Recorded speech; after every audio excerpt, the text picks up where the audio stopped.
He beat Tim. Then I thought for sure Jayden was going to smoke him, and then he beat Jayden. And then he really gave Jeremy a run for his money as well.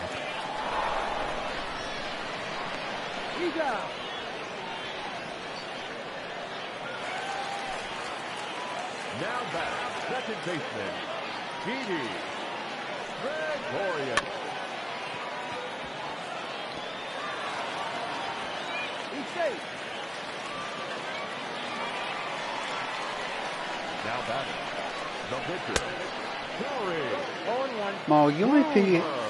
I guess I didn't pay that close attention to it, but you might be confusing Jayden and Jeremy. So no, Jayden talks the most smack of anybody, I think.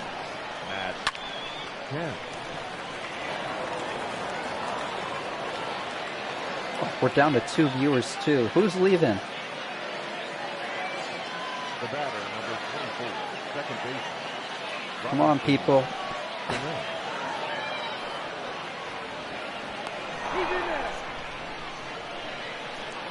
Top ball starts at 3:45. Yeah, I think it's Jayden Becker you're thinking of, and Robinson Cano.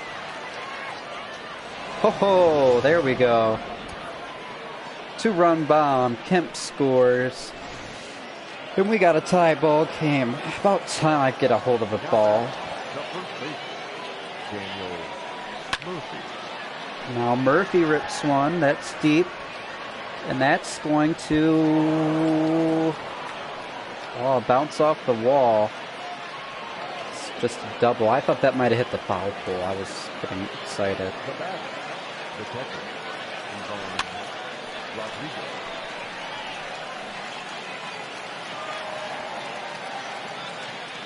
Oh, is Buffalo alive?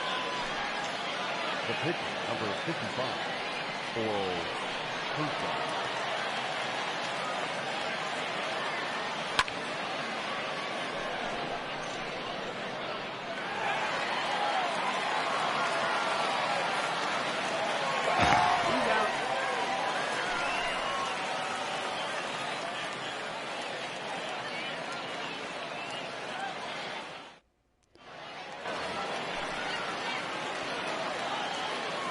Leading off for the superstar, the shortstop, Jesus.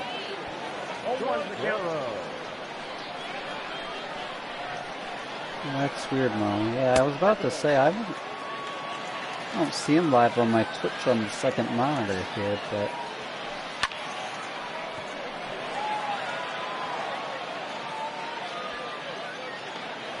Nice job by Kemp to run that down. It's a tie ball game. I should probably get arms up in the pen because I can't afford to lose this game.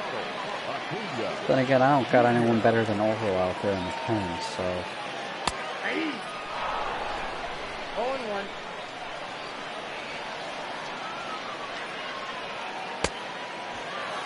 I got to count 0 entries.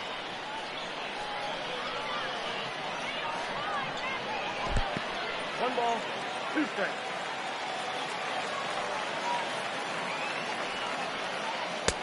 Two count.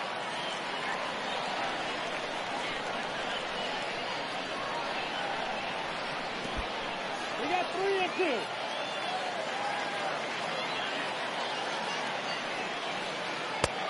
Oh, that pitch is in. The right fielder, number 33, Larry Walker. Yeah, it doesn't surprise me Gertie called up Rich Hill. I'm calling up Michael Fulmer. I mean, all those guys that had Tommy John are coming back, and I don't got the tie game anymore. That was crushed.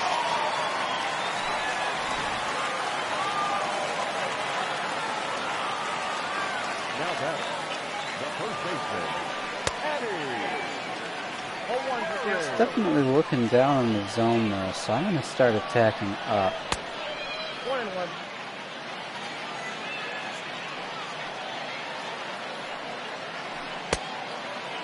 One ball, 2 strikes, count.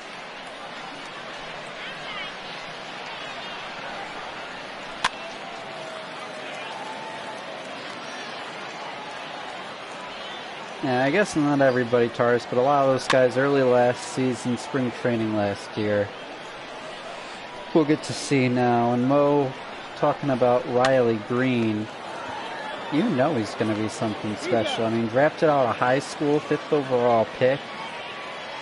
I mean, he's got all 5 tools. He just needs to develop a bit more, and he could... I mean, you think Mike Trout was an 18th overall pick. Wouldn't be... I don't want to compare him to Mike Trout, but... You could have Trout like... ability, being drafted out of high school and seeing what he's doing at just 19. Of course, the way Al Avila runs his team, he's not going to be called up till they're sure he's ready. Jimmy Rollins hit by a pitch brings up Chipper Jones.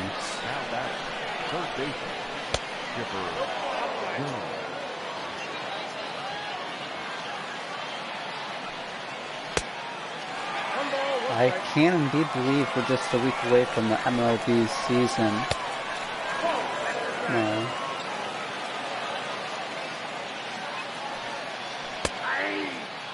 I wish it's a way I could have it so you don't see the notification in the corner every time you guys comment, but such is life.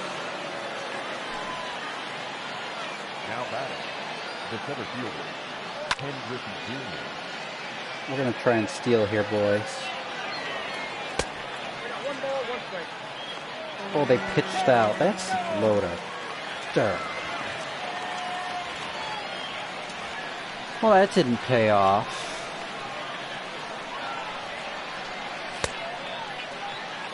Count is 1 and 2. Well, I wouldn't say no one on earth. Not everybody's life lives around sports. Oh, now that steal's really going to come back to bite me. The right fielder, number 44, Reggie Jackson.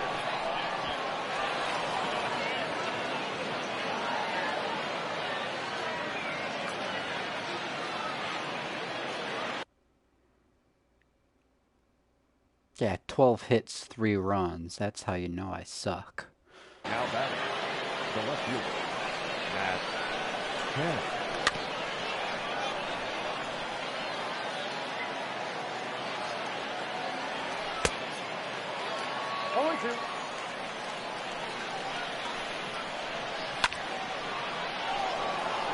Run, run, everybody run. Oh, come on! What the heck? With the traditional 7th inning. Ugh. Takes years off my life playing this game. Leading up for Puerto Rico, the left fielder, Reggie Jackson. He's out.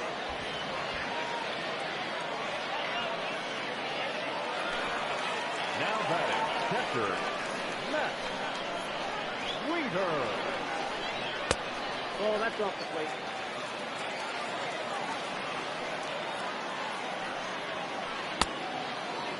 One and one.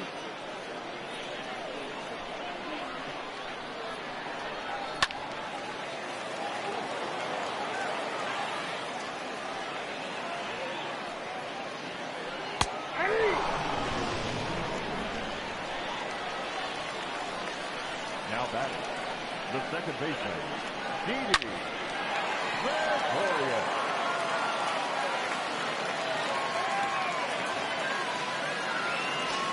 Yeah, that's right. No, I'm glad you enjoyed it. I think a lot of people did. It was very different, very fun, but I'm excited to get back to just hearing people call on normal games, too.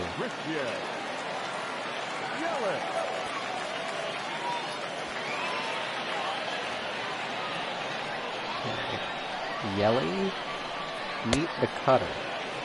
0 and 1. Ball in.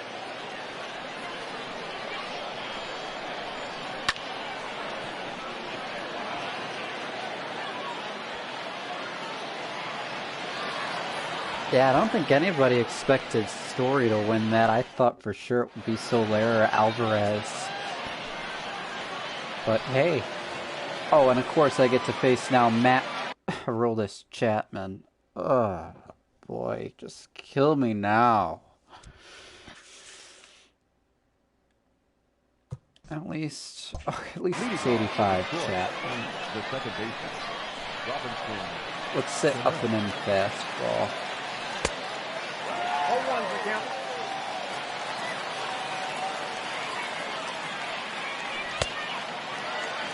That's not working. Let's sit sliding.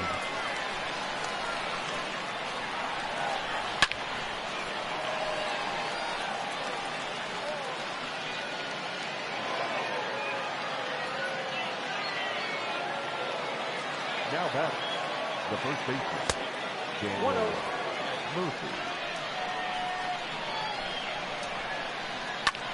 You better hope they go on a run, though. If the Rays don't go on a run, we're not going to air any of their games because they're out of the postseason. He's out. Got him. Now back, the catcher, It's like these Grizzlies got to go on a run if they want to win this game, because if they don't, they are going to be benched. Look out. 1-1. Oh, come on, Ivan. Count 1-2. That's the ball. We're going to count 2-2.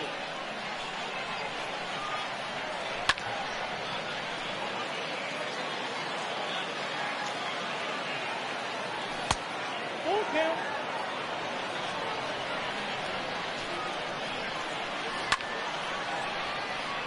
Well, if there's people to call 7 games, we are going to do 7 games.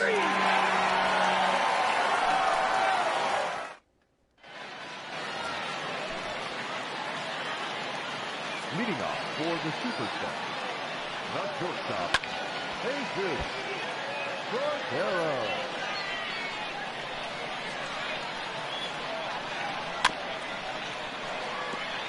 Now, granted, if we start running low on supply of broadcasters, then we might cut back, but...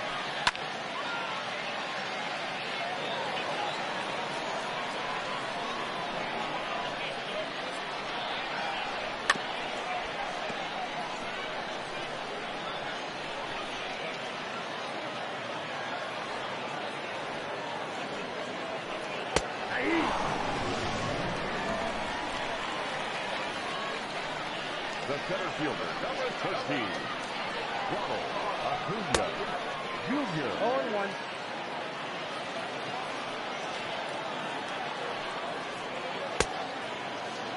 No ball, 2 strikes.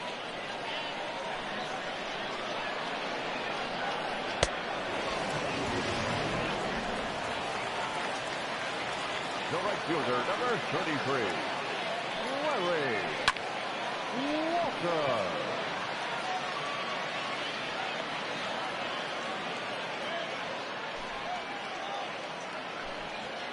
Yeah, I don't blame you there, Mo. I'll be watching the MLB a little bit, but I'm mainly just I'm gonna be watching Bop a lot. Joe Carter's gonna come in to hit off the Aroldis Chapman. Rollins and Chipper to follow. Let's get this train going, boys.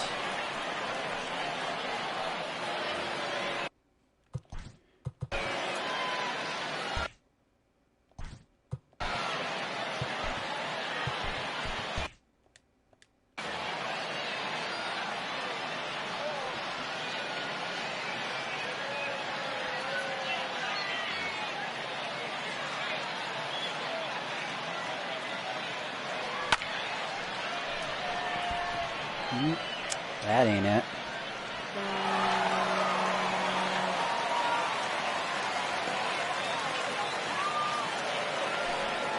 The bat, number 11, short corner, Jimmy Rollins.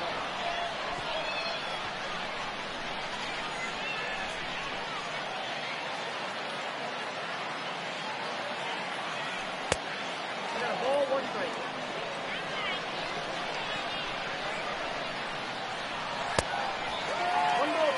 Down.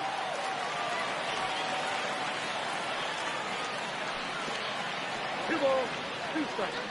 A little bit of bunt cheese, never hurt anybody. Okay, 3-2.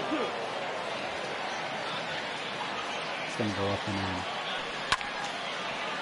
Or not.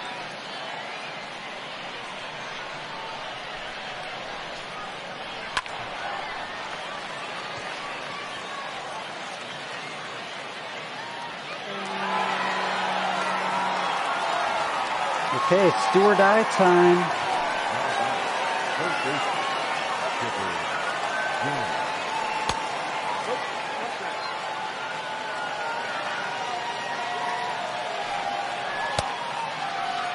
What do you got?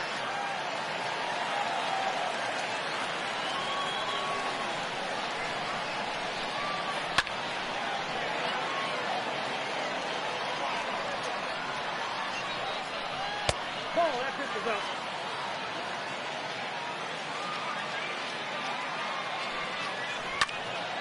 That's it.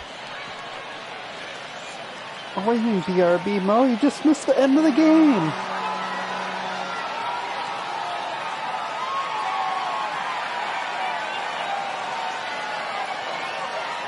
Oh, there we go. That's a disappointing loss, to say the least, but...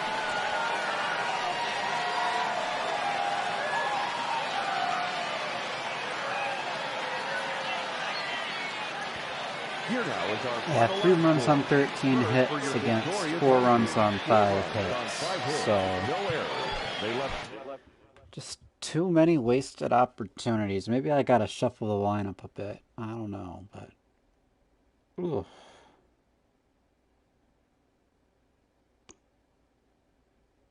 Yeah, minus 50 to that rating. That's just what I want to see.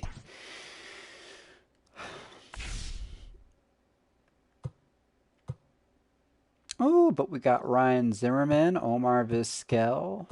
All sorts of fun post-game rewards. Let's go to... It's not what I was looking for. I want featured programs, 4th inning, collections, Omar Vizquel. So I just need 3 more points to get that boss. Which is, who is the bosses? Hernandez, Torrey, and Ellsbury.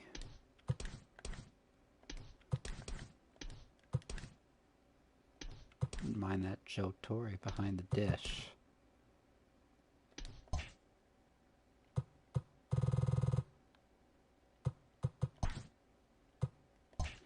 But I think if I just need 3 assists with Omar Vizquel, so he'll be going in the lineup, but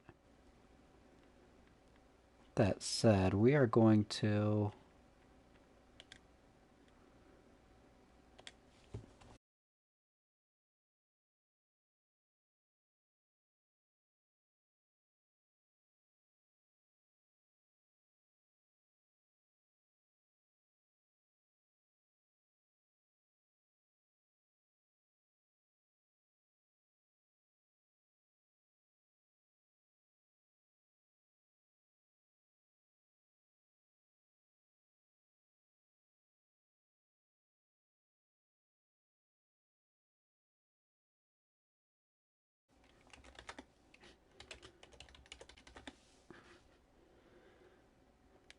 okay, I didn't know that was going to end the stream.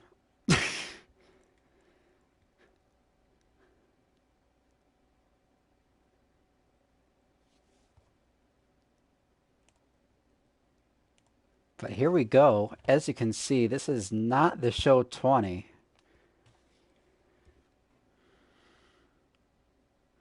Why am I visiting this game? TARDIS, I missed my signature series Frank Thomas and Ian Kinsler. I gotta just visit them.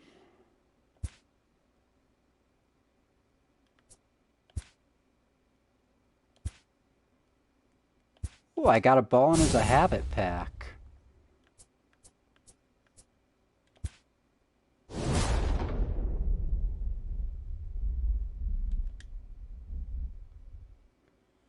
Oh, of course it's a Diamondback.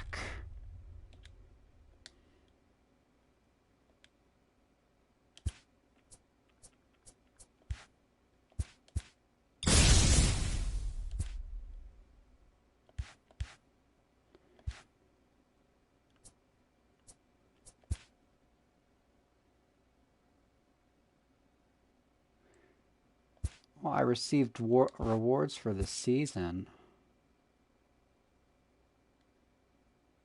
Why'd they put me in regular season at the end of that one? Also, I'm not even done with the 11th inning.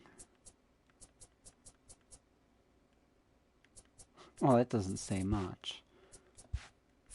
But yeah, we're back here, guys, because of this squad right here, the Dream Team. I miss it. Trout in left, Griffey in center, Willie Mays in right, Frank Thomas, Ian Kinsler, Omar Vizquel, Rogers Hornsby around the infield, Pudgy behind the dish.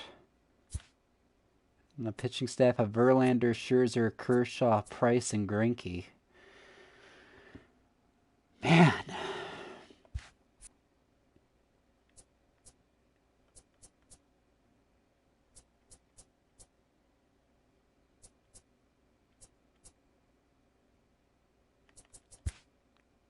I forget how similar yet different the graphics are on this. I'm not going to be able to hit for anything on this, but let's try it out, just because we can.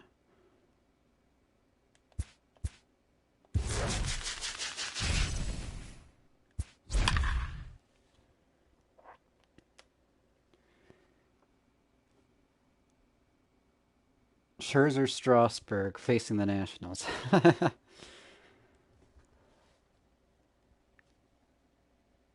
So we'll go ahead. I don't know if I'll even finish this game. I might quit halfway through, but then we'll raid ML Bot Ball because they'll be getting going just in a few seconds here for the first MILB game of the day. Heck, it looks like they're already live. Afternoon base. Now to the plate, Ian Kinsler. He will lead this one off today. Leading off for the Grizzlies. Not many targets. I'll have to check that in a second. Also, look at the first pitch to him. The graphic in that upper left. That is way different. Is fouled off to the right. It's strike one. PCI too. And a pitch in the dirt as he lays off. It's 1-1. Should be a picture-perfect afternoon for baseball. 78 degrees at first pitch. I like the new scoreboard better into the too. air out towards center field. Robles waits on it. And that's the first out of the inning. I gotta say though, Garrett, next time don't just have my thing open on the computer. Just do a raw post. That'll boost my my viewer numbers. So I can get affiliate status. I can start making some cash. I gotta average 3 viewers for whatever the first tier is. And that's gonna take a while because I've been averaging 1. Now you could tell right there that curveball had some for all serious these tournament depth to games. it. That's what separates the good ones from the bad ones. That nasty spin rate, get that downward action. You even get a star player like this swinging at something in the dirt. I do have 4 right now, so that is a positive. That might get our average up to 2. Oh, and not an easy pitch to lay off of, but he did somehow, and he's got it to 3-1. This is where you cash your checks right here. 3-1. You're one of the best hitters in the game. Oh, there we go. Now Bopbal's like hosting. Thank you, Bopball. I guess Garrett's listening too, so Garrett, don't worry. I did my job. I'm ready for our meeting in a half hour. And a bit too high with that one. It's 1-0. Otherwise, I was going to start when Bopball started. You know he's looking for something up there to drive, but that was just a little above his happy zone. Not everyone has the discipline to hold back on those. And that's into the outfield for a 1-out base hit. That was Frank Thomas that just hit that base hit too. I miss Frank Thomas. So first and second with one man gone. And this is Kinsler card too. I'm going to send him. Lead off a second there. Now the pitch. Offered at and missed. Here's the throw. Not in time. He's safe at third. Oh, that's Mays. Off the double steal.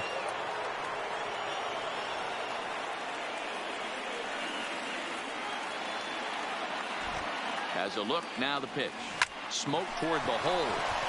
He gets dirty, but he can't make the play. It's a base hit. And they're going to take a 1-0 lead as the run comes across to score. A tag, and they get him at the plate as one run scores, but not the second.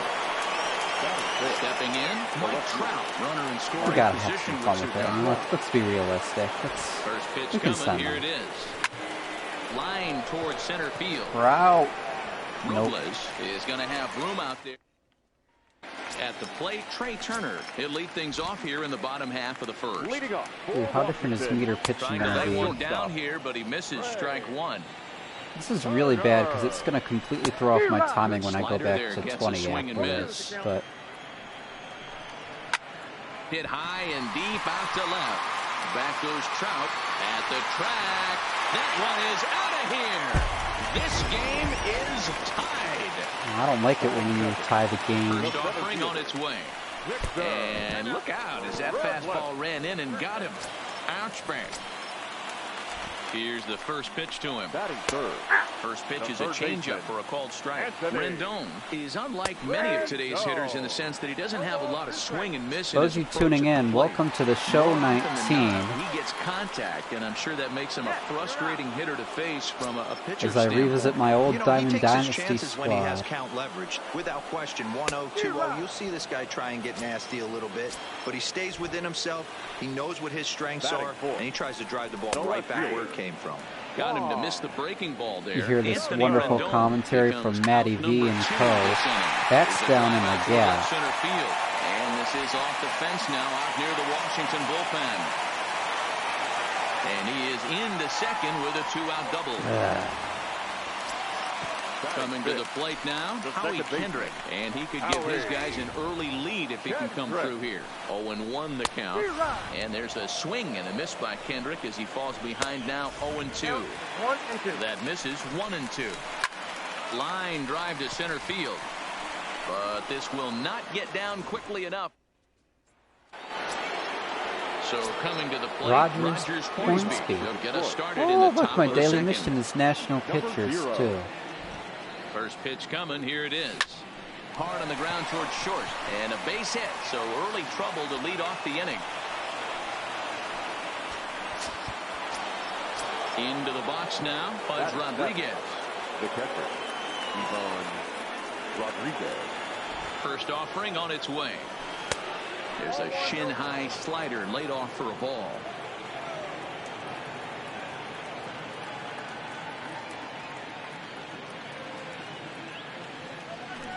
Hit down the third baseline.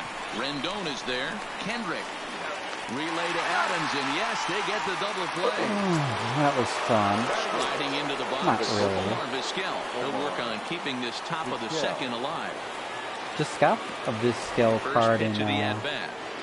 And this one's nowhere close as that bounces that to last the plate Spring for ball Series one. game that we With 2 ever so outs, they're not playing ceremoniously him to bunt here, and lost. he didn't show it there, but I wouldn't be surprised if he wasn't at least thinking about it. He handles the bat pretty well, and he can definitely run. Eaton will reach out with. Here's Matt Adams now. He's set to lead off the home half of the second. All right, the rate this one's going, we might. Rounded back up the middle. And a base hit, so he goes after the first pitch he sees, and he's on to open up the inning. I'm thinking we'll probably get to see the bottom of the second, and then I'm just going to quit. Swing there at the breaking We'll see how ball. many Must rage have been quit looking for something else. item rituals I have, count and to then Suzuki. we'll send you over to Boston Nobody out. to get the day A ball started. and 2 strikes now. Now a changeup locks him up as he looks at strike 3 called. 1 away. Batting 8. The right On fielder. the ground to second base. This could be 2. There's 1 to Thomas. They get them both. Well, actually, we might have a little bit of time. Duke Snyder to pinch hit. Snyder will grab a bat and hit for the pitcher here. And maybe trying to get him off stride at the plate, so he'll step out and ask for time.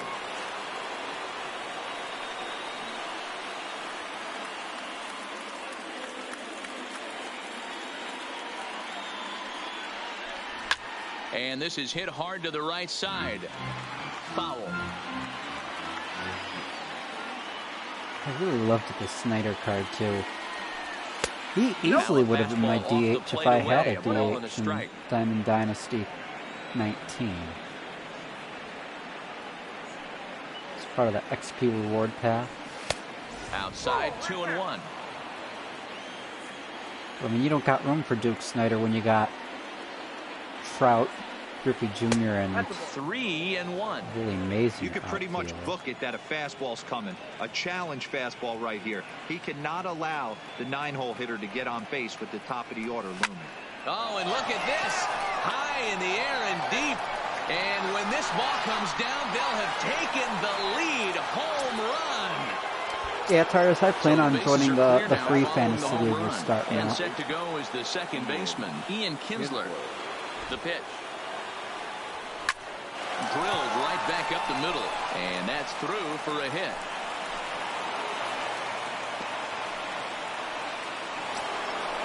Standing in, Willie Mays. No official at bat for him, but he has scored a run in this one.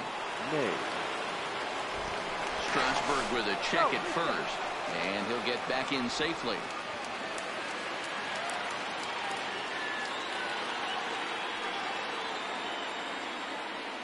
Here comes the first pitch. A swing and a shot hit down the corner, and foul, though it had the home run distance.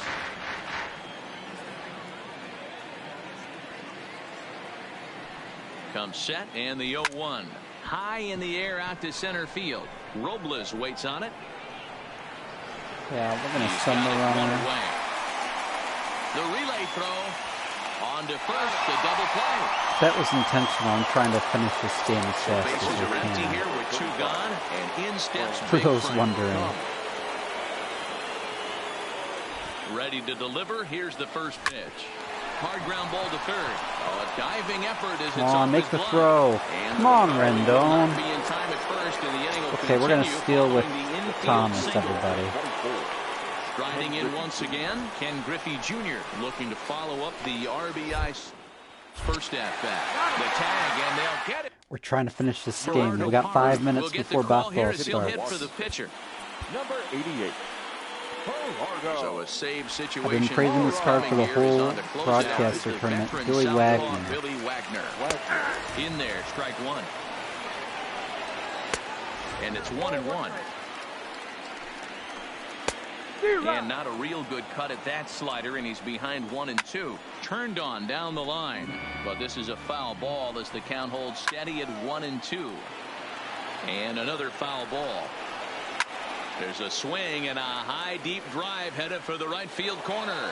Nearly a big fly to start the inning. Instead a foul ball. And he'll finally just wear him down as this one swung on and missed for the first out. Now batting. The fastball here as he'll take a look at ball 1. 1-0. A 1-1 count to the Nationals leadoff batter. Tries to drag his way on here, but now he's behind 1-2. And he'll lay off the curveball that's in the dirt that time, and it's back to even now at 2-2. Okay, we'll do something we can't do Steven in Strasburg 2020. comes on here looking to get the final 2 outs and earn the save. We'll go to And a he lays reliever off, so it's full after now, less 3-2. than That was 3 kind of a batters. gift to the hitter. He's up there probably thinking of protecting on 2-2, but when you launch a ball that high out of the strike zone, it's obviously I easy could to take that. locate. He's running. Pitches a cold strike. The throw. And it's far too late as he steals second with ease. And that fastball's too much for him there. 1-2. He's going to need to shorten up and get that foot down a little bit earlier if he hopes to be catching up to that fastball. Griffey Jr. is there now, and he has it. 2 gone. But he gets back in time, safe at second base. The third baseman. First pitch of the at-bat on its way. And he tries to hold back on the swing, but I think it would have been ruled a strike anyway. It's 0-1. Turner at second with 2 down. Last strike now for the Nats. Struck him out, so he'll strand the possible tying run at second, and a great job of working out of trouble as this ball game is over. Oh, and that's what my uniforms looked like last year, too. They're not much different. One for Max Scherzer, lost for Steven Strasburg, and Steven Strasburg also gets the save, so you gotta love that Diamond Dynasty magic. But we are going to get ready to raid ML Bat Ball. So they get their day underway. Thank you, everyone. Oh, look, we we completed a couple goals here too, and got a hidden reward. Yeah, ML Botball, fun channel. They've been simulating the MLB season. So I'm just gonna go ahead and send you guys now as we get today started. MILB action in the start of the second half. I'll be calling at 9 o'clock with SpecialFX, Dodgers and Giants. So thank you for tuning in, everybody.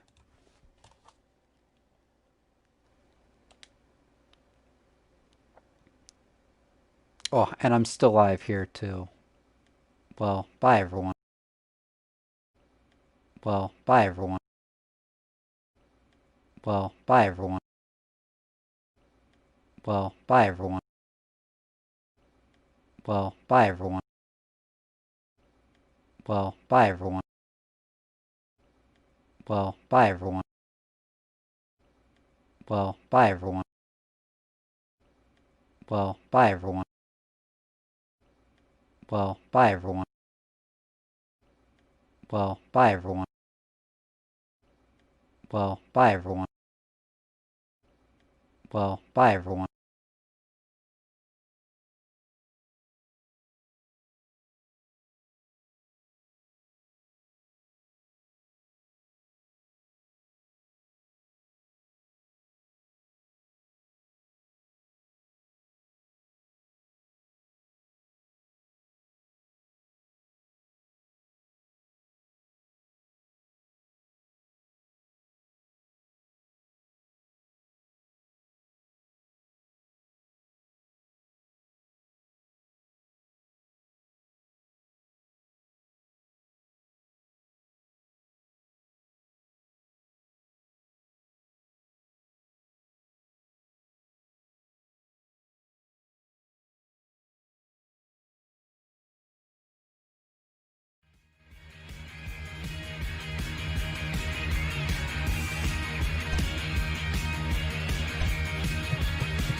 Well, good afternoon, bot ballers. Looks like we've got a meeting of upstate New York as we've got the Buffalo Bisons and the Syracuse Mets.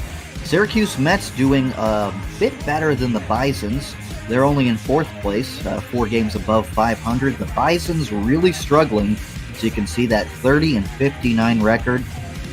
Well, a lot of players in the Buffalo Bisons organization have found their way up to Toronto. You think about all the players they've graduated this year, and no surprise to see Buffalo doing so poorly. And the Mets, well, they find themselves in the last place in the NL East this year, surprisingly enough. But their farm club, the Syracuse Mets, 4 games above 500, and they have some interesting players on the team right now. Their number 1 overall prospect, Ronnie Mauricio. He's made the big jump. He's playing in AAA today. Andres Jimenez. So a lot of interesting players on the Mets roster today. And we're going to see an interesting matchup. Jacob Waguespack getting the start for the Buffalo Bisons. And he's going up against Franklin Colomb, the New York Mets' number 9 overall prospect, according to Fangraphs. So this should be a very difficult matchup for the Bisons. As you see today, their bats have really been struggling all year long.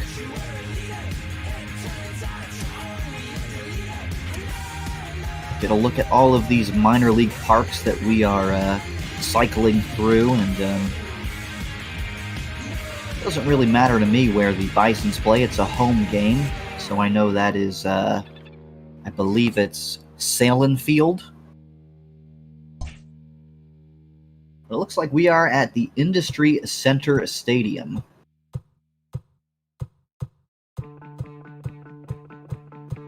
It used to be Coca-Cola Field. I don't know if it's in this park. I like that park with the bridge. That one looked pretty nice. I wouldn't mind looking at that all game.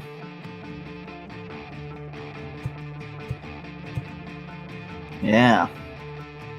Blue River Stadium. That is a really interesting park.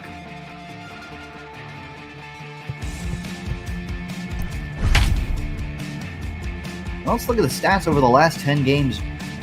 A lot of cold bats. Andres Jimenez, though, on fire, hitting .357.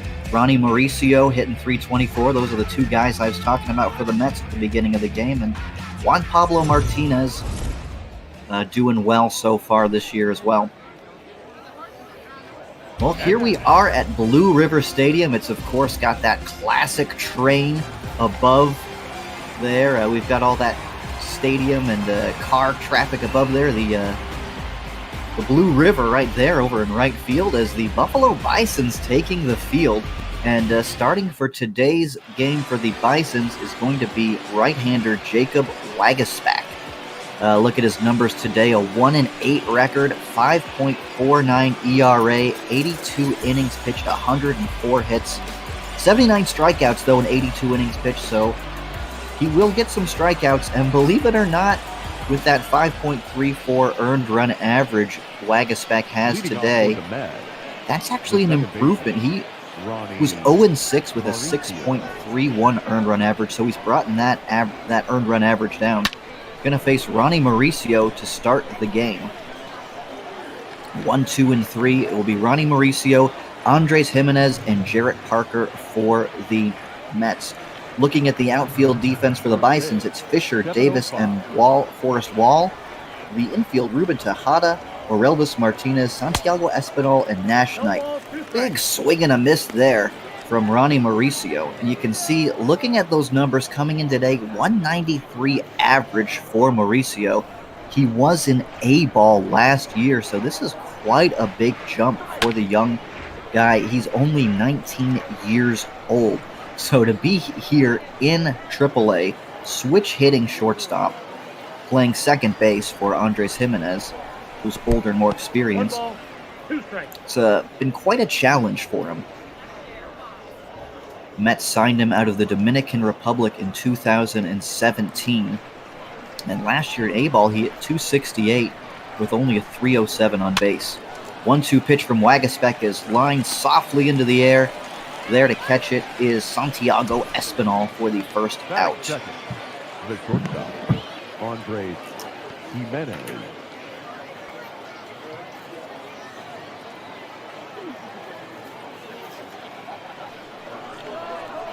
It's going to bring up shortstop Andres Jimenez, left-handed batter, and he is the Mets' second overall prospect according to Fangraphs. So you can see last 10 games he's hit .357, 15 for his last 42. And he's from Venezuela, signed in 2015. 1-0 pitch from Waguespack is in there for a strike. 1-1. Four-seam fastball there for Waguespack.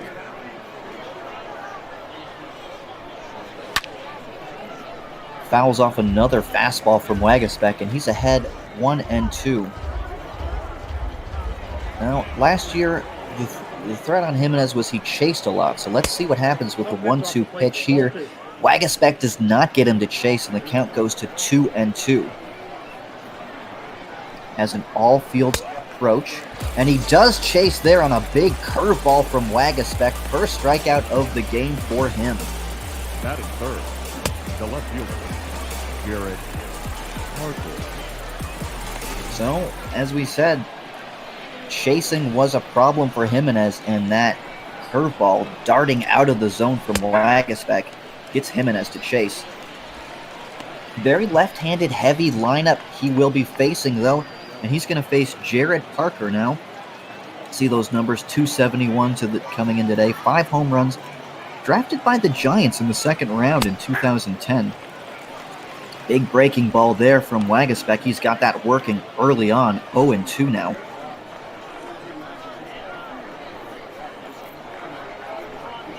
Here's the 0-2 pitch. Well, it's a fastball. He doesn't get him to chase that one.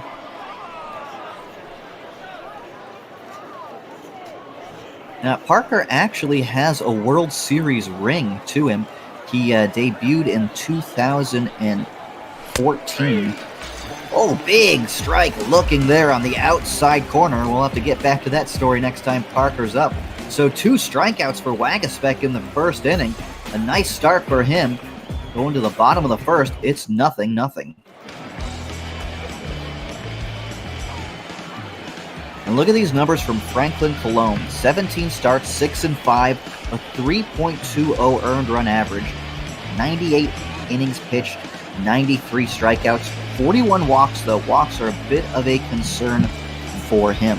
Your attention, please. He's the Mets' 9th overall prospect, and Luis Guillorme is playing today in second base. So maybe something happened to Ronnie Mauricio. That's something to keep an eye on. We'll give you an update when we know more about that. Number 49. Will be Jonathan Davis leading off here for the Bisons.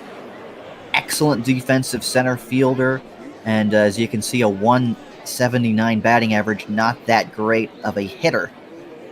Outfield defense for the Syracuse Mets, as you can see, is Jayden Becker, Juan Pablo Martinez, and Barrett Barnes. And that one is hit out into the outfield. Barrett Barnes out there, and Jeremy Vasquez is going to be the guy that makes the catch, the first baseman there for the Mets. Luis Guillorme playing second base, Andres Jimenez at short, and Will Toffee is at third. Ali Sanchez doing the catching. Orelvis Martinez, young shortstop for the Blue Jays, coming up second here.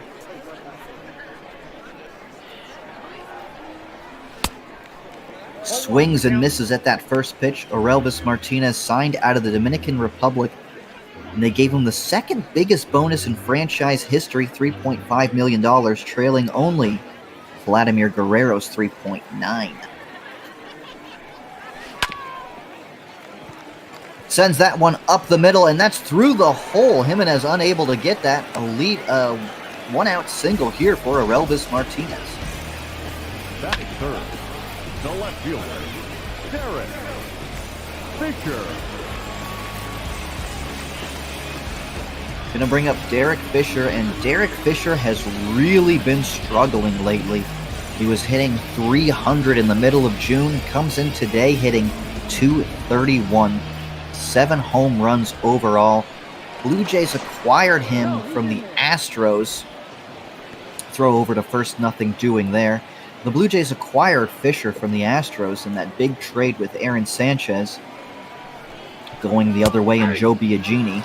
A lot of people think the Jays gave up a lot for Derek Fisher since he was out of options, but he was able to pass through waivers and finds himself here in Buffalo. Big swing and a miss there on a changeup.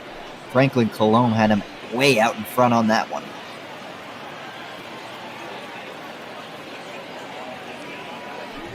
Oh-2 pitch to Fisher, and a swing and a miss. The struggles continue for Derek Fisher. You want to know if that was in the strike zone, and it was not. A nasty pitch here from Colon, getting Fisher to swing for the second out.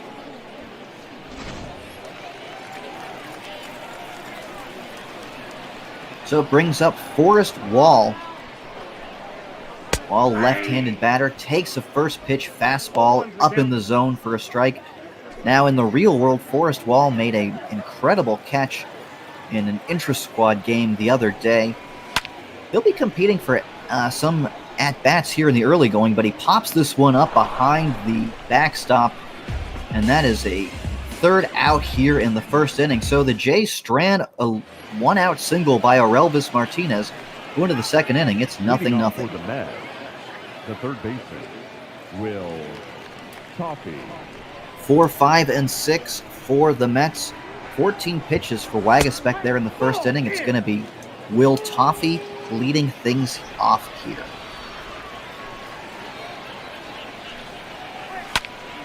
One-0 pitch is swung on and hit out to right field. Forrest Wall giving a chase, and that one is off the wall and over his head. Davis is there to back it up, but with a leadoff double is Will Toffee.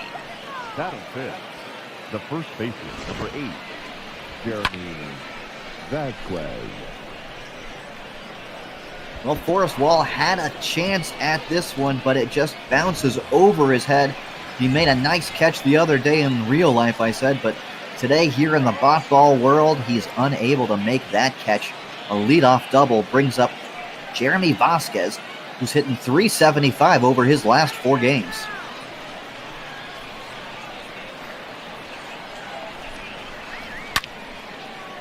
He swings at the first pitch and sends it deep to center field. Jonathan Davis there underneath it makes the catch. Tagging is Toffee. Here's the throw at third, and it is up the line. So Toffee advances on the sac fly from Jeremy Vasquez. Ali Sanchez.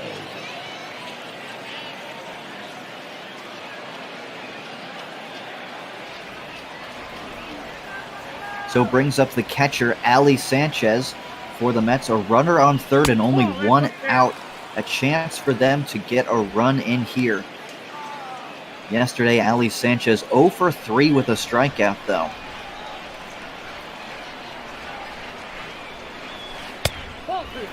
Waguespack drops that curveball in there, but not for a strike. Missing with it this inning. It's 2-0.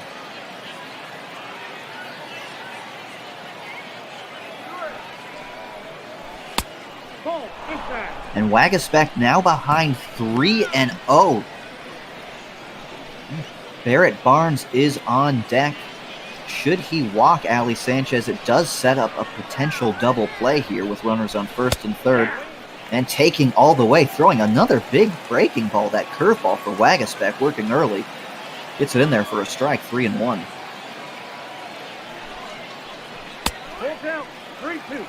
Swing and a miss, and now he's got the count 3-2. So fighting back from a 3-0 count, Waguespack here now only 1 strike away from getting Ali Sanchez out. The 3-2 pitch, and he lays off that fastball. It just missed low and outside. He wants to know where that pitch was. Waguespack upset with it. They'll be first and third and only 1 out, and Barrett Barnes coming up.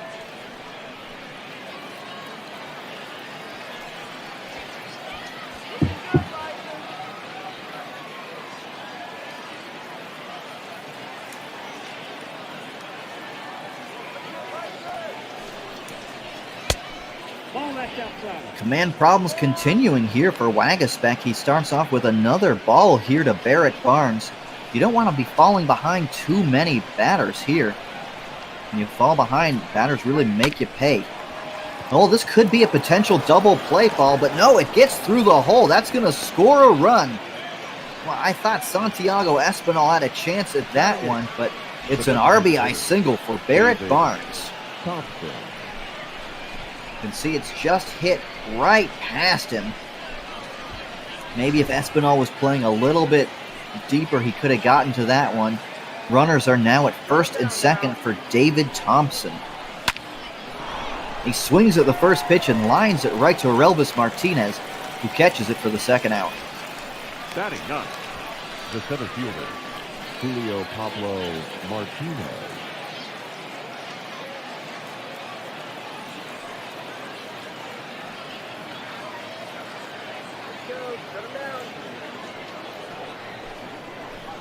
going to bring up Juan Pablo Martinez, the center fielder here for the Syracuse Mets. 1 run already in this inning, and he takes outside for a ball. So more control problems for Waguespack here.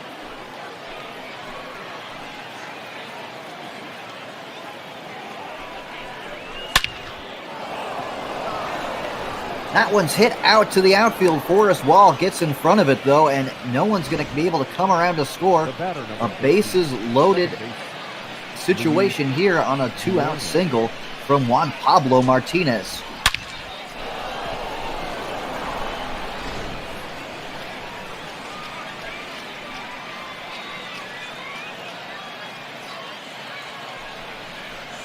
So it brings up Luis Guillorme, who sends this one to the outfield. That one's going to fall down. It's going to score at least 2 runs. A 2-out double for Luis Guillorme, who came in for Ronnie Mauricio. Now batting, shortstop, Andres Jimenez.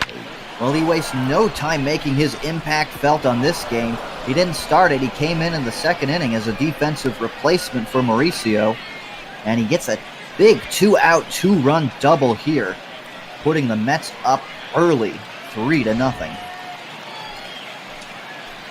There's still 2 on, though, and Andres Jimenez coming up. Jimenez struck out his first at-bat. He takes high, 1-0.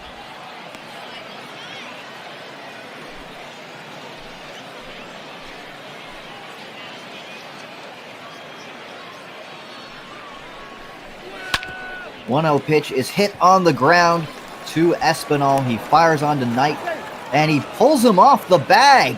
Another run comes in to score, and it is now 4-0. That's an error for Santiago Espinal.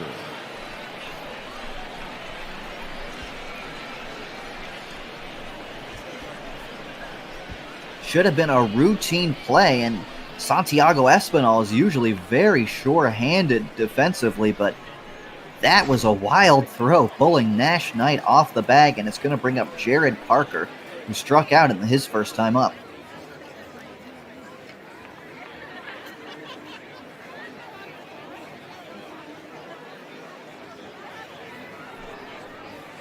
So runners on first and third, and 4 runs are in here in this second inning.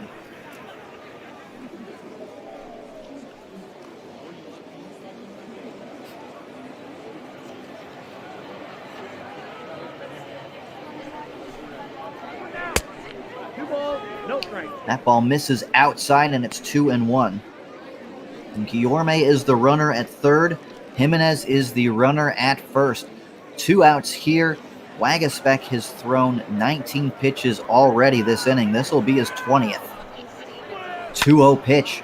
It's a curveball. Bounce out in front to Orelvis Martinez, who tosses to Espinal for the final out. But the Mets score 4 runs that inning. A very wild inning, a sloppy inning, and the Bisons find themselves in an early hole. And leadoff for the Bisons, the catcher, Caleb Joseph.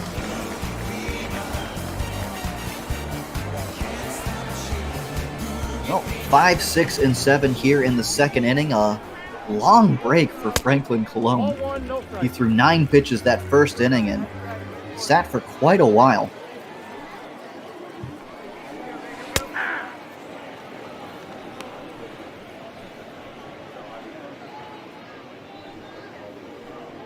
They'll face Caleb Joseph, Josh Palacios, and Ruben Tejada. Tejada himself playing for the Syracuse Mets a bit last year. A 1-1 pitch from Caleb Joseph is lined foul, and it's 1-2.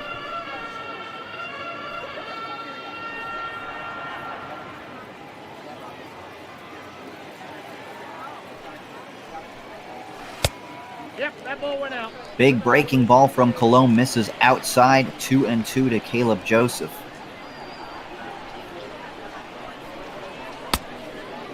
And a big swing and a miss on that big fastball from Franklin Colon, his second strikeout of the day.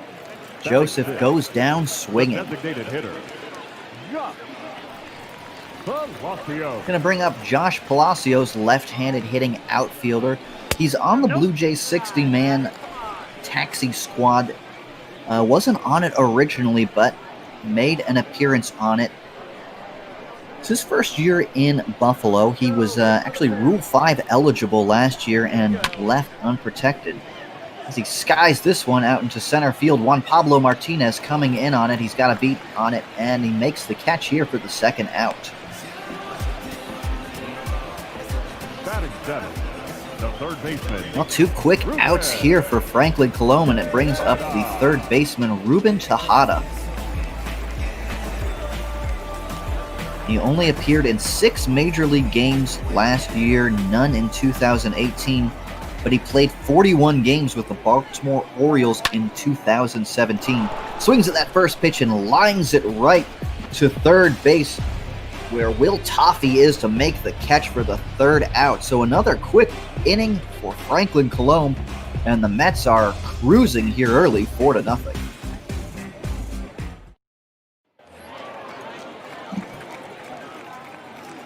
Top of the third inning here, Will Toffee made the last play in the bottom of the second inning. He'll lead things off.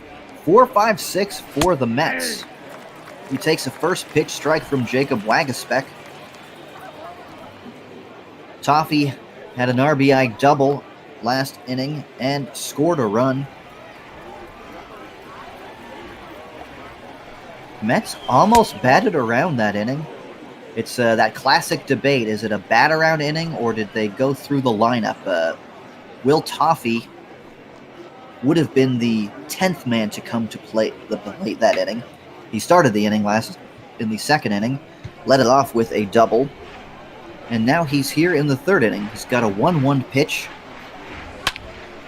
and he skies that one into the outfield. Davis on the run. He's not going to get that one. Another base hit for Toffee. He's rounding first, going to second, and he's in there. Another leadoff double for Toffee. So he led off the second with a double. He leads off the third inning here with a double, and Jacob Waguespack is in a bit of trouble here. Gave up 4 runs last inning with a leadoff double to Toffee. We'll see how things progress this inning. And that one is sent out into left field. Catching that is Derek Fisher, and that one is not hit deep enough to advance Toffee. So, 1 out here, and unlike last inning, well, Toffee was able to advance on a sacrifice from Vasquez. He's still there at second.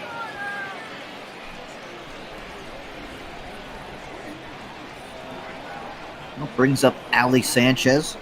Sanchez walked and scored in the second inning, and he takes a first pitch strike. Sanchez is the Mets' 24th overall prospect, according to Fangraphs, and described as more of a defensive first catcher, not known for his bat. In a hole here, 0-2, though.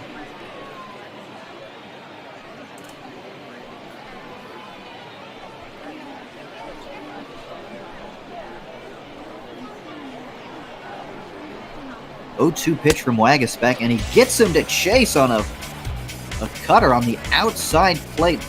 It was not a strike at all, but he gets a big swing and a miss here from Ali Sanchez for the second out of the third inning.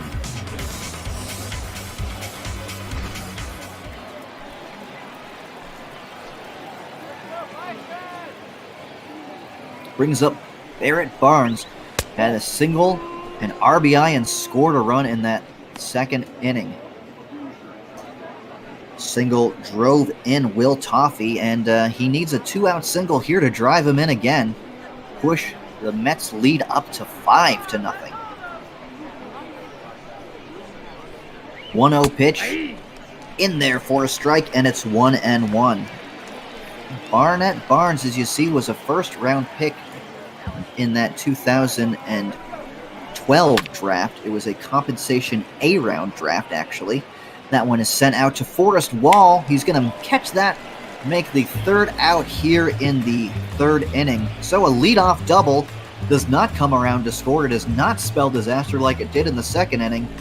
Toffee is stranded there at second. We're going to the bottom of the third, 4-0 Syracuse. For the Bison, the second baseman, Santiago. 8, 9, and 1 here for the Bisons. It'll be Santiago Espinal leading things off, followed by Nash Knight and then Jonathan Davis.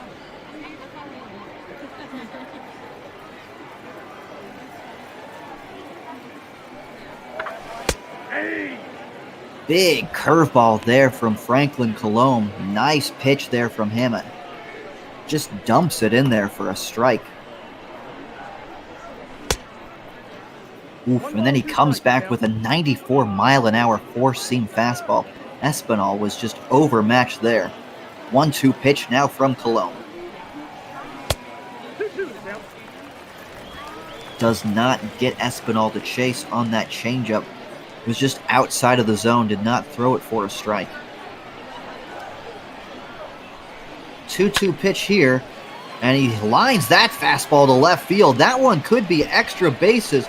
Parker is there to get it in the corner, and Santiago Espinal with a leadoff double of his own. Batting ninth, the first baseman,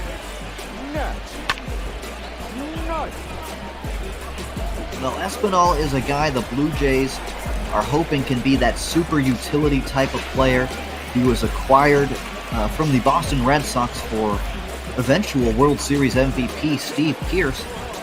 So, Boston did get a good player for him, and Toronto hoping they've got something good for him. Brings up Nash Knight, an 8-game hitting streak, as you see, 375 over those last 8 games. He's got a chance to drive in a run here, nobody out, and he takes a first pitch ball. Changeup that darts out of the strike zone. It's 1-0.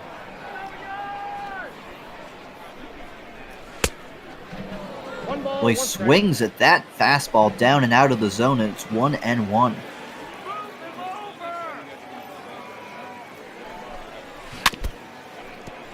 Fouls another one off, and it's 1-2. Nash Knight was an all-star last year in the 2019 Eastern League. He played for the New Hampshire Fisher Cats, but he's caught looking there on an outside corner strikeout. Now batting, Another nice pitch for Franklin Colomb.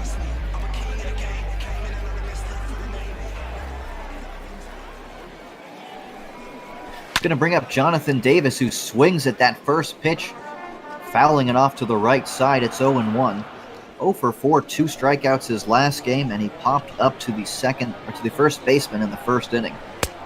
0-1 pitch, misses inside, and it's 1-1.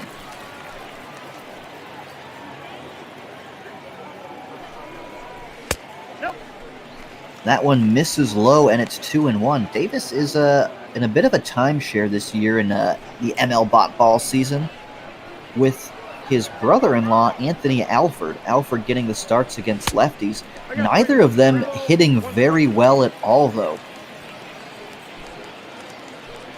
EB in Toronto in the Twitch chat says, holy moly, those batting averages. And yeah, coming into this game, a 179 average for Jonathan Davis, but he draws a walk there. Now batting, shortstop, or LB, Martinez. So 2 on and 1 out here, and it's young Orelvis Martinez who had that single in that first inning. See a 241 average, only a 285 on base. He's incredibly young for the league.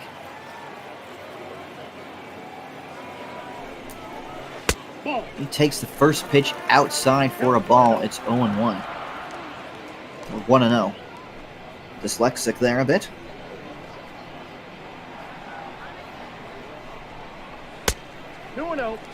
Colomb having a bit of problems with his control here in the third inning. He's fallen behind now to Orelvis Martinez, 2-0. Now, as a 17-year-old at Bluefield, Orelvis Martinez hit 275 with a 350 on base, and he lines that one into the outfield. This one could score 2. In comes Santiago Espinal. In comes Jonathan Davis, and it's a 2-run double for Orelvis Martinez. He's 2 for 2 today. Fisher. This ball just splits the outfield gaps. It's a no doubt about it stand-up double, and the Bisons cut the lead in half here in this third inning.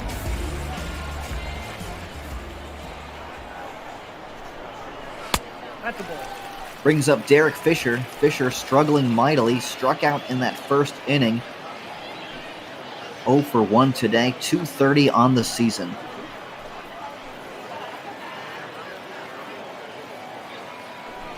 He's got a chance to drive in a run here, and a big curveball there from Colomb. Just dropping it in.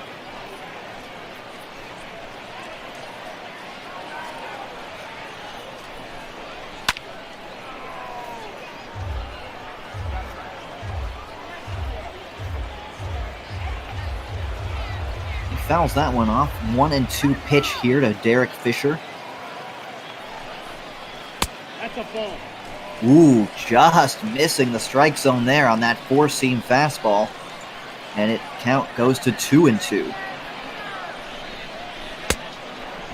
Big swing and a miss again on that curveball. That breaking ball's been working all afternoon for Colomb. Sometimes he's getting it in there for strikes. Sometimes he's just able to drop it out of the strike zone and get chases like that. And when you're able to control that curveball like that to go on with that fastball and that changeup, you can see why the Mets have a pretty good prospect here in Colomb. 2 outs now here, and it's going to bring up Forrest Wall, who popped up in the first inning.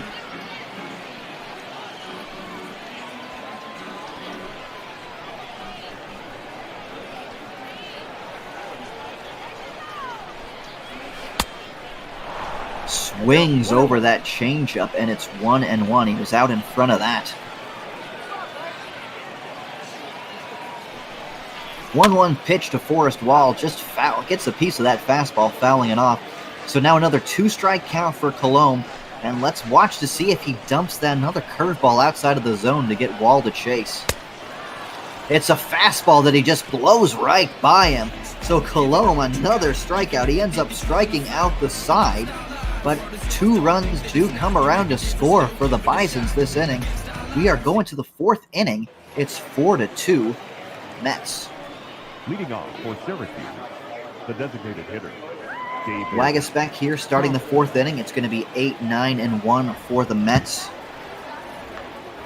Waguespack at 44 pitches. Going to face David Thompson, Juan Pablo Martinez, and Luis Guillorme.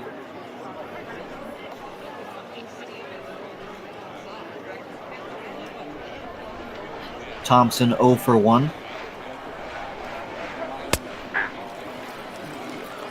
One of the few guys to make an out in that second inning. He lined out to third.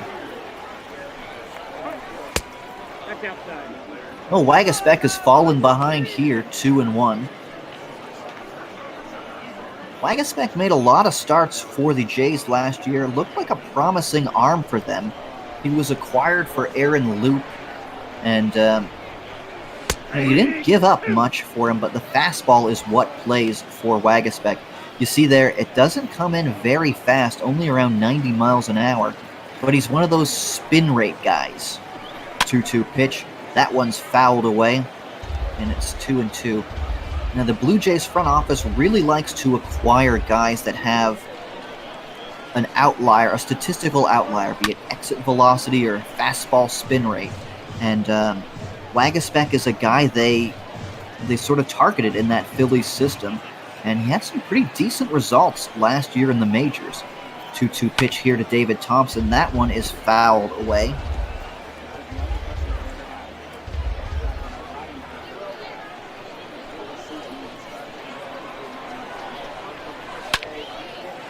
A 2-2 pitch skied into the outfield. Forrest Wall is going to be there. Camps underneath it and makes the catch for the first out.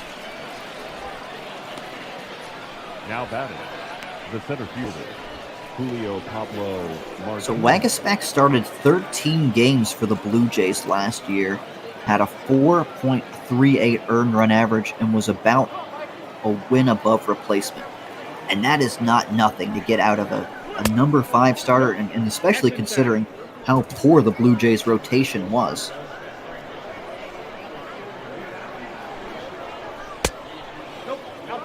Brings up Juan Pablo Martinez. Martinez singled in that 4-run second inning. He would later come around to score on that Luis Guillorme double. Swings at the 2-0 pitch and fouls it off, 2-1. ERA plus of 104 for Waguespack, so again above league replacement. This one's hit pretty well to right field, and that one is going to get all the way to the wall. Forrest Wall's going to pick it up, and rounding second, he's going to head for third as Juan Pablo Martinez with a 1-out triple. Get it home, you're right. That could have been an inside the Parker. Now batting, the second baseman. It looks like Forrest Wall just sort of lazily jogging after this one, not on his horse. And Juan Pablo Martinez, who's got excellent speed out there, is able to leg it all the way around to third. And he's now in scoring position with a one out. Luis Guillorme could get him in with a sacrifice.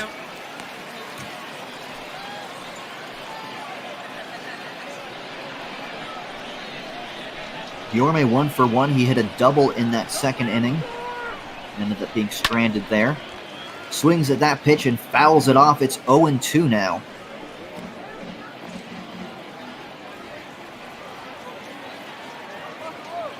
Again, Mauricio left in the second inning, and we're not sure why. Guillorme sends this one softly out to right field, but Forrest Wall's there to make the catch. Is it deep enough to score Martinez? It is. The throw comes up the line, and Juan Pablo Martinez home on a sac fly from Luis Guillorme. The Mets now lead 5-2.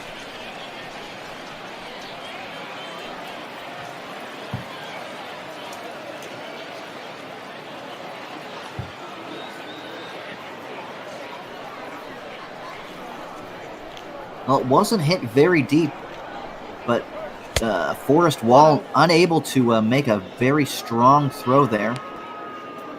He sometimes plays center field. I know he was drafted as actually a second baseman, drafted in the first round by the Colorado Rockies.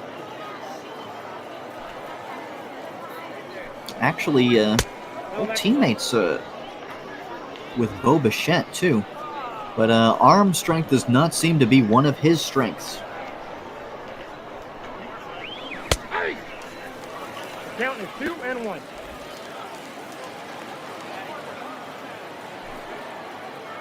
2-1 pitch here from Waguespack. That one's hit on the ground to Nash Knight. He's going to take it himself for the final out here in the fourth inning.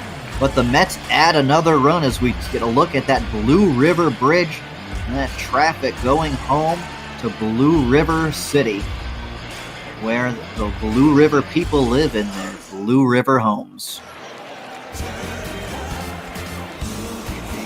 And leading off for the Bison, the catcher, Caleb. It'll be 5, 6, and 7 here, bottom of the fourth inning. Only 43 pitches for Franklin Colomb, and he gets a big swing and a miss from Caleb Joseph. 0-1 to him.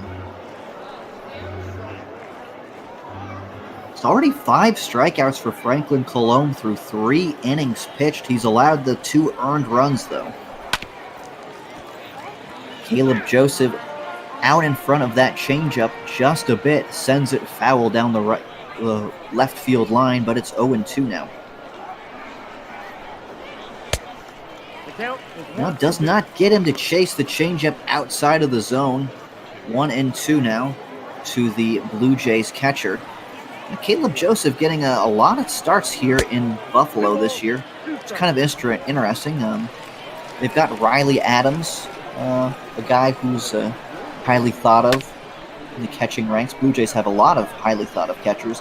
This one's sent out to right field there. Barrett Barnes there going to make the catch for the first out here in the fourth inning. The designated hitter, Rocke from Rocke.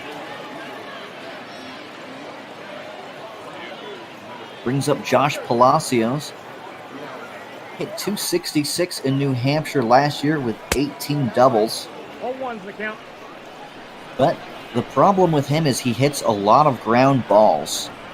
Now, I know we're in a time of launch angle revolution and a different swing path, and if maybe Josh Palacios can unlock a different swing path, he could unlock maybe some more potential. The advanced statistics are favorable for him, and he does have one of the most important attributes that a Blue Jays are looking for.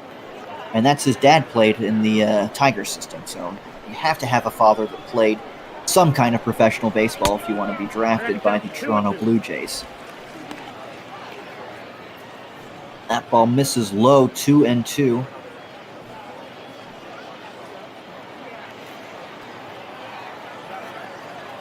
And Palacios really turned it on as the season wore on last year. But a big swing and a miss on that two-seam fastball from Franklin Colomb. 6 strikeout, and it's the second out here in the 4th inning.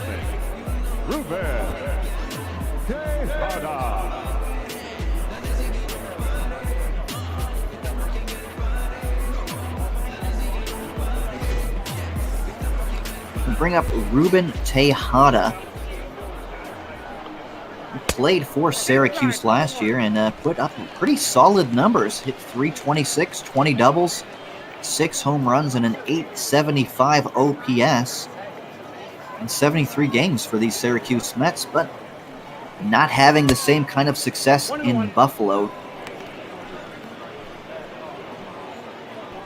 He must miss the dinosaur barbecue that is located in Syracuse. I myself just had some dinosaur barbecue sauce last night. I highly recommend it. It's a very good sauce. I'll do a little plug here for dinosaur barbecue sauce. 2-1 pitch to Ruben Tejada. Again, that big curveball from Franklin Colomb. Just been able to drop it in all afternoon. Gets a strike here, 2-2, and he gets him to chase it out of the zone. A big strikeout there for Colomb. He's been in absolute control. He gets 2 strikeouts this inning, and he's got 7 through 4. It's 5-2 Mets as we go to the 5th inning.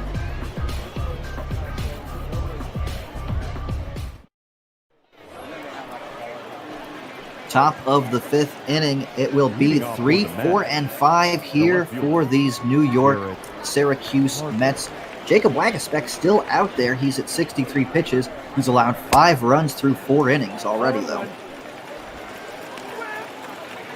He gets Parker to swing at that first pitch, and it's 0-1 to him. Now, the Giants called up Parker in 2014, and he did not get into a game. He was up there for a single game, and he did not play. He sends this one way out to center field. Jonathan Davis had ample time, that had a lot of hang time, to get out there and make the catch. The ball's hanging up that high and it's hit to center field. You better believe Jonathan Davis is going to catch it. It's going to bring up Will Toffey, and Toffey has had his way with Jacob Waguespack today. 2 for 2, 2 doubles. You see he was acquired from Oakland in 2018, and he was acquired from Oakland for Jurius Familia, who actually finds himself on this AAA Syracuse team. Toffey swings the 1-0 pitch, sends it out to left field where Derek Fisher is there. Puts it away for the second out. So Toffey is finally retired for the first time this afternoon. Jeremy Vasquez. 2 quick outs here for Jacob Waguespack, and it'll be Jeremy Vasquez, 0 for 2 today. Hit a sac fly that advanced Toffey to third in that second inning. Toffey would, of course, come around to score, as the Mets would score 4 runs that inning. Toffey had a double, Ali Sanchez walked, and then Barrett Barnes had a single. This one's hit to Elvis Martinez, though, who fires on to first for the final out here in the 5th inning. So a quick 1-2-3 inning for Jacob Waguespack. We're going to the bottom of the 5th. Buffalo trailing by 3.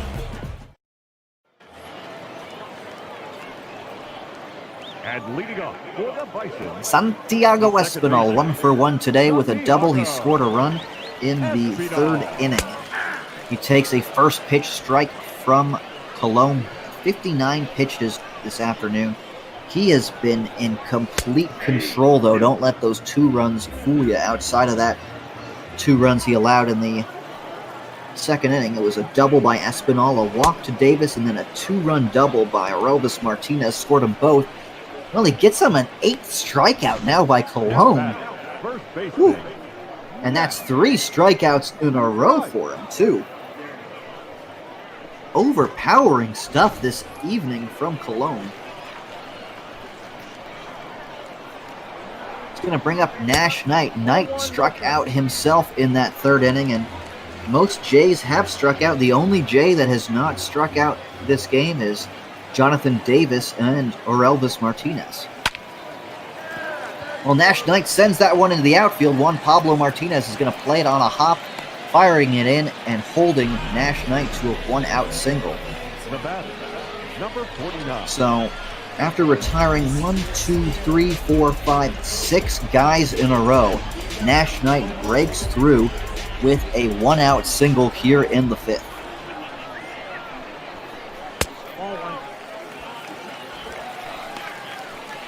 Jonathan Davis 0 for 1 with that walk, and he was able to score all the way from first on that Orelvis Martinez double.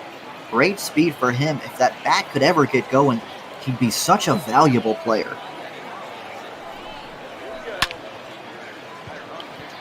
Skies that one to right field. Barnes has a long way to run, dives, but he doesn't get to it. That one's going to fall, and look at that. Right behind him was Jonathan Davis. He had to stop at second because Nash Knight had to hold up to make sure if it was caught. Now batting. But he was breathing down the neck of Nash Knight and had to stop at second while Knight advanced to third.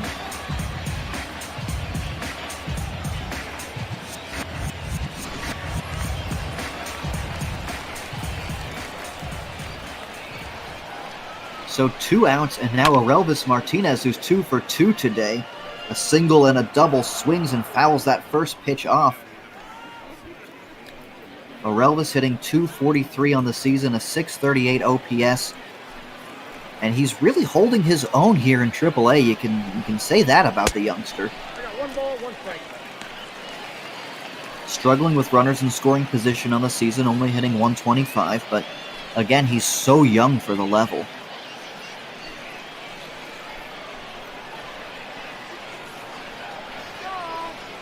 1-1 pitch on the way, and that one is fouled away. MLB Pipeline had this to say about Orelvis Martinez.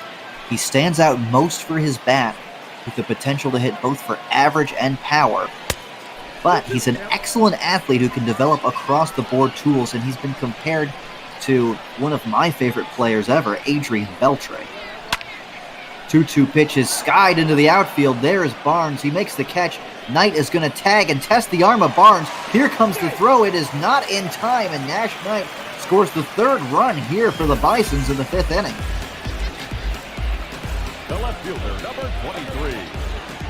Well, they're finally able to get Orelvis Martinez out, but he still drives in a run. The sacrifice gets Nash Knight in.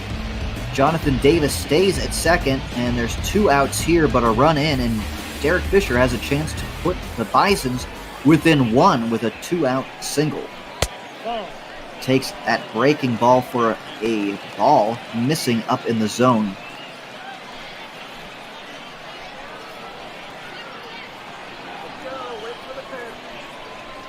Well, 0 for 2 Fisher today with 2 strikeouts. He sends that one on the ground to Vasquez, who's going to get there, make the play at first for the out. So the Bisons do get a run this inning, but they strand a runner at second. We're going to the 6th inning. The Syracuse Mets lead by 2, and we're going to get a new pitcher here in the 6th inning. It's going to be Trent Thornton. That's the end of the line for Jacob Waguespack, and Thornton has been outstanding here in AAA. 1.91 ERA, 33 innings pitched, 34 strikeouts. It has been his time in the majors where he has been, no bueno. Not good at all. He's bounced out of that starting rotation. They tried him out in the bullpen as a long reliever. They tried him out of the long relief role. It has just not been there for him. But here in the 6th inning, 1 pitch, 1 out. He's had a whole different level of success here in AAA. The right fielder, Barrett Barnes.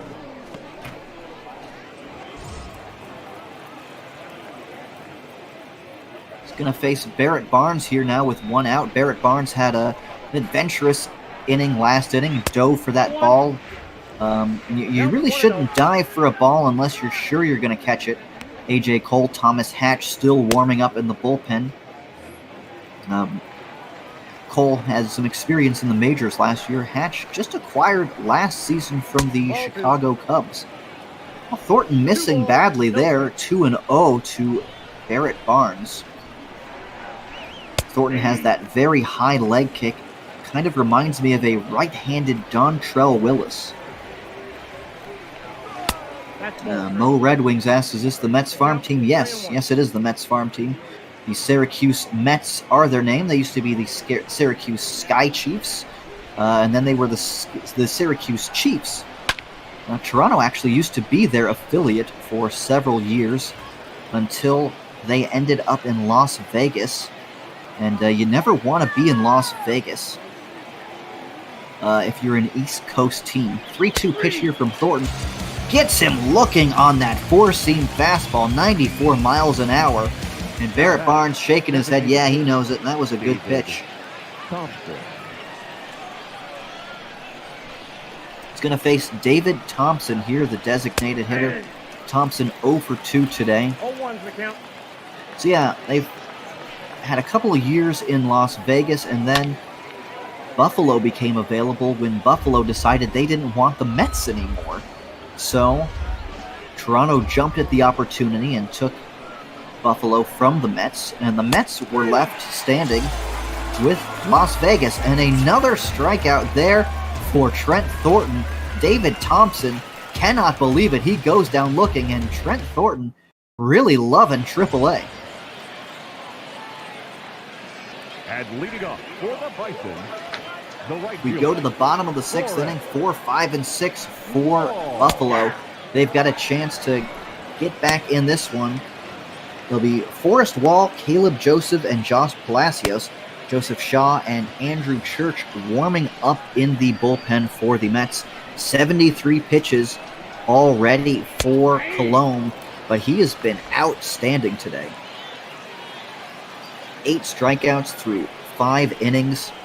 0-2 pitch to Forrest Wall, just gets a piece of that one. Colomb gets out in front of that one, firing onto first. Nice play there by Colomb.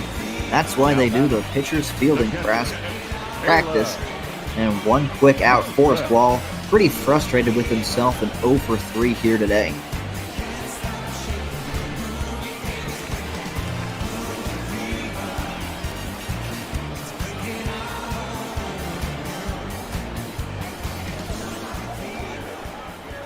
Going to bring up Caleb Joseph.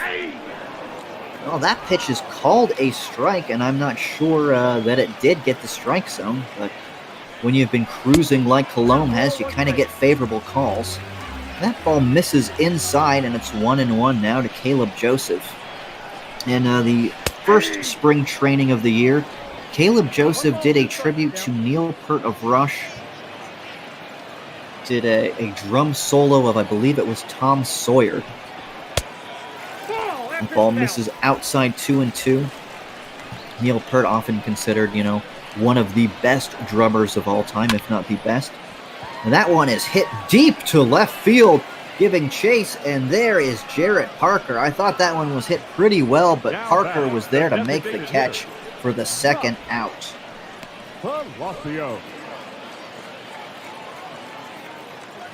Well, 2 quick outs, and it's going to bring up Josh Palacios. And Palacios 0 for 2 today. The struggles have continued for him. Very, very uncharacteristically, he's been struggling. He's hit .294 over the last 3 seasons in the minors. The hit tool has been really what's carried him. It's just not a lot of power for him. But again, last year in August, he hit .348 with 7 home runs, so he made a swing change. This one sent out to center field, though. Juan Pablo Martinez makes the catch for the 3rd out. Well, a quick 6th inning for Franklin Colomb. He's been cruising. We're going to the 7th inning. It's 5-3 Syracuse Mets. Leading off for Syracuse. Well, Juan Pablo Martinez will lead things off after making the last catch there in the 6th inning.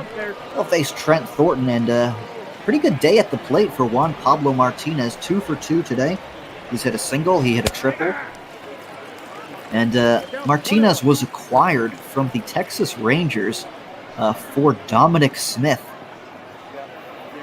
And now that the designated hitter is in the National League, I assume Dominic Smith would have gotten some playing times for the Mets had that been the case. Yeah, but without the designated hitter, they figured he was expendable, and center field defense has been an issue for the Mets, and they like what they see with Juan Pablo Martinez. Ball that time.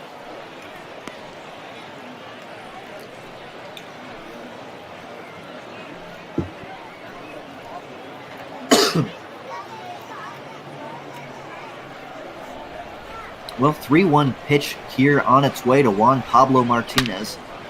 And he skies that one to deep right field. This one's way, way, way back into the Blue River itself. 390 feet, his 5th home run of the season. And an exit velocity of 103.2. That was a no doubt about it home run there for Juan Pablo Martinez, and it pushes the Mets lead back up to 3. You can see he got all of this one. It hit the fat part of the bat, and he just trots on out of the left-handed part of the deck, out into that Blue River, one of my favorite rivers in America. I love the Blue River. And now we've got some new Bisons warming up, Jake Petricka and Julian Merriweather.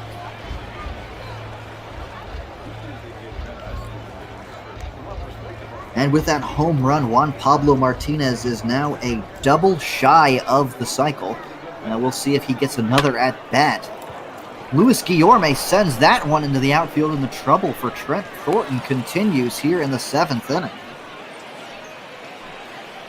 Now batting, shortstop, Andre. Well, maybe I spoke too early saying that AAA had agreed with Trent Thornton. He had a very good 6th inning. He got 2 strikeouts and a flyout, but it's gone home run and single here to start the 7th inning. Brings up Andres Jimenez, the young shortstop for the Mets, 0 for 3 today.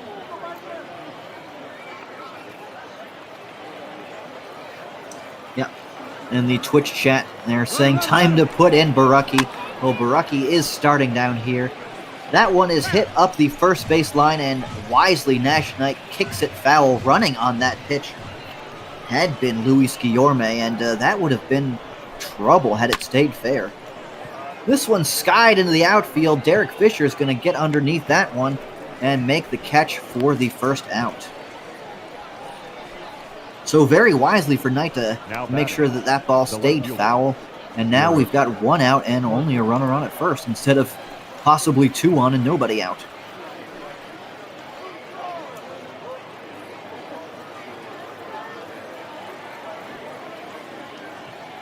Brings up Jarrett Parker. And I've been trying to get the story out of Jarrett Parker getting a World Series ring up each time, but he's just gotten out so fast every time he's been up. A 31-year-old drafted by the Giants in that 2nd round. Did not play a single game in that 2014 season. He was called up in August for 1 game, didn't play, and was sent back down the next day. And he has a World Series ring to show for it. That's all I was trying to say, Jarrett Parker. Could you let me get that out before you make it out?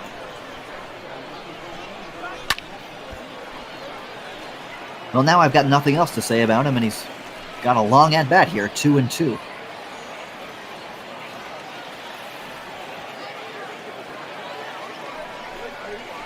2-2 pitch is skied into the outfield, and Forrest Wall dives and makes an incredible catch there for the 2nd out. I thought that one was going to fall in front of Forrest Wall, but he laid out for that one and made a great catch for the 2nd out. Using all of his full extension there to get that play. He's played in center field, but with Jonathan Davis, he's out there in right field, and he's an excellent defensive outfielder out there.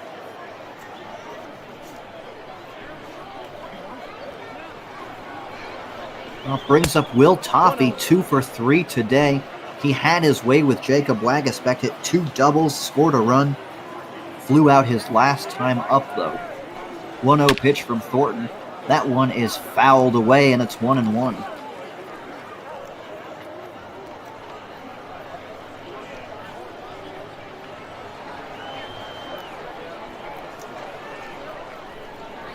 One pitch to Toffee. Big swing and a miss there on that four-seam fastball from Trent Thornton, and he's ahead 1-2. Well, Thornton gave up the home run to Juan Pablo Martinez this inning. Immediately followed up a single to Luis Guillorme. Guillorme still at first, and he'll remain at first. He'll be stranded there at first, I should say, as down goes looking Will Toffee. Big strikeout there for Trent Thornton to get out of the inning. We're going to the bottom of the 7th.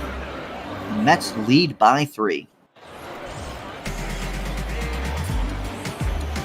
And leading off for the Bison, the third baseman, Franklin Colomb still in this game. The Mets had a couple of guys warming up in that bullpen last inning, but he has been so good this game that you kind of want to see him pitch a little bit more, see how deep he can get into this game. He's going to face 7, 8, and 9. Will be Ruben Tejada, Santiago Espinal, and Nash Knight. Falling behind here to Ruben Tejada, 2-0. But he's had Tejada's number 0 for 2 today. Tejada struck out and lined out. He misses with that fastball. 3-0 count here. And that's not unusual for Colomb. We've seen that today where he's lost his control from batter to batter, but he's been able to get it back. And especially the impressive thing for me is that control with the curveball. He's been able to throw it for strikes, throw it, and impressively throw it not for strikes when you need to. But he loses the leadoff man here on that changeup. A leadoff walk for Ruben Tejada.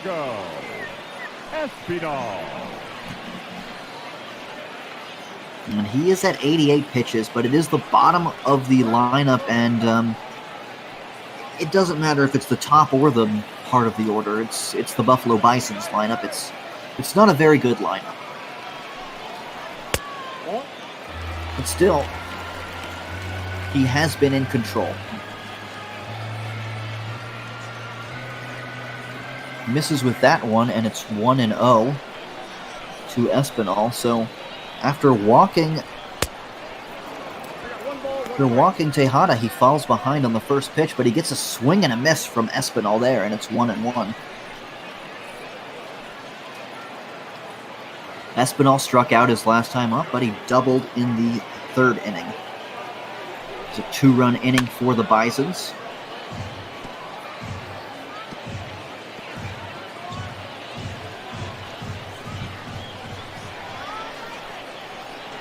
One-two pitch on its way. That one is bounced in the dirt. And Tejada does not advance on that one. Nice block there by Ali Sanchez. 2-2 pitch. Ooh, gets him to chase on that changeup outside, and that's a big strikeout for Colomb. His 9th of the game. The first baseman. You know, sometimes he's been able to get chases on that changeup, but he hasn't been throwing that changeup in the strike zone. He's been throwing it down and outside, and well, out comes Syracuse Mets manager Brian Schneider. He's going to make a pitching change here. That is going to be it for Franklin Colomb. So 9 strikeouts for the young right-hander. He goes 6 2/3. 6 1/3. 9 strikeouts. He gave up 3 runs, and the runner at first is his responsibility. And we're going to get a look at Joseph Shaw. A 1.80 ERA, 17 strikeouts in 12 games, 20 innings pitched. These are some very good numbers out of the bullpen. You can see why Schneider went to him, especially having to face this left-hander, Nash Knight. Or, excuse me, right-hander. He's a right-hander. I really thought I saw him hitting his left arm. It's another dyslexic moment there for me, and I apologize.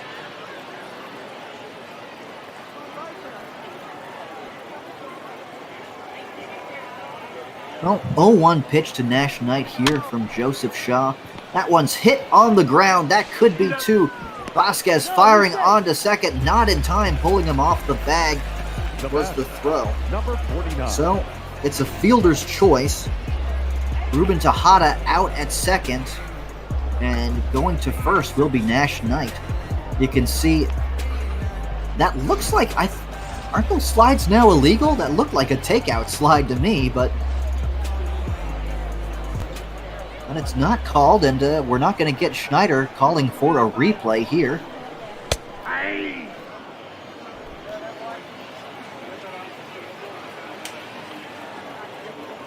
Brings up Jonathan Davis now with 2 outs. And he hits that one up the middle. It's off the glove of the pitcher, though, and everyone's going to be safe. Now batting. It's going to be either an infield single or a fielder's choice or an error on the pitcher. Well, the catcher comes out to look at him. I think it maybe hit off of his leg, maybe not his glove. And calling off the trainer, it looks like.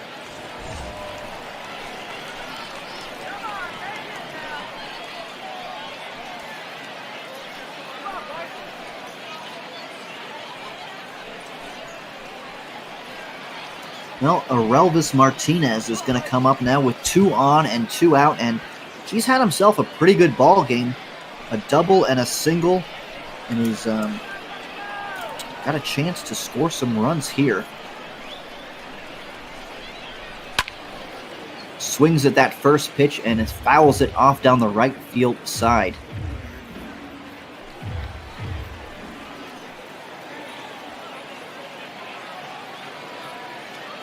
Oh, 0-1 pitch here from Shaw. A big breaking ball that gets the top of the strike zone, and it's quickly in a hole 0-2.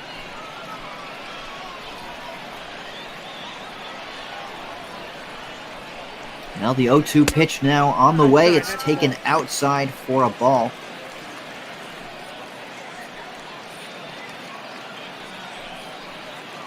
Now with Vladimir Guerrero moving from third base to first base, and shortstop sort of taken by Bo Bichette.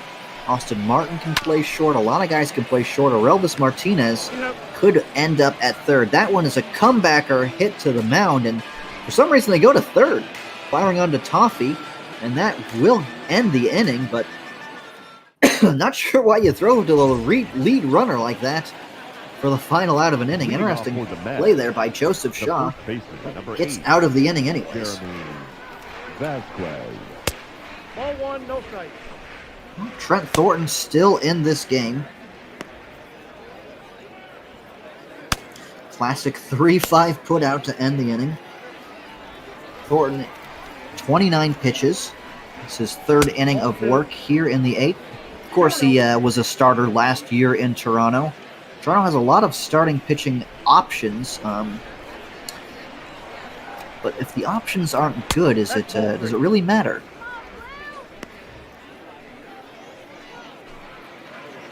Well, he's behind 3-0 here to Jeremy Vasquez. Vasquez 0 for 3 at the plate today. And he's going to get on base without ever removing that bat from his shoulder. A 4-pitch walk from Trent Thornton. The catcher, Ali Sanchez.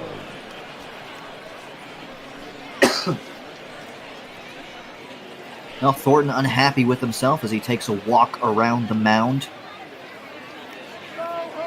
He does end up having some control problems, and that happens when you have such a high leg kick like he does. You sometimes come into control problems. Delivery that's difficult to repeat itself. And he's going to face the number 6 batter here in the Mets lineup. It's catcher Ali Sanchez. 2-0.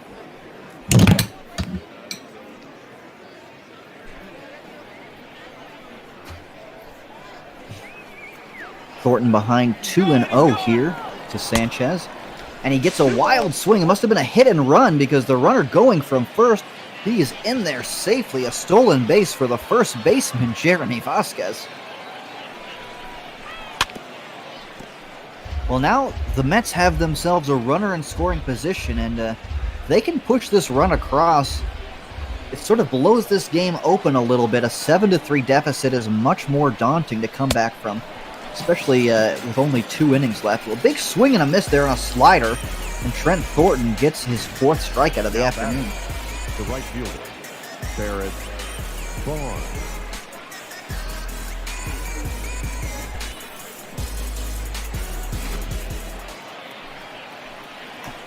Brings up Barrett Barnes, 1 for 3, single RBI and a run. 332 on base. He gets on base, but that slugging, you see, 367 is not what you'd like out of a right fielder.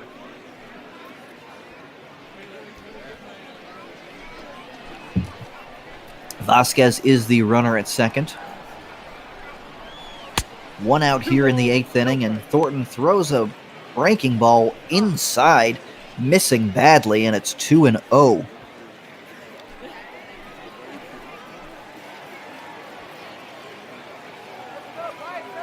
Another 2-0 pitch on the way to Barnes.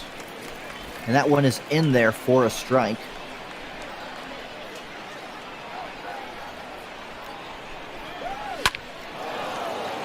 Barnes offers that one and sends it out to right field. Vasquez is going to hold at third, and a 1-out single for Barrett Barnes. The Mets not testing the arm of Forrest Wall. He was tested earlier on a sac fly that was hit, I thought, pretty shallow right field. Barnes hits this one out to deeper right field, and they don't test the arm there, and it's going to it's going to be the end of the game for Trent Thornton. New pitcher for the Bisons is Brian Moran. 41 innings pitched, 2.85 earned run average. Righties hitting 287, lefties 215. And 41 innings pitched, so for him.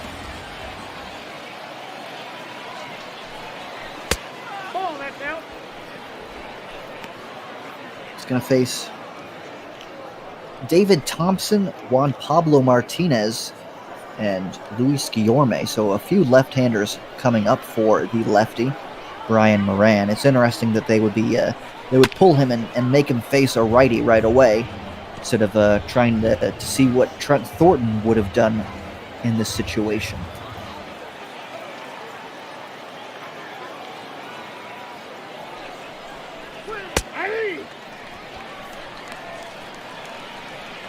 Well, that one is in there for a strike, and 1-2. The double play is in order.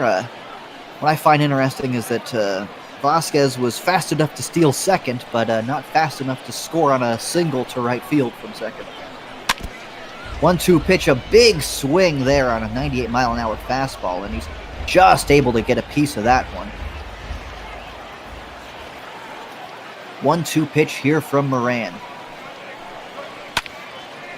That one skied into left field, hit pretty shallow. There is Derek Fisher, and Vasquez is not going to test that arm. And now there are 2 outs here in the 8th inning. Now batting, the center fielder, Julio Pablo Martinez. And it brings up Juan Pablo Martinez, who is now just a double shy of the cycle. And a double here would probably score 2 runs and put this game out of reach for Buffalo. Lefty on lefty matchup, though, favors Brian Moran. Lefty's hitting 215 off of him coming into today. He's ahead 0-1 to Juan Pablo Martinez. And he gets a wild swing there on that fastball. And it's 0-2.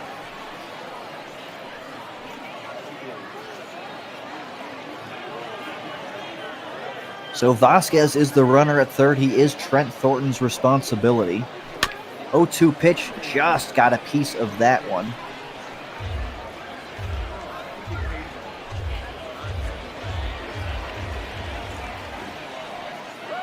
.02 pitch on its way. And that one is hit on the ground to Aurelvis Martinez, who fires off to Santiago Espinal to get the final out here in the 8th inning. So the Mets threaten. They leave 2 on. They don't score a run. Going to the bottom of the 8th, it'll be 3-4-5 for the Bisons. They're down by 3. And leading off for the Bisons, the left fielder, Derek Joseph Shaw still in this game. He faces Derek Fisher. Derek Fisher has had a rough go of it. Chasen Shreve, the closer here for the Syracuse Mets, warming up in the bullpen alongside Riley Gillum. So Bison's hoping to score some runs this inning if they want to avoid facing the Syracuse closer.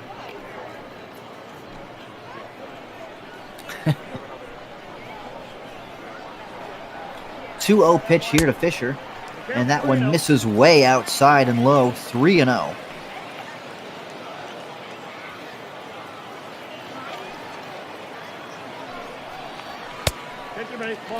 Now Fisher takes a 4-pitch walk here from Joseph Shaw, and the Bisons have the leadoff man on.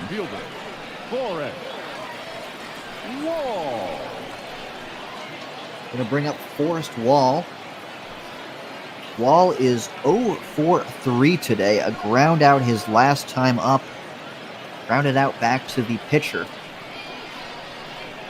Wall has been one of the Bison's better hitters, though, all year. Nope. Takes that one low, 1-0. Now, Toronto also got him and Chad Spanenberger from the Colorado Rockies for Sungwon Oh. Now, the Blue Jays later then shipped Spanenberger off to Milwaukee this past offseason for Chase Anderson, but Forrest Wall remains in the system. He hit .270 last year, the .350 All-Star, and he was a Florida travel teammate with Sean Reed Foley and Bo Bichette. He's ahead in the count here, 2-0, so 6 straight balls from Joseph Shaw. Finally throws one in the strike zone, and it's 2-1. Now, Wall was left unprotected in the Rule 5 draft last year, but was not selected. As that ball misses inside, 3-1.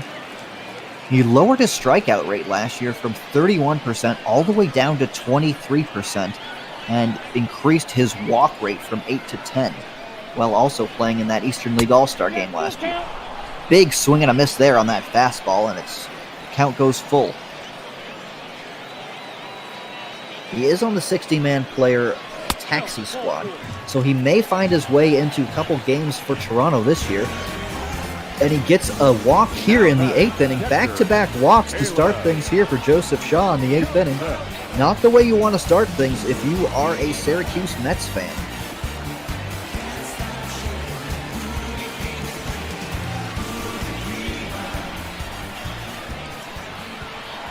Going to bring up Caleb Joseph, the Blue Jays catcher, swinging at the first pitch here. I should say Bison's catcher. Blue Jays farmhand.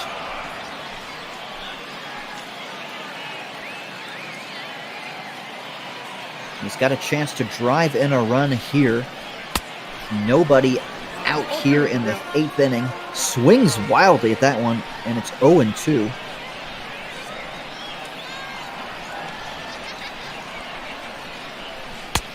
And he takes that breaking ball outside.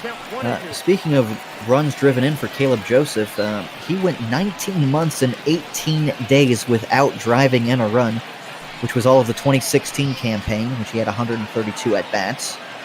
And that broke the record by Wilbur Wood of 96 at-bats without a run driven in.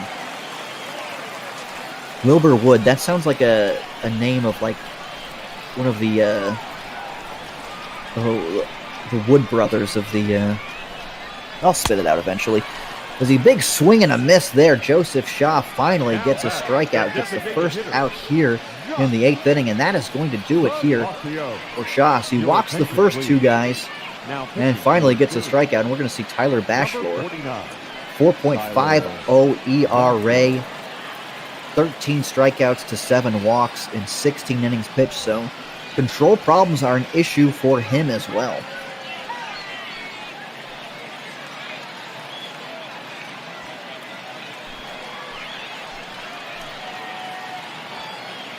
Josh Palacios 0 for 3 today.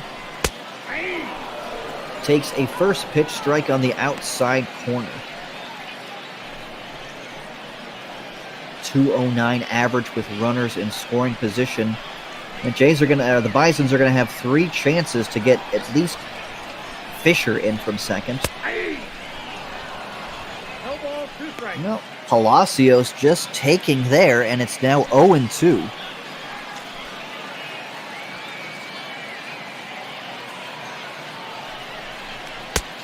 Off the plate, ball 1. Well, that fastball misses inside on Palacios, and it's 1-2.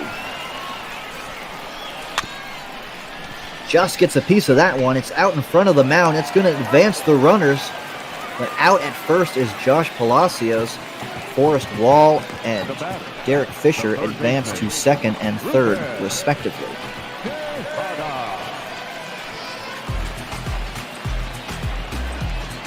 So the first 2 Bisons reach here in the 8th inning. They're now at second and third, but there are 2 outs, and it's going to bring up Ruben Tejada 0 for 2 today.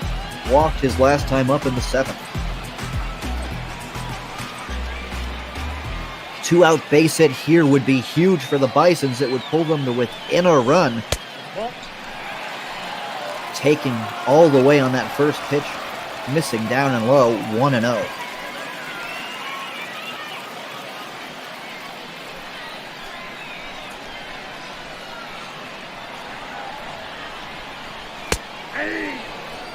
Big breaking ball there from Bachelor, and it's in there for a strike.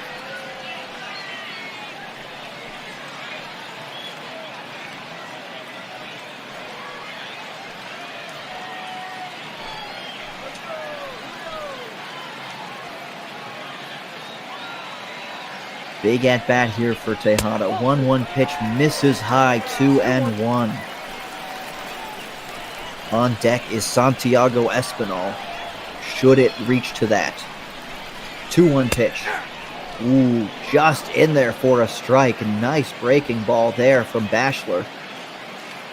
And Ruben Tejada was looking for something maybe not off speed there. Wicked pitch there to throw it 2-1. The 2-1 pitch is just fouled off. Got a piece of that four-seam fastball.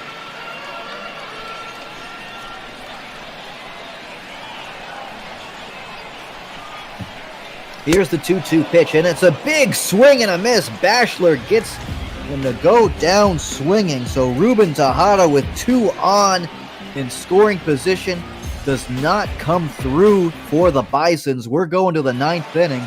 Syracuse still leads by 3. Leading off for Syracuse, the second baseman, Luis Guillorme. That'll be the top of the order here in the 9th inning for Brian Moran, who's coming out for a second inning of work. He'll face Luis Guillorme, Andres Jimenez, and Jarrett Parker. And all of these guys are left-handed batters, so maybe that is why he is out here for another inning of work. Bisons have a few lefties in that bullpen, though. Taylor Saucedo is down there, and Kirby Sneed is actually in the rotation, but he pitched out of the bullpen last year and probably should be back in that bullpen at some point. Trying to count 2-2. Especially with Trent Thornton out there in the AAA bullpen. 2-2 pitch on its way to Luis Guillorme. That one's fouled away.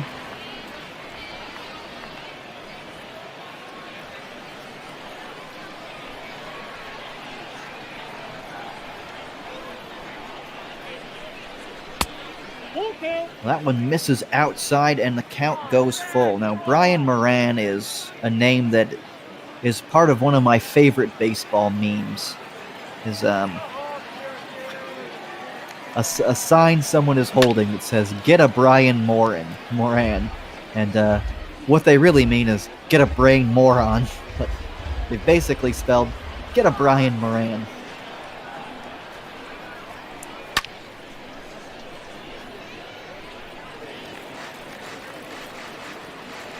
Eight pitches this at-bat for Luis Guillorme. He's putting up quite a battle here. 3-2 pitch.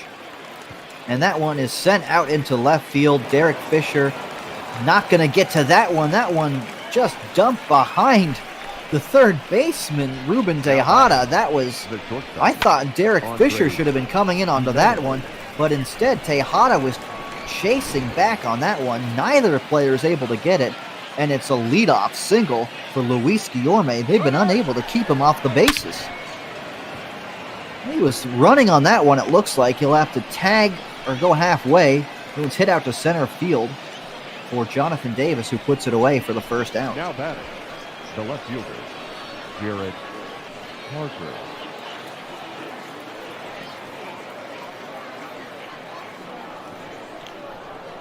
Brings up Jarrett Parker. And I went to high school with a guy named Jarrett Parker, but it wasn't this Jarrett Parker. That Jarrett Parker defeated me for the senior class presidency, and it's not something I'm still bitter about to this day. It really isn't. I ran as a joke. 2-0 pitch here to Jarrett Parker. Not my enemy. And it goes to 3-0.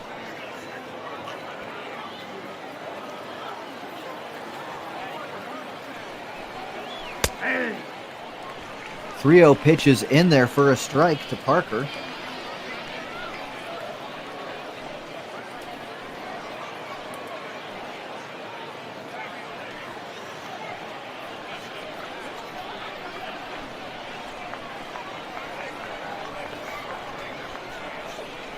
Here's the 3-1 to Parker, and that one is fouled away.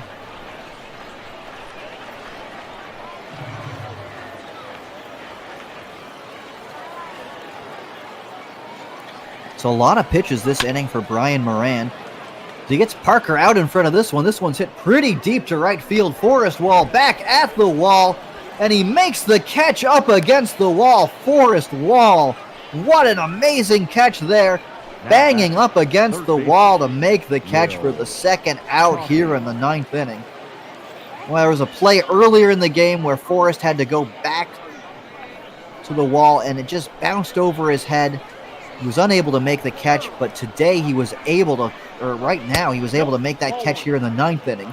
Very similar play. Able to bring it in here in the 9th for the second out. And Will Toffee sends this one to the gap. That one is going to get down for a base hit. Rounding second is Luis Guillorme. He is going to stop there at third. And a 2-out double for Will Toffee, and the Mets have run 2 on with 2 out.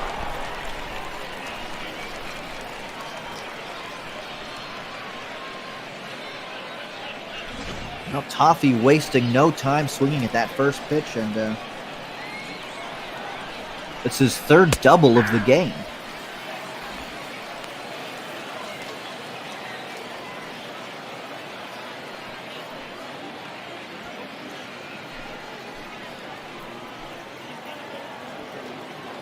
Brings up Jeremy Vasquez, the first baseman here for the Syracuse Mets. Sends that one to Aurelvis Martinez, who fires on to first for the final out here in the 9th inning. So the Mets get 2 runners on, but they fail to score any of them. It'll be 8-9-1 for the Bisons as they are down by 3 going to the bottom of the 9th. Ladies and gentlemen, your attention please. Now pitching for Syracuse, number 47. And in comes Chasen Shreve, a 1.45 earned run average, 26 strikeouts to 3 walks, and 18.2 innings pitched. He has been lights out. Absolutely outstanding here for the Syracuse Mets. Faces Santiago Espinal, Nash Knight, and Jonathan Davis, 8-9-1. Now, Shreve played for the Yankees. He's pitched for the Cardinals. His best year probably came in 2015. He got into 59 games for the Yankees with a 3.09 earned run average. So no surprise to see he is the closer here in Syracuse and doing incredibly well. And he's gotten 1 quick out here in the 9th inning as he's gotten Santiago Espinal to pop out to his catcher, Ali Sanchez, in foul territory.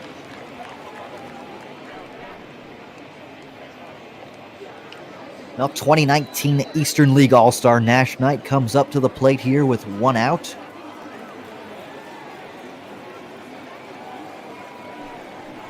Now Shreve was drafted by the Braves in 2010 in the 11th round.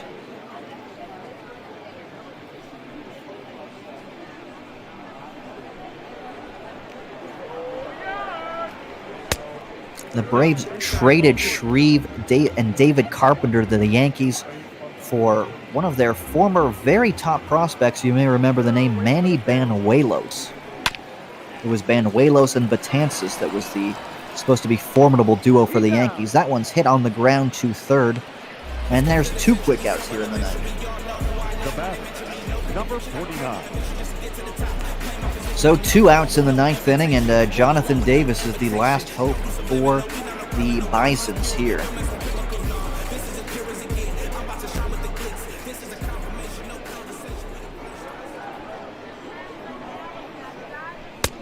Shreve was also traded with Giovanni Gallegos to the Cardinals for Luke Voigt, and he was designated for assignment by the Cardinals. He did not pan out, but Giovanni Gallegos absolutely has for the Cardinals, and the Mets signed Shreve to a minor league contract in November. Davis hits this one on the ground to Toffee, who's going to fire on to first for the final out here. So a quick 1-2-3 inning for Chasen Shreve. Big win for Franklin Colomb. He could be the player of the game. Toffee could be the player of the game. He had 3 doubles. This was really never in question, though. Syracuse got out in front early. They scored 4 runs in that second inning off of Jacob Waguespack and never really looked back. They're going to take this one by a final score of 6-3. They're going to improve to 47-42. They are now 5 games above 500, and the Buffalo Bisons are going to drop to 39-51. It has been a very long year for the Bisons. So 6-11-0 for Syracuse, 3-6-1 for Buffalo. Waguespack gets the loss. He falls to 1-9, and our player of the game is Juan Pablo Martinez. Pablo Martinez, of course, was a double shy of that cycle. He had a triple, a home run, and a single. And he is our player of the game. Going to go look at the replay. As you can see in the top of that second inning, Barnes hit a ball right through the middle that I thought Santiago Espinal could have made a play on it, but it was an RBI single. And then after that, Luis Guillorme in for Ronnie Mauricio sent one into the outfield gap. It was 2 runs driven in, scoring Barnes and scoring Martinez. They scored 4 runs that inning after Buffalo put 2 on the board of their own in the third.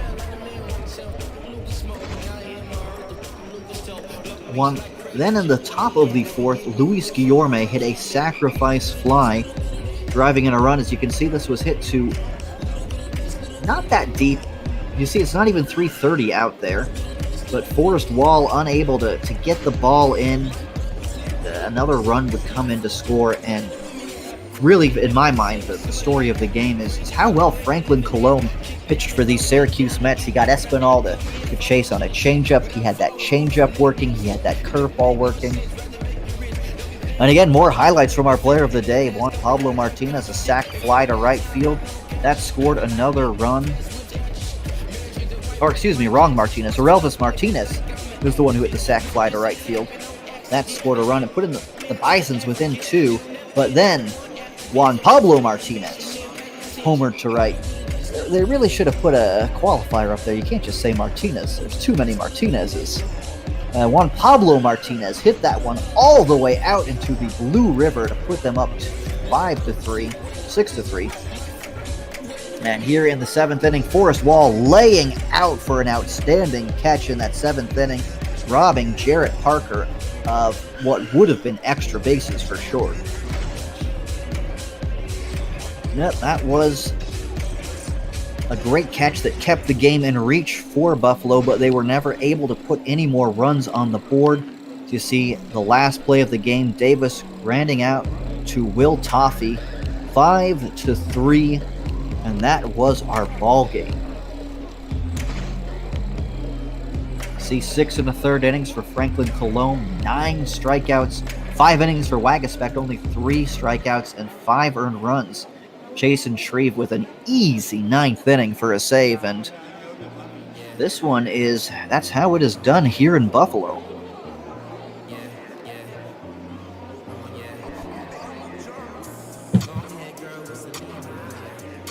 Well, we've got more bot ball action for you coming up after this game. And it is more minor league games coming up today. We've got, after this one, it's Scranton and Pawtucket. And is that Michael? Did you just join me in the booth? Yes, I did. I'm ready for a rivalry game, although it is minor league. But I am excited to see two of the best teams in the minor leagues go against each other. Yeah, Scranton has a pretty good team. A lot of Yankee players down there that we've seen come up. Look at that, Buffalo 30-60. Ooh, 30 games below 500. I guess they'll get a good draft pick, right? That's not how it works. I wish, but yeah, no, tanking in the minor leagues does you no good at all, except for provide your prospects more low pressure situations. Like it's something good about being bad, except for maybe your big league team is just so good. But it does speak a little bit to the minor league system, but not fully. And what is this matchup today? We've got Scranton and Pawtucket. What can you tell us about these pitchers going today? Okay, so you got David. Hope I'm not throwing you on the spot there. No, well, so they're not using their first starter, surprisingly, after the All-Star game. But you got David Hale. He's been with the Yankees for a while. He's a little bit of a guy who gets sent down, called up all the time. So he's looking to, he has a good season, but he's looking to, impress even more. So if maybe an injury happens, he's the first guy called up. Because right now, if there's a bullpen injury, it's probably Ben Heller. He was called up earlier. Starting pitcher injury, I'm not sure if it's him or if it's going to be one of their other guys. They have a pretty good rotation overall. So, you have a preference for a stadium? Preference for a stadium? I don't really, because they don't have McCoy in here. Let's do that one. I don't have a really preference, honestly. I really enjoyed looking at that Blue River Bridge and the Blue River Stadium. Oh, look at this. Noah Syndergaard's pitching pretty well down in the minors. Yeah, not surprising. He should, because of his injury, we have him in the minors. But he's very good. Very good pitcher. So not too surprising. And about to be underway here on ML Bot Ball. Got that. Well, all right. Yep, and looks like you've got things underneath or under control here at Riverboat Field. So I will sign off here. Michael Memis has this call. Scranton at Pawtucket. Take it away, Michael. Okay, we got Scranton at Pawtucket. And the Scranton is leading the International League North. They were a few games up on the Paw Sox. Paw Sox are currently in the number 1 wildcard spot, but in a very tight race. The Syracuse Mets, you saw one earlier, they were a few games ahead. They're a few games ahead of them, and they're only half a game ahead of the Rochester Red Wings, who we'll see playing later today.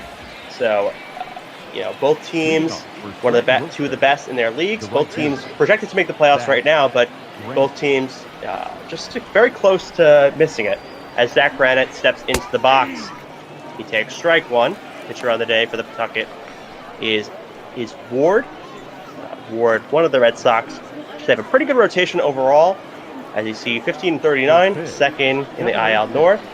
They're over halfway through this season. It's not 160 games. It's shorter than that. That ball is fouled off by Granite. Granite has 328 at-bats in the season, 3 home runs, 20 RBIs, a 234 average. But he is very fast, tied for 7th in stolen bases. So that's why part of the reason they have him in the top of the lineup. He could run pretty fast. His 0-2 pitch is low. Granite will take that. 68 degrees, overcast, no wind here. Pretty nice temperatures for this minor league game. As Ward throws the 1-2 to Granite, and it is fouled off. Ward seam 92 miles per hour. Ward throwing the low 90s for his fastball, so he's going to rely a little bit more on control and break to get these hitters out. That ball grounded down the first base line, but foul. See the ball boy there for the Paw Sox. Paw Sox are the home team today. That ball, another foul ball, and the Paw Sox fielders will not try to get it. Third foul ball of this at bat by Granite.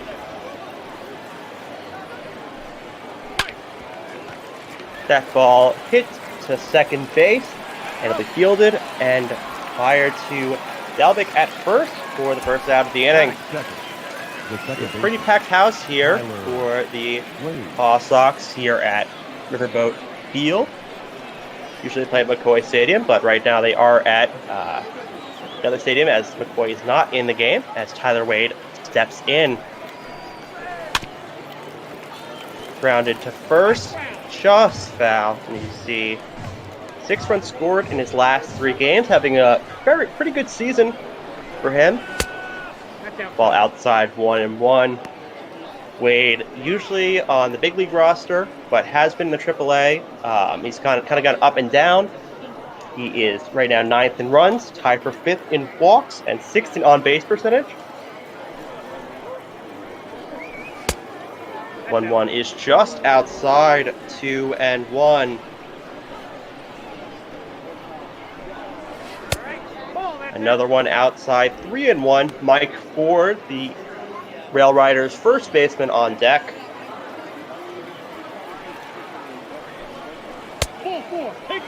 Just high, and Wade will work a walk. Wade, a big threat on the bases, so Ward's got to keep him at first here. As Mike Ford steps into the box. Mike Ford, a lefty, another lefty for this lineup. His numbers in the year: 104 at bats, 3 home runs, 30 RBIs, and a 273 average. Correction, 15 RBIs and a 298 average. As that was a hit and run, but hit by Ford, foul into the seats. Ford packs a big bat. Surprisingly, only 3 home runs, but he had 12 home runs last year in 50 games with the Yankees, so he could put a pop on it. As that ball is pitched out, Tyler Wade is not going on that pitch.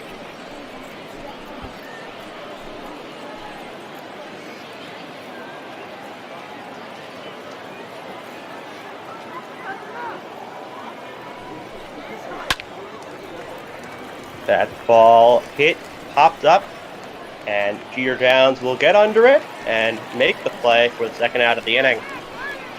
The Red Sox defense: Connor Wong at catcher, Bobby Dahlbeck at first, Chad De La Guerra at second, Downs at short, Tristan Casas at third, Jaron Duran at right field, Tate Matheny in center, and Luke Tendler in left field, as Brendan Wagner steps into the box.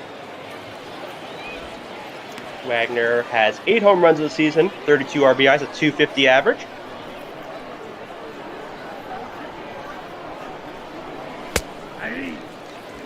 That ball is strike on the lower part of the plate.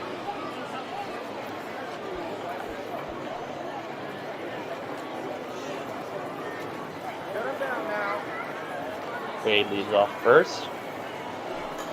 The 0-1 pitch is hit into the right field for a base hit. Wade will stay at second. And the Rail Riders have a 2-out hit off the bat of Wagner. Now stepping in is Ben Ruta. That ball is flown into left field, deep, but caught by Luke Tendler. And Ward will get out of the inning despite 2 base runners for the Rail Riders. Heading to the bottom of the first, a 0-0 game. You see David Hale stepping in, 5-5 record on the year, only 1 start. Usually used it as a bullpen, 2.26 ERA, 71 innings, 1.16 whip. So he's been used as a long relief, used as a middle relief pitcher, but now he's a starter for the Rail Riders. Drops moves happen. Sometimes relievers will be put in that situation where they have to start. As you see, Tendler up, and he's second on the Paw Sox in batting average. It just grounded to second. Wade will take it and fire onto first for the first out of the inning. 1 pitch, 1 out. Batting second, the shortstop. And the Rail Riders defensive alignment. We have Chris Iannetta at catcher, Mike Ford at first, Tyler Wade at second, Anthony Volpe at short, Brendan Wagner at third, Ben Ruda in left field, Jason Dominguez in center, and Zach Granite in right. Cheater down, steps in. That ball called a strike. You see the Rail Riders 54-35 in the year, first in their division, second best record in the league. And because the North has 2 more teams, they automatically will play the wild card team, and then the other 2 divisions, which have 4 each, will face each other in the first round. It's a best of 5 series. Then you have the finals, obviously, after, and then you face the Pacific League after. The winner of the IL gets the Governors Cup, and then you have like the AAA World Series against the Pacific League. The 1-1 to Downs just gets a strike on the inside part of the plate, 1-2. That ball grounded to short, taken by Volpe, and throws onto Ford for the out. 2 outs quickly in this inning. The designated hitter, Josh Akemi. And then you have Josh Akemi here, the Paw Sox DH, can also play first base for them. Count 1-0. And his last game, 0 for 4, 2 strikeouts, so looking to bounce back from that here. Third in the lineup for the Paw Sox. Outside, 2-0. And Akemi, he was selected in the 5th round of the 2014 draft by the Red Sox. One of the guys that will bat lefty but throws righty. A little bit odd, but some players have that. As that pitch just high, 3-0, hailed down 3-0, 2 outs in the inning. On deck would be Tristan Casas, who are the Paw Sox. Right down the middle for a strike. Seems like they did not give Akemi the hit sign.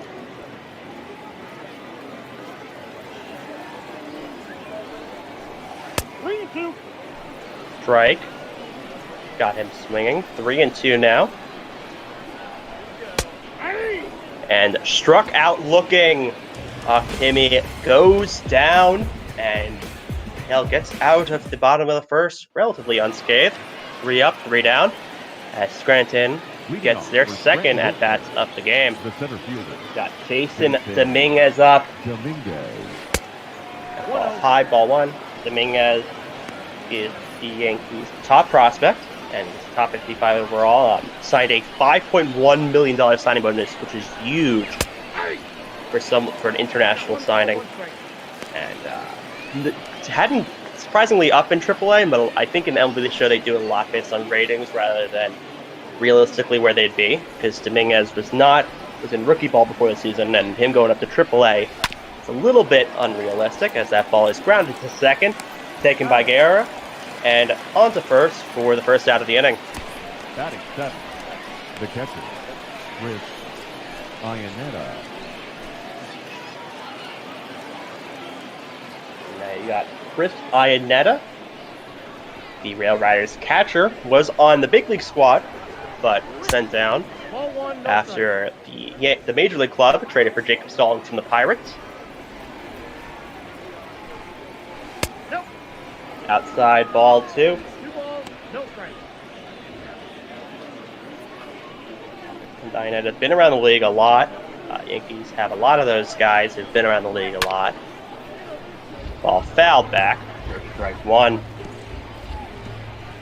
Yeah, it has been cold recently, but was on the big league squad. He had to start once Gary Sanchez got hurt. And filled in, he didn't do too bad. The Yankees still were a very good team, despite Gary Sanchez being injured, because they have such a great lineup. That ball outside, 3-2, and Anthony Volpe on deck.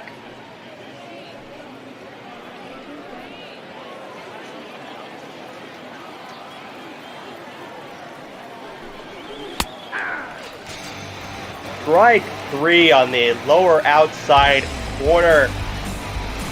Not very happy with that one as Iannetta, but you see just hit the corner, maybe like a tiny bit outside, 94 mile per hour for seam.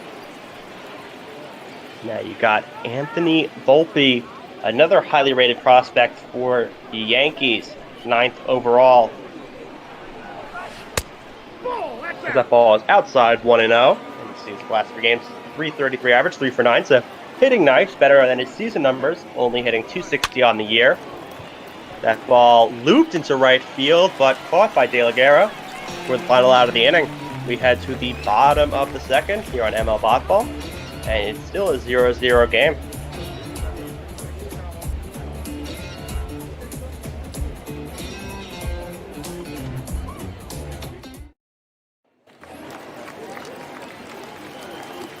Leading up for the Pawtucket, the third baseman. As Tristan Casas is up. That ball outside 1-0. Casas, 10 runs scored his last 10 games, so he's had the guys behind him drive him in a lot, and he's gotten on a good amount as well. Another one outside, 2-0.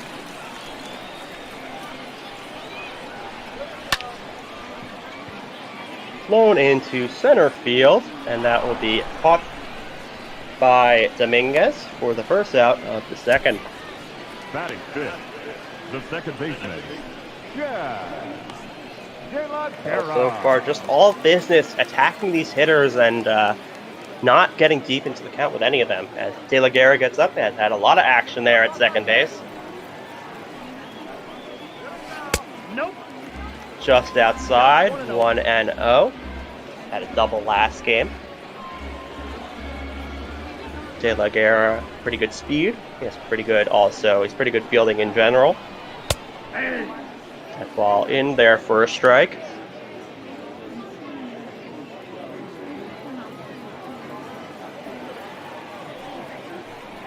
The 1-1 is hit into left field, and that will just drop in front of Ruda for a base hit.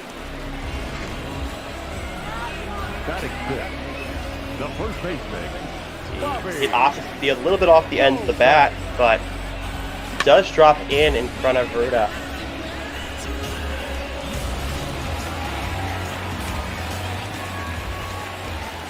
As Bobby Dalbeck gets up. And he hits that one into right field, and that will drop in as well, right in front of Granite. And first and second now with 1 out. Hit too hard for De La Guerra to advance to third, but first and second, 1 out. Maybe you see a double steal here. Maybe try a hit and run. As Jaron Duran gets up. That ball looked a little bit high, but called a strike. See Duran, 13 home runs this season, 4th on the Paw Sox. And he's also tied for 3rd in stolen bases in the league, 16, and 7th in runs with 43. That ball scoots away, but no runners try to advance. And you see, I am calling them the Paw Sox. They're called both the Red Sox and the Paw Sox, but because they're from Pawtucket. I know a lot of teams do call their minor league teams the same as their major league team, like you got the Staten Island Yankees, but I think the Paw Sox are a little bit more creative based on where they're from. That ball outside, ball 2. 2-1 count now. Now getting into a little bit of trouble in the second inning.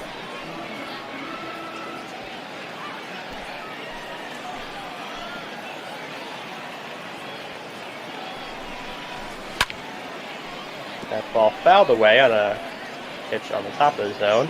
2-2. Hale really needs an out here. Already has 2 runners on 1 out. Getting it to 2 outs can make it much easier for him. That pitch fouled off. Duran also, his 13 home runs are tied for second in the league. His RBIs, 51, also in second. So generating a good amount of power, looking for another RBI here. That ball's grounded down the third base line, but stopped by Wagner, but he cannot make a play. Ran too fast for him, but nice job saving the run. If that ball goes through, it's at least 1 run, maybe 2 if it gets to the wall. As the catcher, Connor Wong, gets up.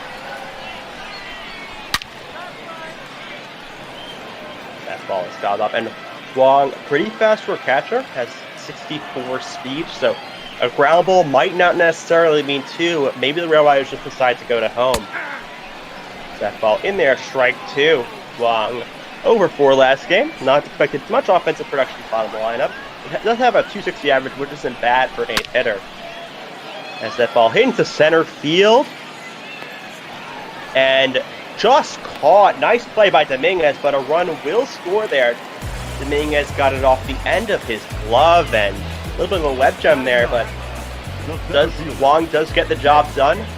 The runner advances from third. No other runners try to advance, and you got 2 outs with Tate Matheny out.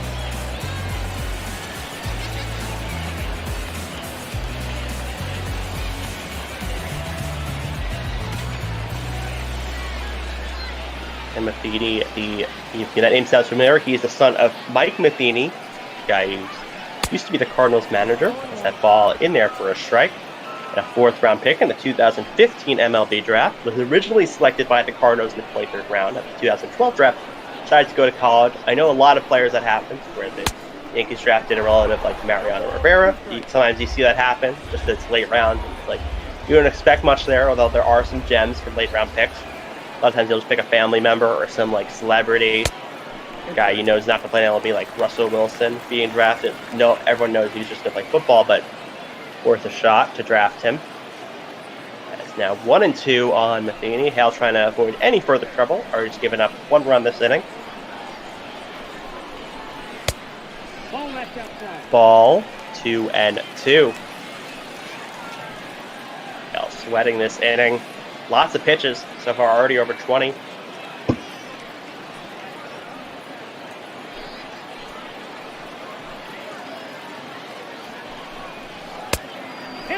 And that just outside 3-2, and top of the lineup of the Paw Sox up next. So you want to get Matheny out here, as the runners will be going on this pitch, so a single will score a run. Hale in a precarious situation. 3-2, 2 outs. Runners on first and second. And here's the pitch, and it is hit into right field. That ball would have been called a ball, but it was caught by Granite. And Hale gets out of it with limited damage. 1-0 Paw Sox on a sacrifice fly by Wong. And we head to the top of the 3rd. Kyle Higashioka is up. Another Yankees catcher. Struggled a lot this season. Yankees expected him to be the backup catcher, but lost the job to Iannetta, and now DHing in the minors. It's that ball 1-0. 2 strikeouts yesterday. Just having an overall awful season. Hitting below 200. Only 1 home run, so just nothing to make up for his struggles to play.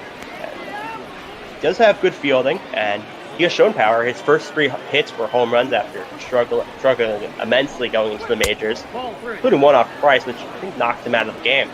As already 3-0 on Higashioka. 9th hitter in the Rail Riders lineup.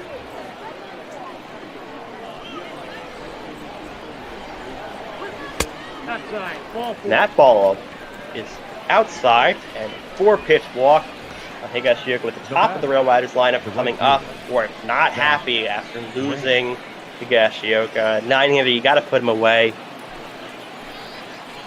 Rounded out in the first. See his numbers, average, his on-base percentage, OPS. So his slugging percentage pretty similar to his OPS, which is a little bit surprising, but not too much for a first hitter. You're not going to expect too much power out of that guy. 1-0. Inside 1-0, and Higashioka will not be running. I'll have to say that in advance unless there is a hit and run.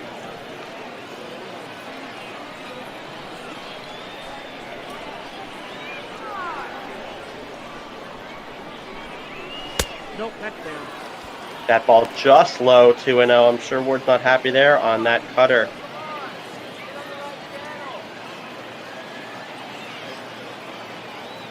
Higashioka on first. 2-0 pitch to Granite. Is hit into to right field, but foul.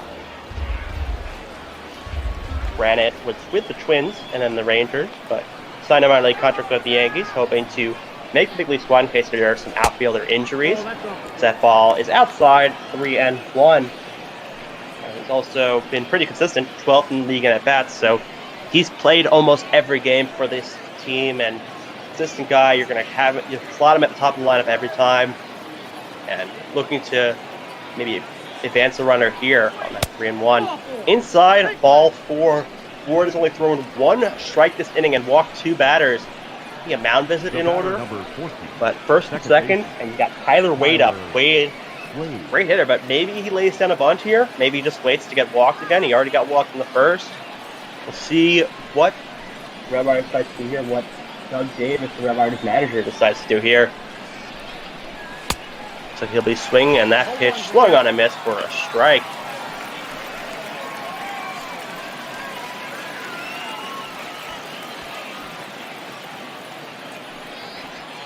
He can play basically everywhere. He learned the outfield last year, and unfortunately to him, he got sent down and made a lot of Yankee fans mad. But he can play all around the infield. He can play most of the outfield.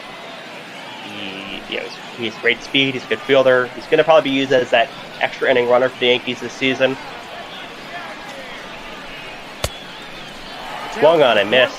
Juicy pitch, but Wade missed the curveball. 1-2. Ward hoping for a ground ball here.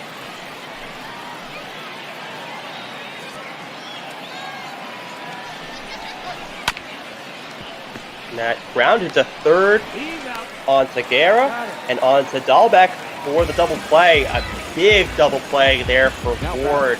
The first baseman, Mike Ford.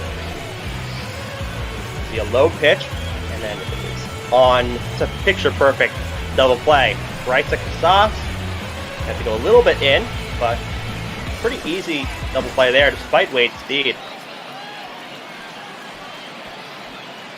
As Mike Ford steps in.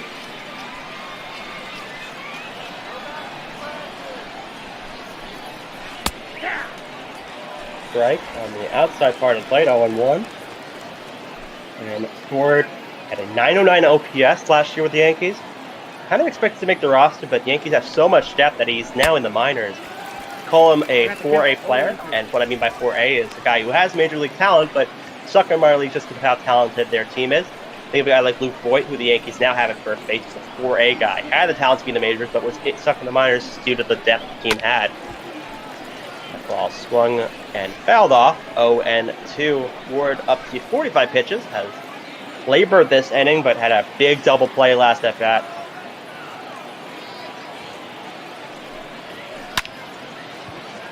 And that hit into right field, and will it drop? It will not, as Duran gets it for the final out of the inning.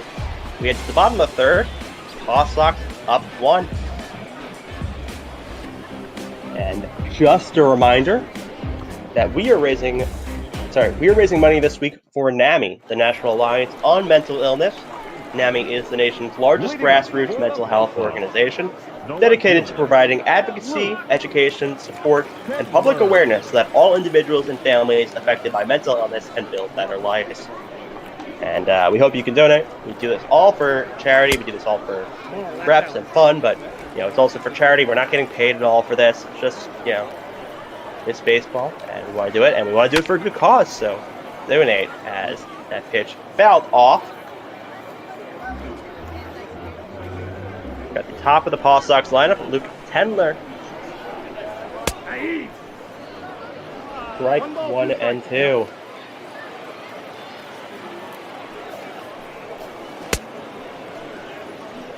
Strike 3, swinging, and Hale's second strikeout of the day. Good start to this inning.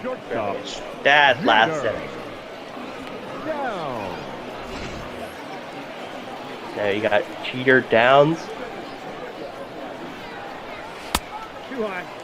Just high 1-0. Downs ranked 44th by MLB among prospects, 86th by Baseball America, and he was the headliner of that Mookie Betts trade.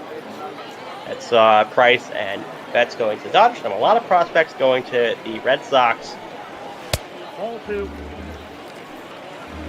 That one's high 2-0, but you have to wonder, what does Downs do? Because the Red Sox have a great shortstop of their own in Xander Bogaerts, so is Downs going to try to go to second? They kind of have a gap there. Does he play, do they trade one of them? Do they trade Bogaerts and go for the cheaper Downs? Do they maybe have Downs learn another position? Or what do they do? Maybe they have Downs learn the field. A decision for the Red Sox coming up pretty soon as a walk, 4-pitch walk onto Downs, and Downs will happily take that base. The designated hitter. As Josh Akimi steps in for the second time, struck out in the first inning.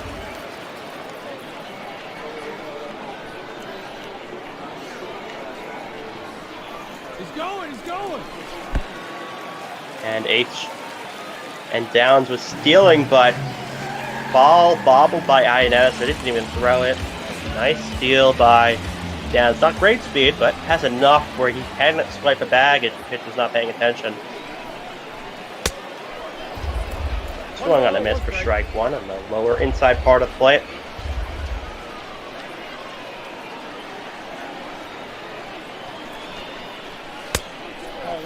Another one inside, 2-1, similar to that first pitch. Akemi has a twin brother named Michael, and he's a linebacker for Thaddeus Stevens Community College. That ball is grounded onto third, and Wagner will throw it onto fourth for the second half of the inning. And Downs does not try to advance there. If he did, Wagner would not throw it to first, and he would just wait there and try to get him to a rundown. And you got Tristan Casas, blew out in the second inning. He's their team's number 2 prospect, right after Downs, and ranked top 80 overall by all outlets. So he's also highly looked upon by the organization. They do have Devers in the majors, so also a decision the team will have to make once he is ready to go to the majors. That ball is fouled off 1-1. They don't really have to make the decision yet because he's still got a couple of years until that'd be Rule 5 eligible. He's only 20 years old. Downs is only 21. So you got some time, but you don't want to leave them there too long, and maybe they lose their value or they face an injury, and then you never get to see them live up to their pencil, as that one is 2-1. Another one inside, 3-1, and Chad De La Guerra up next if there is a walk here or a hit. And that would have been ball 4, but fouled off by Casas. 3-2. Runner will probably not be going. It's a walk, then you could still nab the guy at third. And that one is called strike 3 on the lower part of the plate. Casas thought he was going to walk, but struck out there in disgust, holding that bat still, mate. Throw some stuff. Has to stay calm as we head to the top of the 4th. 1-0, Paw Sox. Leading off for Scranton. As Brendan Wagner steps in for his second try. He's in the lineup against righties, but against lefties he is not in the lineup until they have Rosel Herrera. But keeping in Wagner here against the righty as that ball is flown on to left, and Tendler will get under that one for the first half of the inning.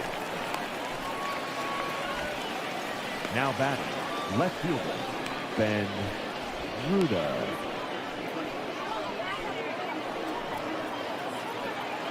Ben Ruta steps in there.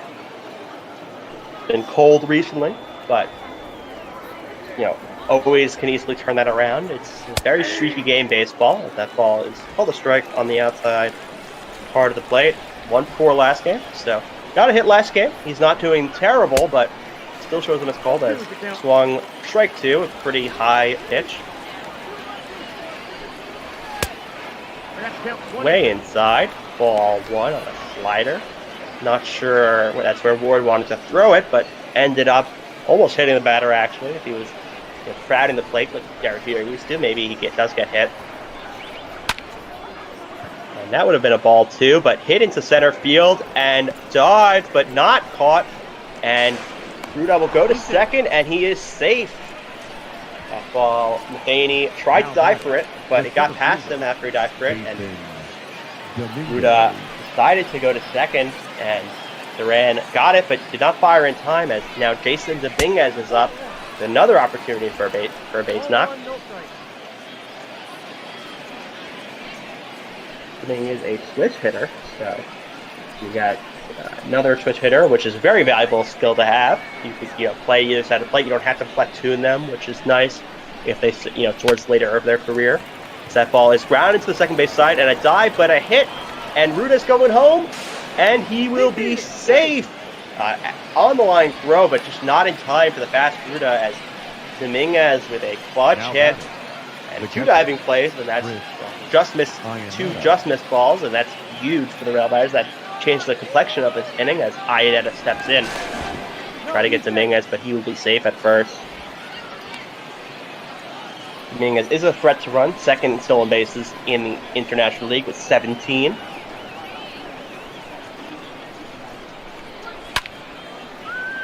That ball hit to right field and deep, but will be caught by Duran for the second out of the inning.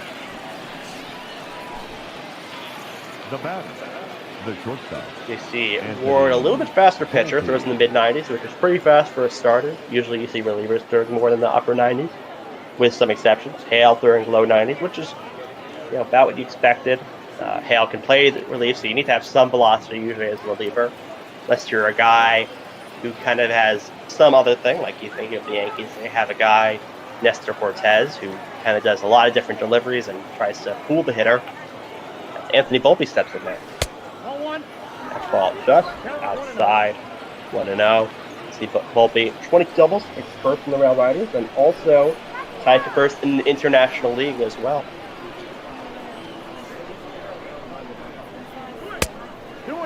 Pitch out, but no one will be going there. Dominguez stays at first. 2-0 now.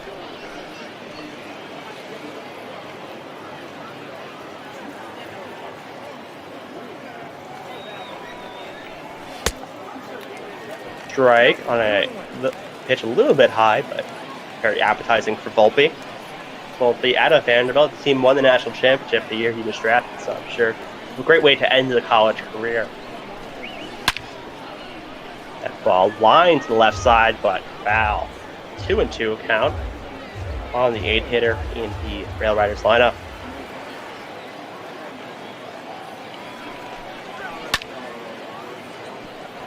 Ball, another foul ball to the right side this time. Neither of those can go stand. The ball boy, Joe Billinson, relative of Billy Billinson, takes that one. And that ball popped into center field and will be caught by Matheny as the Paw Sox get out of the inning. But not before a run is scored. As we'll head to the bottom of the fourth, 1-1 game now.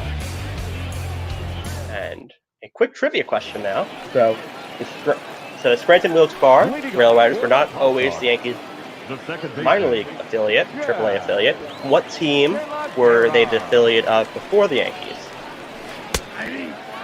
That ball is a strike on the lower part of the plate. Chad De La Guerra steps in.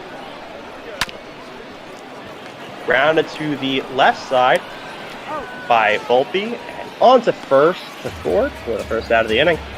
Hale up to 53 pitches right now. Pretty good pace for him.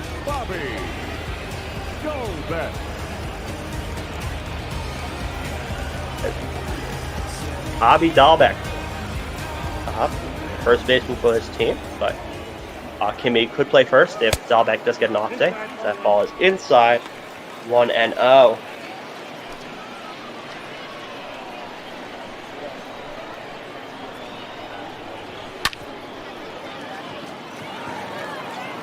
Grounded to Volpe and on the four, but a wild throw and pulls forward off the bag.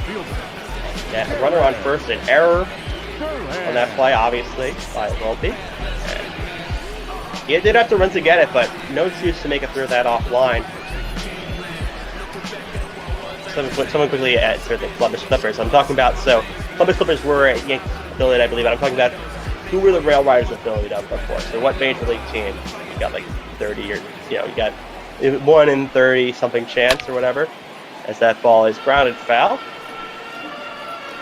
Duran, a IL All-Star this year, one of several All-Stars for both teams.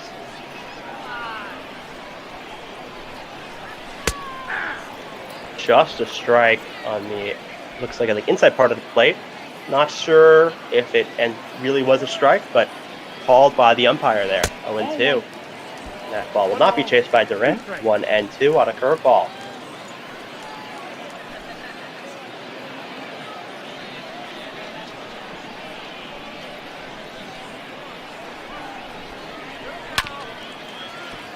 Ball grounded down the left side and just fouled. Would have possibly been a double if it was fair, but just missed the line. 1-2 now. Just outside, 2-2.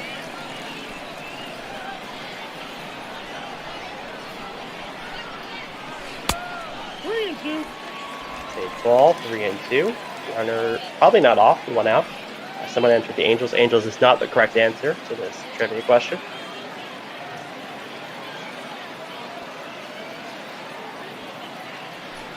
Three and 2 pitch to Duran is fouled off and a foul ball. Hanging tight here. That's a 2-seam fastball, a little slower than Hale's 4-seam this round.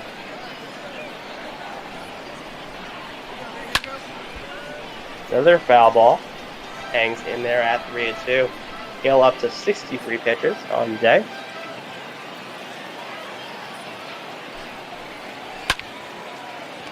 And line to short, but caught by Volpe. Another action for Volpe. It kind of makes up for that earlier play. And nice play to get the second out of the inning.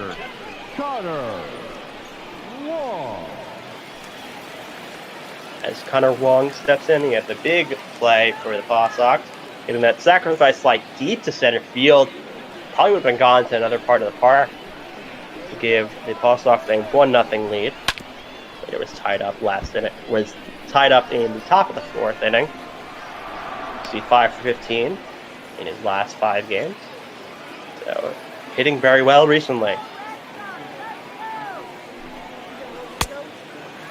A check swing, but he did go 0-2.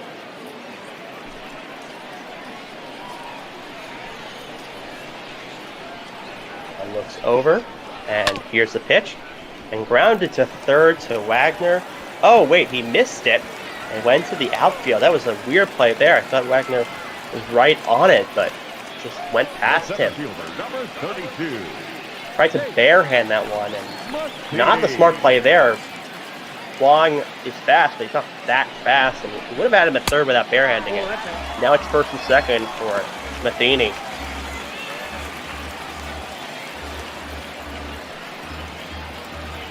A pretty good average for a 9-year, 273, and pretty good pop as well. 6 home runs, which isn't terrible.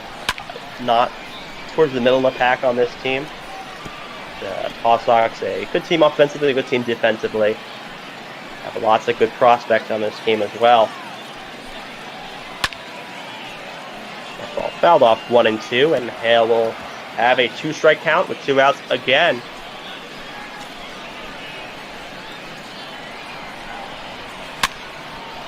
Another foul ball. 2-seam fastball. And Hale let down by his defense this inning. And plainly say it. Downs had an errant throw. Wagner had a bad read. That ball is popped up to the first base side. Ford will just have enough room and will make the play right by the stands. And we head to the top of the 5th. It's a 1-1 game as Higashioka, Granite, and Wade coming up for the Rail Riders. Leading off for Scranton Wilkes. Higashioka walked in his first place appearance on 4 pitches, and it looked like Ward would be in trouble that inning, but got a double play that inning to save himself. Ball rounded to the third base side and just past Sauce and getting there for a single. Fired into second by Tedler. The batter, the right fielder. Celebration by Higashioka. 2 times on, and a great game for him so far. Not his usual performance. Going to raise that average a little bit, probably to the 170s maybe, as Zach Granite gets in for his 3rd time. He walked last time on 1 strike and 3 balls and 4 balls. And now looking to move over Higgy here. Higgy, affectionately known by Yankee fans. That's Higashioka's, one of his Higashioka's nicknames. That ball just outside 2-0. It seems like the umpire is calling more inside strikes than outside strikes, or like ones that were just off the plate. He'll call it inside, but not as much outside. As that one is fouled off inside there, off the inside part of the bat.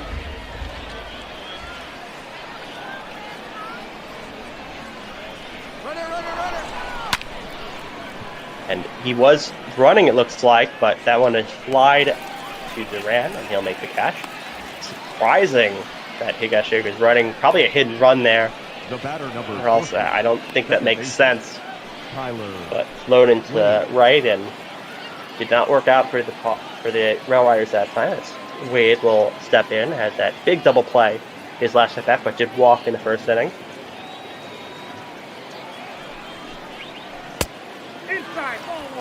Ball inside 1-0. You see 3 for 10 his last 3 games. And Wade did have his best season last year for the Yankees by far. Still not great numbers, but he hit in the 250s, which isn't bad for a utility guy. And he had a little bit of pop. He drove in a few runs, but the Yankees do have so many good guys, and there's so many good infielders as well, with Andujar returning, especially, that Wade ends up in the minors. But I could see him when they expand the roster a little bit, him being called up. If it's an injury, him being called up. He's been pretty good this season, as Higashioka goes again. Maybe another hidden run and swing by Wade, but fouled off. Interesting decision, because if you miss it, Higashioka's a dead duck. That ball grounded to the right side and gets through the infield for a hit. Dahlbeck had an opportunity, Gary had an opportunity, just gets through. Nice piece of hitting there by Wade.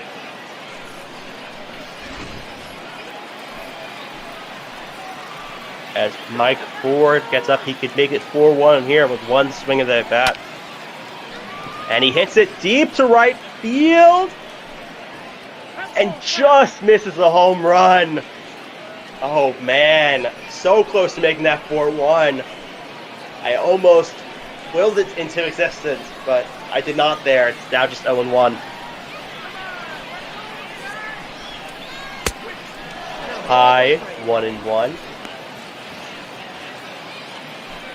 3 runs scored in his last 2 games. So the Rail Riders middle of the lineup, still in the Yankees, have drove him in recently.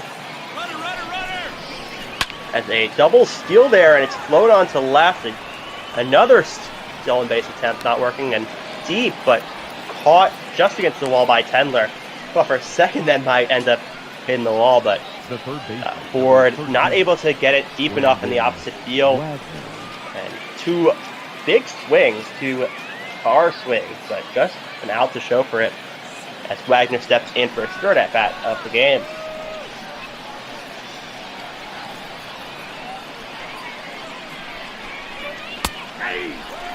Pitch on the outside part of the plate, strike 1. Ward up over 70 pitches, not sure how much longer he'll go. Due to the All-Star break, Paw Sox basically have all their relievers available, so they could bullpen for a little while. They have enough guys. 0-2 now on Wagner. That pitch grounded to 3rd. Casas will take it. And fire on to Dahlbeck for the final out of the inning. The Rail Riders give a scare to the Paw Sox, but nothing to show for it as we head to the bottom of the 5th.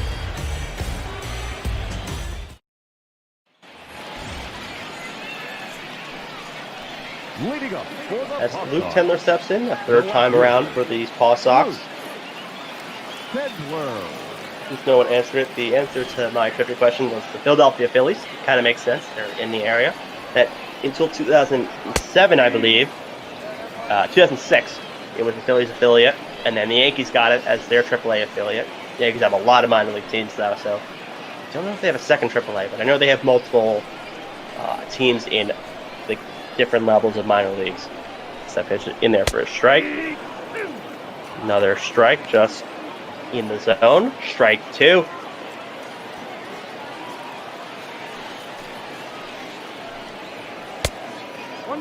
One and 2. And Tendler, as you see, Chad Bettis and Luis Cessa, the Rail Riders' 2 long relievers warming up. Lost to the long relievers in this game. Bettis, an all-star in this season, so he's had great. Plus, surprisingly no appearances. Had suffered some injuries, I believe, and may have been on the big league roster for a little bit, as that pitch 2-2. And Pendler has pretty great numbers. His home runs are tied for 7th. His RBI is tied for 11th. His 21 doubles, which is 4th. 44 runs, which is 5th. As that pitch is hit into center field, pretty deep. But Dominguez will get it on the track for the first out of the inning. Now batting, the shortstop, Jayden Down. As Jeter Downs steps in, and Jeter, a very familiar sounding name to any Yankee fan or any baseball fan really, who's not very young. Jeter Downs is named after Derek Jeter, one of the greatest shortstops in history, one of the greatest Yankees in history, and going to be inducted into the Hall of Fame now next year because this year's one was canceled, but elected with all but one vote. We still don't know who didn't vote for him, and we may never know. Hopefully we do eventually, so we could write articles criticizing him and tweet criticizing them, but it's anonymous. You're allowed to be anonymous, and that person was who didn't vote for Jeter. Probably for good reason, honestly. As that pitch inside, 2-1.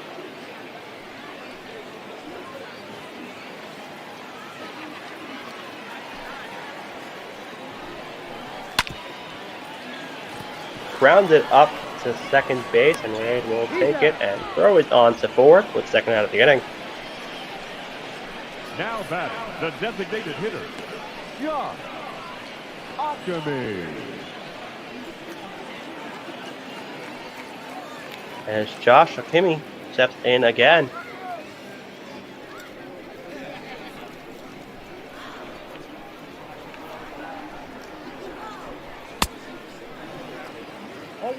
One on a miss for a strike. Set 2 doubles and 6 RBIs in the last 7 games. Very impressive for Ockamy.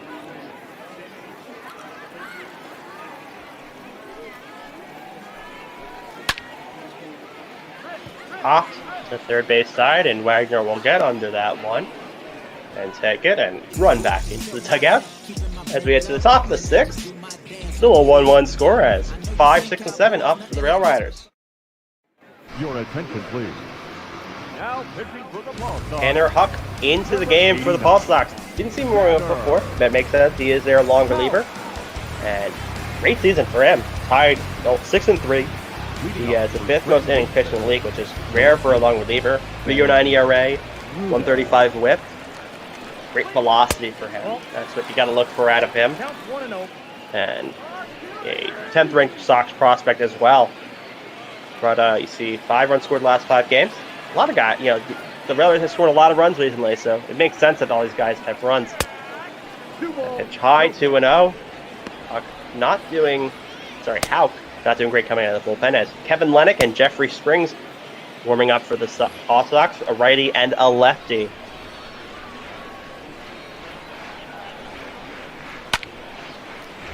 That one hit down the line, but wow. And Houck, he was on the U.S. team in the 2019 WBSC Premier 12, and that is used to qualify for the Olympics, and the USA finished 4th.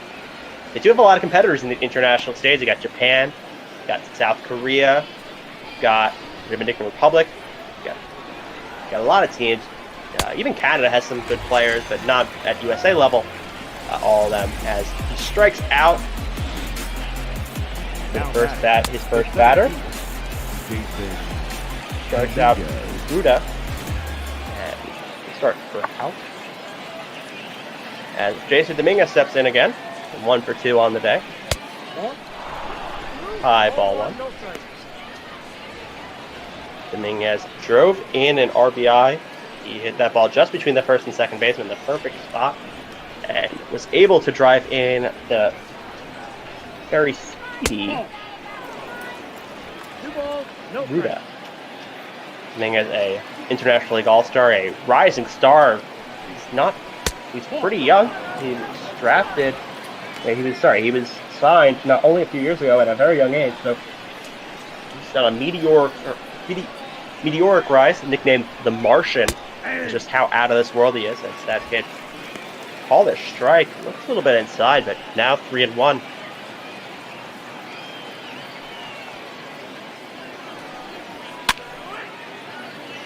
One pop to the left side. Wong will try to get it, and he dives, and he just misses that. Would have been a really nice play there by Wong, but just now a 3-2 count. Out looking for a second strikeout here, and looks like Dominguez let the umpire won't even check with third or first and just call himself. 2 outs, got 2 strikeouts for Houck. Chris Iannetta's up, struck out and flew out this game.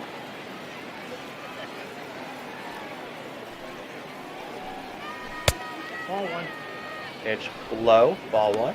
And you see all the teams flipper. Angels, Seattle, Arizona, Colorado.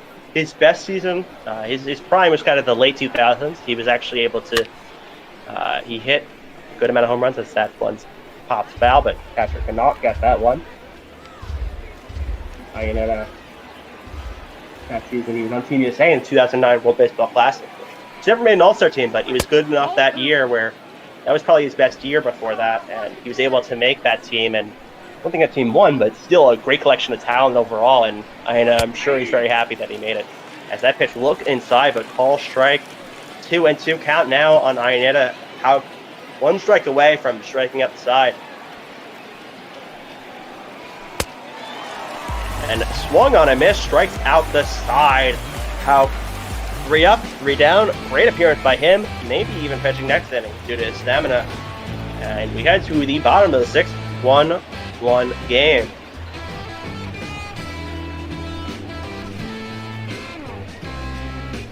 The games we have later, we have the Durham Bulls and the Norfolk Tides.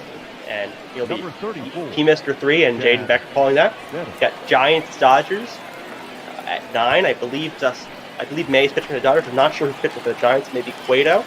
And I believe at Ball at night, we have Toledo Mudheads against the Louisville Bats. That's Justin Rocke and Carlos Zimmermann on the call. And then the Giants Dodgers is Cookie Eater, 45, and SpecialFX. As that ball is hit into center field, and that will be caught by Dominguez as Chad Bettis enters the game. Bettis, the guy who's also been around the league a lot, another former Rocky, 72 on the year, 93 innings pitched, 59 strikeouts, a 250 RA, and a 127 WHIP. Great season all around. From the Rockies 2013 to 2019. He mostly goes to 4-seam and change, but he'll also throw a slider and curve, and I guess he also has sinker, but I don't think he's going to throw it today. 0-1. He signed a minor league contract with the Yankees this offseason. That ball is strike 1 to De La Guerra. De La Guerra 1 for 2 on the day. Pull, that's inside. Inside of 1-1, as you see Dan Otero and James Reed warming up a righty and a lefty. Both teams warming up those. Since it's not warming up anymore, I don't think they'll need to use him unless this game goes extras. 2 balls, 1 strike. Low and inside, 2-1 on the slider. That's ball 3. 3-1. Bobby Dahlbeck on deck.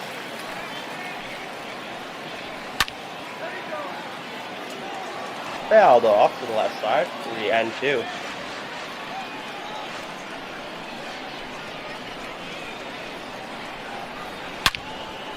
Three-two is swung to the right side and diving by Granite, but not able to get it. And Chad De La Guerra wins the battle of the Chads and gets a 1-out hit. Smoke off the bat. 3-2 pitch. You kind of want to throw a strike as Bettis, but didn't have to there. Try to get him chasing. Now you got a guy on first. Dahlbeck up. And De La Guerra has speed as they just pitch out as I say that. Thought maybe De La Guerra was going. De La Guerra can steal a bag. Doesn't have a lot of skill in the season, but he does have good speed, so it's just maybe not the situations where he's needed to or wanted to.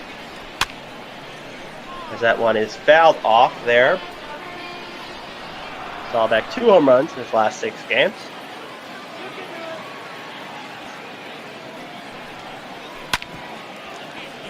It's grounded to Wagner, but a wild throw. Defense letting down the rail riders again, and that throw is not in time to first. an error by Wagner. Wagner's second bad play of the day. He also had that misplayed ball, but not called an error. Then he got first and second for Duran, and Railriders defense just letting him down. That would have been a double play to end the inning, and now you got first and second, one out. That ball is hit into the left side and out of play. 2 for 3 with a double and 2 RBIs in the last game before the break.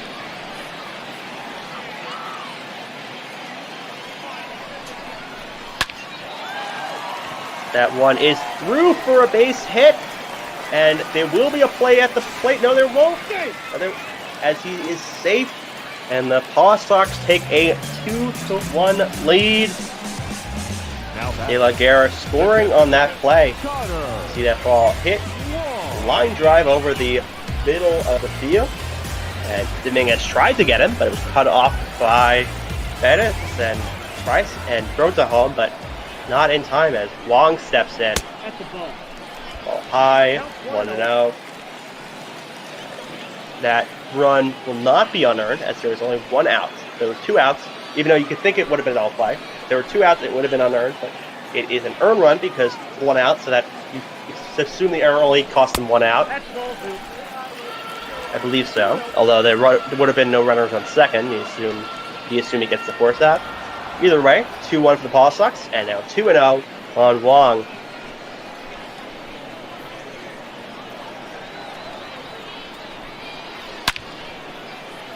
That ball crushed to the left field side, but just foul. Would have been a double there if it was fair. 2-1, allowed first strike.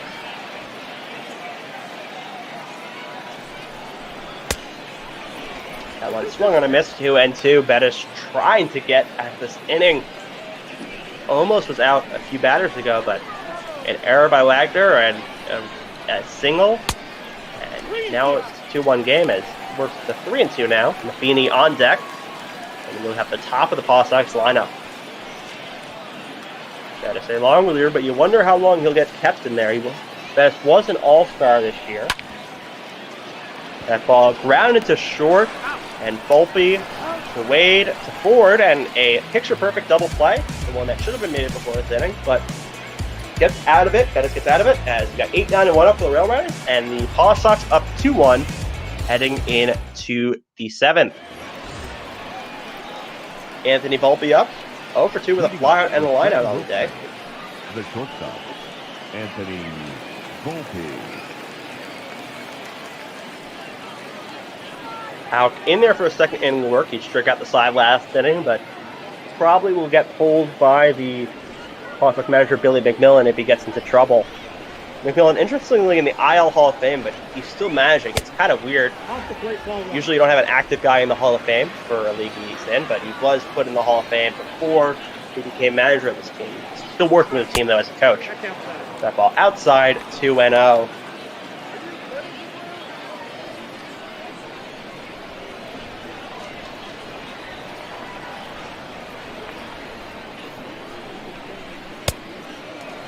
I'm going to miss 2-1, high and outside that pitch.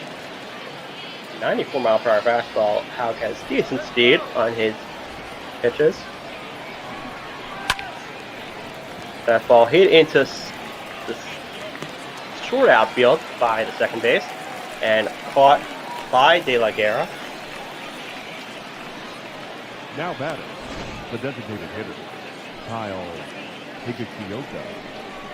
You can see pitch info there. That pitch was just on the plate, high and outside, 96 mile per hour, a pretty fast pitch, hard to get around, especially in AAA. Maybe not used to that speed as much, even though the game is speeding up. Higashioka steps in, a great game for him so far, a single and a walk. Looking to maybe get another clutch hit for this team here. That pitch is a strike.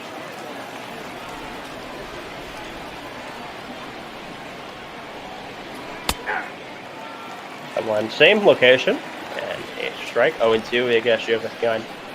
Higgy is trilingual. He can speak English, speak Spanish, and Japanese, which is very helpful that Yankees have a Japanese-speaking pitcher in Masahiro Tanaka, and they have a lot of Spanish players as well. So being able to communicate with them, even if it's not perfectly, definitely is helpful for a catcher, rather than having to try to communicate in different ways.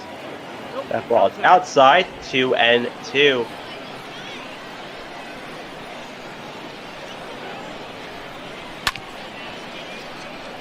Grounded foul.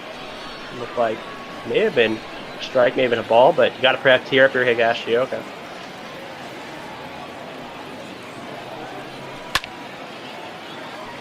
That one fouled. I guess like last time, after this at bats, I'll probably sing taking out the ball game unless Shark is around. That one hit pretty high and pretty deep, but that will be foul. Left fielder Hendler didn't even make an effort on that one. He knew it was going to be foul off the bat. 2-2 pitch from Houck. And swung on and missed right down the middle, but I guess you can maybe looking for something else as it's Houck's 4th strikeout in only inning and 2/3 innings of work. Get shake that. Frustrated, throws his bat in the air and having a good day, but you want to come through for your team. It's technically in the game, you're down 1. Probably his last at bat of the game unless Scranton can get some runners on as the top lineup comes up for the 4th time today. That pitch is a ball, 1-0.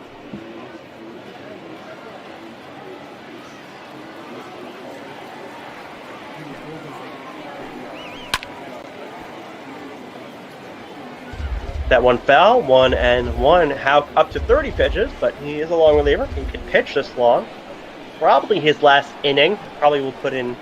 Plus, I'll probably put in another guy next inning. It'll be the 8th inning.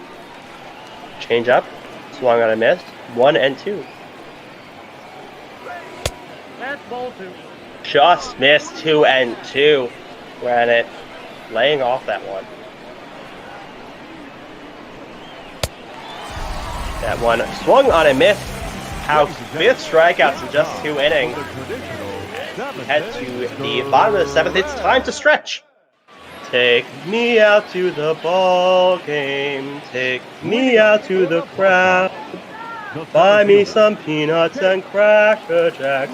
I don't care if I ever get back, for it's root for the home team. If they don't win, it's a shame.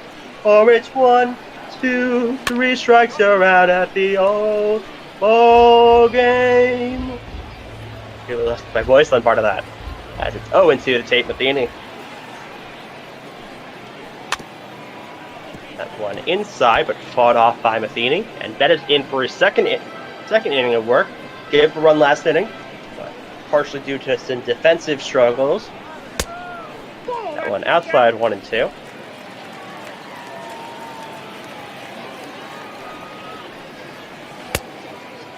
Another one outside, 2-2. A slider. And all the minor leagues and the major leagues coming off their all-star breaks, so players a little bit more fresh, except for those playing in the all-star game. But even so, they had a few days off. It's nice to have that in the middle of the season. Playing so many games in so few days. That ball's hit down the right side, but just foul. Looking to double if it landed. 2-2 count.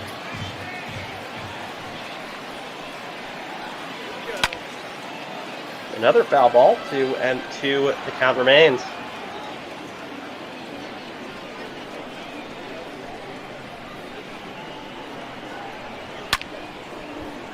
Another foul ball, fighting him off here, 2-2 again.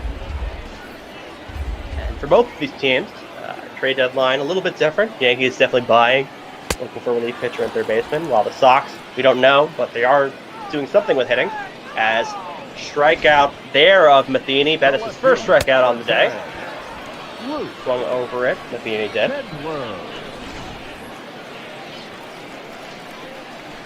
Top of the lineup out for the 4th time for the Paw Sox. Chandler fouls that one off.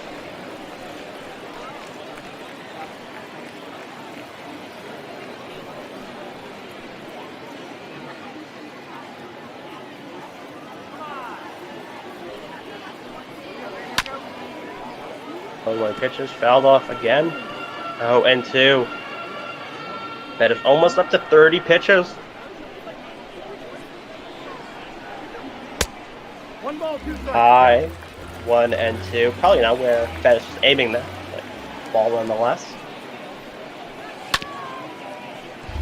One fouled off. 1-2.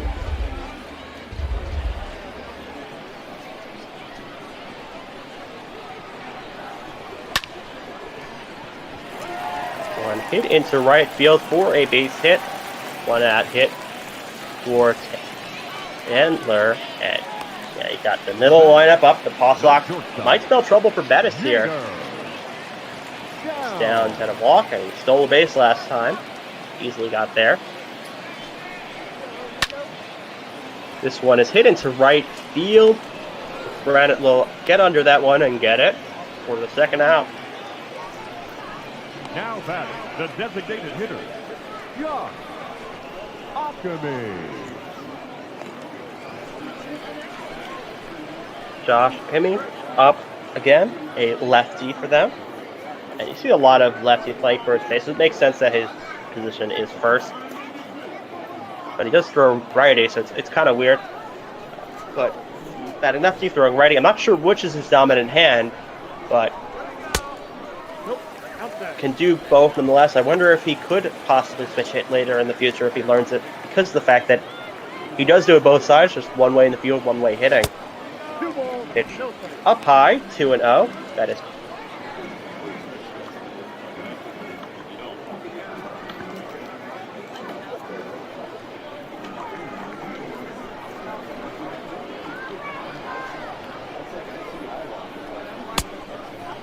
pitch swung on a miss. 2-1.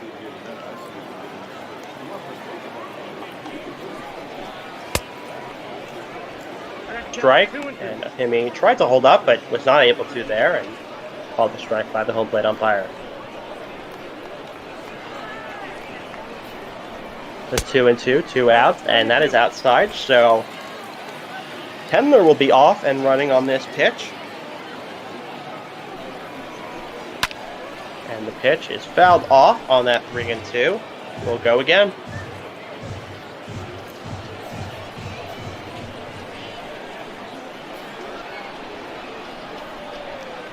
Three and 2 pitch. Called strike 3. And Bettis will get out of the inning despite the 1-out hit. And we head to the top of the 8th. 2-1 here. We'll see who the Paw Sox put in. Had a few guys warming it up. 2 errors. The Rail Riders in the day. As Brian Johnson in there. A guy who can start, he can relieve. And you can see his numbers, a 1.61 ERA. Incredible. 24 games. He did start on the Red Sox a few seasons ago due to a lot of starter injuries, but their staff is relatively healthy, so Johnson down in the minors right now as Wade gets in for his 4-6 as that ball's hit deep into right and just caught at the wall. Oh, gave it a ride there, but Duran does make a play at the wall. You see the starting pitcher lines, 5 innings pitched for both of them, both 1 run, both 1 earned. 4 hits given up by Hale, 5 by Ward, 1 walk by Hale, 3 walks by Ward, and 3 strikeouts by Hale. So not a lot of strikeouts for either of them, and not a lot of walks. So lots of balls in play. So a lot of it comes down to fielding. The Pawtucket's fielding has been better overall, and there has been a few diving plays also that have changed the complexion of this game. But right now, Paw Sox have a lead as Ford a violent swing, maybe trying to get another one hit like last at bat, or just missed a home run. But swung on a miss for a strike.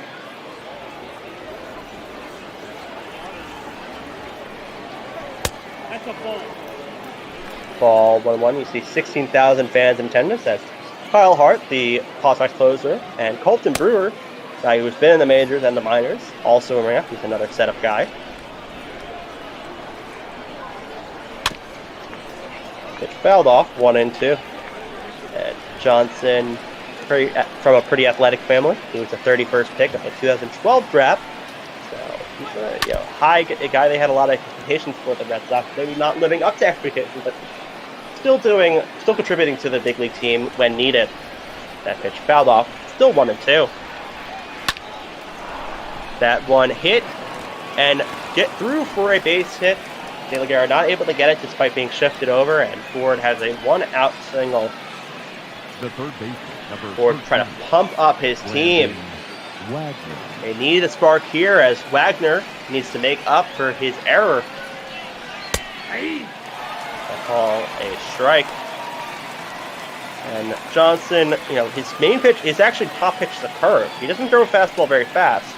So it kind of makes sense he's relying on the curveball. He also has a slider. May throw a sinker or change, but it's unlikely. He's more of a 3-pitch guy. The curveball, the 4-seam, and the slider.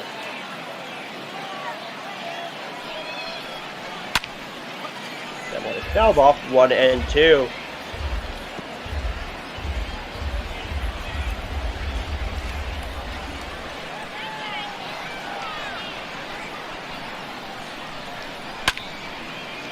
That one hit into center field, but Zini will get under that one. And 2 outs in the inning. Wagner not able to make up for his error on this at-bat, and probably his final at-bat game unless Thriller somehow managed to tie it up. As Ben Ruda up, he had a double, and he had a run. And that one was one that was dived for and missed, and he ended up getting a double due to that, and ended up scoring another dive that missed. That pitch in there, strike 1.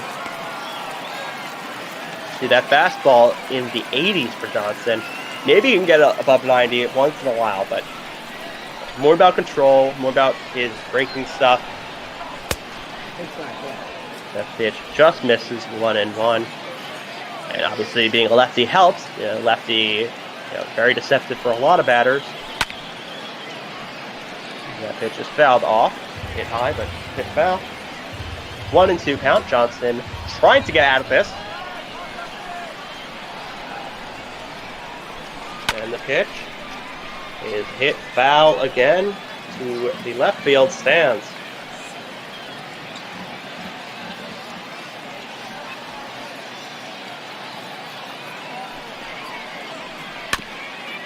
And that ball is grounded, and Johnson will take it himself on a nice play and throw it on Dahlbeck and gets out of the 8th inning. We head to the bottom of the 8th, and it is a 2-1 in the Paw Sox favor.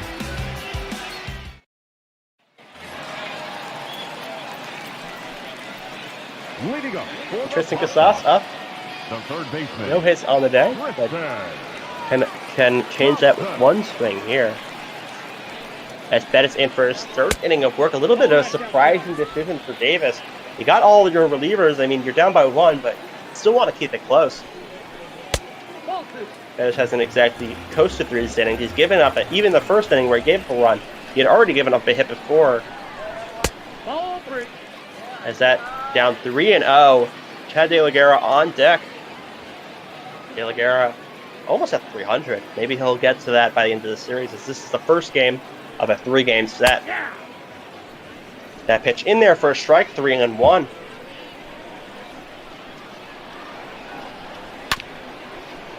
And grounded to second base, and Wade will barehand that and fire to first for the first out. That is up to 45 pitches. He could start. He's been able to start before. As you see, Wade goes in, knows don't want to risk it for the biscuit, and onto the infield, but fires right away onto first. And Wade just shows Wade's a great fielder. His hitting stuff in the majors just needs to catch up. He was as good a hitter as he was a fielder or base runner.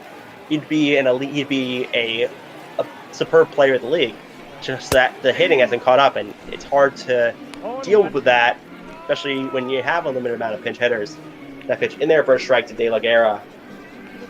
De La Guerra 2 for 3 on the day. In there, strike swinging.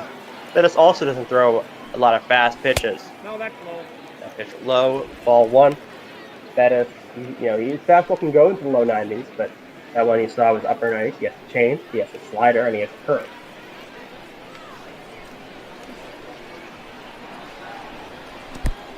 That pitch swung on and missed, a low pitch in the dirt, and Ainetta throws to fourth, and that'll be a second out of the bottom of the 8th. Royals will get their last slicks coming up, and got the middle of the lineup, or about the middle of the lineup, but hasn't seemed to get much going offensively. As you see, nice throw on to first. It's always difficult for a catcher, because if you hit the runner, you mess it up. But these catchers are trained, they're pros, they know how to do it. something I struggled with as a catcher definitely was after a strike I dropped, throwing it onto first. As that pitch is swung on and hit into right field, and Granite will make the play to get out of the inning. Batters pitch 3, gives up 1. And we head to the top of the 9th. We got Dominguez, Iannetta, and Volpe. The Railriders, their last chance to tie it up. Your attention, please. The Kyle Hart Paw Sox closer. 10 games in the season. So not pitched a lot, but 9 out of 10 on saves. .93 ERA, outstanding. 12 strikeouts, 4 walks. So not a great sample size to judge him, but based on what you've seen, he's pretty good. Hart has a 4-seam, not very fast, but he has a cutter also, around that same speed, a curveball, and a changeup.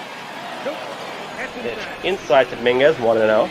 Hart also is a 9th round pick in 2016, so he's kind of defying expectations, being up to AAA. And before the season, he was mostly a starter, so now in a new role.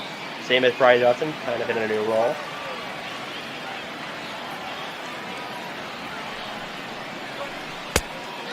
As that one is inside, ball 2. Dominguez, I'm sure, will be happy for a walk here. Gives him a chance to be driven in by a couple of nice hitters.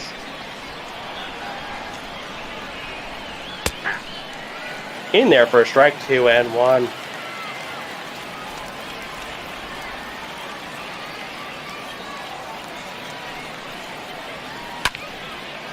And that ball is hit pretty well, but it will be caught on the warning track by Tendler. Gave it a ride, almost tied the game, but just allowed out number 1. As Iannetta steps in 0-3 on the game. And only 18 at-bats this season, so even though his numbers aren't great, that's a very small sample size.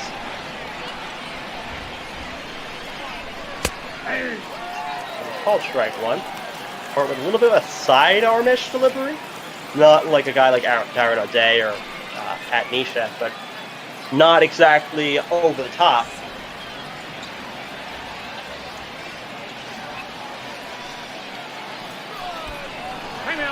That pitch hits him.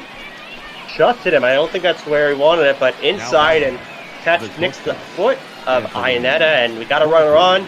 We'll see if they pitch hit for him. You got a catcher on the bench. You got Geshook who could slot in that position. You got a lot of guys. Maybe Estrada pinch runs, but it looks like they will not.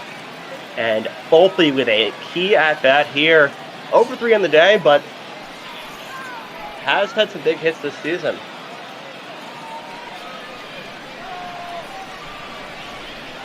Hart looking to shake off the hit batter.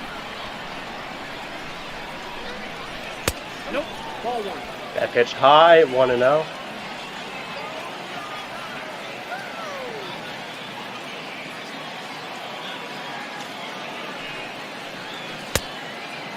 Low, ball 1.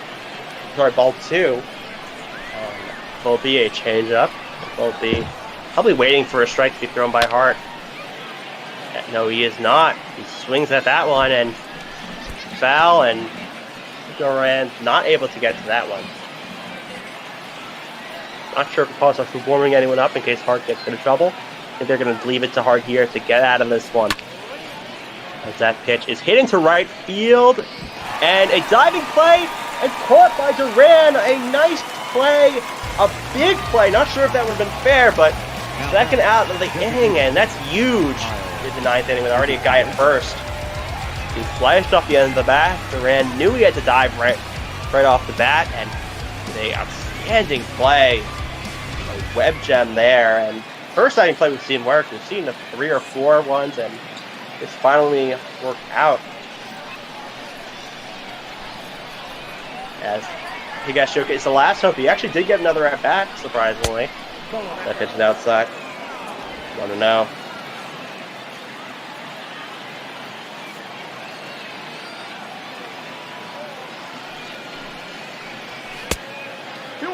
Pitch inside, 2-0. Higashioka gets on. You got the top of the lineup up for the Railriders.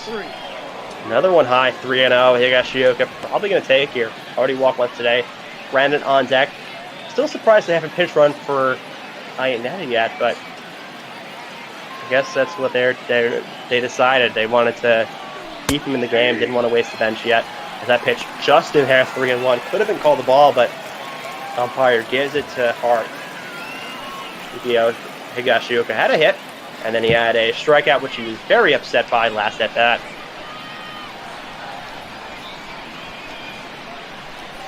(3-1) outside, and Higashioka works a walk. Granite now has a chance to drive in a run, possibly even driving a go-ahead run if he hits into the gap. And Hart laboring out there. And you have to wonder, that diving catch, not sure if that would have been fair, but if it was fair and he misses that, then you have probably a run scored, maybe, or you have it bases loaded right now for Granite. And 1 out as well, so you have a little bit more flexibility and you get a fly ball and still score a run. That pitch in there for a strike. Granite not great with runners in scoring position, but anytime he can turn that around, he has a chance here. It's a big game for them because you lose a game on the Pawtucket get even closer. That pitch in there, strike 2. Rail Riders down to their last strike of the game.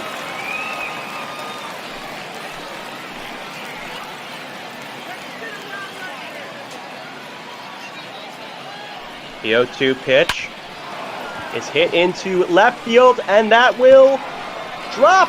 And Iannetta's going home, and he will be safe. And the Rail Riders tied up on a clutch hit by Granite. Just dropped in front of Tendler. I thought that may have been caught maybe a diving or sliding play, but Granite with the clutch hit, and now lone save by Hart. And he still has to get Wade out here, and Wade's had an excellent game, so not an easy task here as you see Lennox and Domingo Tapia warming up. Lennox won the earliest game as Wade hits it to the center field, and right under that is Matheny, and he will make the catch, but not before the Rail Riders tie it up. Rail Riders tie it up 2-2, and the Pawtuckets will have a chance to walk it off in the bottom of their lineup. Going ML Botball.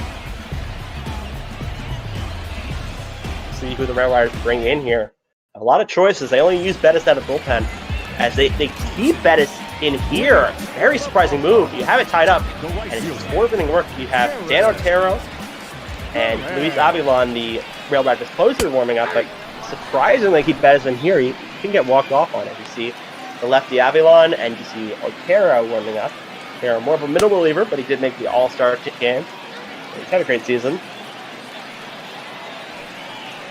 0-1 to Duran is outside 1-1. See, Iannetta stayed in. They decided to keep him in, and he was able to make it home on that play. A little bit lucky, as that ball bunted by Duran. He is fast, but not fair, and I don't think he's going to bunt again. Just tried to get the defense snapping. That ball low, 2-2. And Duran 2 for 3 on the day. That's a little bit surprising he tried to bunt for a hit when he's been putting good wood on the ball. But this time he pops it up to the infield, and Ragnar will come running in and make the play. Calls off Iannetta. That is already up to 55 pitches. The Rail Riders have used him a lot. 93 innings pitched is a lot for a long reliever. More than some starters in this league.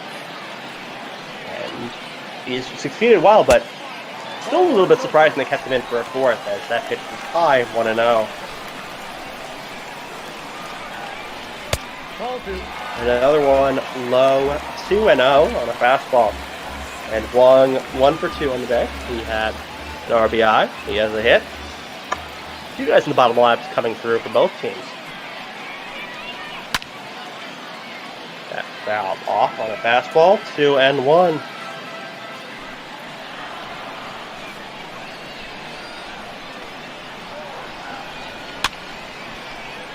Another foul ball, change up, and the count will go to 2-2.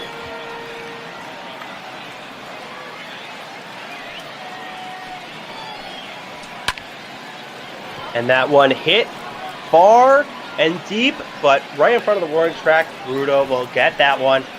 Gave it a ride, but not far enough to walk it off. And 2 outs in the inning. Bettis. Fourth inning work. I'd be shocked if he gets out of the inning and they pitch him for a 10th, but I was surprised they pitched him after 2 innings, so you never know. They may go a 5th as Tate Matheny's up.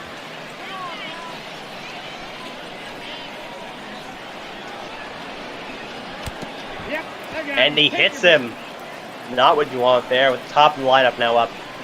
Beanie not happy walking to first, but I don't think it was intentional, but probably hit right by the elbow pad. Didn't hit the elbow well, but now a 2-out runner. And Luke Tendler up again.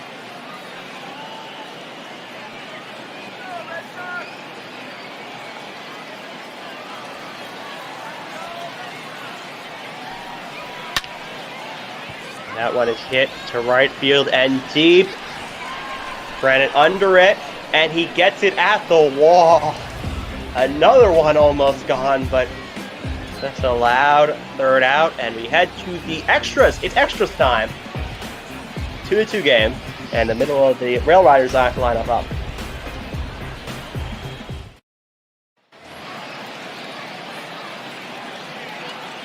Leading off for Scranton, Mike Ford steps in at a few pretty high drives. His Hart remains in for a second, and despite him for run last inning, surprising decision by McMillan. You got the entire bullpen. You had 2 guys warming up.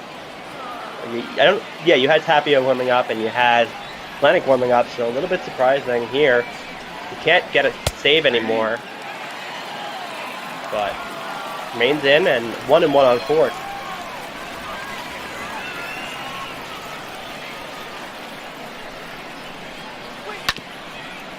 That pitch is grounded and hits off the pitcher, but Ford is slow, so Hart still gets him at first. 1 out. See if they check in on him. It looks like it hit somewhere by his hand, but it looks like he'll stay out there as Wagner steps in. Still looking to make up for that error and that misplay. The error did cost his team a run.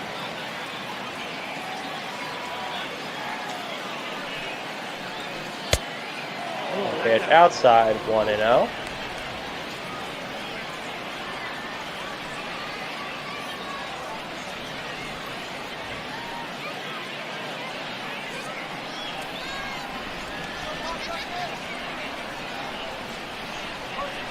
That's the ball. 2-0, high and inside. And if you were watching earlier today, Syracuse Mets did win, so they closed the Paw Sox wild card lead. So it's big in 2 ways this game. 1 for the wild card and 1 for Scranton. We'll see how the Red Wings do later today. They are one of our later games as that pitch is grounded at second. A nice stretch by De La Guerra and gets the runner out at first. Gets Wagner out. Wagner 1 for 5 on the day. He extends. He knows he has time for Wagner. Wagner not too fast, and it's just a short throw. Gets him for the 2nd out. Probably Hart's last inning, but you never know. Maybe he'll go 3. There's some weird decisions by these managers as Ruda steps in.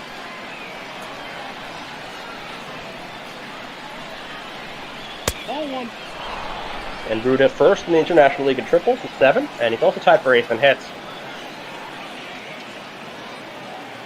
Definitely overachieved as a 30th round draft pick as that pitch is swung on a miss for 1-1. And Ruda also able to spray to all field, so I don't think they're going to shift on him unless he starts becoming more of a pull hitter. No, that's down. That one is low, 2-1. Hart almost up to 30 pitches. Probably not going to be able to pitch tomorrow. Maybe able to pitch the 3rd game, but we'll have to see. That one is hit hard, but foul down the right field side. 2-2 count to Ruda.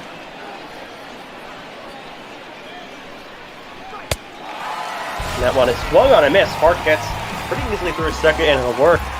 And now we head to the bottom of the 10th. Paw Sox with another chance to walk it off with the 2, 3, and 4 hitter up. A perfect opportunity for them. Not sure if the Paw Sox have any traditions for walking up. I know some teams have like pie, or they have Gatorade. Not sure if the Paw Sox have any, but we'll have to see if they are able to walk it off. Pitch high, and Bettis in there again. I'm not sure why he's still in there. He's going to be pitching as many innings as a starter if he gets out of this one, and he's a relief pitcher. He's not supposed to be stretched out for this, but I guess after the break, the manager's like, we could pitch him much more. As that one is lined to right for a single. Down, starts off the inning right. Got to see how long Davis has a leash on Bettis. In his 5th inning of work, he hasn't exactly gone through these innings clean. Given up a hitter most innings, and Okimi up. Pitch swung on a miss for a strike. You did have 2 guys warming up last inning. You had Alvilon warming up, and you had Otero. I'm not sure if they're both still in the pen. Assume if it's a hit here, they probably put in another guy, but Bettis still in, maybe going for the long game, in case this does go 18. And that ball is popped up and not caught, but able to get the runner at, able to get down to second because Downs had to wait to see if that was caught by Bettis. Now 1 out. Broken bat hit. It looked like it was going to drop right away, but I guess Downs and the first base coach didn't have as good of a read. As Tristan Casas gets up 0 for 4 on the day.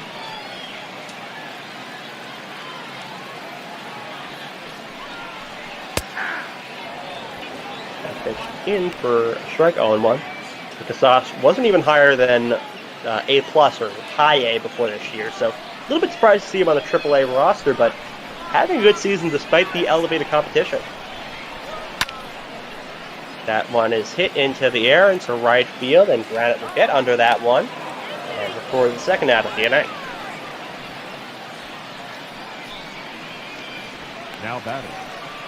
Another thing quickly, just the fact that Bettis was able to didn't catch that ball, you have a slower runner on first, so Ball McGett might not necessarily score Okimi, where it probably would score Downs. Downs is much faster than Okimi.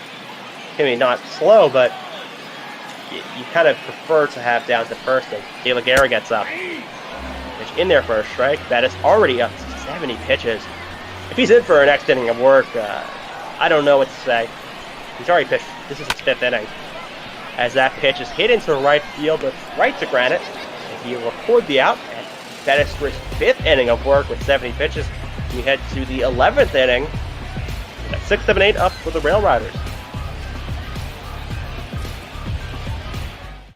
And just a reminder, you're raising money this week for NAMI, the National Alliance on Mental Illness. NAMI is the nation's largest grassroots mental health organization dedicated to providing advocacy, education, support, and public awareness that all individuals and families affected by mental illness can build better lives. As we see a new pitcher in there for the Paw Sox, Kevin Lennox in the game. He's on independent league teams twice, but now in the AAA team for the Paw Sox, so a comeback story we can call it. That pitch in there for a strike. Interestingly, he quit baseball and then he played football as a tight end in high school, but then his grades were too low for football, so he decided to play baseball. So hopefully he did get his grades back up to be able to still play in school, but he didn't even pitch till his senior year, so him being a pitcher, a little bit surprising, but he has pretty good velocity, so he can strike out guys. He has 63 strikeouts in only 49 innings. As that pitch is high, ball 1, Jason Dominguez up at the end.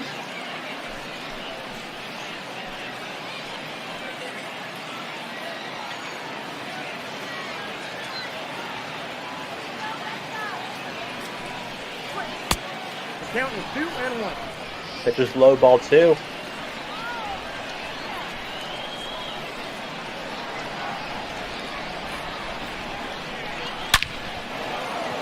Swung and hit up the middle for a base hit. Dominguez with a lead-off single and great speed. Maybe you'll see a hit and run. This was a part of the lineup that did score their 2nd run. Dominguez pumped up, makes a little bit of a loop to the dugout as you see line drive up the middle. Nice solid hit to get.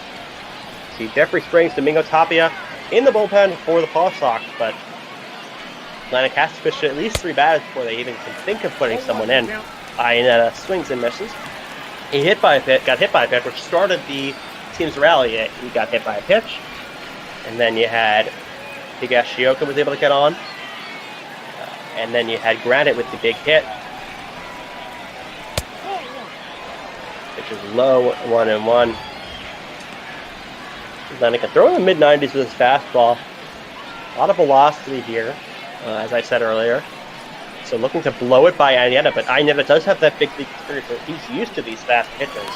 Although when he started, pitchers couldn't go that fast. It was a guy like CC.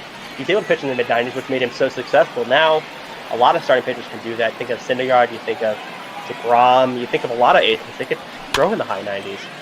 That pitch is fouled off by Aineta. Aineta pitch is catching a lot of innings, so you can get a rest day tomorrow. You don't want to put too much burn on the catcher because they need those days off because they're squatting all game, and I'm sure that's a big workout for the muscles.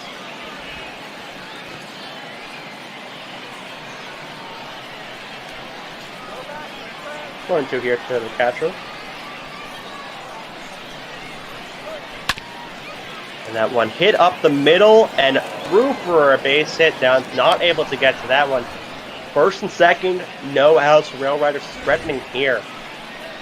Now batting, the shortstop, Anthony Volpe. Has to be happy if you were doing a hit and run. That's a double play, or at least one out because there'd be a guy trying to cover second. So it worked out there, and now you got Anthony Volpe up. He flew out in the ninth. Wasn't able to keep the rally going, but luckily his teammates after him picked up.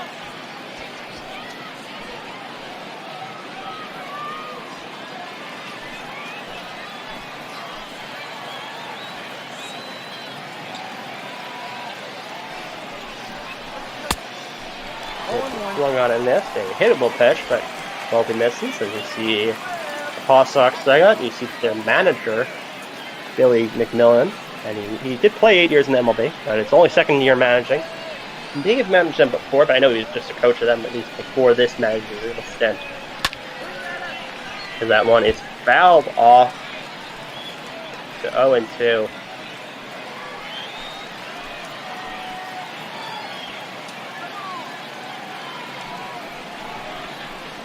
And the pitch is hit into left field, and Pedler will go on and get it, and no tag up for Dominguez, and one out. A hit nice, but Steelers were in position, and doesn't make sense to make the second out there. He would have been pretty far out, Dominguez, by his speed, as Higeo Shioka looking to come through again.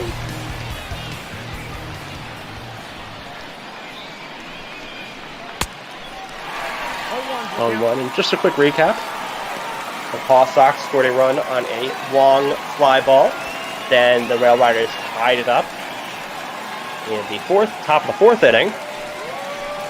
And then the Paw Sox got a run. It largely aided by an error, but also a couple of hits off Chad Bettis. And then in the top of the ninth, Riders were able to score a run as that ball is hit to short. To Stephenson, De La Guerra, and on to Dalbeck for the double play. A big double play there for Lennox as we head to the bottom of the 11th. See if Bettis is back in there, but 6, 7, 8 up for the Paw Sox.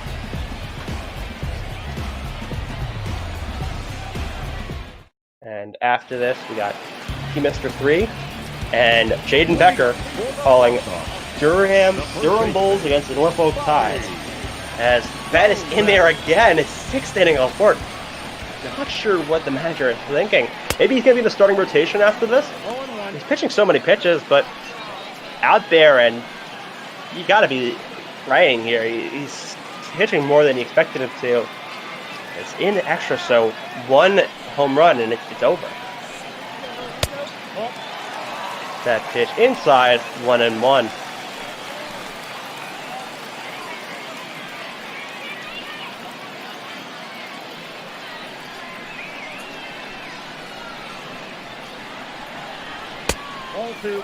Ball high, 2-1.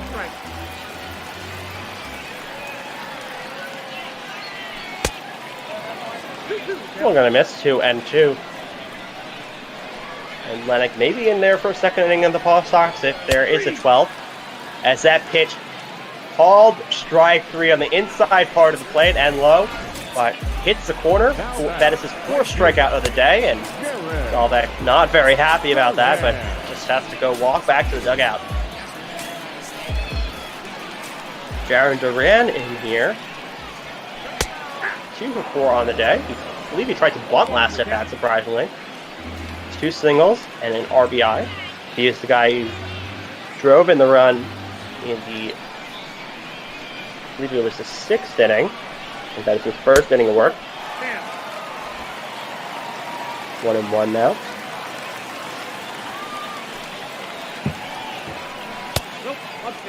High 2-1, just missed it.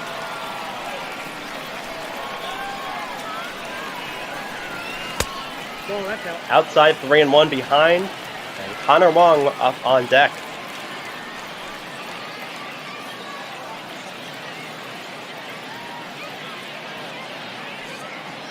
Three and one here to Duran. That is already almost up to 80 pitches. Not sure how many the starter hailed through, but getting close to that. He loses Duran here and walks him. Now the winning run is on first base. Connor Wong up. Wong 1 for 3 with a RBI, flyout, and also a single, which raised his average a little bit. He came today with a .260 batting average. A pitch out there, but nothing doing there for Duran. Duran does have speed. You see it 79 speed, so he could swipe a bag, but not going there.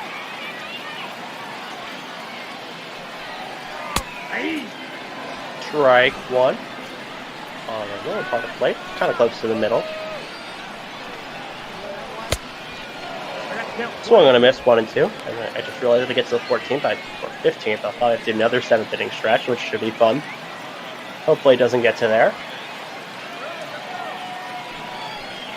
1 and 2 pitch is hit to the right side and fair. And see if he goes. Let's see if Duran goes, and he'll stay at third, but a double by Connor Wong, and they're threatening. 1 out, a fly ball will probably score Duran. The ball just there down the line. And nice throw by Granite, though, getting it right in so that the score. And finally, better start of the game is you see Dan Artero, an all-star for this team, a .75 ERA, absolutely outstanding. And 59 innings pitch. He's been around the league 8 seasons with Giants, Athletics, and Indians. And in the MLB, he was 22-8 with a .339 ERA, but he did struggle last year for Cleveland. Got a sinker, he's also got a changeup, a slider, and a four-seam. Sinker is primary pitch. He can actually throw it a little bit faster than his four-seam most times. Cleveland did decline their club option, which I heard it struggled for them. And Cleveland's also trying to save money, so I'm sure they're not going to pay a lot of money. And Otero ended up signing a minor league deal with the Yankees. Inside 1-0. With the 200 average running scoring position. But as we saw earlier with Granite, those numbers, he needs something, but not that much to still get that clutch hit. He doesn't even need to get a hit here. It's just a fly ball, or even a ground ball may score a run. That ball hit to third, and thrown onto first by Wagner. Didn't look like the defense was flying in, but because it was hit to third and almost caught off the line, that he had to dive back to first.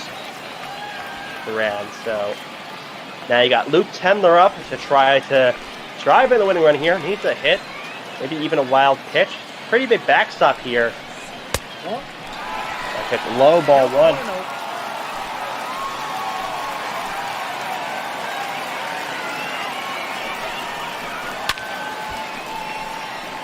Going on and foul, 1-1.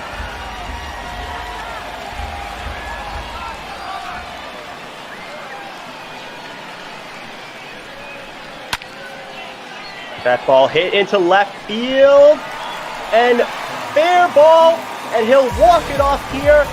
Luke Tendler with a fly ball down the line, and just fair for the walk-off ground rule double. And the Paw Sox take the first game of this series. It looks like David's not very happy. Not sure if it's about the pitching or about it being called fair, but the Paw Sox walk it off here in the 11th, and gets the win. You see Wong ends up being the play of the game, had an RBI and also had a clutch double in this inning.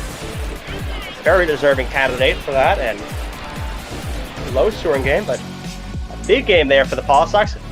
Cuts down the lead in that division to only 3 games, as you see Wong. A couple of nice base knocks.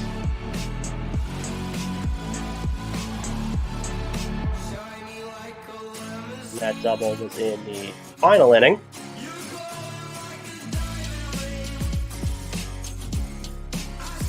And the Paw Sox win it here 3-2. And you see Wong 4 at-bats, 2 hits, 1 run batted in, a 1.150 OPS. Wong raising his stats this season, maybe gets moved up in the lineup. And Duran scored the game-winning run. Kevin Lennox with the win, 5-2 on the season. Chad Bettis to the loss. It wasn't inherited runners, 7-3 on the year. Final line score: Scranton 2-9-2, Pawtucket 3-10-0. Here from Riverboat Field, here on ML Bot Ball.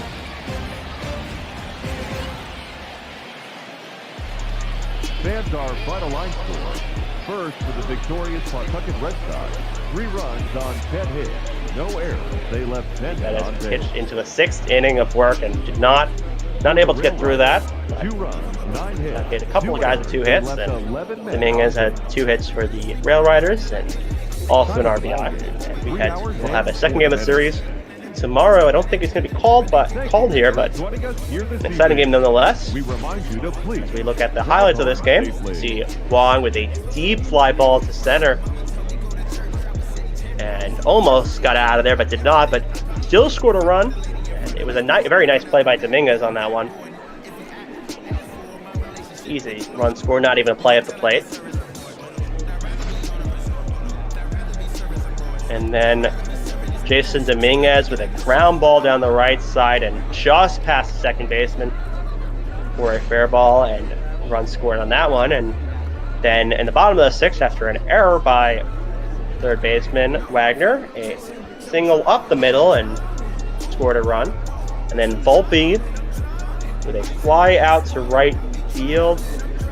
And that was a big diving play by Duran, and Duran had a very good game as well. He scored the game-winning run. He had a couple of nice hits, and he had that really good play in the field.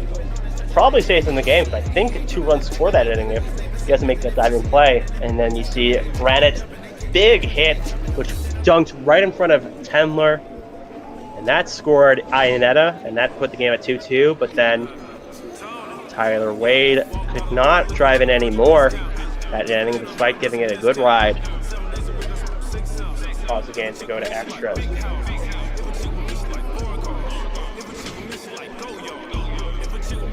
And then the Rail Riders threatened in the top 11th with his first and second, but a double play by Higashioka, who had a pretty good game on the day, put the Paw Sox out of the jam. And then Tendler with the ground rule double just down the left field line. A game of inches, it seemed. A couple of diving plays, a couple of balls that just made it fair, and that's the key to the game. We also had that Ford missed home run. As final score is 3-2 Paw Sox, and we have a lot of great games on the day. We're going to have Durham against Norfolk. Got Jayden Becker, he missed her 3 on the call. As you see, final box score. Got hits all down the Scranton lineup. Almost everyone had a hit. See Bettis 5 in the 3rd innings of work. More use than usual. And you see that Pawtucket had a lot of production at the bottom of the lineup, surprisingly, and used a little bit more of their bullpen, as we are joined by Jayden Becker in the booth and P. Mr. 3. And a little bit of a long game. You guys are going to have to start a tiny bit late, but exciting one nonetheless. And you guys should have an exciting one coming up, Durham and Norfolk. Can you guys tell me about that one? Yeah, definitely going to be a good one here. We have the Baltimore affiliate going up against the Tampa Bay affiliate, so a lot of young, big-time prospects here. So I wouldn't be surprised if we see a couple of Major League scouts in attendance, trying to see what pieces they might want to pick up for the final stretch here. Yeah, and the youth movement has been so important for both teams, especially the Orioles. You just look at that team, and yeah, it has had their struggles in the past, but the youth has been very, very important, and what they do in the minor leagues definitely could be a precedent of what's going to be shown in the majors. Okay. Should be a great game here, and I'm going to sign off and leave it to you two, as final score of our game was Pawtucket 3 and Scranton 2, and back to you guys. All right. Thanks, Mike. Welcome in, everyone. We're going to have a real real good game tonight, as this is potentially seeing 10 to 15 major leaguers playing in tonight's game, with Baltimore trying to do a little bit of a youth rebuild and Tampa Bay arguably having one of the best minor league farm systems in the game. So going to be seeing a lot of young prospects here, and I wouldn't be surprised if every team has a scout here tonight. Yeah, that's for sure. You mentioned Tampa Bay having one of the best minor league organizations. I remember buying those boxes of Bowman Draft and Bowman Chrome and looking for those Tampa Bay players, because you know that they might be something someday, and having those teams be so strong at this point, it's really awesome. Yeah, definitely. Don't think I didn't unfortunately get a chance to look at the records, but I don't think Norfolk's doing that hot. But then again, with the minor league systems, you're not really looking for win-losses as a team. You're kind of just looking for how each player is developing. It's a lot more individual performances down here rather than the team collective. Yeah, player success is very important. You're going to want to look at your players and see what they're doing right, what they're doing wrong, and where can they improve. They want to be at the top level as they can once you get to that major league level. You know, it's very rare to see a player come right into the minors then straight to the major leagues. It takes some time to develop, so this development stage is very important.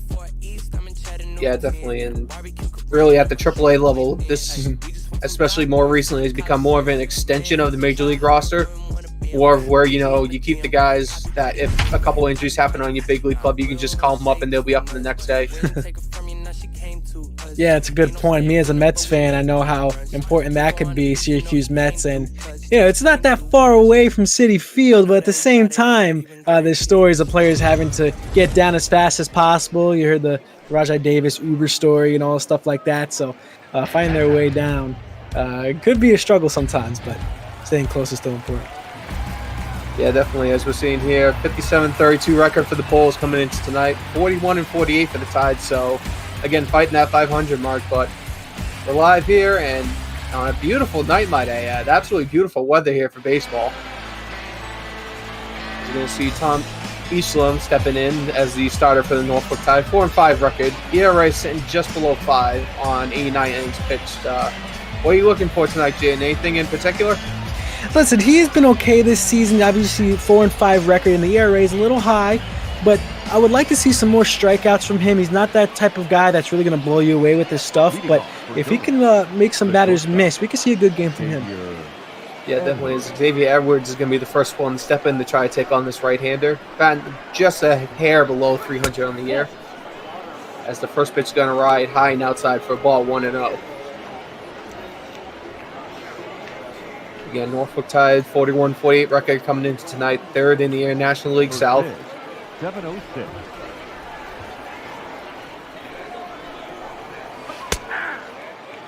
Breaking ball catches the upper outside corner, 1-1. Again, absolutely beautiful day out here, 70 degrees, barely a cloud in the sky, little breeze coming in off the water.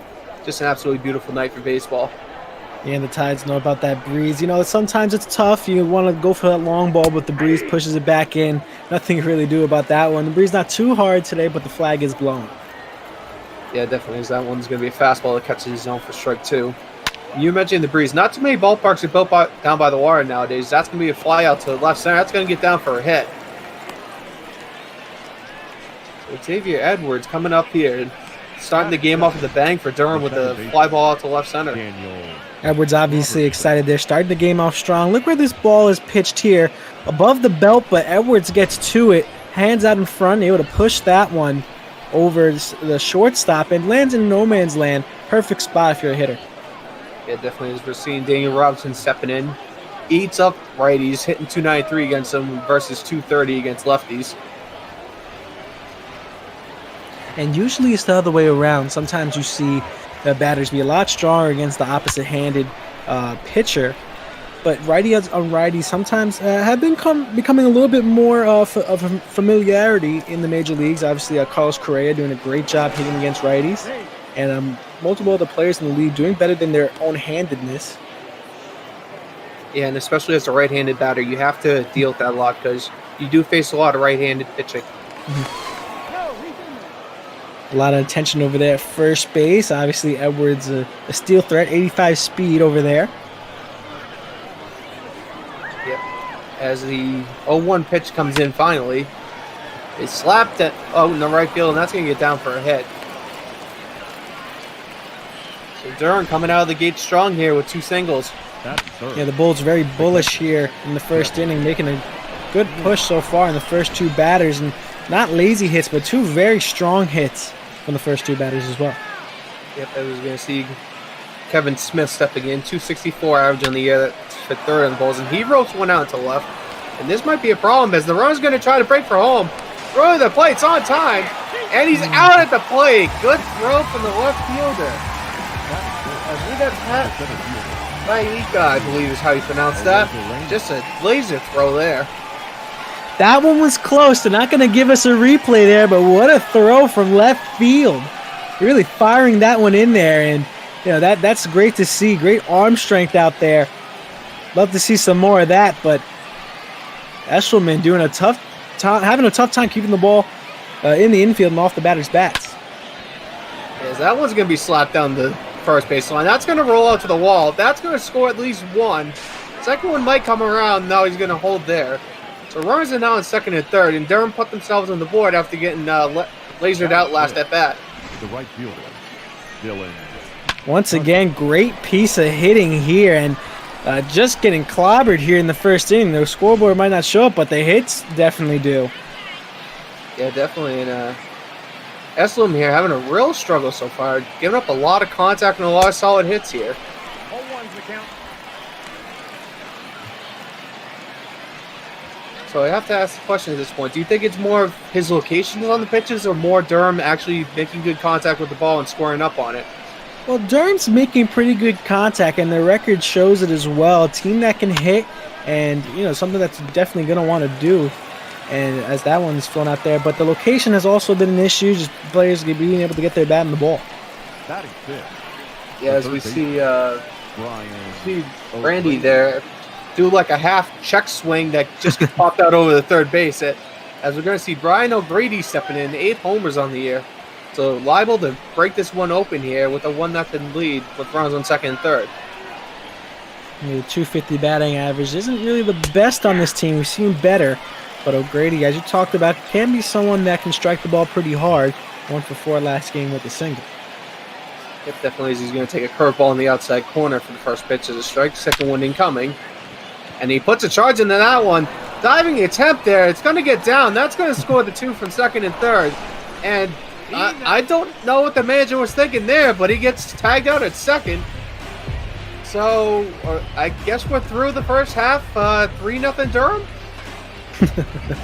I don't know what the decision making was to send them on the road to 2nd there, but that's beyond the point right now. I was going to see Brent Honeywell Jr. stepping in. 18 starts in the year, 6-2 record, 2.6 ERA over 110 innings. And if I remember correctly, he was selected as an all-star. I do not remember if he got in the game, though. But we want to talk about recognizable names. Honeywell, someone that is going to be a recognizable name for the Bulls and the future of this organization. Very strong arm, and you saw by those strikeout numbers, someone that can really push that ball and someone that can shove. Also, you see on the screen low there, and he's another guy that is also very strong in this prospect pool. Yeah, definitely. As we saw there, Durham's record coming in tonight, leading the International League South here. International League broken up into North and South categories. And I believe there's a West also, just to kind of keep the organization easier and also give a few more teams a chance in the playoffs. This minor league is a little different from the majors. Obviously, a lot more teams and things starting to change in the minor leagues as well due to the COVID-19 pandemic. Some teams changing their designation, what their affiliate is, what their ranking is among AAA, AA, single A, etc. So we're going to see a lot of changes coming in minor league baseball, and as we get through the pandemic, we will see how that shakes up. Yeah, definitely. That one's going to miss. 2-2 count here. They're Richie Martin, former Tide's leadoff batter. And, yeah, you're mentioning changes. This is a good year to do it because, unfortunately, with the reduced schedule in the majors, all minor league seasons got canceled as Martin just had swinging and missed there first out of the inning. Batting second. So if there's any, I'm sorry. Honeywell with a great pitch there. See, ball high up by the chin there. And sometimes when it's coming by your face, your eyes just light up like saucers and you just want to swing at that ball because you see it so well, but your arms aren't going to be able to reach that one, as you can see. Swings and misses for the strike. Yeah, definitely. Mason Williams and try to do something on Honeywell, but yeah, if you have a season to make a big change, like moving up or down a level or maybe an affiliation, this is kind of the perfect year to do it, unfortunately, because you don't have to worry about changing stuff mid-season. You can try to market yourself for next year with that new team. They talk about a great season to experiment. We talked about the universal DH, and I've talked a lot of smack about the universal DH. Duggo knows about that. You know about that during our All-Star break players tournament. Congratulations to Jeremy Goldstein once again. And, you know, now's a good time to test things out. You can test out that universal DH, test out the runner on second base in extra innings. You can test out a bunch of things in the major leagues that you once weren't able to do. Now's a great experiment year, 60 games, and they count for something. Yeah, and that's going to count for the hit batter categories. Honeywell just plunks it right in the back for it. Seemed like the ball just slipped out in the breaker. Yeah, definitely not on purpose there. And hit him right in the small of the back. Hope he's all right. Hit him right in the belt buckles, maybe a little extra padding there, but either way, definitely not intentional. Yeah, he was looking up to be like, oh, great, one of these games. In step Cedric Mullins, been ice cold as of late, only 4 for 21 in the last 6 games. But his average overall is hovering around 275, so just in kind of a funk right now. Yeah, definitely in some kind of funk, as you mentioned. Definitely not a guy that's going to hit for power. Even though he's in the 3 spot, 277 isn't nothing to scoff at either. Just needs to pick up the pace here a little bit. Yeah, definitely need to pick up the pace, but yeah, and especially with the experimentation. One of the experiments that the minor leagues has adapted that I hope the major leagues would pick up at some point is the pitch clock, because not to pick on certain people like the Craig Kimbrels and several of the closers that I know that played in Boston, they take 2-3 minutes to throw a single pitch. It's like, come on, can we pick this up, guys? That's going to be roped out in the right field. That has a chance to fly out. Breeze coming in, though, so that's just going to be an easy fly out to the right fielder. And that's going to be the second out here. Dylan Clausen's out in the right tonight. When you want to talk about implementing something that might be also very controversial, robot umps, having the umpires have the AirPods in or something like that, telling them if it's a ball or strike, and some people might be very upset with that, and you know, because baseball has never had that before, but change might need to happen, and I feel like once again this might be the year. If you want to implement something like that, this could be the year to do it. That would be something special to see, and definitely very unique.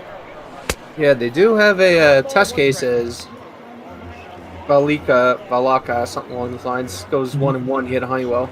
They do have a test case. There was an independent league up in the Northeast. I'm blanking on the name of the league right now, but they did implement a robot umpire for about half the season, and there's already been a manager that's gotten ejected because of that robot umpire. And see, that's a tough thing to argue when you're playing MLB The Show, when you have it on perfect, right, for the umpire accuracy. There's nothing really you can do. This is what they consider to be perfect. Like, this cannot be wrong, and you really just can't argue balls and strikes because the balls and strike lines have been drawn officially when it comes to technology. So robot umps definitely could be something special to see. Yeah, because Honeywell gets a strike 3 on the breaker, so plunks a batter, puts him on first, but not much else beyond that. We're through 1 here, 3-0 Durham.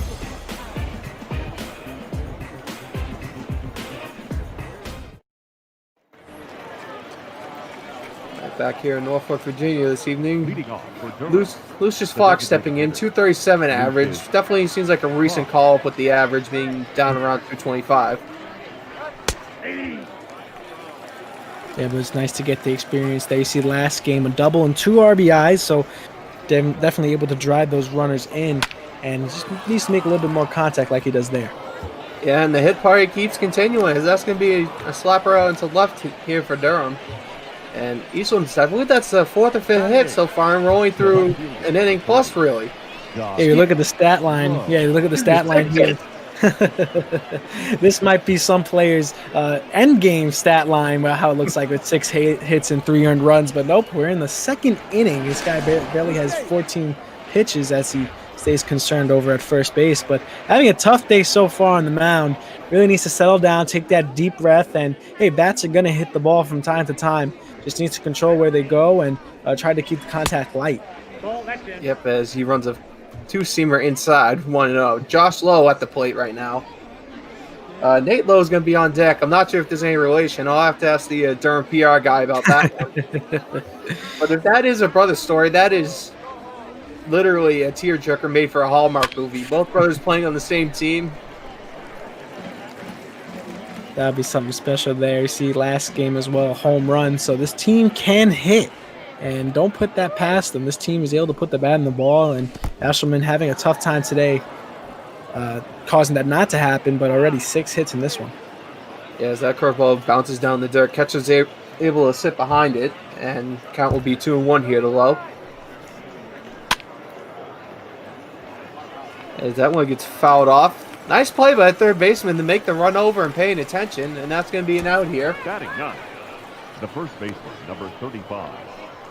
Yeah, defensive swing there. Probably didn't expect that pitch to come in so tight and had to almost force his bat at that one. Ended up making contact almost incidentally. This ends up going foul and caught. Yep, as Nate Lowe is going to step in, 219 average. So, again, kind of towards the bottom half of the line for a reason. Puts a charge in that one. Oh, the third, first out there. Norfolk turns the double play and gets out of the inning. After what seems like a real rocky start, Ashland's able to calm down a little bit. Good stab at third, though. 3-0 here as we head to the bottom of the second.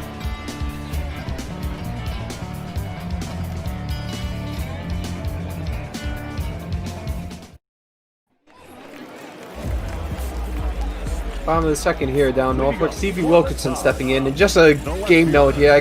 Was able to get in contact with the Durham PR guy. Josh Lowe and Nate Lowe are both brothers, and there's no relation to Brandon Lowe. That was my second question. Like, is there a relation there? But all right. That's fair enough, you know.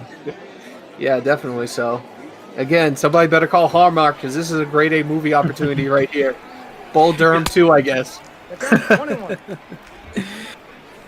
That's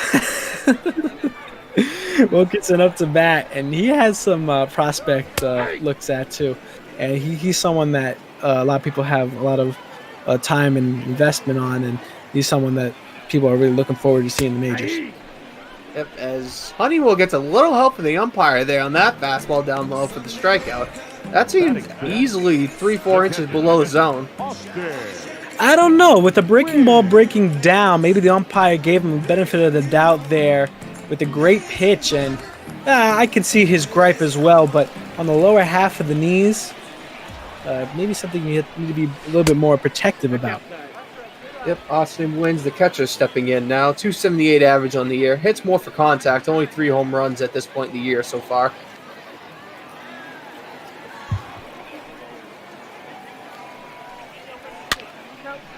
As that one gets lifted about 3 feet from the catcher. It just takes a nice, easy stroll over, and that's going to be second out here.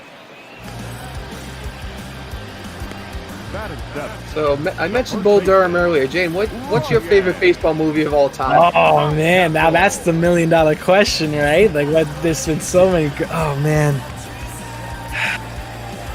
I'm a big fan of Rookie of the Year. I know that's I know that some people are like, what? Why Rookie of the Year? But I don't know. Like, that's one of my first baseball movies I really got into. Major League, of course. I like Sandlot, but it's not my favorite. Yeah, I might just say Rookie of the Year. My roommate's from Chicago. He'll like me more. So, yeah, I'm going to say Rookie of the Year. Yeah, Sandlot's definitely a good first baseball movie for everyone. Yeah. And then you kind of get into the ether of, you know, the natural Rookie of the Year, Major League. You know, Moneyball, yeah, it's a baseball movie, but it's more than a baseball movie. It's like the mind of, you know, these two guys. Ride. Yeah. Yeah, it's one of the reasons why baseball is kind of going down too, is because the stat nerds are taking it all over and just relying on numbers rather than actually looking at talent. Yeah. But that's a whole separate rant for another game. It's a good and a bad thing. I think you know, I've talked about this before too, but I could see both arguments around it. I think it should be a part of the game, but maybe not as much as people make it out to be. Yeah, definitely. Ryan Mountcastle in here for Norfolk now. 243 average, just trying to get something going against Honeywell, who's kind of been cruising so far through the game. That one gets fouled off. Count's going to run full here.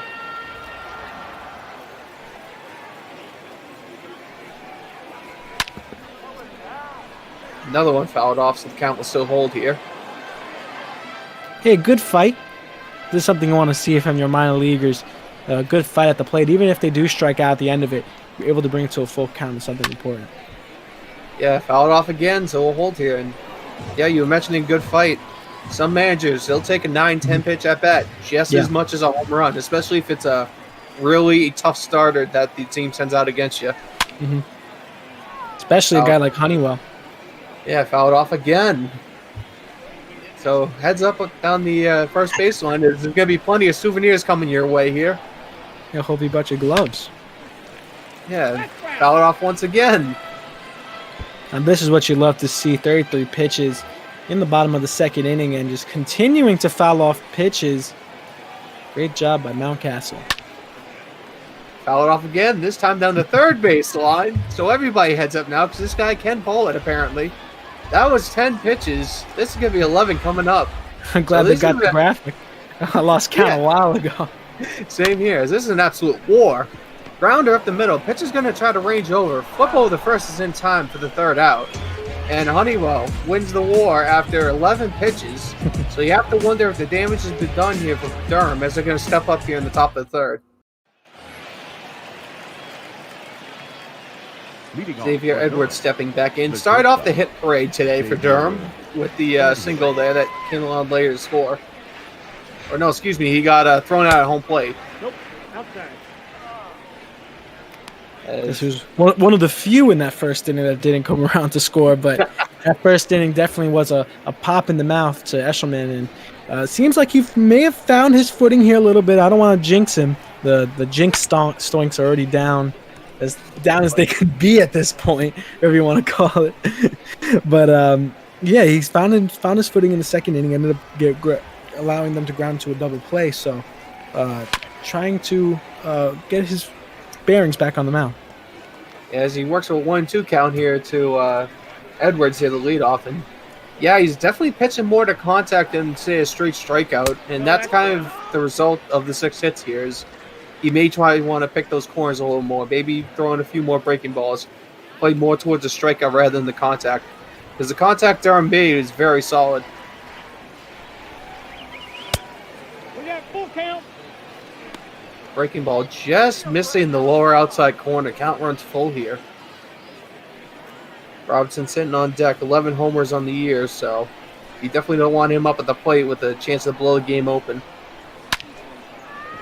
And that one's lifted high into right field. Right field to hang back to the track, and that's warning track power. Maybe the breeze knocked that one down, but that's going to be the first out for Norfolk here in the top of the third. Yeah, the flags are pushing in that exact direction, so maybe the wind hurt him there. But a good drive of the baseball, and might have fallen right into the fielder's glove, but still, it would have put some good wood on that one. Definitely, Daniel Robinson's going to step in.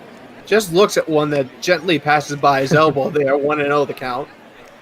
Maybe he sneezed there, maybe, and just missed the ball or something like that. Yeah, that's one Kevin Euclid would kind of lean into and get away with the walk there. Ball, that's out. Yeah, Cecil's seems to have a little bit of control issue outside of the contact area. He seems to be painting just outside the zone a lot, so maybe he just wants to work on the release point a little bit. He talked about in the beginning of the game, doesn't really have that strikeout stuff, and it might just come from his lack of control here, already at a 3-0 count.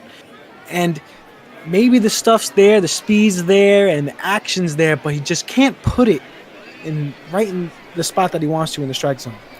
Yeah, and that's definitely something I'm seeing. Speed's up around 95, 96 on the fastball, and the breaking stuff's hovering around 79 to 80, 91 on the fastball there. Breaking stuff's hovering around low to mid-70s, so he has the stuff, it's just he's not able to place it. Just needs to find it. And the numbers that you mentioned, 95 fastball, 79 curveball, something like that, having that movement and the differential, having that difference in speeds is some Hall of Fame type stuff. It just needs to find that control. Yep, as that's going to be a fly out to the right fielder. Cumberland there, Brett Cumberland, for the second out here, and he had to move maybe about 6 inches to get that ball. compared to the previous at bat where he really had to trudge for that one. Yeah, definitely. Kevin Smith stepping in now, 1 for 1.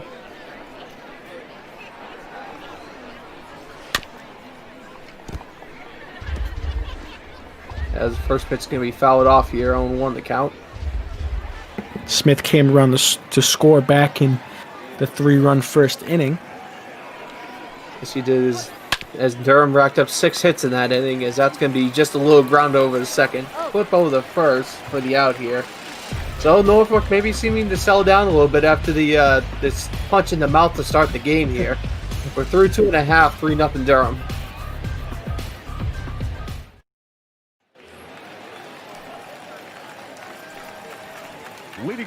The aforementioned Brett Cumberland stepping in, 34 RBIs on the year. So he's a guy you want to have up when there's runs in scoring position because he usually brings them home.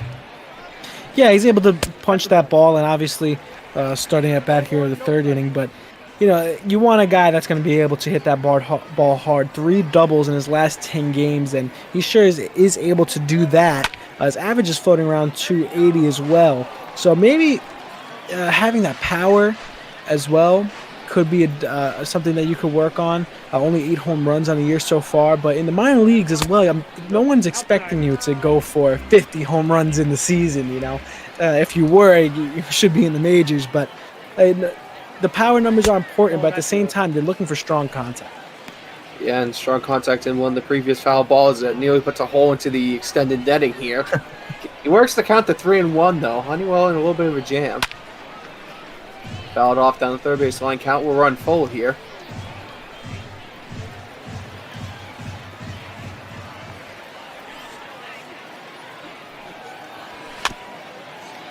Just a little dribbler there off the end of the bat. He might have a chance here. Flip to first. Just in time for the out. Very close play at first there. Good job to hustle it out there. The third baseman, Mulkey. Honeywell already has had to field his position a couple times in this one, running off the mound and making a couple plays, already at 41 pitches. So might be feeling a little bit fatigued here early on, having to move around that much. Yeah, it definitely is. You have to wonder sometimes how much this fielding your position really take out of you. As we're going to see now Quinn Cannella stepping in. 280 average on the year. And I'm kind of seeing that as a trend a bit more. Is managers will put a guy with a high batting average in that 9 slot just to try to spark the top half of the lineup to put a couple runs on the board. Yeah, that's a great point. Sometimes you do want that 9 spot to have a little bit more speed, have a little bit more contact. Well, speed and contact was definitely there, but just right to the second baseman, so that's going to be 2 out here. The batter, number 1, shortstop. Daniel Robson playing out at second today. As we're going to head back to the top of the Norfolk lineup with Richie Martin stepping in. Struck out the first time up. Yeah, in that first at bat, that ball came in high, and his eyes just lit up. Wanted to swing at that one, couldn't reach it. Ball, that's inside. Yeah, the first pitch is just going to miss on the inside corner, 1-0 the count.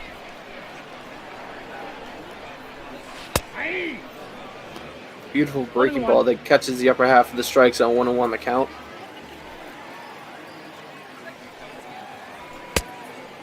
One ball, 2 strikes the count.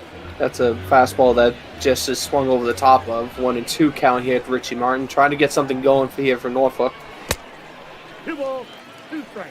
Breaker that catches the dirt pretty much. 2-2 count now.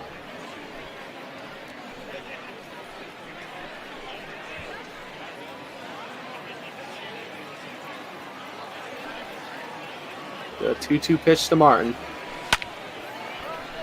Lifted out in the center field. Center fielder charging in for it. And that's going to be 3rd out here. Well, Norfolk hasn't had much of an answer for Honeywell today as we're heading to the top of the 4th. Still 3-0 Durham.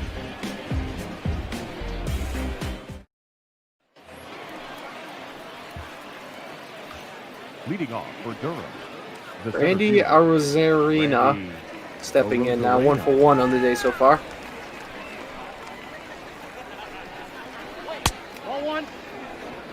First pitch is a fastball, just missing the upper half of the zone, 1-0 the count.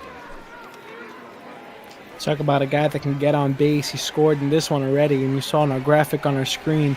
Scored in the past 8 games. So someone that can get on base and knows what they do on the base paths, and sometimes in the minors, you don't realize how your base running skills are until you get some professionals on you, and he's able to hit one there hard. Yes, beautiful little blooper out into shallow center field. That's going to get down for a hit. So Eastland giving up, I believe he's at 9 hits already today. So he's definitely been hit up a lot. Only the 3 runs to show for it so far. So he hasn't really gotten rocked around too much. Just the real rough first inning. They talk about finding a rhythm, and he might have found it in the second, third inning. Already gives up a hit here in the fourth. Let's see how he recovers, because the best thing you can do now is recover. You don't want to keep the bleeding going. So see if he puts the Band-Aid on it now. The 4-seam fastball, it's going to get fouled off down the third baseline. 1-1 count. There's a scene there on the graphic here for Dylan Cousins.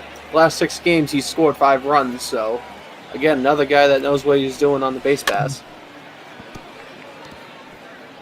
As he tries to take a hack at a changeup, but fouls it off. 1-2 count.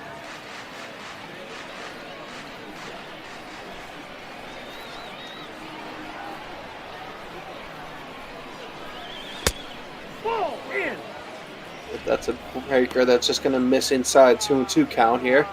I'm telling you, these are great pitches, just not finding the mark. The movement there was good. The speed there was good. Just missed it on the inside part of the plate.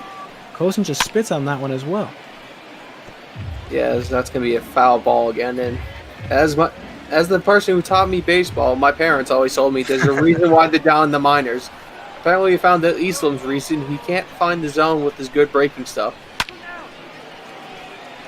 That's a 4-seam that's going to get fouled off down the third baseline. I get the logic behind the statement. Partially true, partially true. Could be due to injury, could be due to a couple of things going on. Not always black and white based on skill, but I do get the sentiment there that there is a reason why the person is in the minors and not the majors. Oh, yes, and definitely. And working for a college wood bat league for a couple of years, and then later on a single-A short season team. I can see a lot of these guys are still developing, still very young, still trying to hone their craft. That's going to be a strike 3 call in the lower inside corner for the first out here, and that's Eastland's first strikeout of the game. Now batting, third baseman. First strikeout and a good strikeout there. Not known for his strikeouts, but puts one right by the knees, and the umpire has been calling that one. The low strikes there have been prevalent. Brian O'Grady stepping in, the gentleman who drove in 2 of the 3 runs so far in the game. As first pitch again, just missing inside with the breaker, 1-0. You see there, he got a single to drive in those 2 runs, but he tried to stretch it into a double. A little bit of a question mark there on the base running. Completely. A little bit of a question mark there on the base running, but either way, those 2 runs are important. Already up 3-0 here in the fourth. Yep. As we saw in the previous graphic, acquired from Cincinnati last year, and that's one of the things a lot of people, I think, that only pay attention to Major League Baseball don't realize that typically when those big trades go on, there's usually 2 or 3 minor leaguers that get shuffled around just to kind of balance the books and make the trade look fair. Yeah, and they always say, I think this is more of a statement for other sports, but you don't want to trade your big diamond for 5 little diamonds. Exactly. So that one's going to roll all the way to the wall on a good base hit. Rounding third's coming home here, so Durham's going to put another one on the board, and a smart running decision by O'Grady here, as he's going to walk in the second with the double and not get thrown out, as we're going to see the line here for Eastland. 3 in the third, 8 hits, 4 runs, 4 earned, and only 1 K to show for it.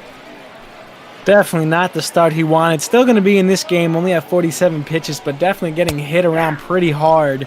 But you got to give credit to O'Grady there. Great piece of hitting, able to drive one into the gap and drive in another run. 3 runs across the board because of his bat. So great job from him today. And it's only the 4th inning, so he can only go up from here. Yeah, because Fox is going to put a charge on that one. Second baseman is going to flip it over for the second out. And Eastland here, definitely with the pressure on now. Norfolk has a couple guys up in the bullpen, ready to go for a long relief opportunity here, as he's just been hit around way too much. Run total isn't that bad, but the number of hits is very worrying as Josh Lowe is stepping in. And worrying indeed, and a great job of hitting there by Fox, able to push one towards the right side with the runner in scoring position, allowing him to move over.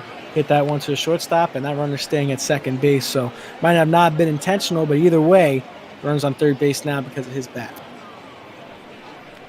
Josh Lowe here just trying to put another one on the board to try to make this lead even bigger and give Norfolk a little hope at coming back.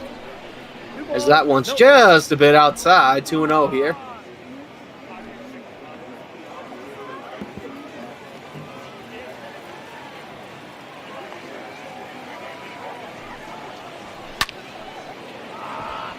Josh Lowe is able to rope one out into right. That's going to score the run from third and give Durham a 5-0 lead. And ladies and gentlemen, I think this might be Eastland's last pitch here. The batter, the first baseman. Look at this piece of hitting here. Ball high in the zone and almost just hung there. You see him has plenty of time to load up for that one and drives his hips. He's able to launch that one over towards the right field line. Great piece of hitting, able to drive in a run now 5-0. I apparently am incorrect, as the Norfolk manager just wants to see if he can get out of it without too much more damage here, as Nate Lowe is going to step in here, grounded out last time up. Don't want to destroy your bullpen too hard in these types of games, you know. I understand if it was a closer game, but either way, it's only the top of the fourth inning, and I don't know if you start thinking about the bullpen now or later. Depends on how Usherman's going to be able to do here. Well, I think with 2 out here, manager's just trying to see if Eastman can get some type of either ground out, line out, something to get him out of the inning, so that way he can give his bullpen a little bit more time to warm up. Because they did only start warming up with 2 outs here in the inning, as Xavier Edwards is sitting on deck.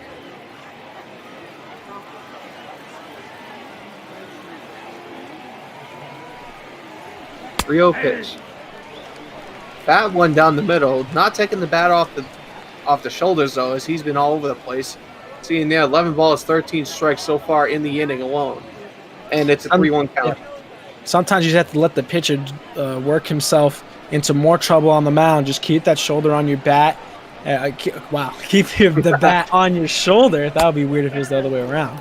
But it's just like that. Work yourself onto first base. Didn't even have to swing at anything there. The trouble's just going to keep on continuing for Eshelman if he's not able to control himself. And then with the top half of the lineup here, it looks like he will make the pitching change here, as Eastland's night is done. So final stat line not confirmed yet. 3 2/3, about 8 or 9 hits, 5 earned runs, potentially more depending on if these guys come around or not. Your attention, please. As we're going to see Dean Kramer coming in. 12 games so far in the year, 11 for 11 on save opportunities. And that's one of the things that a lot of minor league teams use, is that they don't exactly have set, long reliever, short reliever. These guys all kind of just cycle in for 2 or 3 innings apiece, just more or less to get work. 100% right. Who's going to get the work today? And it's going to be Kramer. Let's see what he does. Obviously, you saw the ERA is looking decent, and he's able to get the job done on the mound. Right now, he's definitely in a tough position. There is 2 outs on the board, however. Yeah, definitely. Lefty's only hitting 167 against Kramer, so definitely the right guy to pick out of the bullpen against Xavier Edwards here. Getting acquired from San Diego last year, so again, a lot of these minor league guys, they'll play for 6-7 different teams depending on what the team needs that year, as a lot of these guys are usually only on 1 or 2 year contracts. Yeah, you're going to be floated around not only from organizations sometimes, but also from division to division. You might go up to AAA 1 year, and if you don't play that well, it might just get dropped down back to AA. Because that's going to be a fly ball into right center. Center fielder ranging over, makes the catch, and Kramer's able to get Norfolk out of the jam here. Durham's going to tag 2 more onto this lead here, and into the bottom of the 4th. 5-0 Durham.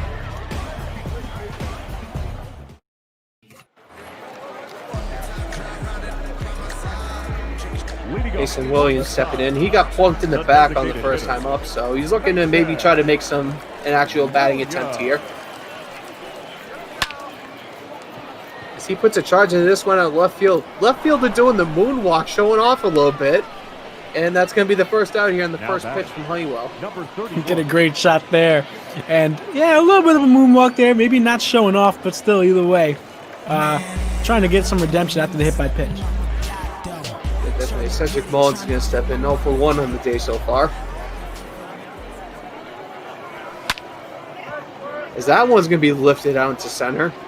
Center fielder back about 5 deep in the track is going to make the catch for the second out here. And Norfolk's been making solid contact all night, just usually right to where Durham's standing. Yeah, good point. And the contact is important. That's what they like to see. That's what the scouts like to see. As long as you're hitting that ball hard, and even if it goes straight to somebody, nothing really you can do as soon as the ball leaves the bat. But if the ball's hit hard and maybe if the wind's blowing the other way, these balls could be home runs. Yeah, definitely. Again, the wind's blowing in tonight at about 5 to 6 miles an hour, so that's going to take about 15 to 20 feet off most of these high fly balls. As Pat Valika stepping in 0 for 2 on the day, or last night, excuse me. 0 for 1 on today. As that ball is going to be fouled off. 1-1 count here.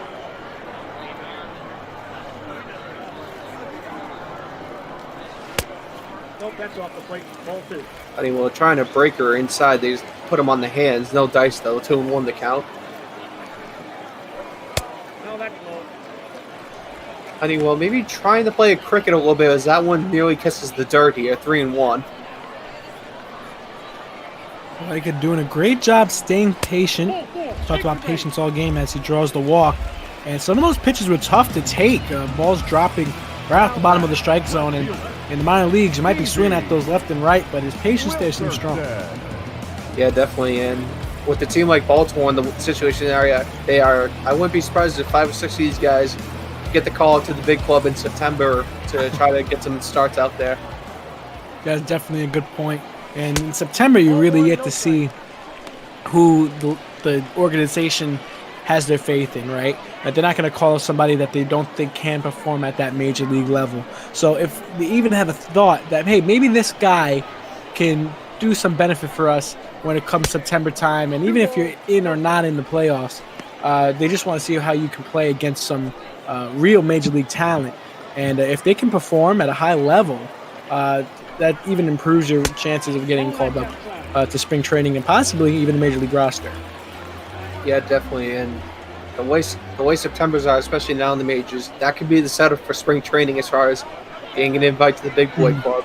Mm-hmm. And even at the big boy club, sometimes you may be stuck on the second, third team is going to draw a walk there. So Honeywell in a little bit of a jam already with 2 out.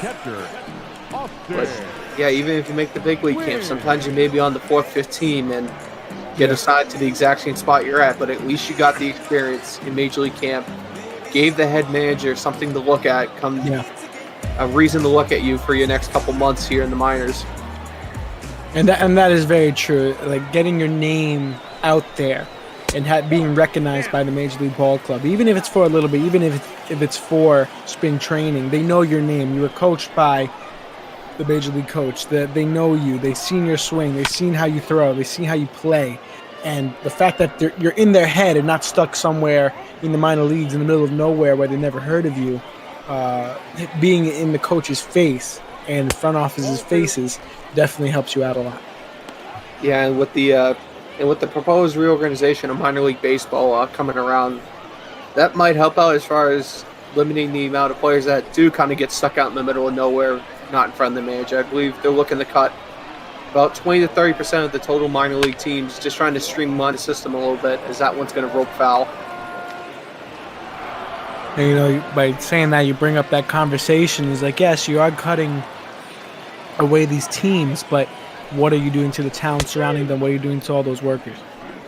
Definitely. That's going to be a strike 3 call on the upper part of the zone here. So Honeywell in a little bit of a jam on 1st and 2nd with 2 out, able to work out of it. Still 5-0 Durham at the end of 4.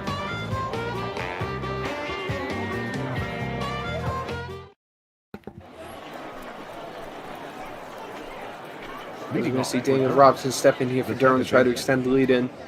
Going off our previous conversation about minor league baseball realignment, if you kind of look at it, it's a weird setup because typically you have like a rookie or first-year team.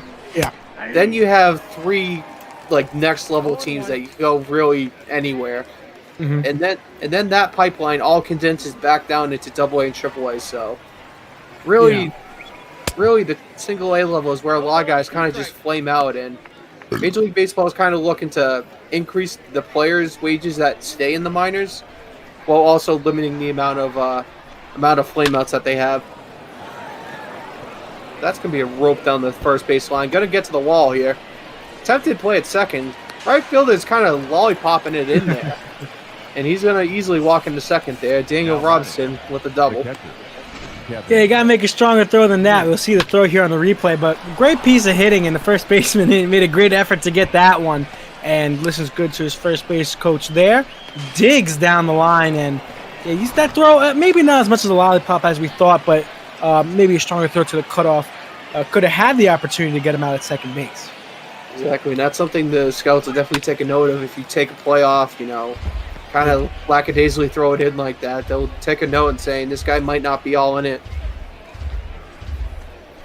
Yeah, I hear exactly what you're saying. And going back to that conversation of the realignment, yeah, it's a great idea for the owners and teams that maybe there does need to be a little bit more of an organizational feel to the minor league system, because it is a little chaotic and some people just don't know where they are. And when it comes from a fan's perspective, it's a little bit hectic to think about all those players that are in your organization but not playing for that major league ball club.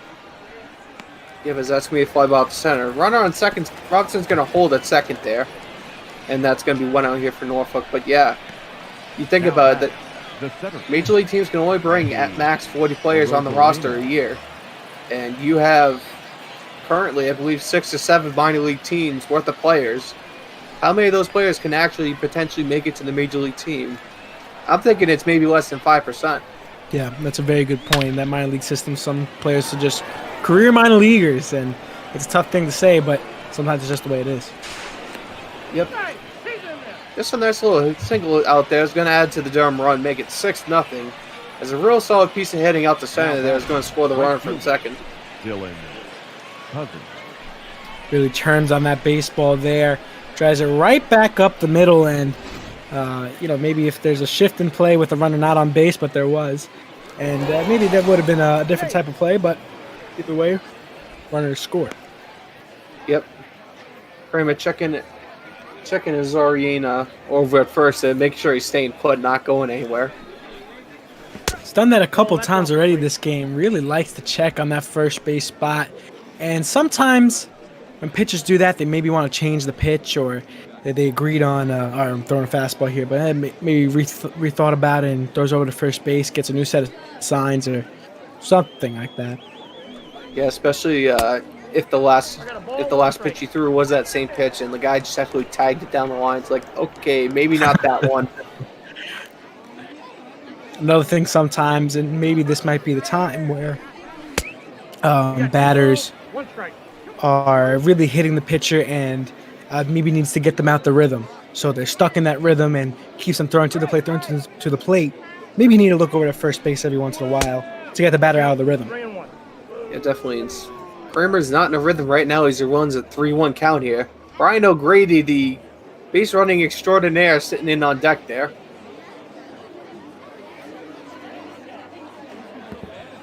Yeah, we saw that. A little bit of a mishap there. Maybe coach told him or something like that, but either way, he's going to come up to bat now after the walk. Now batting. Yep, as Kramer walks Kozin, excuse me. And now there's going to be runs on first and second with one out here. Brian O'Grady drove in, has 3 RBIs on the night, so has a chance to add to that tally. And you have to think the Tampa Bay management's loving this guy right now with his clutchness. RBIs galore, and now he's even in a better opportunity to do some damage here for some more RBIs. A shot into the gap or something like that will drive in both of them easily. So let's see what O'Grady could do here, turning into one of my favorite players on this Durham team. As he ropes one foul down third baseline, and again, Durham, the Tampa Bay affiliate down here. And Tampa's in a little bit of a playoff fight right now with New York because basically, if you're not in the AL Central, you have to win your division to get into the playoffs this year, as that's going to miss low 2-1 here. And that's sometimes the tough thing with baseball is that, all right, you always think that wild card spot is going to be there, but not when the AL Central just decides to go crazy and the top 3 teams are some of the best teams in the whole major league. So you got to look at that American League East, and you really have to push for it here. Coming off of the All-Star break And some teams really glow up after the All-Star break, and some teams just falter and fall down to the ground. Last season, we saw the Washington Nationals really glow up after the All-Star break, ended up getting that wild card spot and winning the World Series. So maybe the Rays can fight for the same thing. Look for that AL East, have that in mind, and really try to fight with that New York Yankees. Yeah, at one point last year, the Nationals were 19-39, way out of the shot. Somehow come back and win the World Series. Yeah, as a Mets fan, don't remind me. That hurts a lot, but either way. I apologize about that one. Hey, don't worry, I'm a Red Sox fan, so I'm in a similar boat after last year's absolute debacle from the bullpen. Yeah. Lucius Fox is on deck here for Durham, full count here, and the chance to have the bases loaded here for Brian O'Grady.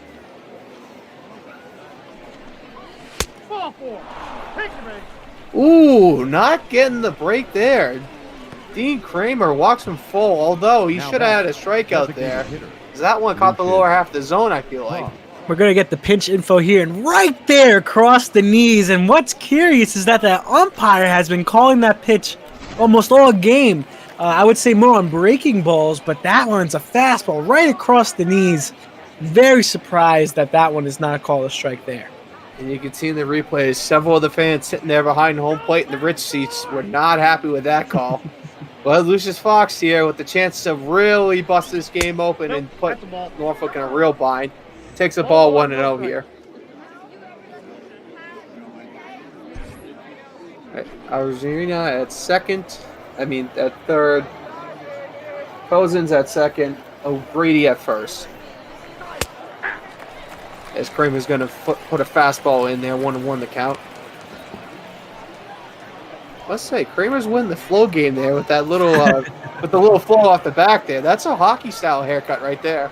It is a hockey style haircut. We're seeing the long hair actually fall out of style a little bit in the major leagues. I remember DeGrom and Syndergaard always used to have the long hair. DeGrom ended up cutting off. Syndergaard puts it in a bun now, and the long hair. It is a little bit of a hockey style. The mullet vibe going on. I remember back in high school, all the kids on the hockey team always rock that mullet vibe, and personally, not a fan at all. But if it helps you win or it makes you feel comfortable, I say rock it. Yeah, Fox lifts that one on the left. Guy's going to make it. Throw in's not going to be in time, and Durham's going to add on to the lead here. So 7-0. Surprised the left fielder, Velika, did not set up to try to gun that one home because he probably knew the runner was going. And he just kind of caught it like a normal fly ball. Yeah, good point there. Really didn't charge up towards that baseball. And you want to run into it, make that throw at home. But, at this point, you're down 7-0. Do you really want to risk an error or something like that? Throw really hard at the plate. So maybe throwing it to the cutoff man could have saved some damage in the near future. Yeah, definitely is. They're going to ground out here on a little roll over the third. So Durham's up 7-0 here. We're through 4.5. Let's see if Norfolk can get anything done, or is this a dead squid already?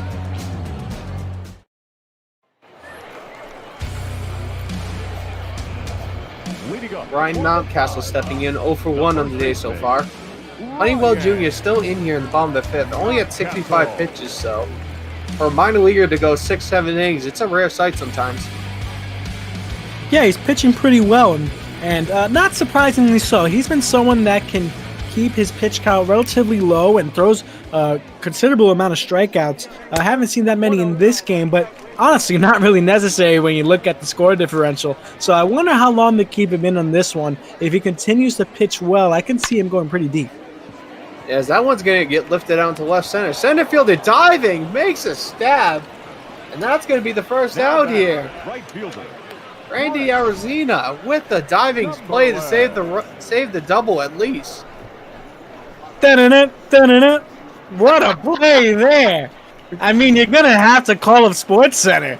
And these are going to be one of those token minor league plays that they're going to throw in maybe at the 8th spot on the top 10 plays. But listen, that is a heck of a play to make. And to sell out for that ball in a 7-0 game, it really is something to show the hustle there from him in center field. Yeah, I would not blame him one bit for just taking the little field for a single there. Me and neither. off a little bit. Because at this point, both sides, I think, understand that unless Norfolk gets 4 or 5 runs here, you might just want to coast the rest of the game and preserve your body for the next one. As Honeywell's going to run a 2-1 count here to Cumberland.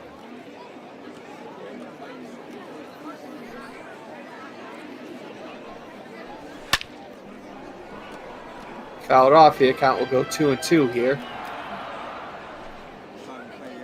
And you have to think with the lead that they have, Honeywell might be coming out. Already at about 110, probably close to 115 innings with today's game pitched on the year. You have to think if he's a September call-up, they might want to start limiting his outings going into the back half of the year here. That ball's foul. That's going to just roll foul. I thought that stayed on the line, but the umpire's going to say it went completely over. And the count's going to be full here. Yeah, you got a good point there. Maybe give him a hard cap or something like that when it comes to pitch count if you're management. And maybe, keep him at 90 pitches max. As soon as he hits 90, you're going to have to take him out or something like that. And that could be the best bet for them as he gives it the walk there. Yeah, definitely. And especially with September, you usually look at pitchers as the big call-ups as they try to get their main MLB starting 5 a little more rest than what they normally get throughout the year. And almost like on cue, Durham has a righty up in the bullpen. Again, probably just a guy looking to get a couple innings here as they're up 7. That one's going to be lifted out into center field. Center field are easily under it, and that's going to be 2 out here in the bottom of the 5th. Yeah, no diving on this one. He's able to settle himself there, but I'm still shocked at that play in the first at bat of this inning. Really sold out for that one. Really give him a lot of credit. Yeah, and management and a lot of teams will really like that. That even in a 7-0 game, you're still willing to go all out. You're still willing to pay attention. Yeah. You're still willing to put 100% effort in. And that can really show as far as training also. As we're going to see Sam McWilliams up in the bullpen here, just stretching out a little bit, throwing a couple balls around. Yeah, good point as well. Maybe you go up in that bullpen, you might need to get a little bit of a session in. And we even see it in the majors sometimes. Pitchers start warming up in the bullpen a little bit, maybe just throw around a ball. Not looking like they're actually pitching, but they just need to get themselves ready for the possible opportunity that they come into the game. If something does happen, or they're just looking to give him some innings. Yep, as that one's going to get lifted out into right. Right fielder makes the charge in, and that's going to be the 3rd out here. So Honeywell's through 5, still pitching a shutout here. As we're going to head to the top of the 6th here.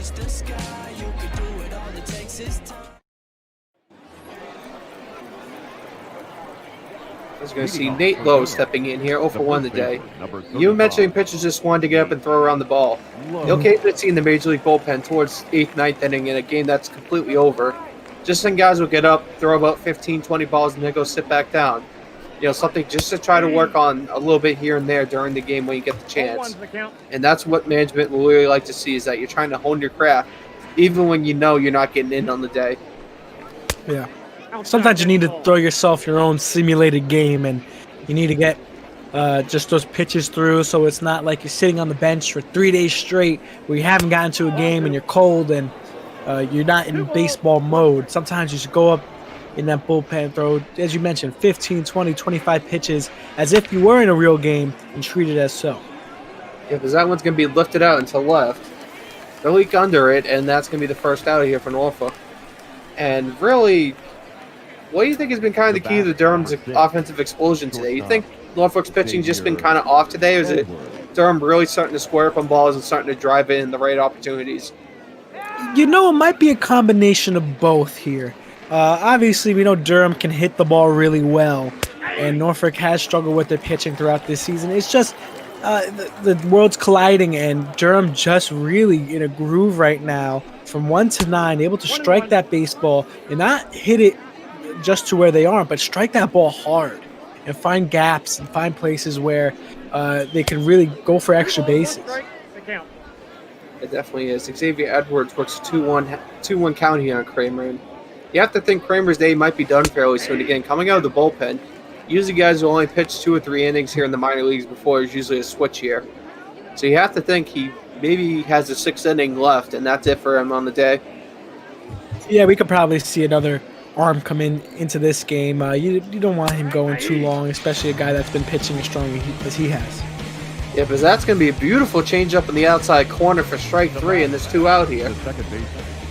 Great pitch there, and we're going to see an overhead angle. Yes, just clips the outside edge of the plate. Maybe another umpire would have called that one a ball. I'm going to call that one a strike. Just gets that one in there. Great pitch by Kramer to get Edwards looking.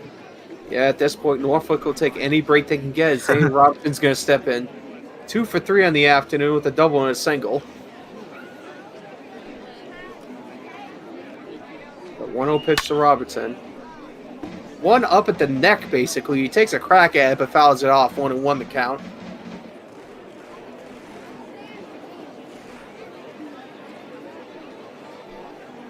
The 1-1 count to Robinson. That's going to be a fastball from Kramer that just catches the strike zone, similar to his last strikeout pitch, and it's going to be 1-2 here.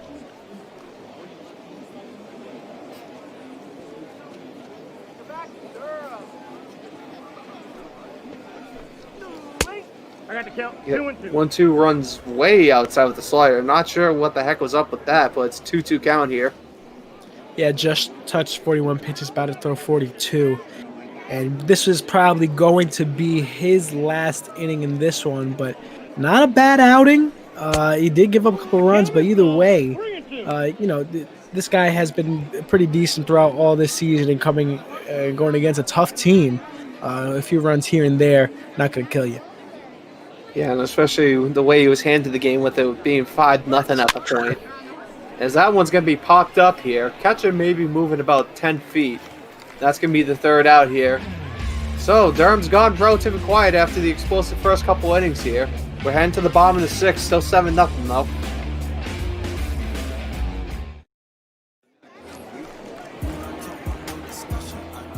Mason Williams stepping in 0 for 1 on the day. Got punked by the pitch earlier on today. Nope. First pitch from Honeywell to start off the 6th inning is going to be high and outside for a ball.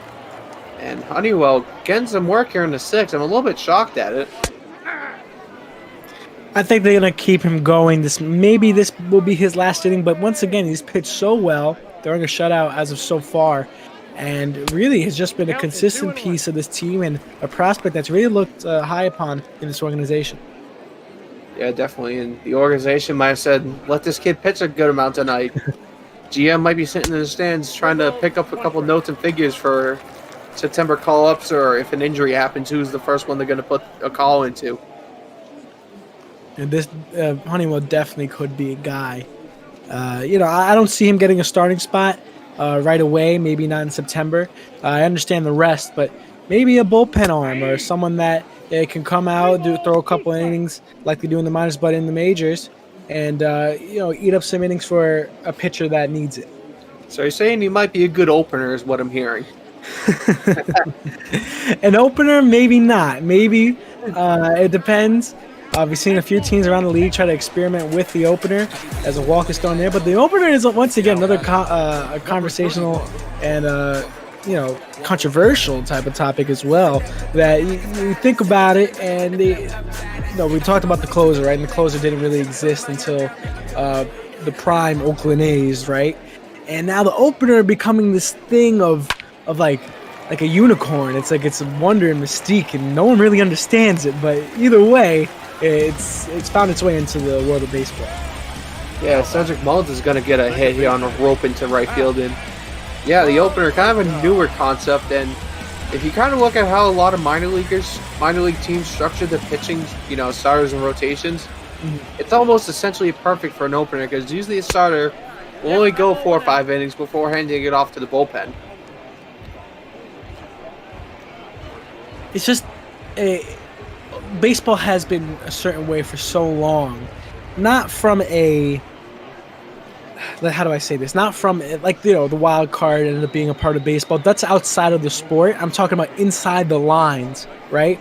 Ever since Little League, the starter's a starter and he pitches 6 innings, right? And now it's different. It's gonna, people are experiment different things, and now, all right, I have to wait till the 2nd inning and I'm the main guy. It might be a mental shakeup. As Pat Velika is going to line out to the third baseman there. Third baseman holding it for about a year and a half, making sure the guys don't move an inch there. And it's going to be one out here as Norfolk probably has the best chance of the game right here to get a couple runs. It definitely got a good opportunity here, and this is also a good opportunity for Honeywell to prove himself. All right, you're in some trouble. Runners on second and first with one out. What are you going to be able to do here? And this is where you prove your worth, not in situations where there's no one on base, but in situations where, hey, you're in a little bit of trouble. What are you going to do here? Yeah, definitely. Steve Wilkerson stepping in. Saw the graphic there. 12 home runs on the year. Third on the Norfolk roster. So if he's able to get a hold of it, we might have a whole different ball game very quickly. He does get a hold of it. Lines it back up the middle. Run from second's going to break home. Throw's going to be cut off. And Norfolk has broken up this shutout today, as they are now officially on the board. 7-1 Norfolk. Durham, excuse me. The catcher, Austin. Great piece of hitting there. Ball inside, but doesn't matter to him. He's able to take that one inside as well. And able to push that one up the middle. And they're going to take him out here. But either way, going to hear a round of applause from the crowd. Great outing from him.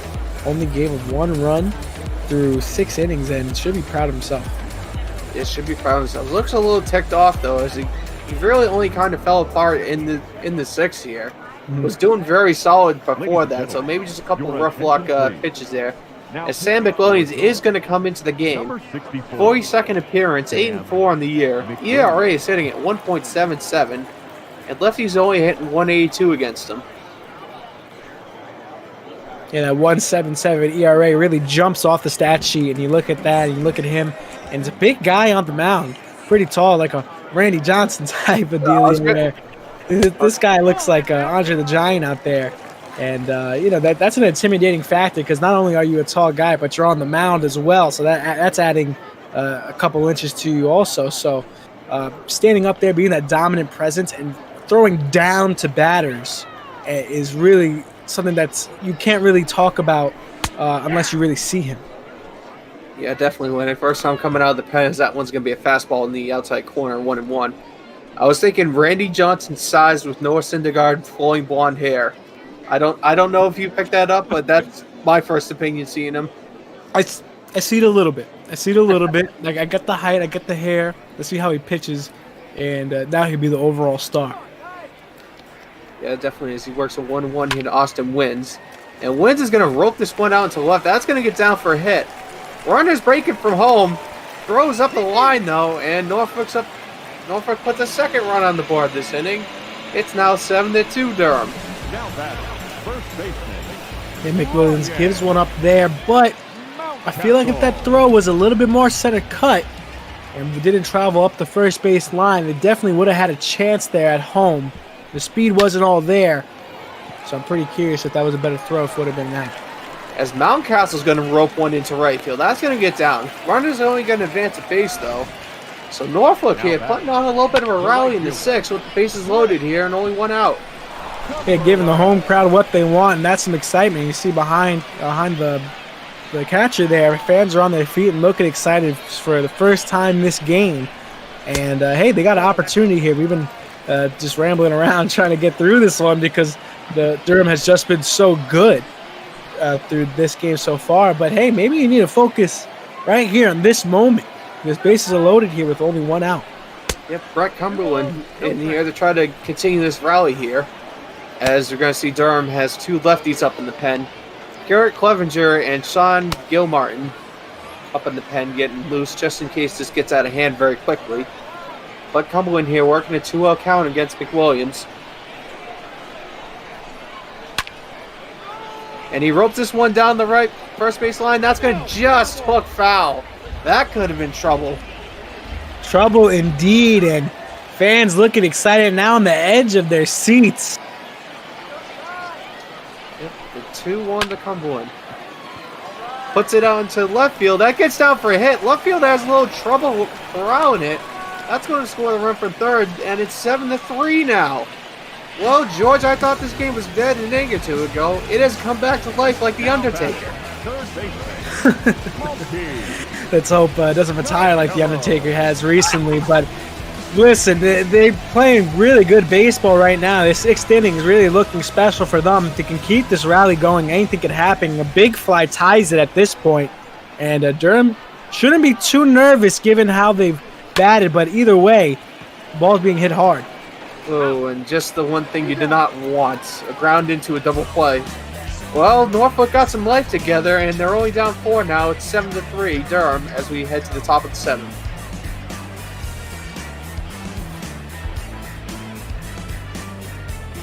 Yep, and just a reminder, ladies and gentlemen, we're doing all this for charity. I am not getting paid anything. Jayden, I don't think you are either. Leading off for Durham. We're doing I'm not. Yeah. We are doing all this for NAMI this week, the National Alliance on Mental Illness. There's a donate button right below the stream here, or if you just type !donate into Twitch chat, there'll be a link that pops up where you can donate to them.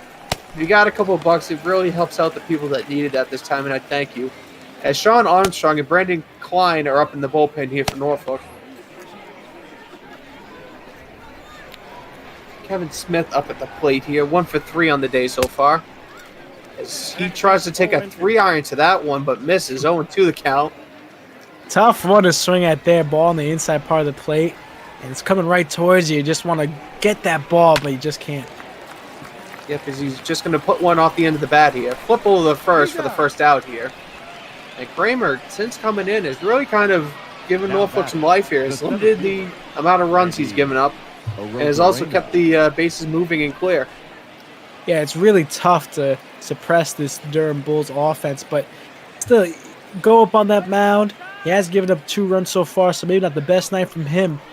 But still, he's been somewhat consistent, and you know what you're getting from him when he toes the rubber. It definitely is. Randy Azarina stepping in. 3 for 3 on the evening so far. And you were saying suppressing the offense. They haven't figured him out just yet. I guess he's going to foul that one off. 1-1 count.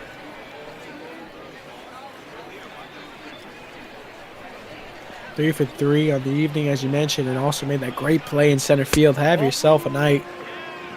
Great job, Randy. Yes, it might be one of those September call-ups here for Tampa Bay again. Tampa having one of the more deep minor league systems in the game of Major League Baseball. You have to think, in addition to the Rays scouts just collecting info on their prospects, there's a couple other teams looking at these guys, seeing if they can maybe pick them up in a trade coming up to the trade deadline here. Yeah, very true. Not only do you have to impress your own scouts, but you also have to impress the other scouts around the league. They might be looking at you as well. So in the minor leagues, really got to pay attention to what's being said about you.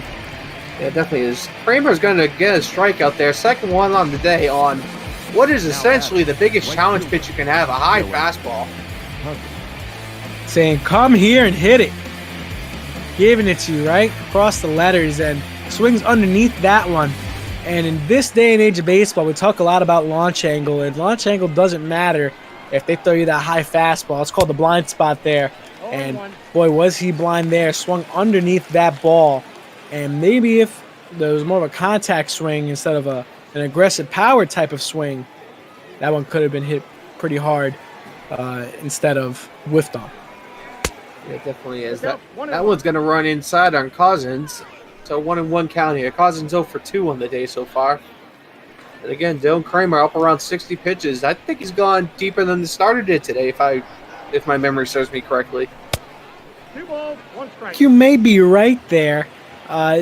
Definitely putting on somewhat of a performance, and we talked about him giving up a couple runs early, but was been put in a tough position.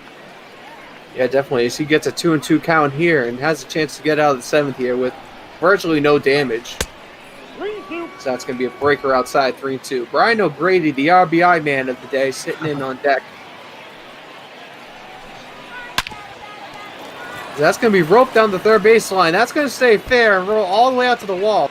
Takes a high kick off the concrete. Flipping to second's going to be late and off target. So Cosman will roll in the second there with the double. Ball on the outside part of the plate. Hit that one towards left field, he says.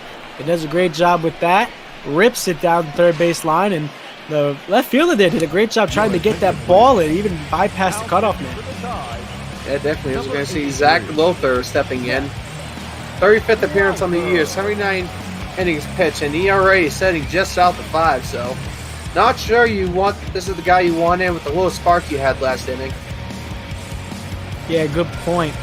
We saw the offense start to pick up a little bit last inning before the Tide, and they're looking for the Tide to turn, but maybe they just want to give him some throws here. Still 2 outs in this inning, so only needs 1 out to get out of it. Very nice use of the team name there as Brian O'Grady stepping in, the RBI man, 2 for 2 on the day, and has a chance to pick up a couple more with a runner on second. One's going to run. Oops, sorry. There's a few opportunities in sports where you can do that, use the team name to make your point. The Bulls are good to do with the Tides, but you can't really do it with like the Yankees or the Mets. You know, that's a tough one to do it with. Exactly, as that's going to be a ground over the first here to get him out of the jam. So Lothar coming in and doing the job he needed to. Let's see if Norfolk can continue that magic. It's 7-3 Durham at stretch time. Unfortunately, Shark Shavery is out of the office today, so no Oregon today. But we'll keep rolling here just fine as Richie Martin's going to step in. And if you've listened throughout this All-Star break, Shark has just done some fantastic stuff. Right now, I think he's still on the IL. The wrist injury still bugging him there a little bit, so we have him on the Bop-Ball IL. But either way, he has just been a phenomenal piece to this Bop-Ball community, really. And that little something extra you don't really think about, but the Oregon playing has just been spectacular for him, and we thank him so much. Yeah, definitely. As Richie Martin lined one back up the middle, going through the pitcher's wickets there, and he's going to be on first there.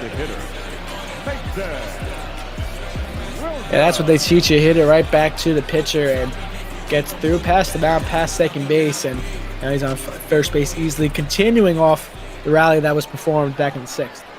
Yeah, definitely. You mentioned the community that we have here in Shark Shavery being a big piece. You can also join that community by using the link that was just dropped in there to join the Discord. Maybe get to call a couple games, talk some baseball smack, talk some soccer smack. We got a billion different channels in here that you can just chat with everyone about, in addition to watching these wonderful baseball games. So feel free to join in on the party. Want to talk about talking smack? I talked a good amount of smack during the All-Star break broadcasters MLB The Show tournament. I made it all the way to the semifinals. Yes. Ended up losing to Jake W. Dean, the person I think I shouldn't have lost to, but either way, congratulations to Jeremy Goldstein for winning that whole thing. And what a great time we had there. We're thinking about starting a league now, since we had so much fun doing that, and everybody can get involved there. Once again, look in that Discord. And also I saw we're thinking about starting a fantasy baseball league on ESPN. Garrett posted something there about joining, and yeah, it'd be fun. This Bop-Ball community, even though real baseball, is starting up soon in late July, I think we've grown into something a lot more than I think a lot of people thought we would be. So this Bop-Ball community is really something that we should be proud of, and really something that is special in the world of baseball, that we can all gather around and watch a simulated game for an hour a day or something like that. Yeah, definitely checking in with the Diamond Dynasty Commissioner Cookie earlier. We already have 10+ people signed up for that Diamond Dynasty League. I believe signed up for closing this weekend. So if you want to get in on that, join the Discord and find the post where he's asking for find the Google sheet where he's asking for signups. Yeah, and sign yourself up for that, because that's going to be a lot of fun. I feel like just seeing everybody's team and how everybody builds it differently. Yeah, and a lot of characters come out in that one too. Duggo, of course, he's very well known in this Bop-Ball community, but we saw him get a little salty. I think that's the nice way to put it. After he lost to Jeremy Goldstein. What else did we see? We saw an 18-inning game. We saw plenty of things go on in just the 3 days we played MLB The Show, actually playing the game. So now that we're actually going to start up a league, we're going to get a lot of crazy moments on PlayStation. Yeah, Zimmermann's going to go for third here, and he's out. He's thrown out at third. And that could be a dagger here for Norfolk, as that could have been the one run they needed. And a great throw from the right fielder, no doubt. Almost looking Ichiro-like with the throw there, and just picked them off perfectly. Yeah, great comparison there. I didn't even think of that. Yeah, it does look like an Ichiro throw. And really charging towards that ball on the ground and fired towards third base. No remorse, right on the money. Yep, and that's just going to be a little lazy pop-up here. Infield fly should be in effect, but 2 outs doesn't matter. So, Norfolk had a little bit of a spark, but no runs on the board yet. We're going to head to the top of the 8th here. Still 7-3.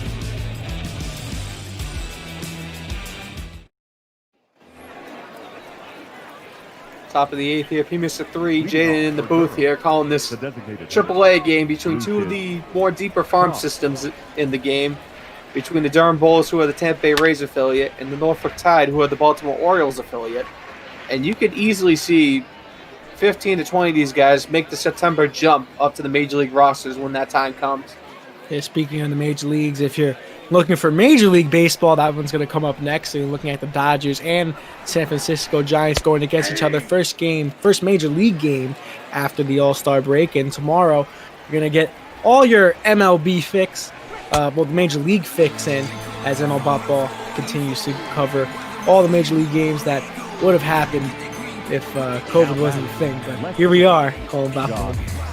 Yeah, definitely is. Fox is going to try to take a 3 onto that one and miss for strike 3, as he just got absolutely fooled up there with that breaker. Yeah, ball inside part of the plate. And once again, you just want to hit that ball because it's coming right to you. So it was a self-defense swing. Yeah, it definitely is. That's going to be a good piece of hitting there out to left field. Opposite way there, and just a nice little single. Yeah, a little late on that one, but hey, he'll take the hit either way. Surprising there, and either way, he's going to be on base. Definitely is. Nate Lowe is going to be stepping in now. Try to keep the momentum going with 1 out here. Runner's going to take off. It's going to be a fly ball out to center. Mullins is camping out under it. It's going to be a catch and just a lazy flip into the cutoff man there for 2 out. Yeah, failed hit and run.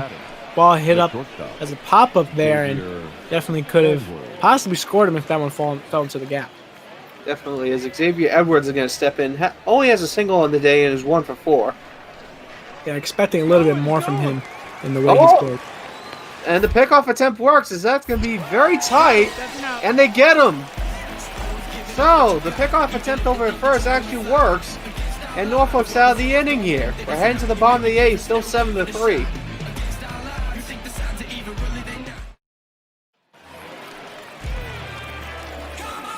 Well, Steve Wilkerson stepping in here, trying to get Norfolk back on the roll here. They're able to tag 3 on in the 6th, but not much sense.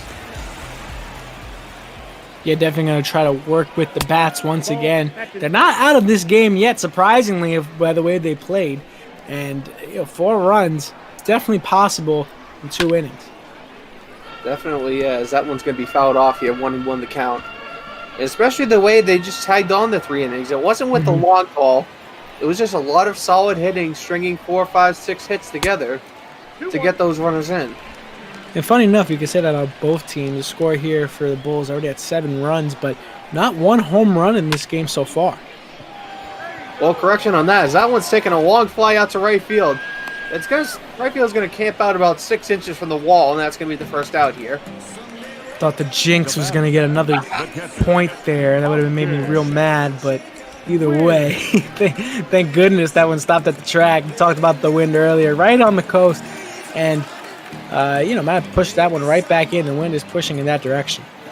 Yeah, the wind is coming in a little bit tonight, so that's about the 2nd or 3rd warning track ball we've seen today, especially out to right field, as Austin Wins is going to take the first one for a ball.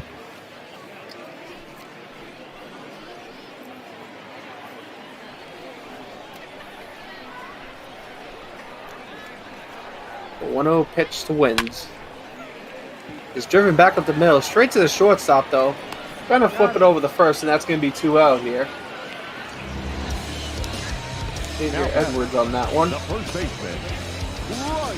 Edwards might have not performed great with the bat here today, but has been able to perform with the glove, has made a couple plays throughout this game. Even though they are routine, those routine plays are what keep you consistent, and the ball's coming straight to him.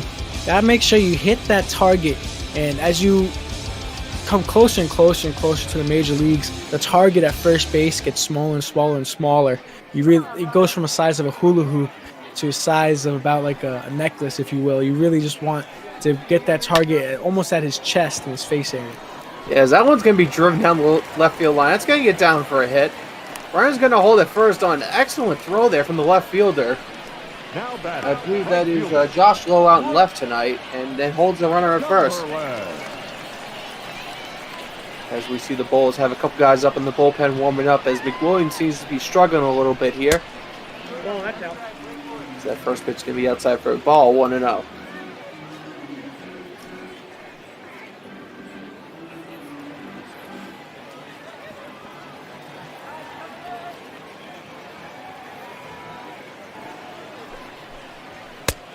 Nope, outside.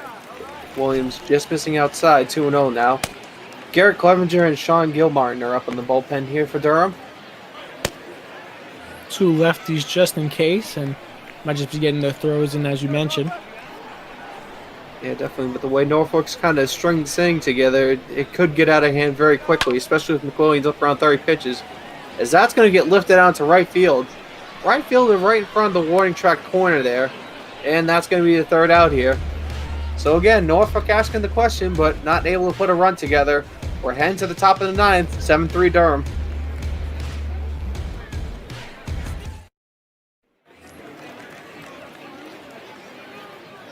Xavier Edwards stepping in again. He took a 30-second appearance in the 8th inning there, but the pickoff successful by the pitcher there, Zach Lothar, was able to get the third out. So Xavier stepping back in here and takes the first pitch for a strike.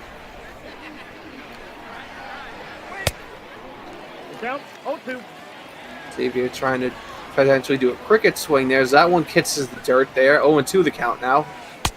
I got the count, 1-2. And Lothar just making sure Edwards is an appropriate distance back from the plate there as he dusts his shoes there. 1-2 the count.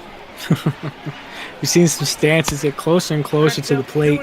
Thinking about it, Giancarlo Stanton, he gets so close to the plate, and I wonder why, but when you see him load, he actually steps away, allowing him to twist his hips a lot better.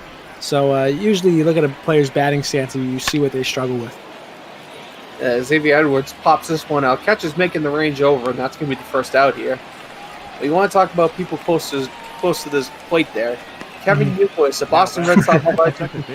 I believe he has the MLB record for most hit by pitches in the majors. And if you look at his stance, he's basically crouching over the plate. And I believe there have been several times where an umpire has actually called a strike because his elbow has reached into the zone. And a fun rule, if you get hit by a pitch, but the body part's in the strike zone, they are going to call a strike on you rather than giving you first base. Yeah, and those are the only rules that you read about, like, oh, that's a strange rule, but you don't really see it until it's tested. And Youkilis obviously tested that rule quite often, if you will.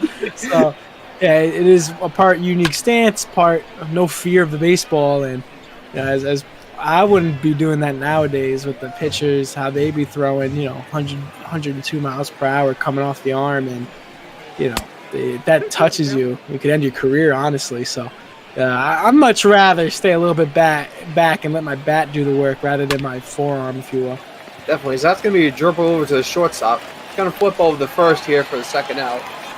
And just looking in Twitch chat, the Legend 3526 bringing in a party of 3 right to the front row here as he brings in a rave from his stream. We thank you for that, buddy, and hope you enjoy the game.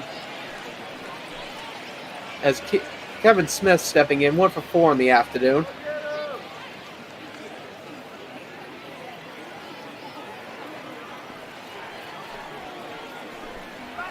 And Lothar putting a great 2-seamer on the lower inside corner for a strike there. That was very close to that corner there, and the umpire, definitely on the lower ones, has been kind of hit or miss all night. Calls that one a strike, and that's also on the lower half, too.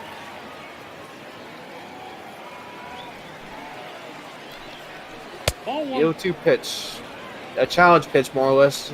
4-seamer at 90, high and outside, the 1-2 count here. 2 balls, 2 strikes. Again, another 4-seamer that just slips out of his hand there. 2-2 the count now.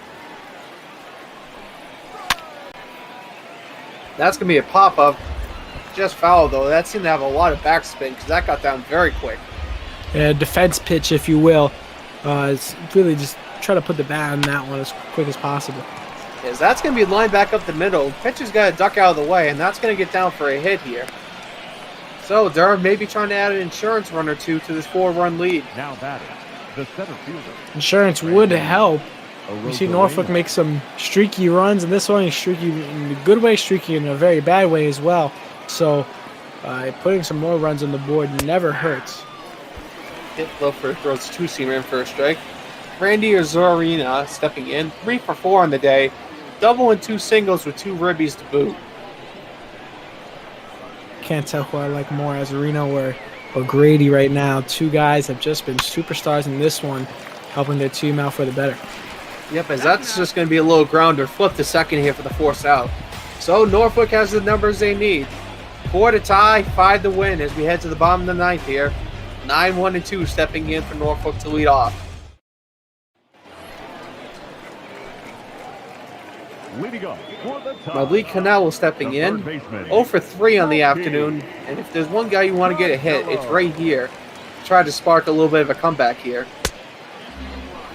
0-1. That's going to be a pitch that just catches the inside corner. 0-1 count here. That one gets lifted out in the left field. Left fielder ranging over, though, and that's going to be fly out here. 1 out here. Sam McWilliams still taking some pitches here in the 9th, and you have to think he's got the green light to finish the game here if he can keep this up. Yeah, I think the leash is off, and they're going to let him go. If the score was a little tighter, I think his leash should be a lot shorter, but I think they're going to give him the last 2 outs of this one, no matter what happens from here on out. It definitely is Richie Martin stepping in. 1 for 4 on the day, as that's going to be a fastball missing low, 1-0. 95 on the gun here, so major league speed right there practically. Ball inside. And slider missing just inside, 2-0.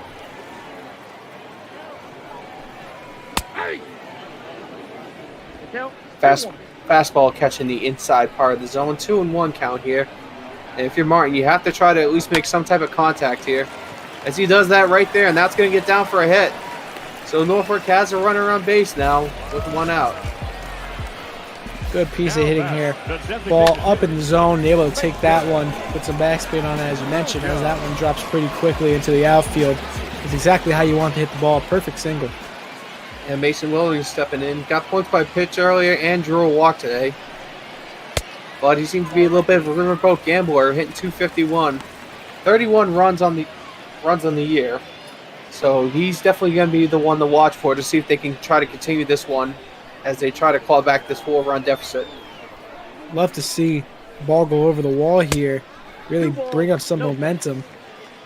Only 1 out in this inning. They still have a chance. Yeah, Sam McWilliams at 37 pitches. You have to think he's starting to get a little bit tired and worn out. That is true, but you talked about the 95-mile-per-hour speed. That's still there coming out of his arm, so it's good to see from him, a big guy on the mound, intimidating figure. Someone that Tide should be worried about here. Yeah, definitely is. That's going to be fouled off. 2-1 count here. Yes, and the Derek's reminding everyone, we do have a Twitter poll up about the best baseball movie of all time. We have a couple of opinions here in the booth. I believe you said it was Rookie of the Year. I'm going to go with I would say that's my favorite. I don't know if best of all time. Greatest of all time. Now that's a different question. My favorite Rookie of the Year because that's what I grew up with. But maybe the poll will either help me or hurt me. I'm not sure. What would you be your best baseball movie of all time then? Like the greatest. I think I have to say Sandlot, even though it's not my favorite. I think it's almost everybody else's favorite, and it's just so iconic and synonymous with baseball that Sandlot is just huge. Sure, as we're getting a little bit of a Sandlot situation here, swinging to miss for strike 3, and Norfolk's down to the final out. Still needing 4 runs. Going to need a minor miracle here to come back. But that's what baseball is for, providing minor miracles, as Cedric Mullins is stepping in. 2 for 4 on the day. Ball left out. Takes the first pitch outside, 1-0.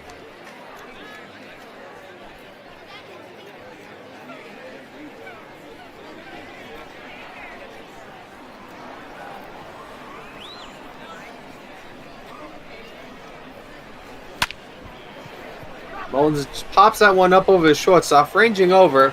And that's going to be the ball game, ladies and gentlemen. So Durham stepped on the throat early and just kept the pressure on as they take this one 7-3 against Norfolk. Jayden, what are your takeaways from today's game? Yeah, we got two superstars on this team. We got Azarina and we have O'Grady that are ready to make a big push. And we might even see them get some time in the majors as we talked about in September. Also, Honeywell pitched a great game, only gave up 1 run. And someone that you could look at and hang your hat on as a prospect for the future. Yeah, definitely. Again, Durham, the Tampa Bay affiliate. Tampa Bay, widely considered one of the best minor league systems in the country. And if you're looking at Baltimore's AAA team tonight as a sole picture of the whole organization, the pitching needs a lot of work, and the bats you need a little tweak here and there as we kind of see the process from tonight. Yeah, bad day for Norfolk, but either way, the Orioles are going to have to look towards the future, and it's all going to come from their minor league pool. Yep, as we're seeing here, Brad Honeywell Jr. getting the win today. 5 1/3, 2 hits, 4 strikeouts, 3 earned runs. All 3 attributed to Honeywell as he left the runner on first and second there, which Norfolk brought around the score. Tom Eskelin coming with the loss. 3 2/3, 9 hit, only 1 strikeout for 5 earned runs. And Sam McWilliams getting the 3 2/3 inning save here. That's something you definitely don't see every day. Yeah, you definitely don't see that every day, especially not in the majors. But hey, he gets the save either way. Put it on the stat book, maybe an extra couple dollars at the end of the season.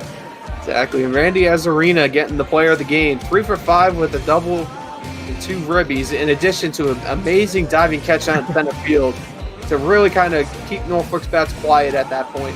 Can't wait to see him on Sports Center later because that was one heck of a play. Yep, as we're going to see here. Top of the first here. Just a little line out here. Just a little line out for a single. Great throw at home, though, to pick the runner off. Still kept the run 0-0. That was an absolute perfect throw there from left field.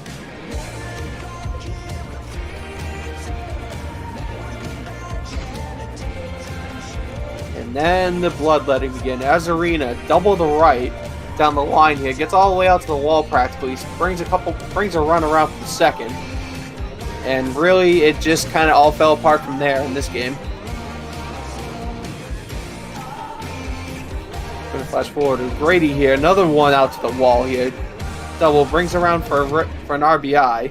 Grady, I believe, had 3 RBI in the night tonight, so he's definitely a bat to look forward to in the future.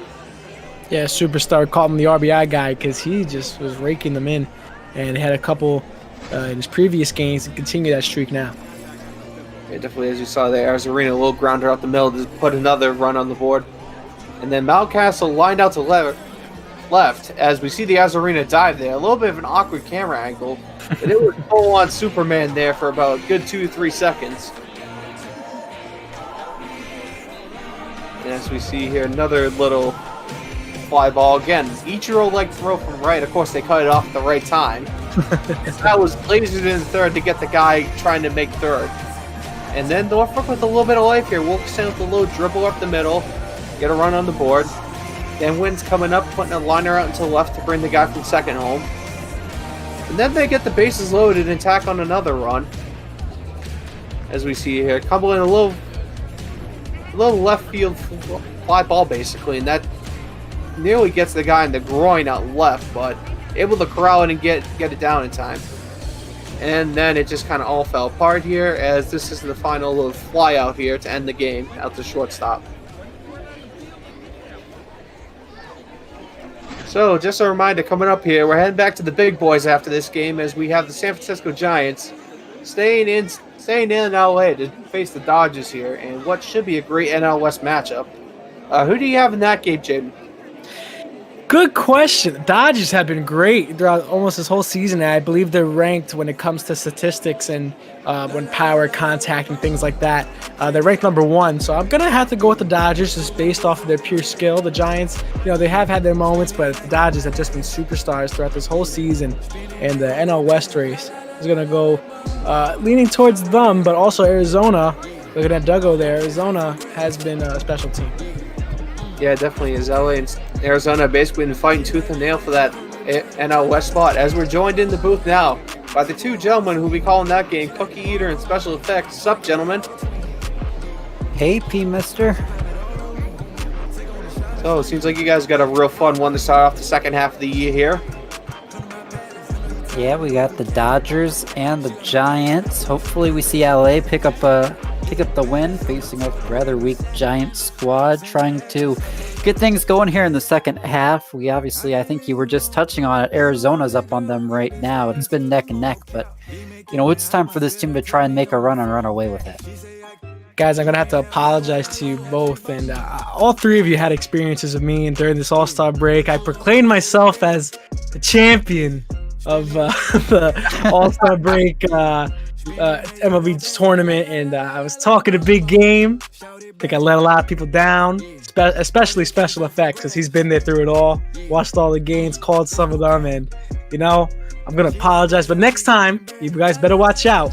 I'm going to come for everybody in the league, and that's where I'm really going to make my mark.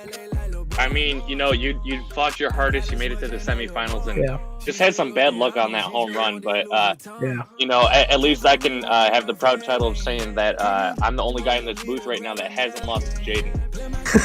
That is very true. That is very true. That's very true. And FX, I see the jabs there. But that is very true. Does the exhibition game actually really count towards that stat? Because when the score is 9-1, I think it might. I don't know. That is an L is an L. if he brings out Tebow, Tebow's still hitting 1,000, and I'm not planning on that to change anytime soon. So. Yes, that might be a stat you take to the end of the season here, but Cookie, I'm not sure if you have any insight on who might the starting pitchers be tonight for LA and San Francisco, or is it going to be the number one guys again? I believe we're going to see Dustin May on the mound for the Dodgers. As for the Giants, I'm guessing Cueto, but I don't really know. Yeah, we've got a little bit of weird, roster resetting and rotation resetting right after the break. Obviously you'd love to throw Kershaw or Buehler right out there and get this first game, fairly under wraps, but they both pitched in the All-Star game, so, want to maybe give them a little bit extra rest. Yeah, definitely. Sorry. I was just going to say, talking back about Jayden and P-Mister, I'm excited to see both of you. I saw P-Mister already filled up. Jayden, you got to fill out the form, yes, buddy. I'm going to fill out the form, and let that be a message to everybody listening in Twitch. If you haven't filled out that form, looking for players, and hey, this is going to be a fun one, because now not only do I get to beat you one time, I get to beat you 3 times in a row. So let that be a message to everybody in the league. I may have messed up once, I'll mess up again. Let that be a word. All right, and I think on that note, Cookie, I think we'll let you guys take over here. Have a good night, and Dodgers. All right, thank you, P-Mister. Thank you, Jayden. As Vin Scully said once or twice, it's time for Dodger baseball. Here to kick off the second half is the San Francisco Giants and the Los Angeles Dodgers. Get things going here. Thursday night action here at the end of the All-Star break. Yep, it's always fun when these two heated division rivals meet up, even when they're not, at the same competitive level this year. The Giants are still giving Dodgers quite some runs. We saw that amazing game that Carlos and Dogo called a few weeks back. Unfortunately, it didn't go the right way for the Dodgers, but they're going to look to right this ship and try and pick up, an easy series win, you got to say, coming out of the All-Star break and make that push towards winning the NL West yet again. Have rookie Dustin May on the mound, a 9.72 ERA, 0-2 record, a whip at 2.16. Not the best start here in the big leagues in 2020 for May, but you gotta think special. Those numbers aren't sustainable for a guy of this caliber. Of course they're not sustainable. I mean, he's only pitched 8 1/3 innings. It's not even a complete game. So just give him some more time. I'm sure he's going to settle down after these early season jitters. It's Brandon Crawford playing short and leading off today for the Giants. First pitch of the second half, right at 9 o'clock on the East Coast, 6 local time. In Chavez Ravine, where we just saw the All-Star festivities earlier this week. Trevor Story winning the Home Run Derby. American League making it 8 straight All-Star games in the win column.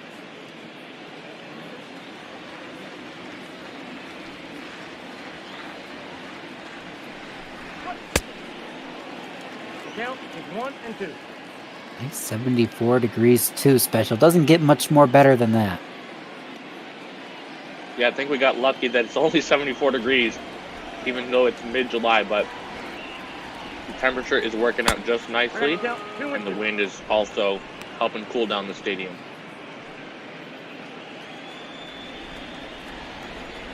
It's a 2-2 count to start things. Brandon Crawford, veteran in San Francisco.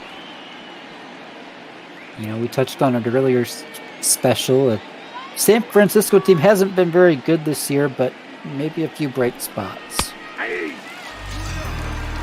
See a K, backwards K for Crawford. Yeah, some bright spots in this lineup. A lot of guys that, are on the older side of things, wrong side of 30, but a lot of them, like Brandon Crawford, they've been with this team through those, dynasty that they had at the beginning of the 2010s decade. And here's a guy who, wasn't around for that, but he was still helping out his Tampa Bay Rays back then. Yeah, Evan Longoria, big swing here. The lone all-star for the San Francisco Giants is going to fly out to left for out number 2. Batting third, the center fielder, number 5. Good start to the game for May. Just get that nice, fairly easy strikeout, and then the soft fly ball out in the left field. Tough task, so Mike Yastrzemski, I believe he's the team leader in home runs. Yeah, Yastrzemski is, he's the best player on this team's hitting, almost said hitting staff, like pitching staff. But, yeah, probably the best player on the hitting staff, as I'm calling it now. Has a very dynamic bat. 2-0. Well, I mean, not to quote the old Smuckers commercials, but with a name like Yastrzemski, it has to be good. Of course, as that famous grandpa played across the country out in Boston and did so well for them. And it looks like he's taken on some of his grandpa's power swing and contact swing and great defense. Yeah, rips one foul, then dribbles one back, so it's an even count for May. Looking for a 1-2-3 first.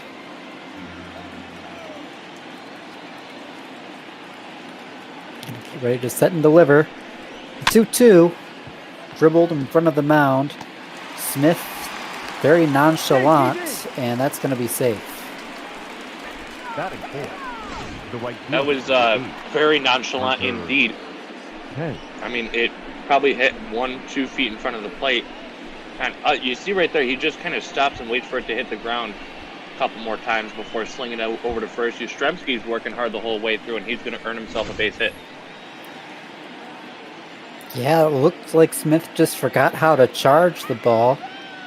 And so now we'll see May work from the stretch. You see he does that kind of bend down timing system thing there, and Seager's going to flip to Lux, so one pitch will get that out. But yeah, 1 on for San Francisco in the first. No capitalization, though. We head to the bottom of the first. Top of the order, do it for the Dodgers. You're watching Bat Ball, and it's Johnny Cueto, the ace of the staff here in San Francisco, on the mound. Pitching like an ace should. Maybe not the win-loss record to back it up, but 3.93 ERA is solid, same with 1.29 whip. 88 strikeouts, so nowhere near the fireballer that he used to be, but he's still able to work around the zone and limit the base paths, so he's got a tough task with this Dodgers lineup today.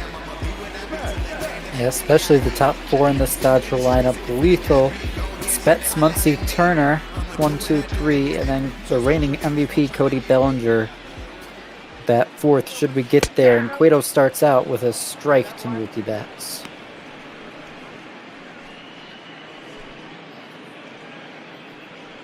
Betts the only Dodger hitter on the All-Star squad. who was joined by 3 of his teammates on the pitching staff, Kershaw, Bueller, and Jansen. And he rips this one to third base. Longoria knocks it down.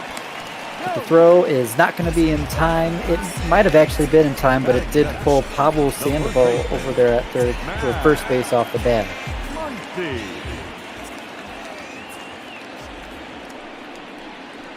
Ball. Count 1-0. As we see next, Muncy dig in. And you see that flash up on the right side of your screen. 1 home run shy of 100 for his career. Not the most illustrious milestone, but still something that you love to reach if you want to call yourself a power hitter. And I mean, let's be realistic, Special. How many guys do we see come up to the major leagues? And I mean, even guys who play a long career that don't even get to 100 homers. But there's so many guys come up, they only play 2 or 3 seasons. To just say you've been around long enough to be able to hit 100 home runs, that's really special. Yeah, I mean, I was really surprised. I'm a stat nerd, so I like to look up the home run leaders every once in a while. And there's less than 1,000 guys ever to have hit 100 or more home runs in Major League Baseball. You got to think tens of hundreds of thousands of guys have at least stepped into the batter's box. So less than 1,000 of them have reached the century mark. That's not the most elite group, but still something that most people can't say they have been able to accomplish. And once he works this appear eye here, he's going to get the walk. That's going to put 2 on for Justin Turner, and Cueto's looking a little bit shaky early on.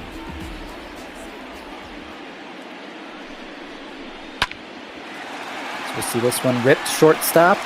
Oh, and there we go. Crawford boots it as well. That's a couple booted ground balls today by the Giants. Both ruled base hits, but now the bases are juiced. Bases juiced, and one of the guys who's been getting hotter and hotter of late, Cody Bellinger, didn't make it to the All-Star game, although it's not really a testament to how he's performing, but just how well his teammates are doing. How well his teammates are doing. I promise I know how to speak English. I don't know, Special. I'm kind of contagious in the inability to speak English, so I might be infecting you. But yeah, Cody, 18 homers, up to about 250 in the batting average column. Puts him definitely in the top third of center fielders in Major League Baseball, and the upside is there for him to be number 1 by the end of the second half. He'll rip this 1-1 pitch into right field. Yastrzemski's going to make a throw, and it's not going to be in time. Betts will score, and we got a 1-0 lead for LA. I mean, technically it'll go down in the books as a sacrifice fly, but that was a sacrifice line drive. I believe that's Pence out there in right field. Pence. There's Yastrzemski. I think he's patrolling the center field for these San Francisco Giants. He's been doing for some time this season now. Just know he's in one of those outfield spots. To me, it's like if you're an outfielder, you're an outfielder. I don't. Like Peterson, is he in right, left, or center? Well, he's in left, but don't tell anybody I know that because it doesn't go with the point I'm making. Well, to be fair, he started out his career as a center fielder, and then had to, transition to the corners as some speedier guys and better defenders made their way through the ranks. Yeah, Peterson's been playing left this year. Not been too bad. Really struggles against lefties, though. Makes you think maybe Dodgers are looking at adding a bat out there. This A.J. Pollock's been rather uninspiring as well. Yeah, I don't know if the Dodgers are necessarily going to look to make a big splash, but, just maybe a platoon-type guy who can rotate in there with Peterson just to, get some more production out of that left field spot. I mean, you saw earlier, batting below 200 at home, that's not what you like to see. And we're going to see a double play off the bat of Peterson here, so 4-6-3. And Cueto works out of the jam, bases juiced, nobody out, turns into just 1 run on the sac fly.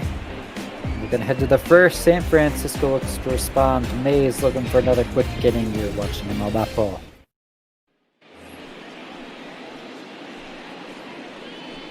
Leading off with San Francisco, the first base. 5, 6, 7.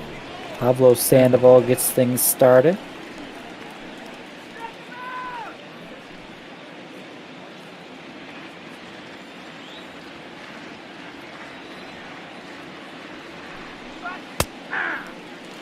Ooh, generous call for a strike on the curve.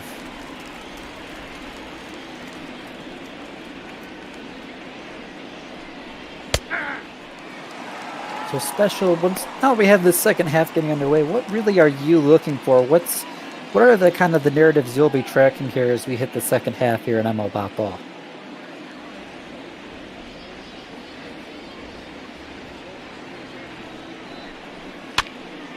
You're muted, by the way.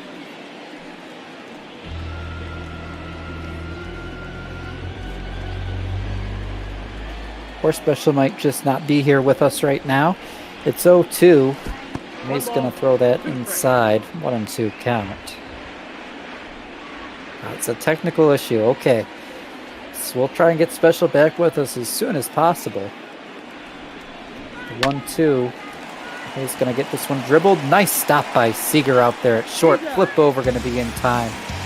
Muncie's rightfully giving him the recognition. That was a beautiful play by Seeger for the first out. Absolutely gorgeous. Stretching out, full extension. Throw from the knees in time. Doesn't get much better than that. And that brings up the catcher, Buster Posey. Posey's opted out of the MLB this year, but we'll see a full season of him here in Bot Ball. Batting .280 with 5 homers. Where's that number 28?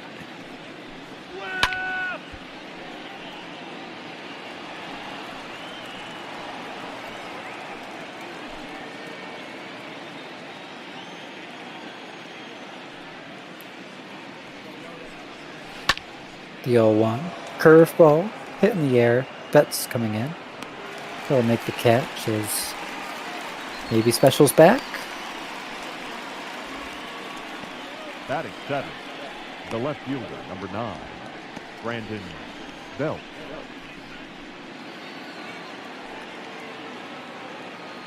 Apparently not. Brandon Belt going to step in now with 2 away.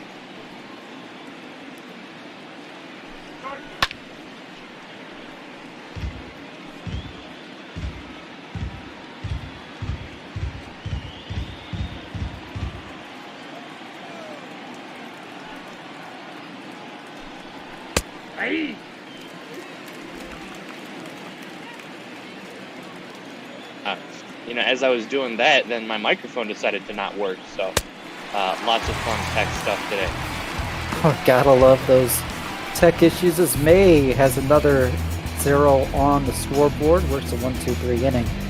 So we'll get ready now to head to the bottom of the second. Especially, I was asking, what kind of storylines are you going to be tracking here as we get the second half underway? Well, I'm going to be tracking pretty much the same storylines that we did in the first half. We've got that exciting AL Central race, but there's a lot of other division races that are also very interesting. These Dodgers still looking to continue their dominance of the NL West, but right now they're sitting in second place over just behind the Arizona Diamondbacks. And then another team I want to look out for, too, is maybe the Atlanta Braves. They've already made a couple of big moves so far this trade deadline, and my intel is telling me that they're nowhere near done. Yeah, I gotta wonder who those Atlanta Braves have representing them. Whoever it is, he must be a pretty darn good GM. Well, I don't want to, necessarily give too much praise to him. He's just doing what he thinks is best for the team, and if that makes him a good GM, I think it'll depend on how well these Atlanta Braves do after the season is over. Atlanta Braves, of course, signed Marcell Ozuna this offseason. Made a couple big trades at the deadline last year looking for relievers. Got to think it'll be more of the same this year as they just try and strengthen up that squad. Maybe look for something at third base with, so they didn't re-sign Josh Donaldson. And Gavin Lux is going to rip a single to start his second half and to start the second inning here for the Dodgers. Yeah, good swing there from the, as we saw earlier this week, the leading candidate for National League Rookie of the Year. And I don't want to say he's running away with it, but the other two competitors aren't really, chasing on his coattail. Yeah, Lux has had a strong campaign to this point. He's really been getting that average ticking up. He's been doing a great job adjusting to the pitchers, adjusting to him, and staying afloat. Him and another rookie here for LA, who I think actually exceeded his rookie rates last year, but Will Smith, 1 homer shy of 20 on the season and batting about .210, and for a catcher, you love to see numbers like that. Yeah, I mean, you can point to some of the better offensive catchers. You've got Yasmani Grandal and JT Realmuto, but you can't really fault Will Smith for what he's doing. He's providing great power out of that 8 spot, and the batting average is above 200. Don't always see that from the guy behind the dish. And of course, one name you're forgetting about there, special, Mitch Garver. What a season he's put together. Yep, Mitch Garver is also, a fantastic bat out there in that AL Central. I didn't want to necessarily give him too much credit. He really broke out last year, and he's continuing it this year, but we've also seen some guys kind of, hit some hot stretches and then falter out. So maybe going with the more established names, but still Garver is definitely a guy I'm looking out for moving forward. A lot of really great bats there for the Twins. That what kind of makes me think they could be the favorite to win that Central is Cueto will get his first strikeout. Smith will go chase it, and that's going to bring in Dustin May with 2 down here in the second. Yep, a little bit disappointing to see these Dodgers not able to keep this little rally going, but who knows? I'm discrediting Dustin May too much. Still looking for his first hit this season. Yeah, Chase is the first pitch he sees. I think that was going to be inside, but he'll rip it foul. MP says hi to us. Hi, MP squared. 42. 42, of course, the answer to the universe. Nice to see you join in as we get the second half underway. NP squared, if I'm not mistaken, is an avid Dodgers fan, so we're happy to have you along for our first Major League game back after the All-Star break. Yeah, special. It's been a long 3 days. I mean, granted, we had the Home Run Derby and the All-Star game mixed in, but it's really been an eternity. It feels like even still. Yep, lots of the broadcaster tournament going on, which of course was won by Jeremy Goldstein. And how about that? Dustin May proving me wrong, swinging the bat and getting his first hit in 2020. I love to see that. Just a little bloop opposite way, a little bit late on it, but hey, it drops in. That's all you can ask. And now, as Matt Vasgersian once said, deuce is wild. There's 2 on, 2 out here in, of course, inning number 2. Well, and just you saying that reminds me, I've got to show you a picture that I took. I was recently on vacation up in the northern Michigan area, and there's a lot of boats out there because, of course, we've got the Great Lakes. One of the boats was named Deuce is Wild, so, of course, I had to get a picture of that just for you. I look forward to seeing that 0-2 pitch to Mookie Betts. They'll say he checked there. Hey guys, trivia question. Name the 4 players with 50 or more homers and 20 or more stolen bases in the same season. I think one of them might be at the dish right now, Mookie Betts. Not sure if he's ever hit 50, but... 2 balls, 2 strikes. I'm going to think another one is probably hated by the team that Mookie came from, Alex Rodriguez. That's a good guess as well. I'll throw Cody Bellinger's name in the mix, too. I mean, that's a guy power speed a little bit. I don't know if he's got 20 steal speed, but it is what it is. Ground ball back up the middle. That's going to be a base hit from Mookie Betts. They're going to send that run around third. A bit of a hesitation, but the throw still won't be in time. Gavin Lux is going to score. It's 2-0 LA. Up next to Dodgers. Yeah, we're going to see a visit from the pitching coach right here just to settle Cueto down. You see that pitch count sitting at 33 through an inning and 2/3. He's not pitching poorly, but he's also given up a little bit too much contact, only the 1 strikeout so far. It's not been his game to strike out lots of guys, but you don't want this inning to snowball on you. So as Matt Vasgersian once said, there's 2 on, 2 out, of course, here in inning number 2. The second half of inning number 2 and a 2-0 game with the number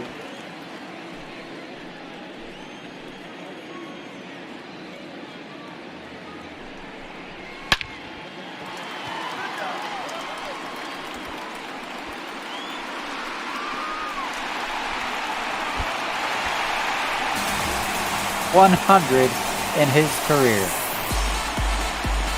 Number 100 in his career, 400 feet off the bat, and just enough to get out of here. Hits off the top of the wall, and just out of reach of Mike Yastrzemski. Big inning for these Dodgers, exactly what you didn't want to see, especially right after that pitching coach visit. But it is now 5-0. We're going to take a look at this swing. Just stays right back up the middle with it, drives it out to center field. Yastrzemski, you can see him feeling for that wall, but it bounces off the top and lands on that sharp area.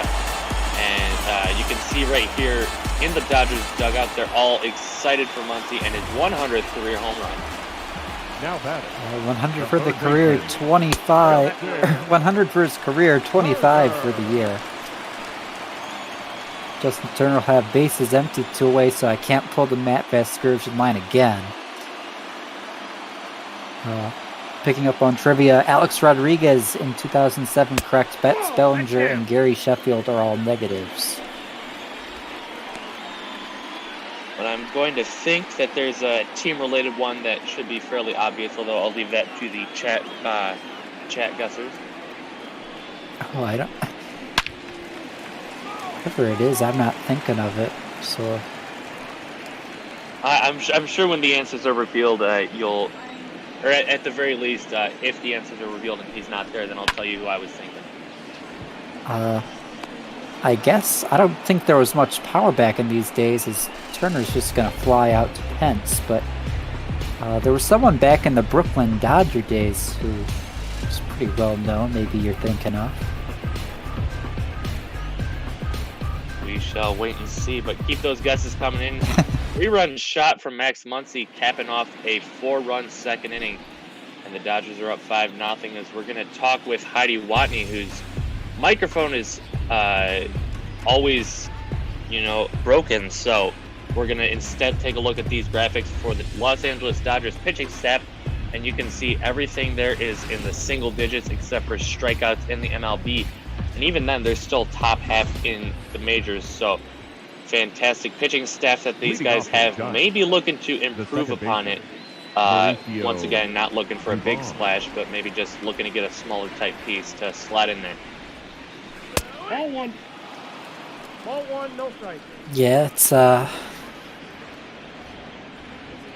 where's my mind going with that special?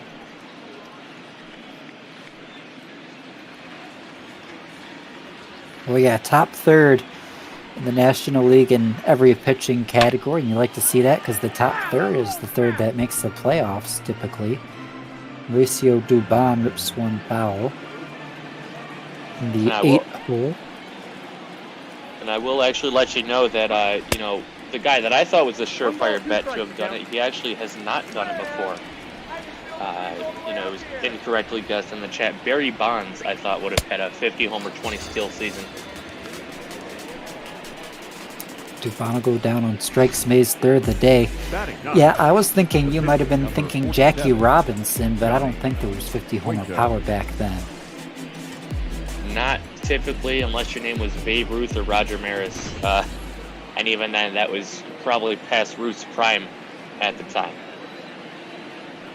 Of course, Bartolo Colon, 49 home runs, 19 stolen bases in 2016, just falls short of the criteria.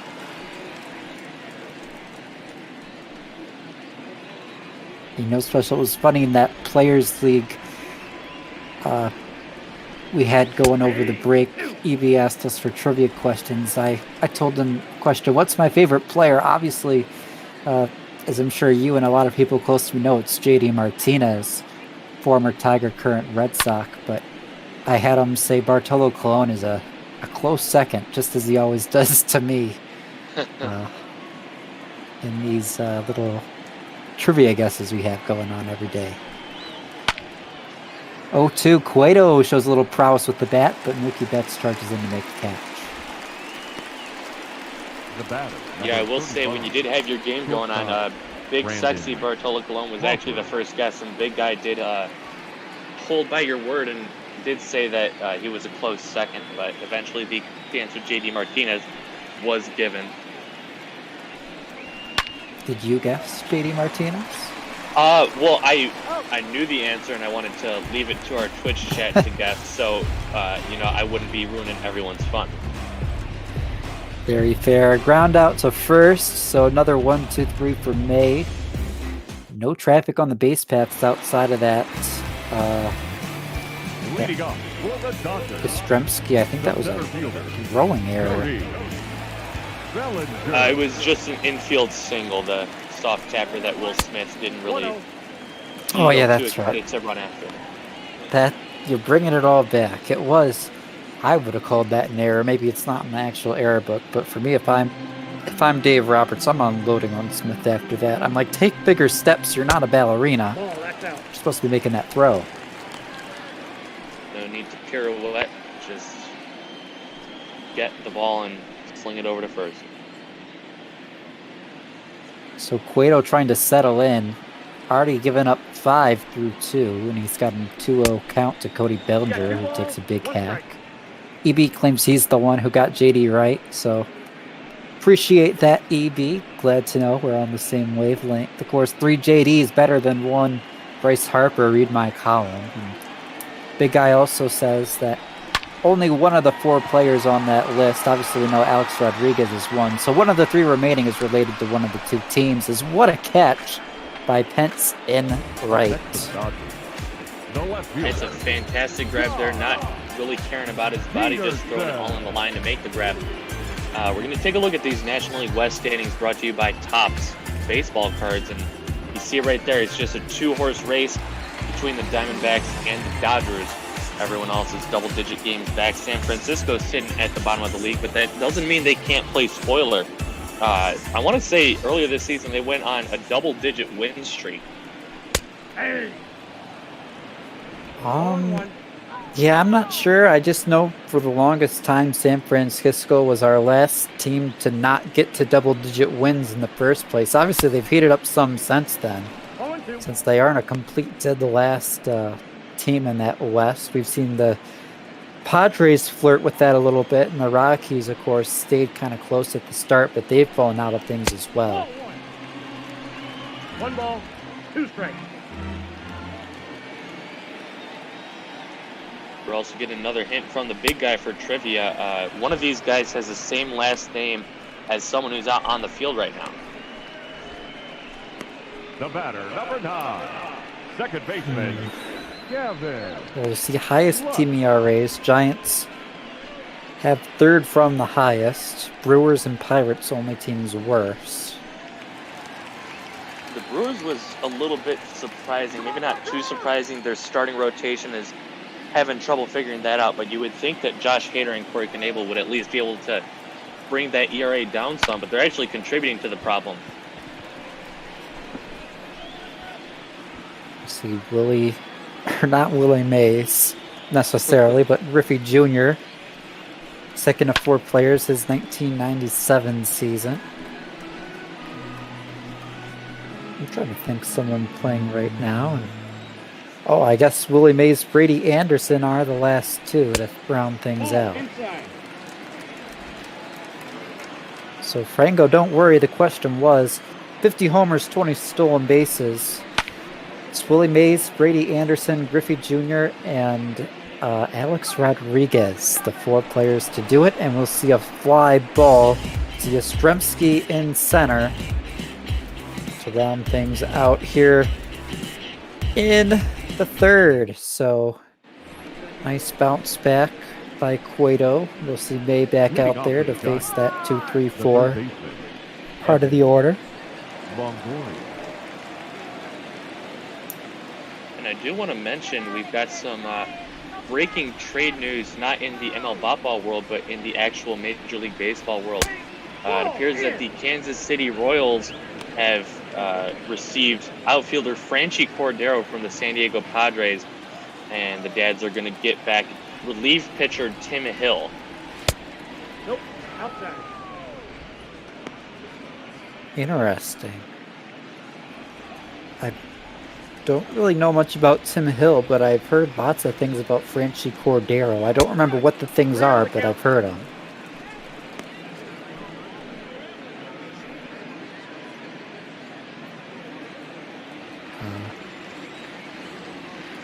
See it 3-0 to Evan Longoria. May Ball 4, pitches down. gonna make it a 4-pitch walk.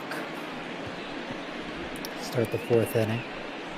The center fielder, number 5, Mike Yastrzemski.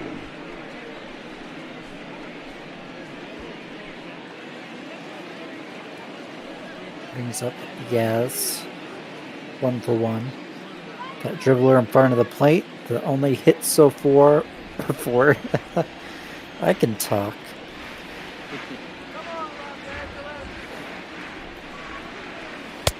That's out. Yeah, the only hit so far for his side, the only other base runner, that walk we just saw given up, and now it's 5 straight balls for May to start the inning. Yeah, and he can afford to, lay some balls in there if he really wants to. He's got that 5-run lead, but you don't want to see him nibbling at the corners like he is right there, although he does get that nice, even if he did make contact, got that strike there. There is one thing special. It's got to be nice for May. Obviously, he struggled in his first 2 starts. To have that 5-run lead now, there's a lot of cushion for him. You got to think he feels really comfortable on the mound right now. Yeah, I mean, it's always comfortable when you're sitting with a 5-run cushion. I feel like I could maybe pitch an inning or 2 with a 5-run cushion, but, it's very comfortable for him, as well as the fact that he got that time off with the All-Star break. So, maybe just some of that time he can sit down, relax, and try and reset himself as we get ready for this second half in the playoff push.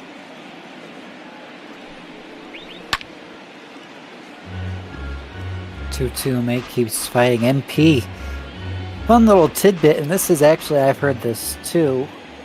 I tried to listen in on the Tigers Inter-Squad game, see if it's actually the truth, but that real-life baseball is apparently going to be using these crowd noises from MLB The Show to kind of give some ambience to the ballpark.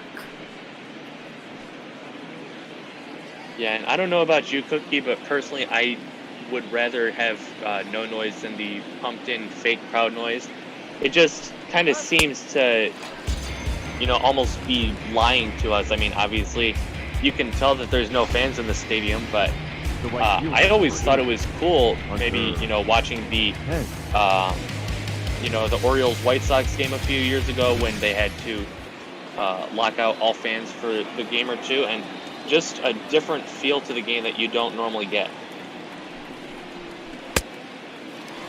Yeah, Special, I don't know. I see things both sides of the street. I've kind of been listening to those inter-squad games, and I haven't minded the background crowd noise. I think it's been kind of soothing, kind of made it sound more normal to me, I guess. But at the same time, I don't think I would be super upset if we saw it, missing, as we'll see a Turner ground ball. Could have been 2, but he did a good job to keep that in front of him and at least get the 1 out. Up next to the Giants, the first baseman, Pablo. Yeah, it was going to be a tough turn indeed, so he just decides to make sure he gets the sure out. And now they've got to face the Panda, Pablo Sandoval. Yeah, of course, pandas are one of the cutest animals at all your local zoos. Pablo, maybe not cute so much as someone you don't want to see at the dish. No balls, 2 strikes. Really has fallen off of late, though, Special. He used to be a lot more of a big deal than he is now, if I recall correctly. Yeah, and I think it all got started once he left San Francisco the first time. Ball 1. Signed that big contract with the Boston Red Sox and showed up to training camp with, let's say, a few extra pounds hidden somewhere on him. And he just didn't look like he cared enough about the game, and he's still got a major league contract, so there's still some value to him, but he's not necessarily been putting in enough work as he used to when he was dominating back in that early 2010s run. Yeah, obviously, like you said, still some value, if not as much as it used to be, and he's worked the count full.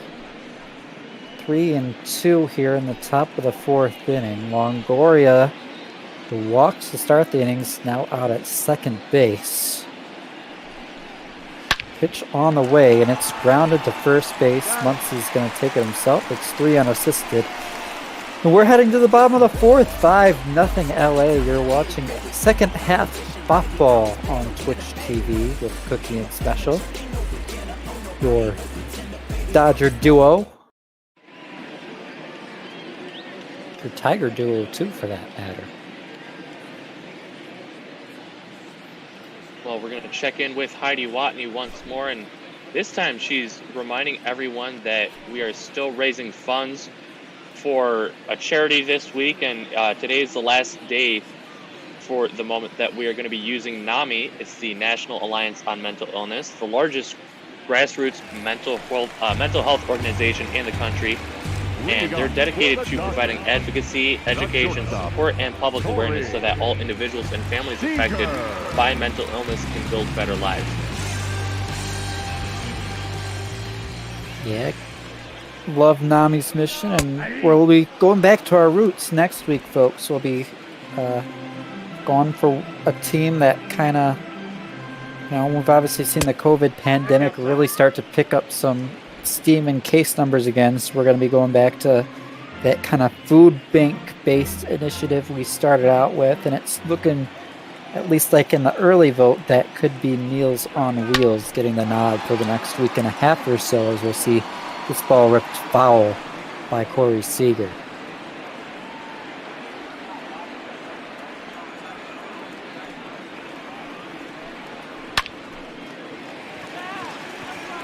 Another one ripped. This one's down into the gap, and that's going to be booted by Yastrzemski, and that's going to be a double. Yeah, I think Seager was taking that turn even before the error, although they are going to call that an error on Yastrzemski. So I thought they might have gone for a double, but that's going to be the last pitch Cueto throws tonight. Not really looking solid, and I don't think there were really ever any trade rumors involving him, but if they were, they've probably been quashed by now. Yeah, not a great start for Cueto. He'll depart after just 3 and some change, and Sean Anderson with a not so sparkly 7.56 ERA and a 4.46 batting average against by right-handed batters is going to step in. Yeah, not the typical righty-lefty splits you see out of a right-handed pitcher, but at the same time, you got to figure that 16 2/3 innings pitch isn't necessarily reflective of what he can do in the long term, but still, you'd like to see a bit of a better performance from a guy that you're trusting to go, 3, 4, 5 innings out of the bullpen. So it's 0-1 to Will Smith, and yeah, they'll be leaning on him for a while, you'd think. That is, unless the pitcher spot comes up and we might see a pinch hitter coming in from Gabe Kapler. 2 balls, 1 strike. Gabe Kapler, Phillies legend.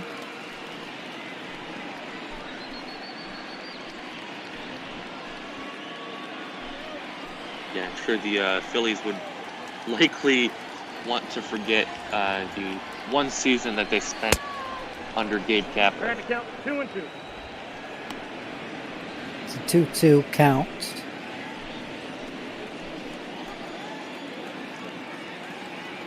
And no, Cueto didn't get hurt. He just did terrible today, giving up 5 runs in 3+ innings. And his relief, Sean Anderson, will strike out Will Smith here in the 4th. Yeah, locked him up on that high inside fastball. A lot of pitchers are going to be careful with that spot, because if you leave it a little bit too far out over the plate, that one's easily into the bleachers. But good location right there. So May's now batting .333 on the year special, so I mean, those are some pretty good numbers. Granted, it's 3 at-bats, but I mean, even if he can continue at half that production, maybe batting 167 at the pitcher's spot, I think the Dodgers would take that any day. That's Walters. so now it's 2-1.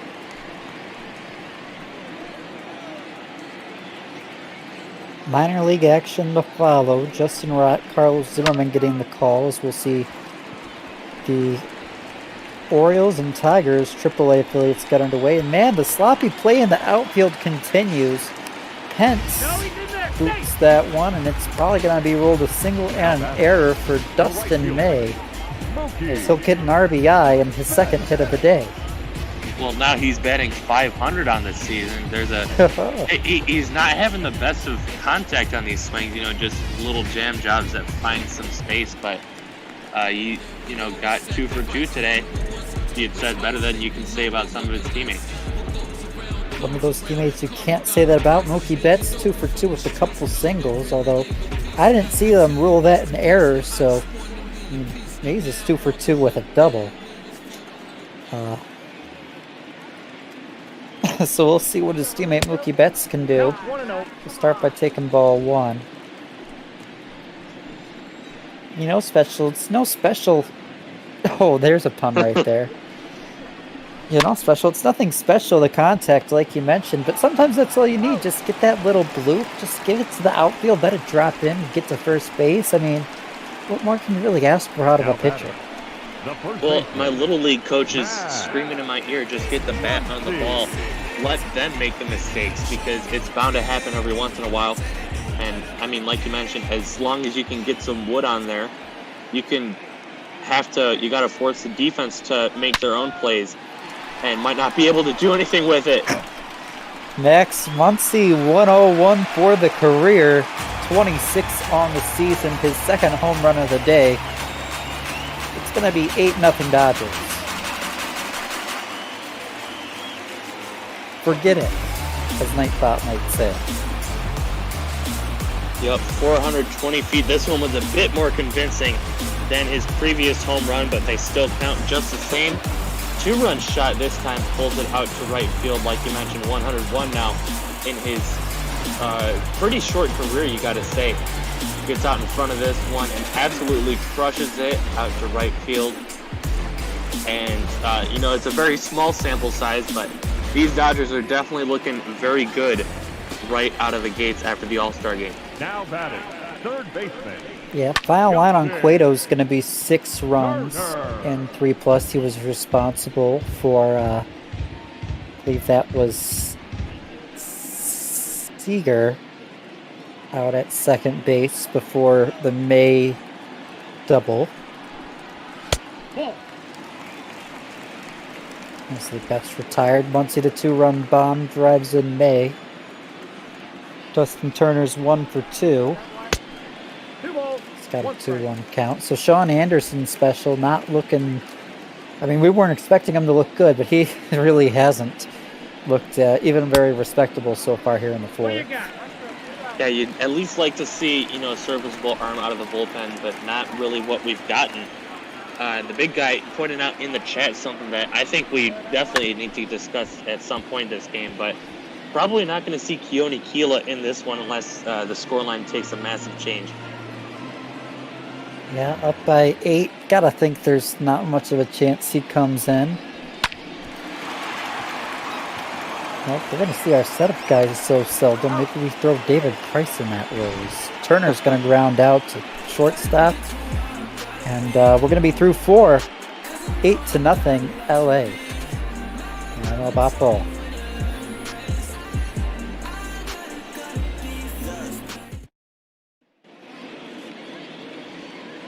Yeah, I wanted to get back to that discussion real quick that we were having the last half inning, as Heidi Watney is also going to give us some insight on that trade. But back on July 4th in 2020, the Los Angeles Dodgers sent over Caleb Ferguson, kind of starter relief, kind of borderline guy, to pick up Keone Keela, and for whatever reason, Dave Roberts, 12 days later, still hasn't used him in this Dodgers games. I mean, there hasn't always been a situation for him, but sometimes you gotta question why he's still out in the pen with some of these other guys putting in 2, 3, 4 days in a row of work. Yeah, I don't know, Special. You gotta think we see him at some point, and that's a trade. It's received a lot of criticism from both sides, but I actually, did some looking at it, some trade calculator stuff. It looks like a big win for the Pirates to get Ferguson for Keela. Oh, excuse me, for Keela. There's a lot of flack given to the Pirates, maybe trying to act too quickly, but I mean, they liked the value from a lot of the sources I could find. They're able to get from that deal, so The left fielder, number 9. that was way back, like you mentioned, July 4th, 12 days later. Of course, we just had a 4-day All-Star break, but still nothing from Keela. And Dustin May has allowed his second hit of the night here to start the 5th inning. He's gone 4 scoreless so far. That's just a third base runner. That's going to help that whip that came in at 2.1 Special. Yeah, I mean, anytime you're allowing less than 2 base runners an inning, that's going to help that whip out, but just by virtue of the stat itself. But yeah, I mean, you got to think Caleb Ferguson wasn't anywhere near a short-term project for the Pittsburgh Pirates. They're going to try and, utilize his team control, work on his stamina and, some of his pitching style, and maybe get him some more work, and he could be a back-of-the-rotation starter, or at least this very solid bullpen piece. Yeah, they could definitely try him in a starting role. If not, the potential's there to see him develop into a nice back-of-the-bullpen arm. So we'll see how that goes for the Pirates. May has racked up another K, his first one here in the 5th inning.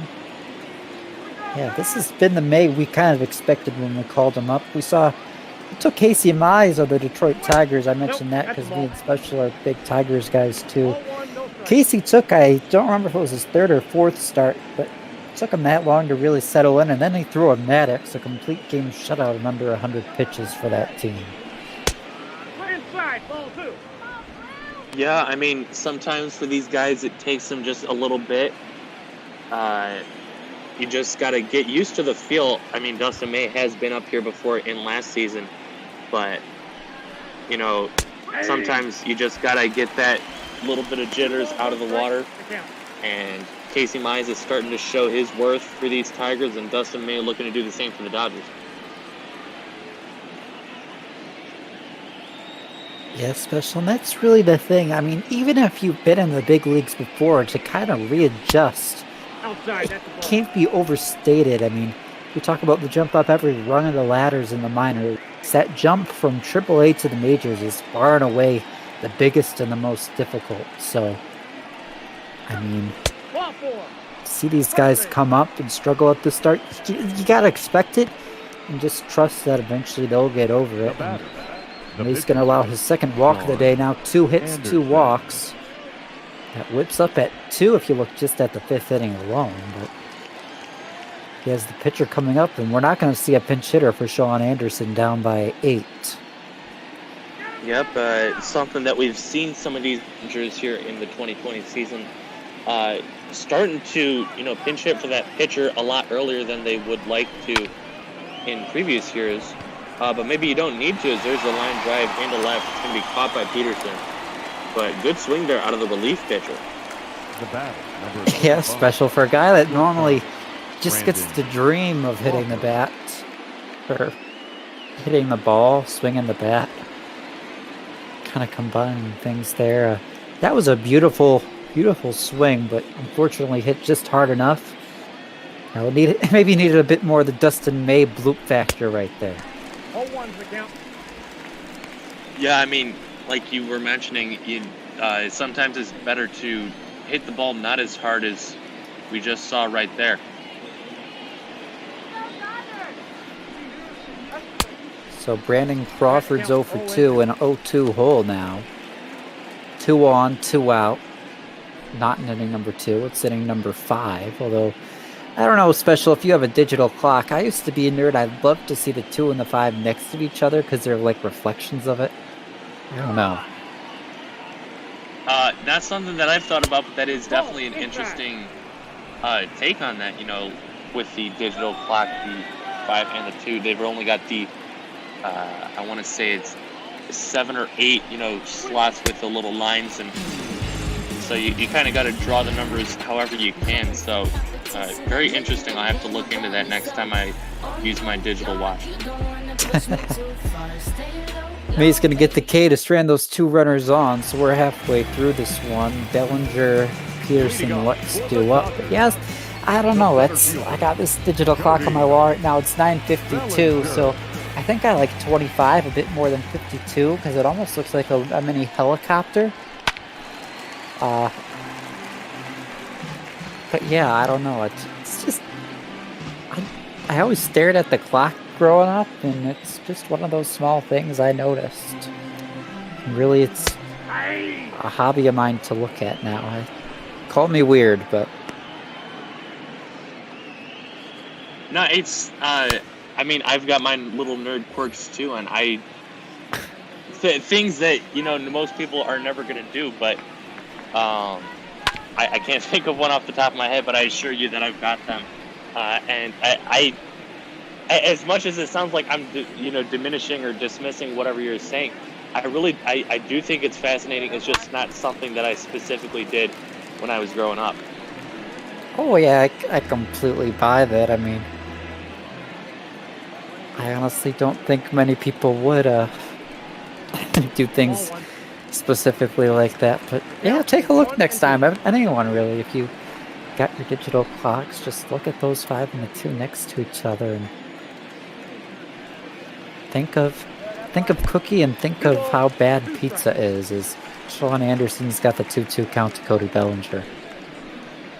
Well, if I'm thinking of how bad pizza is, then I'm thinking it's sounding pretty good for me.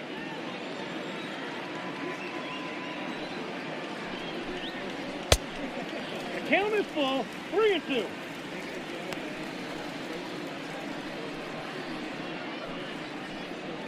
Full count. MP sharing crosses out the date on his wall calendar every day. Ooh. Nearly pulled a Muncie there, Bellinger did, but it's foul. Yep, saw one he liked and drove it out there, but got too far in front of it.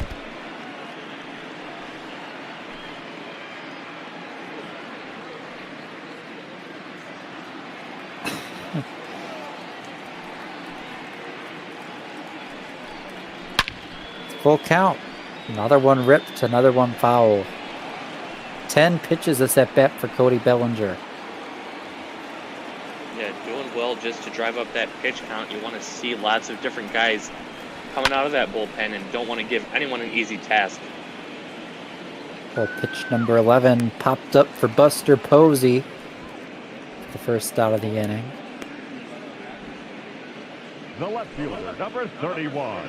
See, again, the final line on Cueto. 6 runs on 7 hits and a walk, only striking out 2. 55 pitches and 3+ innings worked, or as Anthony Finch of the Detroit Free Press would say, not great. Actually, he'd probably say terrible. And that Jordan Zimmermann still hasn't agreed to come on the Talking Tigers podcast. Yeah, you know, Anthony Fennick, not known for, you know, being coy with his responses. He just kind of puts it all out there. But I don't think I blame him for how bad this team has treated him for so many years on end.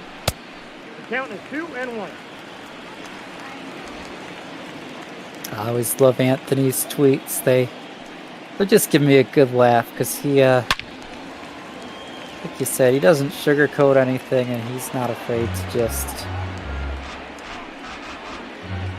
well, be a bit of thorn in the side if he can.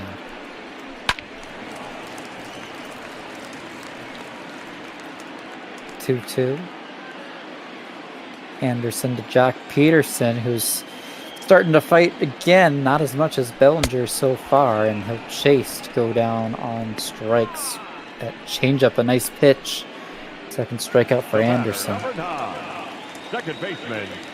Yeah, looking to settle back down this inning. And I mean, as ridiculous as it is to sound, you want to keep this at an 8-run deficit because your team can still chip away. This game isn't over. It's never over when you're talking about baseball.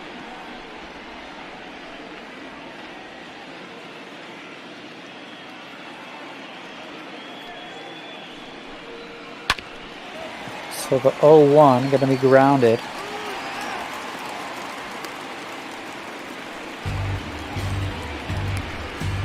Up next for Don. Not shortstop. Space hit for Luck. See, he's third on the team in hits. Only Max Muncy and Mookie Betts with more. Yeah, and Mookie is just dominating the field in that category, already over triple digits. The next closest guy is at 86, like you mentioned, Max Muncy. But, you know, second half of the season could do different things for these different guys, and so hopefully for the Dodgers it's more good than bad.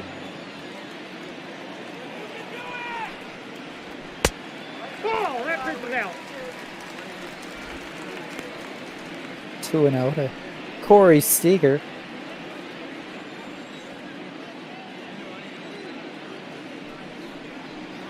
We'll see him rip one foul, and we're just going to keep staying alive here in the 5th inning. So rip this one into right field. Hunter Pence won't boot that one. One of the first balls I've seen Phoenix fielded. Whoa. Cleanly fielded by the Giants all day. We head to the 6th and special. Leading off for the Giants. The third What's your favorite baseball movie of all time? Well, there's quite a lot of baseball movies out there that I really enjoy watching. Of course, growing up, I loved The Sandlot. It's just a classic baseball movie about the, kids in the neighborhood just having some fun playing ball and getting over their fears as young boys do. But another one that, isn't really as talked about, and I've only seen it once, but I really did like it when I watched it, called The Rookie. It's based on a true story about, I want to say he's a 35-year-old man who just out of nowhere figured out that he could pitch about 90, 95 miles an hour.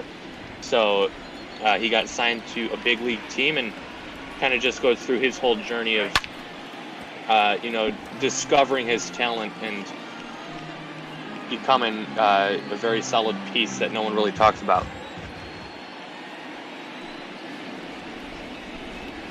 Yeah, I gotta say, I think Sandlot's up there with me, too. Though I haven't really watched many baseball movies. I want to watch more someday, but I haven't found the time, as we'll see a base hit from Longoria. I think, Special, there's a poll on the ML Boppo Twitter. These people come voting, yes? Yes, of course. Our newest social media presence, the Derek WW, he's been handling the ML Boppo account recently, and he's got that poll up. So you see along the bottom of your screen, we've got our social media linked, and specifically that poll is going to be on our Twitter account. So if you want to chime in on that and maybe share this community with everyone, we'd love to see you guys like it, retweet it, and comment. And of course, we've also got content on Instagram, on Reddit. We've got our mlbopball.com website where we run most of this stuff. And finally, if you type in !Discord to the Twitch chat, that will give you the link to our Discord so you can become a part of our community and have a voice in what we're doing here. Love to see you all join the community. It's a fun place to be here at ML Boppo. So we got a 1-2 count now. Mike Yastrzemski, Dustin May. It's going to be a strikeout, 7th of the day for May here in the 6th inning. Number 8, Hunter Pence. Yeah, May is definitely picking things up, and even if it is against the lowly San Francisco Giants, these guys are still major league hitters, and you can't take them lightly. So to have 7 strikeouts through 5 1/3 innings, that's really impressive out of him. Ball. So we're just gonna keep on rolling. Roll on.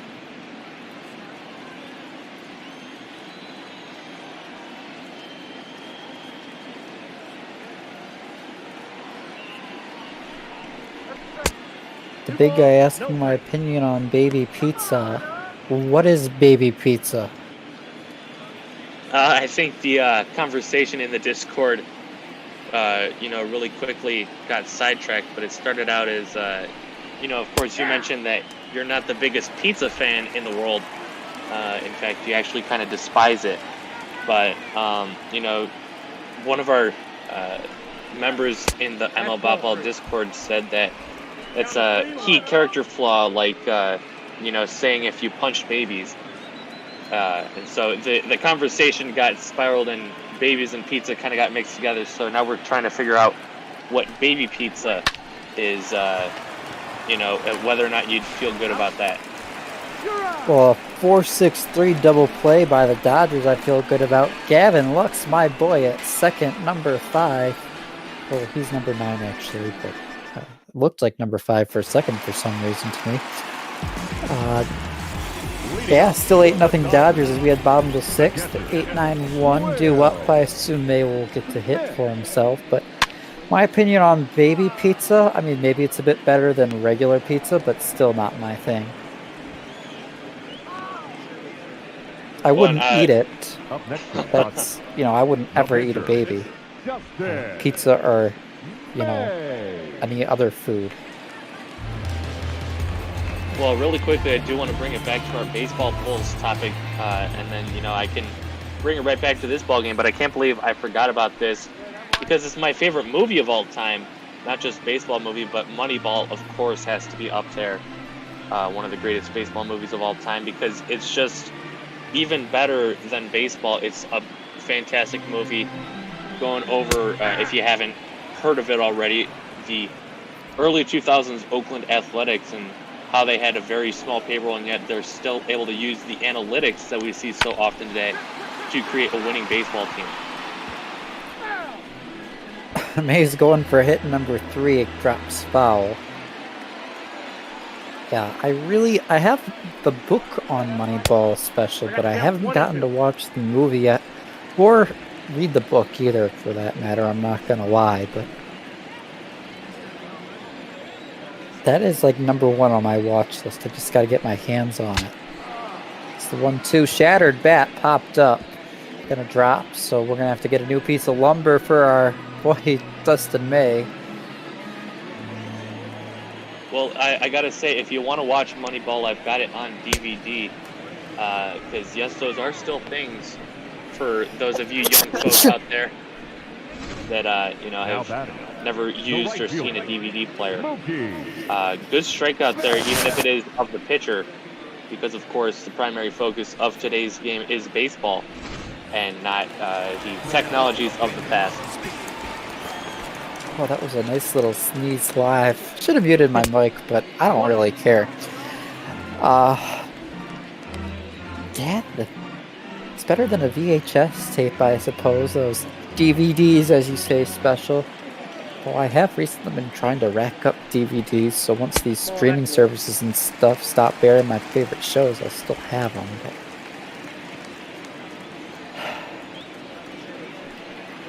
yeah. Let's definitely turn our focus back to the game, I suppose. Oh, no, I'm sidetracked again, as Betts has got 3-0 count. We had our first ever in-person booth for Botball. Duggo and Jake, both out in Arizona, met up, and they actually called the All-Star game in the same place. It'd be cool if someday me and you could, obviously, it doesn't really count because we know each other in real life, but if we could meet up and call one together in person someday, I think it'd be a lot of fun. Yeah, just the interaction and the socialness of actually being able to see someone's face instead of just talking to them through the interwebs. But yeah, I'd love to maybe get together and do that for one of these upcoming games, and maybe we can see another fantastic outing from Max Muncy. This is already his second home run of the game, as half of Dodger Stadium was just finding their seats back in the 4th inning. And let's see if he can maybe get one more home run before they all start to leave and try and beat that traffic. Yeah, bottom of the 6th. He's 2 for 2 with 2 dingers. Homer's number 100 and 101 in his career. Started the day with a walk. He's gotten on base 3 times already.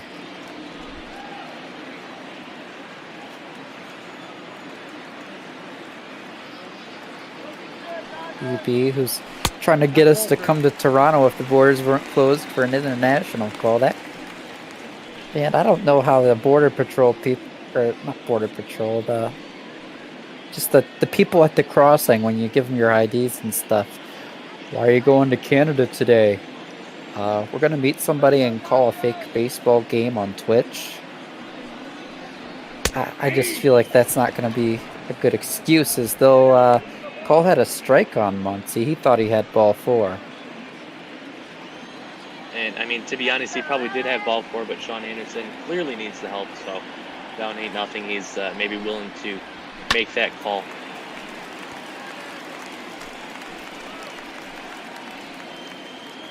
Calls one off. So now it's a full count. That runner will be in motion at first base. That's Mookie Betts. And they know he's in motion, so they're checking on him. Still being very alert there over there on the base paths, though. Gonna slide back into first. 3-2 from Anderson. Gonna miss ball 4. So there you go. Runners on first and second. Muncy's got 2 homers and 2 walks. The third baseman, Justin today. Turner.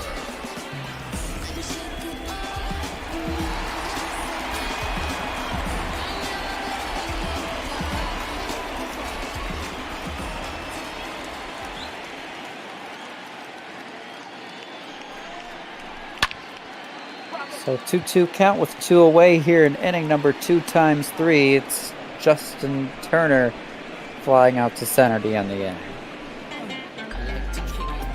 We're through 6. 8-0 LA. Dustin May coming back out to pitch. You're watching ML Bopball here on Twitch TV. And he's saying he'd like to go to Canada someday. I gotta say, I like it every time I've gone to Canada Special. I don't know if you've gone many times. I really haven't gone over. Obviously, we're kind of in that Metro Detroit area, so a lot of people in our area going to Canada, they do it going across the Detroit Bridge, Detroit, the tunnel thing down there. Yeah, I've not, gotten out there too often, but when I did, I liked it every time. It's Pablo Sandoval is going to slap one up the middle for a base hit. But yeah, there's just lots of great things to do out there. Of course, Canada is a big hotspot for our friends and family here in Metro Detroit. The drinking age is 19 over there, so maybe celebrating some 19th birthday parties as opposed to the 21st most other Americans are usually accustomed to.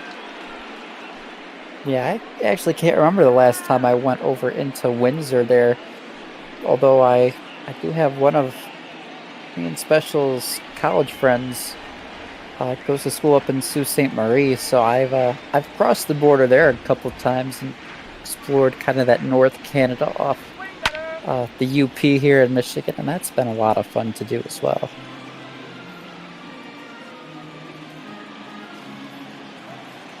I had a nice barbecue when I went to Canada too. I was glad we went and got barbecue instead of pizza. If we want to loop that back in. Dustin May, let's focus on this outing for a little bit. He has been just phenomenal. No runs. The last few innings he started to allow a few base runners, but he's been able to stay in control. Special. Yeah, I mean, he's been, let a couple of guys on, maybe shaken, but not trying to find my words before I actually say them. He's been put under pressure and he's been able to get out of it every single time. So you got to like what you're seeing from him today. And this is more of the Dustin May that we're expecting to see throughout his career than what we saw in his first 2 games this season. This guy, he could emerge, and boy, if you can pencil him up there with Kershaw and Bueller, this rotation just gets that much more dangerous. 3-1, it's going to be slapped foul down the first base line. Hard hit. It needs to straighten it up a bit. Buster Posey. Adopting twin, underdeveloped twins. They will maybe give them something to be proud of here. Ripped high and deep, and it's going to hop over the wall. That'll probably save a run on the ground rule double. Now batting. Yep, starting to leave some more pitches over the zone. We saw some guys getting on base in the last inning. Now we've got runners at second and third, and May shouldn't be too concerned, you know, with that 8-run lead, but you always want to limit the damage, even if it's not going to hurt your win-loss record. Kolaric and Trinan up in the pen as it's 1-0 to Brandon Belt, who struck out twice. And if you're May, you can't let that shake you up. That was hard contact, but you need to keep attacking here. Obviously, you've had Belt's number today. You don't want to nibble. You just got to come right after him. Trust your stuff. I mean, throw it where you know it's going to hit the strike zone, even if it is right down the middle or, you know, grabbing a bit too much of the plate. Like we mentioned, you've got that 8-0 lead. You don't need to necessarily worry about giving up the lead in this spot. Of course, you don't want to just toss them a little underhand pitch and have them smack it out of here for sure, but you at least want to give yourself a chance and stop loading these bases up. Ground ball, second base, throw over. So they're going to give up the run in favor of the out. I thought they probably would have had a chance if they went home, but that's going to make it 1 out in an 8-1 game. Mauricio Dubon. And Cookie, we've got a question because apparently people are just baffled by this pizza situation. They want to know, do you like sessi bread? I don't quite know what that is, and if so, do you dip it in marinara sauce? Well, Dave Roberts is going to take the ball from Dustin May, so he'll go 6 1/3, allow. Excuse me, cheesy bread. There was a little bit of a mistype in the Discord. Okay,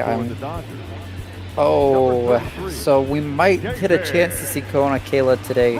After all, David Price coming into the game with May out. Special, I'm not trying to avoid that question, but yeah, Price making his 21st appearance. He'll pitch now, runner on third, up by 7 here in the 7th inning. Mauricio Dubon.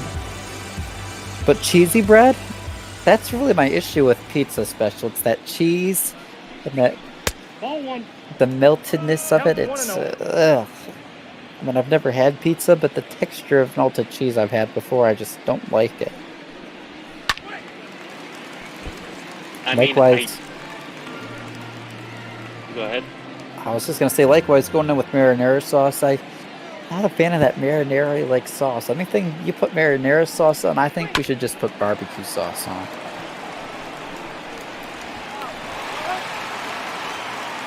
Ground ball to Lux. He'll make the flip over. It's going to allow another run in. He kind of booted it. Nice play, though, to get the out still.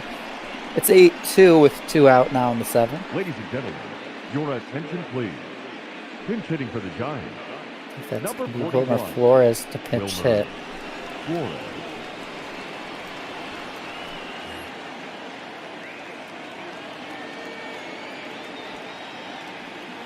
I was going to say David Price did allow that inherited runner to score, so it's going to be 2 runs charged to Dustin May. But you know, you'd like to see a decent outing from Price. Maybe he can work his way back into the rotation, but he's finding himself in the bullpen because of some terrible pitching, to put it lightly, in the rotation earlier this season. Yeah, he looked pretty good his last time out of the pen, and looking pretty good. Knock on IKEA wood, not real wood probably, but knock on wood there. I mean, so far just a ground out. 1-2 to Wilmer. Well, and I gotta say, your melted cheese comment has kind of almost opened more doors than it's shut. This one's sent out to right field. Mookie's going to make the catch, and all I'm going to say is you've got some fun times going through the Discord after this one's over. I can only imagine, Special, as it's stretch time here in LA. Take me out to the ball game. Blah, blah, blah, Cracker Jacks.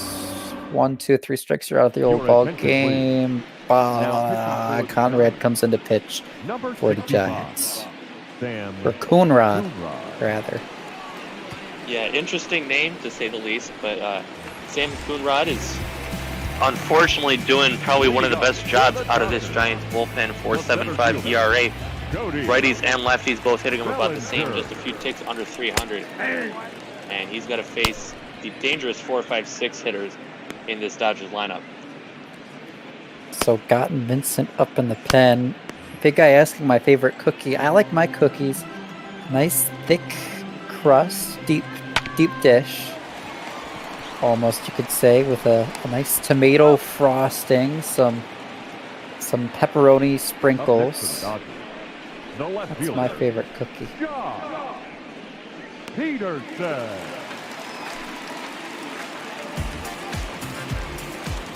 And after that flagrant lie, I don't know, it's either chocolate chip snickerdoodle or a nice sugar cookie, depending on the day.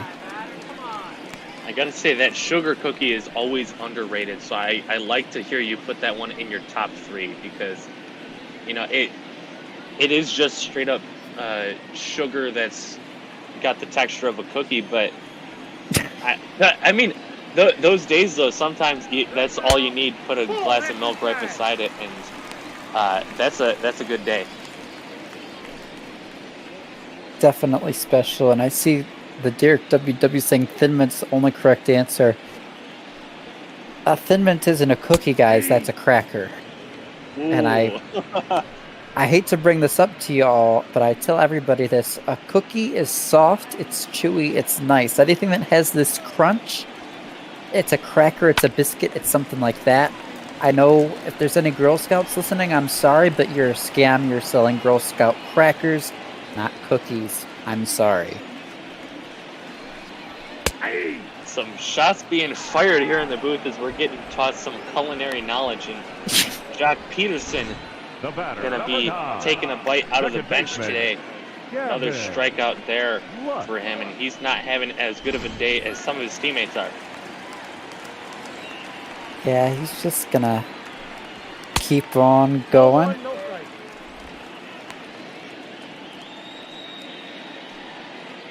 Oh, that's not at all what I was supposed to say in that situation. Yeah, Peterson's not having the best day, definitely special. But, you know, everyone has those days, and luckily his teammates have been on point, so he can kind of afford to have one of those down days. I do like sugar icing on my cookies, too, big guy. As Panda's going to pick that one in the dirt. Dodgers go 1-2-3.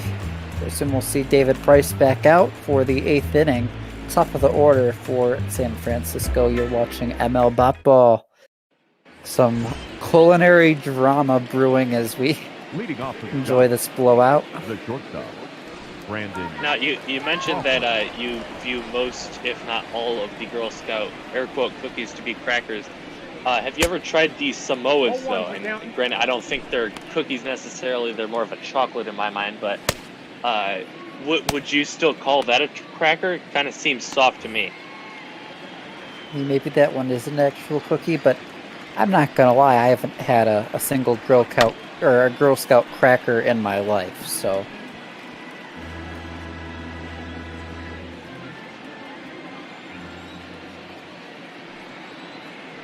I've investigated them, and I'm like, man, these aren't cookies.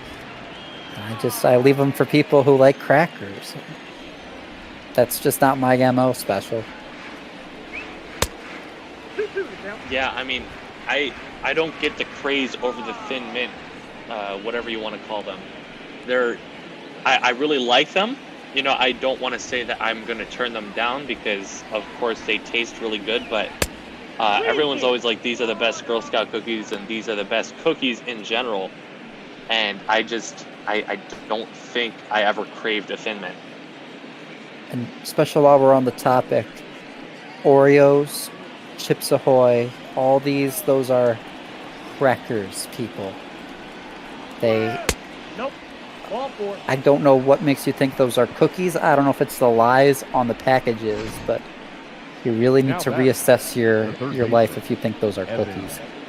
Well, we're going to take a look at the pitch sequence as Cookie is getting on his cookie ramble, but 2 quick strikes, and then Price was working around the strike zone 3 straight balls, and then puts him on base with the walk. So not the best start to the inning right there for him. Going back to your Oreo take, though, I can understand maybe why the outside would be viewed as a cracker, but I think as a whole, it's fairly soft once you get past that, the outer part. The cream in the middle kind of softens it all up.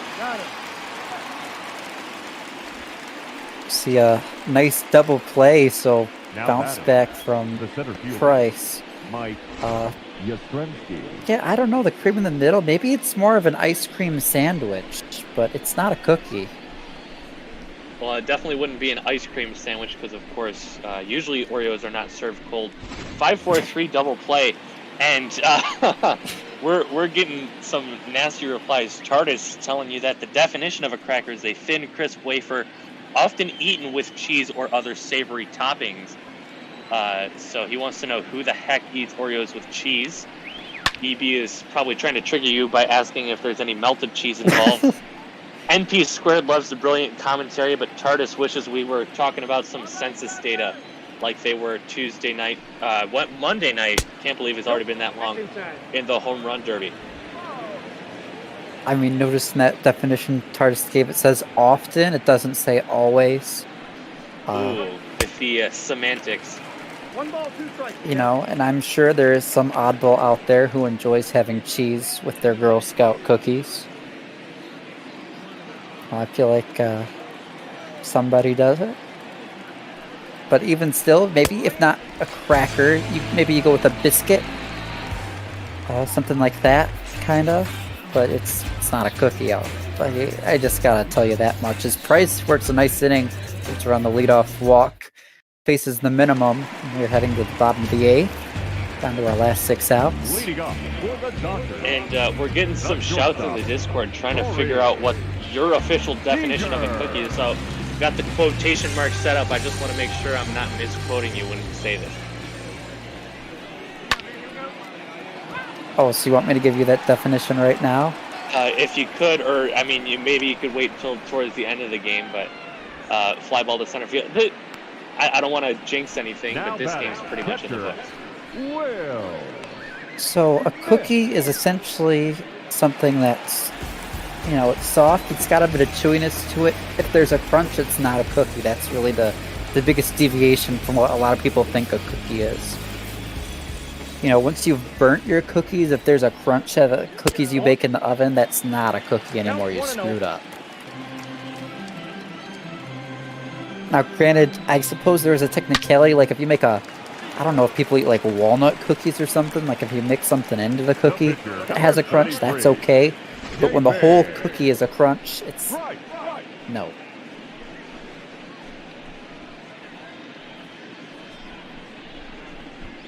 Well, nice play there by Longoria. Robin, I believe that was Will Smith of a hit, and we will see the day end for David Price. Chris Taylor's going to jump off of the bench and try and put his name onto the hit sheet.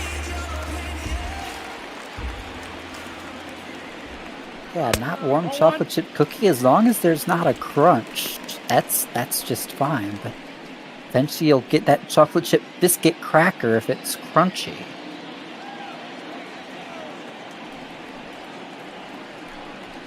And trust me, I'm cookie eater 45, so I know what cookies are. He does know his cookies. It's in the name. 2-0, and we dropped in. I was just going to say, I'm going to, default to you on this and all other cookie-related matters. I appreciate that, Special. Just know, stale Oreos are soft, so maybe Oreos start as crackers and turn to cookies as they age, of course. That kind of sounds disgusting to me. I don't think anything disgusting really has business being called a cookie either. And of course, big guys trying to make me call Harper overrated, throwing fuel on the fire towards Tardis, but I think at this stage in Bryce's career, he's underrated, although I think by fans of him, he is very highly overrated. He's a star. He's almost a borderline superstar, but he's not a generational talent like people used to make him out to be. Well, and there's no doubt that he has that potential, but, I mean, if you go based off the statistics at hand, he's not really, like you said, he's not a generational talent. He's not at the same level as Mike Trout and, you know, some of these other fantastic names we've got out there. I don't want to take any credit away from Bryce Harper. He's a fantastic ball player, but you got to, you know, take some steps back before you really start giving him all this praise. Yeah, definitely miles and miles better than either of us could ever do special. And we don't want to, you know, just namelessly or just I don't know what I'm trying to say, but just bash on Bryce because he's really a great ball player. But, you know, lots of people make him out to be like the second coming of Mike Trout, where I don't think he's quite to that level. And I think a lot of people are starting to realize that and just try and drown him completely into the ground. And I think it's important to realize, too, he's still a really great player.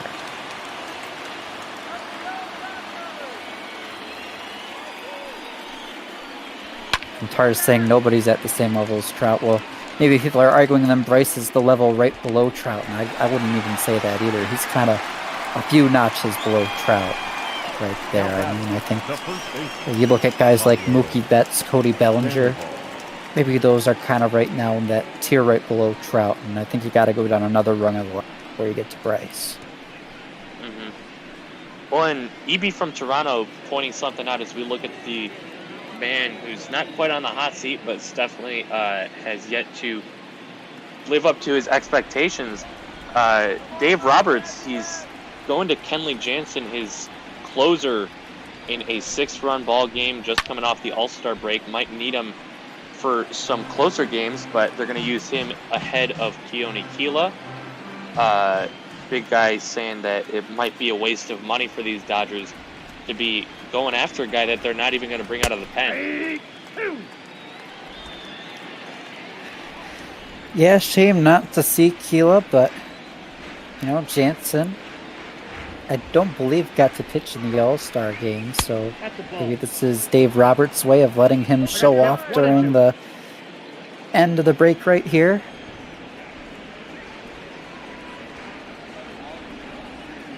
Tardit's looking at a dictionary for the cookie cracker debate. I'm glad I could really spark this into all you on this Thursday night to start the second half. We're going to have a lot of fun here at Ball, folks. Buckle in. It's going to be a lot of fun. It's either crisp or soft, but firm. Well, listen, Tardis, sometimes the dictionary gets it wrong. Well, the dictionary is definitely very fluid. It can always change based off of what enough people say. So if you want the cookie to remain at its current definition, you can obviously be a proponent of that. But if you're along the lines of the man, the myth, the legend, Cookie Eater 45, start writing your local dictionary writers, because they're the ones that can make the change, because we're the ones that can make the change.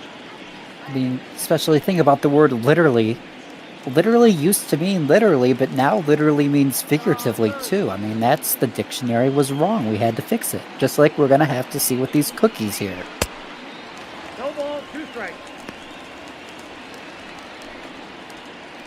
One of the big guy pointing out that there is probably one guy who can say above all else who is correct in this debate, and of course that would be Bartolo Colon, Big Sexy. Unless he disagrees with me, in which case his opinion comes in second.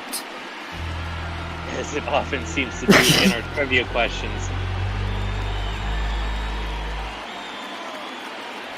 Let's get ready to finish this game to 0-2. Kenley Jansen, the Buster Posey.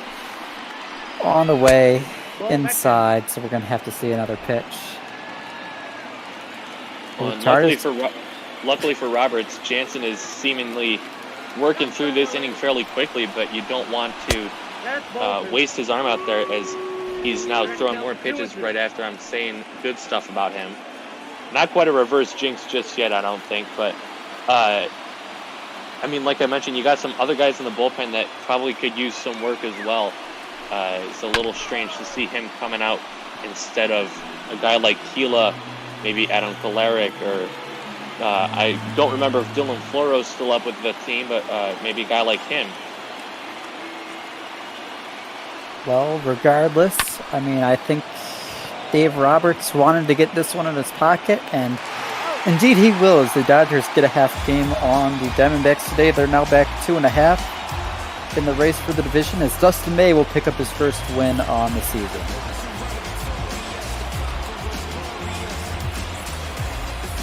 Yep, second half of the season starting out great for the Dodgers, and I guess you could say it's starting out great for the Giants. I mean, they're probably past the point of playoff contention, so they're going to be tanking for that #1 seed, and like Derek WW points out, dominant victory for these Dodgers. 8-2 is the final, and I've got very little doubt as to who the player of the game is going to be, although I would say close second going to go to Trevor May out there on the mound, who pitched brilliantly just under 7 innings, just the 2 runs allowed.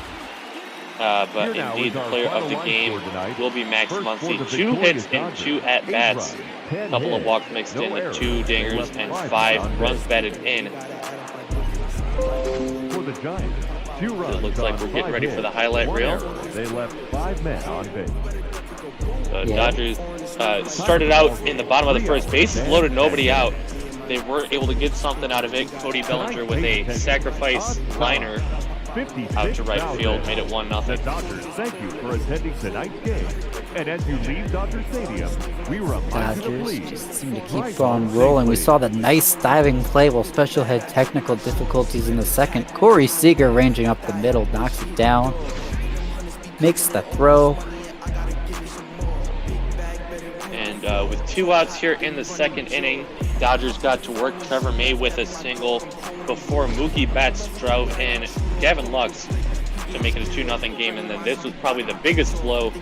Drive out to center field, and it just hits off the top of the wall out of reach of Mike Yastrzemski for home run number 100 in the career of Max Muncy. Made it a 5-0 game. Dodgers wouldn't need anything else, but they were going to get some. Trevor May going to get his first, Dustin May. Did I keep calling him Trevor May? I don't know. It's a late night. They are going to give him credit for a double, even though it probably should have been a single and an error. But he got an RBI on that one, and then Max Muncy just puts the final nail in the coffin all the way in the fourth inning. 2-run shot out to right field. And that would actually be the last damage that the Dodgers did today.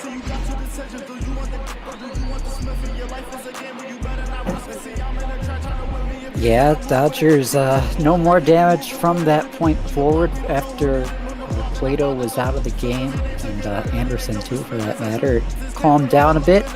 We saw in the 7th a couple guys get it to second and third, and a few ground outs let the Giants get on the board. But, you know, that's not really to say that Dodgers gave up like a 2-run bomb or anything. It wasn't anything really serious. They could have probably avoided giving up 1 or 2 of those runs if the situation was different. But when you're up by 8, they really didn't care that they let those 2 runs come across, so it's not a big deal.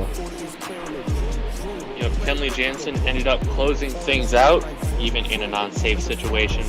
Works the 1-2-3 inning, finishing out with a Buster Posey tap out to the mound. 8-2 is the final. 2 runs, 5 hits on 1 error for the San Francisco Giants, and your Los Angeles Dodgers scored 8 runs on 10 hits with no blemishes on the base, on the diamond. So we've got one more game coming up today, and unfortunately it's not going to be a Major League ball game, as Dodgers-Giants was the only one we were going to have today, but it's one that you and I were going to be very interested in looking at, being Tigers fans and all. We've got Toledo Mud Hens going out to Kentucky playing the Louisville Bats. Yeah, special as we see. I think one of us already mentioned this, but May with the win. Cueto with the loss Muncie Player of the Game with home run number 100 for his career. But yeah, seeing our Mud Hens from Detroit going up to face the Louisville Bats, who I believe are affiliated with Baltimore. But yeah, going to be Justin Rocke and Carlos Zimmermann, a couple great voices on the call. I got the pleasure to call with Justin last night. He was an absolute pleasure to get to meet and talk to. One of the great guys in the booth, so I encourage you all to stick around even if it's not MLB action. And of course, tomorrow we're back to a full 7-game Major League slate as per normal, and we'll get rocking and rolling here in the second half of MLB ball. Yeah, I've had the pleasure. I was just about to say, I've had the pleasure of calling with Justin. Of course, he is a professional announcer for, I want to say it's the Class A affiliate of the Cincinnati Reds. And so we've had the great pleasure of working with him. He's a fantastic voice and has a lot of fun doing all this stuff. And we don't want to discredit his partner tonight. Carlos Zimmermann has also been fantastic. Don't want to take anything away from him. Two of the best that we've got here going to be taking you into our Bop Ball After Dark coverage. And it looks like we are going to get your wish, Cookie, to see one of those 3 Tigers prospects, Tariq Skubal, even after getting the start in the Futures game on Sunday. They figured he's got enough rest. He's going to be taking the bump against Tyler Mahle. Yeah, that was 3 days ago, Special, believe it or not. So, yeah, Skubal and Mahle. Going to be exciting to see. I'm really excited to see how Skubal does because, Special, I know we've talked about it a little bit, but there's no doubting for this Detroit squad. We could see Skubal and Manning up joining Casey Mize in that rotation by the end of the year. And, with the trade deadline pending, maybe Isaac Paredes, Jake Rogers, Dowell Lugo, Troy Stokes Jr., Daz Cameron, any number of these guys could be up with the big league squad. By the end of the month, as we have Justin and Carlos join us in the booth, how are you two doing? Doing great. How are you doing tonight, buddy? Oh, I'm doing pretty good. Voice a little bit parched because I forgot to fill up the water bottle before the game, but we have Mud Hens baseball coming up. The Los Angeles Dodgers won in dominating fashion. I can't ask for much more. Yeah, it should be a lot of fun. Tigers and Reds in minor league baseball. Had a chance to see Tarek pitch a little bit last year in the Florida State League, and Tyler Mahle, I know in Botball world, has been up in the major leagues a little bit this season with Cincinnati, so it should be fun seeing some familiar names from my Reds minor league experience. I'm really looking forward to watching this one. I think we're going to have to make an adjustment. Matthew Boyd being activated from the disabled list, I don't know if it's going to let us start the game with 27 people on Detroit's big league roster. We'll have to see if Garrett hops in. But if Garrett's listening, just know, Garrett, we want to see probably Bo Burrows demoted to AAA.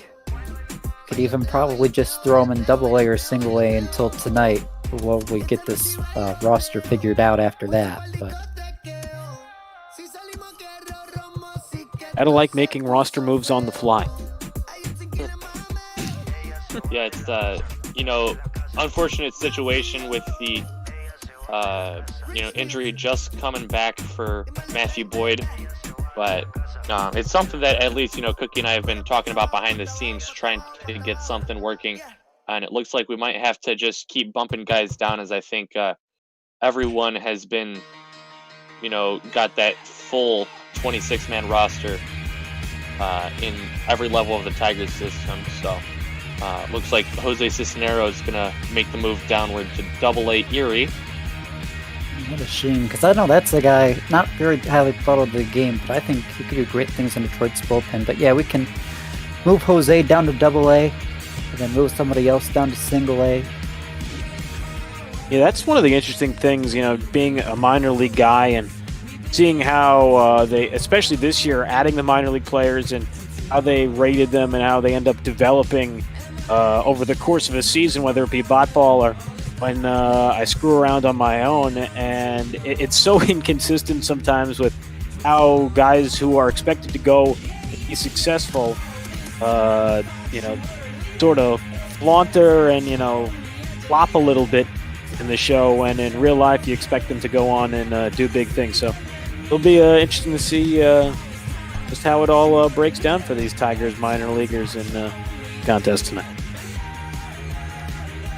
All right, well, looks like that roster's squared away, so I think on behalf of me and Special, we're going to sign off. I'm looking forward to watching this one, like I said, and Justin, Carlos, I hope you enjoy it as well. So stay tuned, folks. Thanks for joining us for the start of the second half, and stick around for Bat Ball After Dark. It's going to be a fun matchup. The future of Detroit and the future of Cincinnati. Go ahead and take it away, guys. Thank you very much, Cookie. Cookie and Special doing a great job on the Dodgers and Giants tonight out at Dodger Stadium in Chavez Ravine. Carlos Zimmermann, how you doing tonight, buddy? I am doing fairly well. It's been a minute since I've been in the Bat Ball After Dark segment, and this is my first experience calling minor league, so this ought to be a fun one. Mud hens and bats. Yeah, I've actually seen Louisville Stadium. Very nice. Good stadium. I know we won't see it here, but I digress. Yeah, no, I've heard great things about Louisville Slugger Field in Louisville. Never had a chance to go there. I ironically have been to Fifth Third Field in Toledo, Ohio, and weirdly enough tonight, before I hopped on the broadcast here, I had ESPN on, and they were airing boxing from Las Vegas, and sure enough, one of the biggest names fighting tonight in boxing, just a total coincidence. Drawing a blank his name is something Anderson, but he's from Toledo, and he's got the Mud Hens word mark and logo on like his trunks and his robe coming out to the ring. It was the most unbelievable thing, Carlos, that what are the odds on the night that we're doing the Mud Hens in a bot ball game that some boxer on ESPN's donning Mud Hens basically gear on a national broadcast? The odds for that, probably 1,000,000 to 1. You never know what the crazy things that happen in this world, especially with the climate of the world that it is right now. But no, that's interesting for that to be the case. I'm at a loss for words of that. Wow. Yeah, I mean, it was just one of those weird things. It's been throughout the course of very bizarre 2020. A lot of those coincidences that you just can't explain, but the world seems to align up in a certain way like that throughout the course of the year. So it's been very strange in that regard, but it should be a fun game tonight. These two teams towards the top of the International League. They are 1-2 in the Western Division. In the International League, one of the two AAA leagues in minor league baseball. The Bats are 42-47. Toledo leading the pack at 50-39, and bright future for this Tigers farm system. A lot of talented prospects, and we're going to get a chance to see a bunch of them tonight, particularly what looks like the starting pitching matchup going to be the left-hander Tarek Skubal against Tyler Malley, and the future is bright as seen by this record right now for Toledo, Carlos. Yeah, no, the future definitely is bright for this Tigers team, and especially you need it right now as we get a look here at Tyler Malley.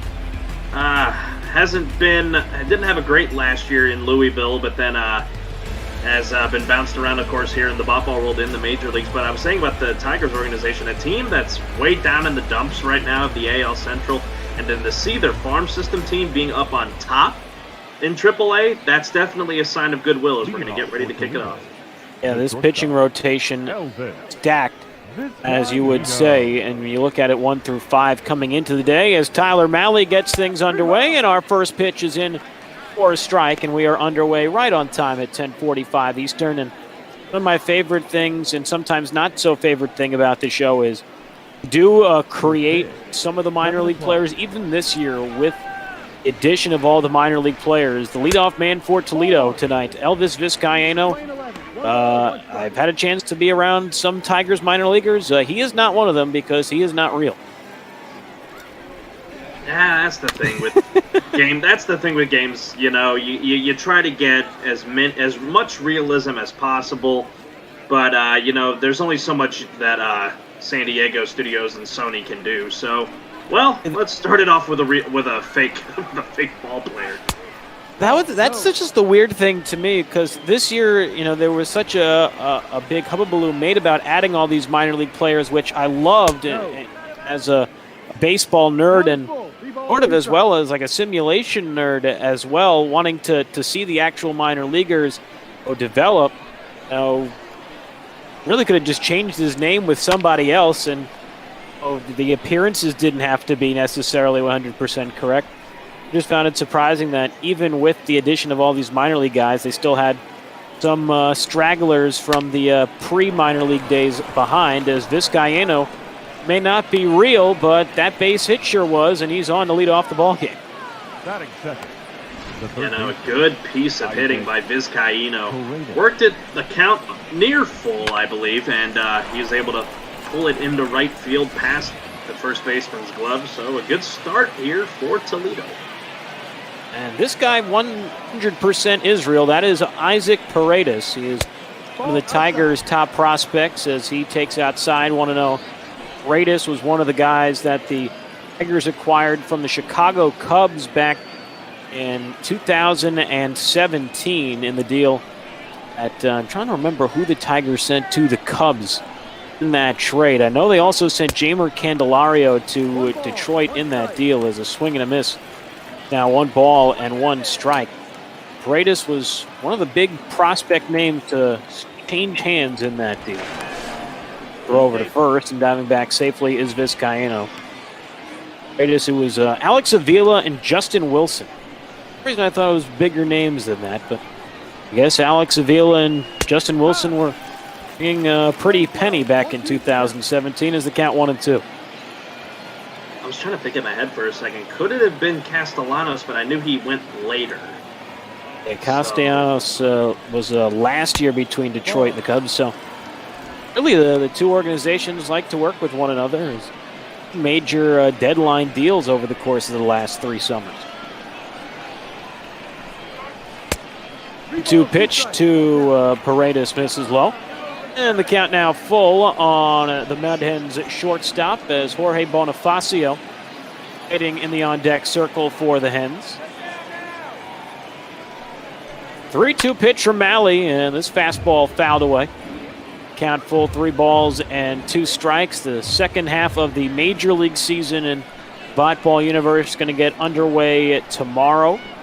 Really in full. Of course, the first game just before us between the Giants and the Dodgers is a double play ground ball to third, and that's going to bring an end this rally for Toledo as an easy double play around the horn from Louisville. Again, another good at-bat, this time at the hands of Paredes, but just got the barrel to the ball, and it ended up a 5-4-3 around the horn. I'll bring up Jorge Bonifacio. Former Kansas City Royal, made his Major League debut relatively recently in the Kansas City system before coming over to Detroit in the offseason. As the righty Malley deals, and that one pops in for a strike its own 1. Bonifacio has played 187 Major League games over the last 3 years from 27 to 19 in Kansas City, but unable to crack the Major League outfield in Detroit as the 0-1.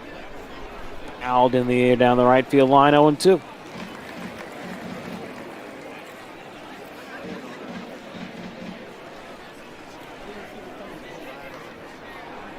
No ball, 2-strike pitch from Malley, and that one misses outside. It is 1 ball and 2 strikes. And interestingly enough, we've got the Reds and the Tigers in minor league baseball here, and with Major League Baseball season actually scheduled to get underway in about a week from today. It's a line drive into right field, and coming on unable to make the catch is Scott Schebler. And Bonifacio has the second hit of the inning for Toledo. But I'm fairly certain it will be the Reds and the Tigers playing against one another in their respective opening days in a week. Again, another interesting coincidence. I think we got another fake player in here. I could be wrong, but... No, Frank Frank 100% actually is real. He is also a former Royal farmhand. Actually went and looked at this. Thought that was the funny thing. There are, I guess, 52 guys on rosters for this game. And only one, Carlos, that wasn't real was the first batter.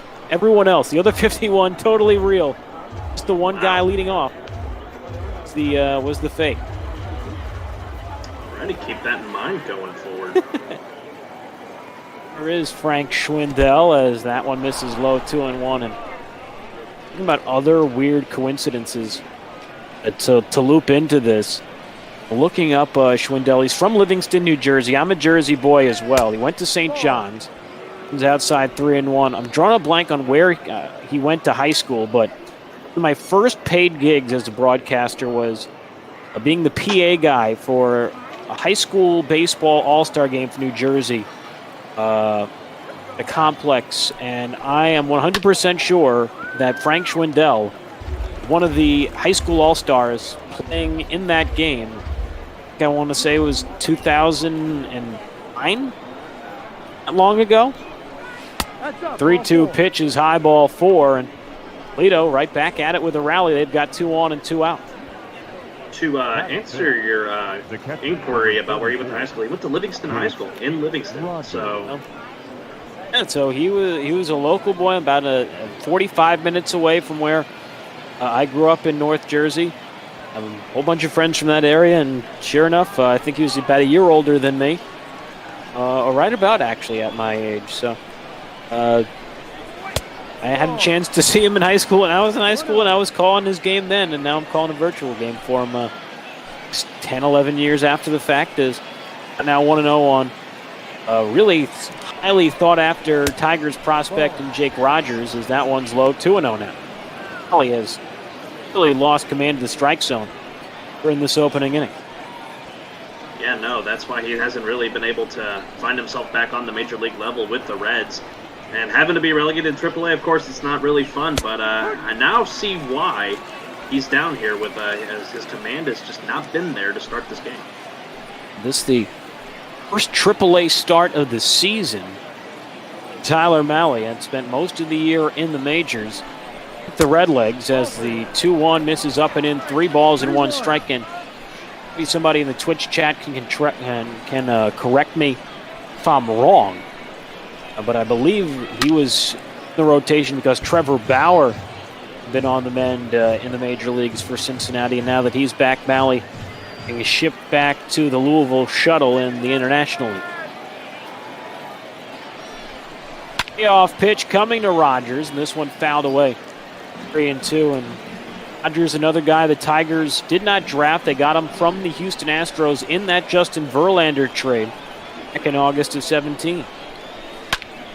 Off pitch, line drive into left center field. This one down and will roll all the way to the wall. 2 runs are going to score as Jankowski throws it back in. It's a 2-run double for Jake Rogers, and the Mud Hens take a 2-0 lead. The first baseman, number 12. Malley just hung one up there, and Rogers was able to just push it out in the left. And with how the defense was set up, that's why the ball was able to get all the way to the wall, and the Mud Hens strike first. Now here, a former Reds prospect and former Cincinnati Red, Brandon Dixon, bunks one into right field. They're going to hold Rogers at third as the throw comes in by Shebler. It's a base hit for Dixon. And now for the Tigers, for the Mud Hens, I should say, 5 of the first 6 men who have come to the plate have reached base. Now here comes Dawel Lugo. And just look at that pitch count. 32 pitches as this one's looped in wide. This one will dunk in again in front of Shebler for another base hit. Rogers scores to second Dixon. RBI for Dawel Lugo. And the Mud Hens, who entered the day leading the Western Division, again hell-bent on win number 51. I know Shebler's not really a big defensive guy. I'm amazed he did not try to make a diving play at that one with 2 out.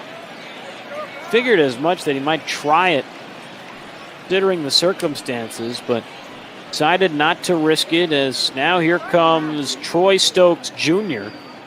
A lot of these guys, just looking at them, they were all really acquired via trade. A lot of these big names, not so much Tigers draftees, as going outside 1-0. We mentioned that Jake Rogers was acquired in a trade. Radis acquired in a trade. Dawel Lugo, who just got a hit, was acquired from Arizona. Troy Stokes Jr. was a guy at the Tigers acquired from Milwaukee in the offseason off waivers, as the count now 1-1, the former Brewers prospect. 1 pitch, and that finds the zone. Thought for a second they were going to call that a ball. 1-2. Roddy delivers, and that pitch outside. 2-2. Look at that pitch count, Carlos, for Malley in the first, nearing 40 pitches already. Yeah, you typically want to see your pitcher at about 40 pitches when you enter the 4th inning. And the fact that we're still in the 1st inning, he's only 2/3 of the way on the score sheet, and he's nearing 40 pitches, that's not good. It's not exactly what you would want, as a soft ground ball to second off the bat of Stokes bring the inning to an end, but not before Toledo scores 3 runs on 5 hits, and we're through a half. It's Toledo 3 and Louisville coming to bat.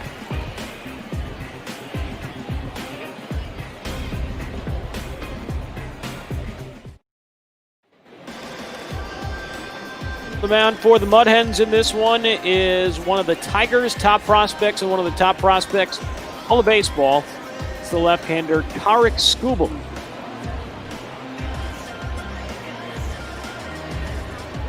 Skubal. We saw that 1-4 so far down here, so typically not what you want to see, but he's a top prospect for a reason, so it ought to be interesting how he attacks these hitters today, and it's going to be a good start for him, a lefty-on-lefty matchup in Michael Ciani. Michael Ciani getting the start in center field for the bats here tonight. Wasn't in the initial starting lineup that I thought, so Mark Payton getting the day off. And the Louisville lineup, Payton, former Yankee farmhand, as Ciani kicks outside. It's 1-1, and funny enough, the pleasure of calling Mike's first professional home run with him with the Greenville Reds back in the summer of 2018. Great kid from Pennsylvania. Owens high, 2-1. His younger brother Sammy will be a rival of his somewhere down the line, potentially in the majors. As back swing, they say he went. It's 2-2. Michael was drafted by the Reds in 2018, and last year his brother Sammy selected 2nd round by the Pirates. To pitch, and Skubal, it's the better of Ciani as he picks up a strikeout to begin the bottom of the 1st. The designated hitter. Good mix of off-speed and fastballs there as Ciani just got out behind that one. Good start for Skubal. I'll bring up Christian Colon. 67, 3 homers, 25 RBIs for him, and he takes high 1-0. And I was reading a little bit about Christian. He's an amazing career for a guy who has sort of not quite lived up to expectations. It's the 4th overall pick in the draft by Kansas City is the 1-0. Fouled away. It's 1 ball and 1 strike. He has 2 postseason hits in his career. Neither of them are in the same season. They're 2 of the biggest hits in the last 30, 40 years for the Kansas City Royals. It's a strike 1 and 2. He had the game-tying base hit in the 12th, before scoring the game-winning run in that 2014 wild card game against Oakland. Then, of all people, he had the game-winning hit in Game 5, the 2015 World Series, in which the Royals beat the Mets in extra innings to ultimately win that World Series in 5 games. So what are the odds on that? A guy who barely played for those teams, up with 2 of the biggest hits, recent memory for a franchise, as Kelowna had 3-2. I knew that name sounded very familiar because I vehemently remember watching that game that ended up being a 7-2 win for KC. Yeah, you find weird names where you can get them, and I guess that's what embodies Christian Colon's career so far. better to be remembered for something like that as opposed to being a GOAT or somebody who screwed up in a major moment, although I guess the term GOAT has changed over the years. When I was growing up, it was a guy who screwed up. Now, obviously, with the acronym greatest of all time, more of a compliment these days as Christian Cologne dunks a base hit into right field, and Louisville has their first hit.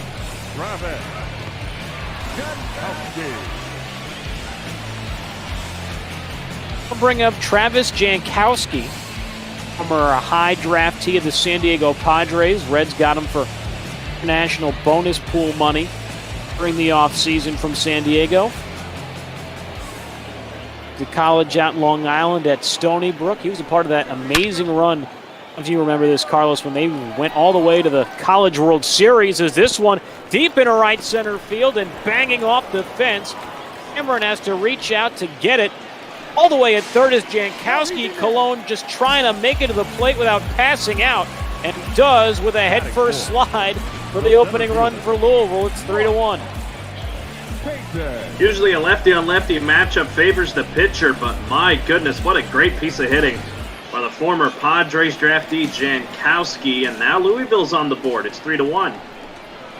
Here is Mark Payton. This one in the dirt, and originally you saw trying to send him home was Payton, but holding up as that ball ricocheted back quickly to the catcher, Rogers. Now, before Jankowski rudely interrupted you, I remember that run for Stony Brook. You know, it's a team that you don't typically expect to have good runs in any sport when it comes to the America East Conference. And Stony Brook stunned everybody, and Jankowski was got to be a part of that. And ever since then, they haven't really been able to put together much like that run that they made. But definitely a memorable time in the College World Series.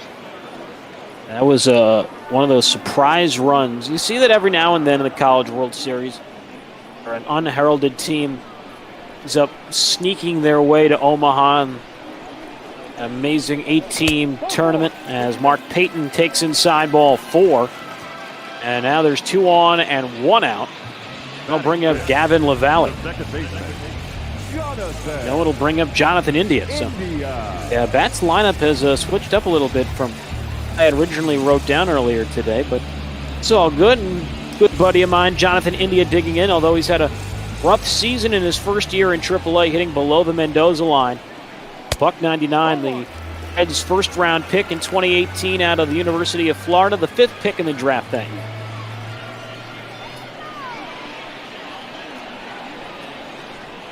Oh, pitch from Skubal. That one drops in for a strike, 1-1. Indy, the guy I had a chance to actually work with the last 2 years.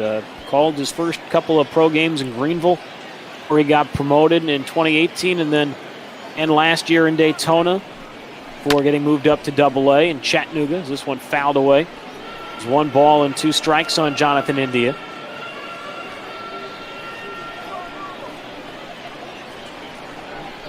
One-two pitch from Skubal, right at the letters, got him looking. Or you want to put a slider, Carlos, but Skubal will take the result. Big out number 2. Yeah, no, Skubal had a couple pitches there not go his way in the last at-bat with Payton, and then the at-bat here with India. So I don't know if that's really a makeup call, as here is Gavin LaValle. LaValle just switching spots with India in the order tonight.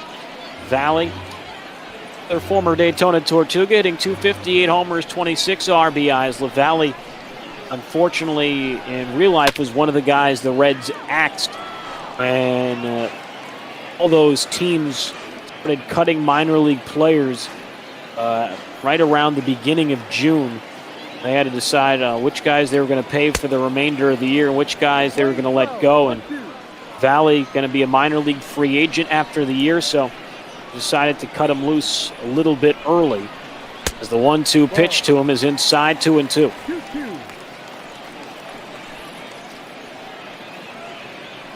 Yeah, no, as catcher's out to talk with Skubal.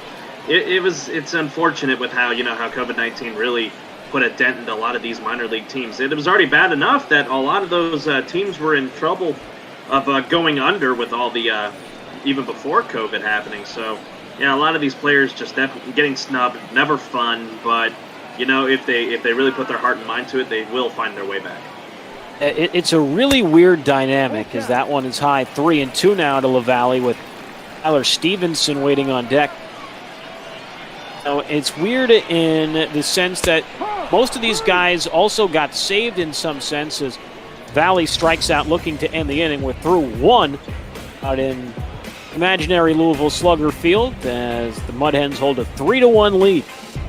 Late night bot ball.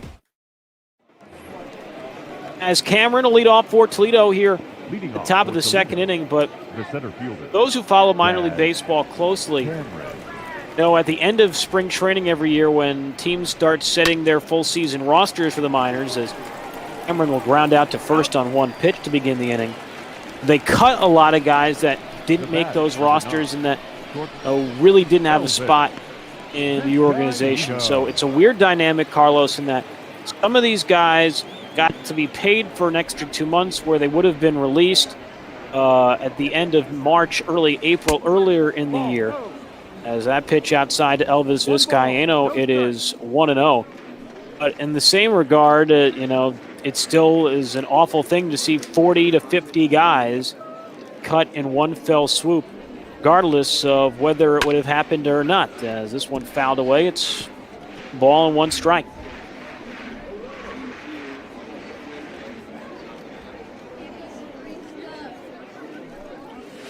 Eddie Malley deals, and this one off the hands, fouled. First base side, and a nice catch made there by Gavin LaValle. So Vizcaíno retired for the second out, and a much better beginning the second inning for Malley here. Yeah, no, it's roughly 3 to 4 pitches that he's delivered in this inning compared to 37 to 38 in the first inning, that 3-run barrage by the Mud Hens. So definitely a much better start for Tyler Malley. I'll bring up Isaac Paredes, who was a guy who almost put a thorn in that rally. Double play ground ball back in the first. Give of Hermosillo, Mexico takes a strike. And the count is quickly 0-2. It is the number 5 prospect in the Tigers organization coming into the year. 0-2 from Tyler. Nice slider. Good job by Paredes to lead off. 2. This one swung on and missed. Got him on the high fastball. So Tyler Malley able to settle down after a rocky first as he retires Toledo in order in the second through an inning and a half. 3-1 hit.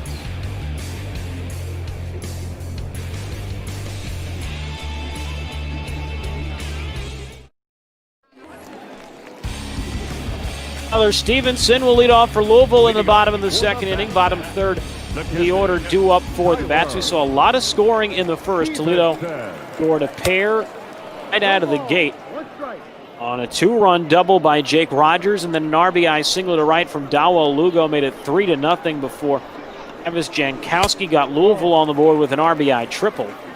As Stevenson takes high there, it's 1-1.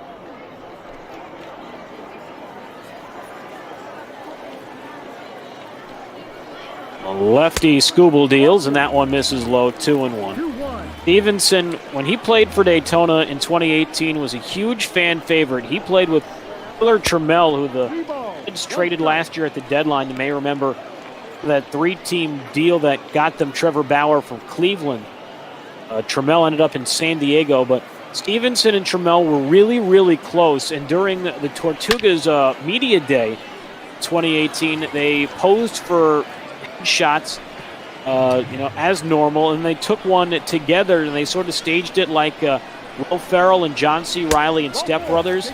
So they were very, very disappointed, and a trade went down last summer or separated at AA as Stevenson, you see, draw a walk. And it's sort of the stinky part sometimes about the business of baseball, Carlos. You get really close with somebody and then sure enough someone gets traded away because that's the way life works. It's a part of the trade of the world of baseball. You know, it applies to other sports too. You get attached to a guy for a guy that, you know, makes you just show more love to your team, and then to have him trade away, it's the nature of the beast. And that's also one of the interesting things just about sports now overall. The swing and a miss there for Tyler Callahan, who was a high draftee of the Reds last year. Ground ball back through the middle. Nice flip by Lugo on his short. Vizcaíno to first, not in time. And that'll be a fielder's choice for the opening out of the bottom of the second. 1 on and 1 away. And that should bring up Alex Blandino, and indeed it does. Alex, the shortstop, former first-round pick, Stanford for Cincinnati. Especially now, going back to the point about, guys getting separated by trade in the business of sports. I was talking with my dad and talking about generational gaps as Blandino with a drive out in the left center field. This one given a really good ride, and this one's going to tie the game. Blandino able to just sneak it over that left center field wall. His 3rd home run of the season. Just like that, Louisville has come back to tie it at 3 here in the second.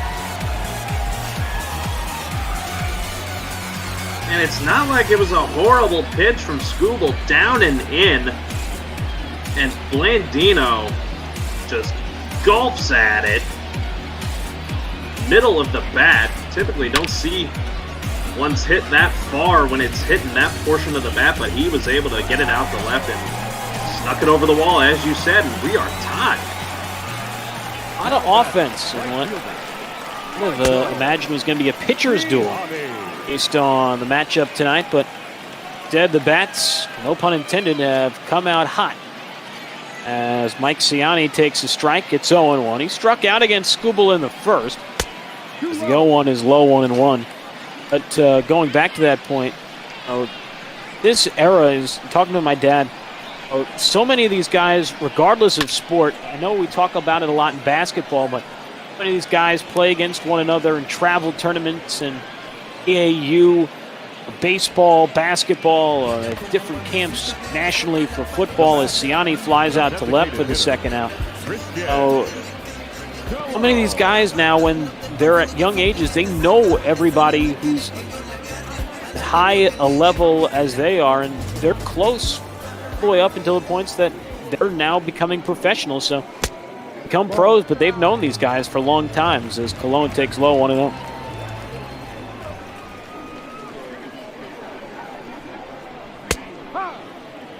One in there for a strike to Cologne. 1 ball and 1 strike. Cologne singled and scored. Jankowski triple back in the first. 1-1 pitch, grounded towards third. Picked up there by Paredes, and he'll throw to first. The final out of the inning, but Louisville scores 2 runs thanks to this home run from Alex Blandino. Tied at 3 after 2.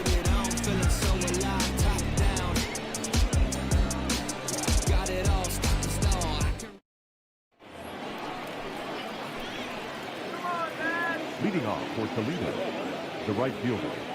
Jorge Bonifacio to lead off as we go to the bottom of the 3rd inning, or the top of the 3rd inning, I should say.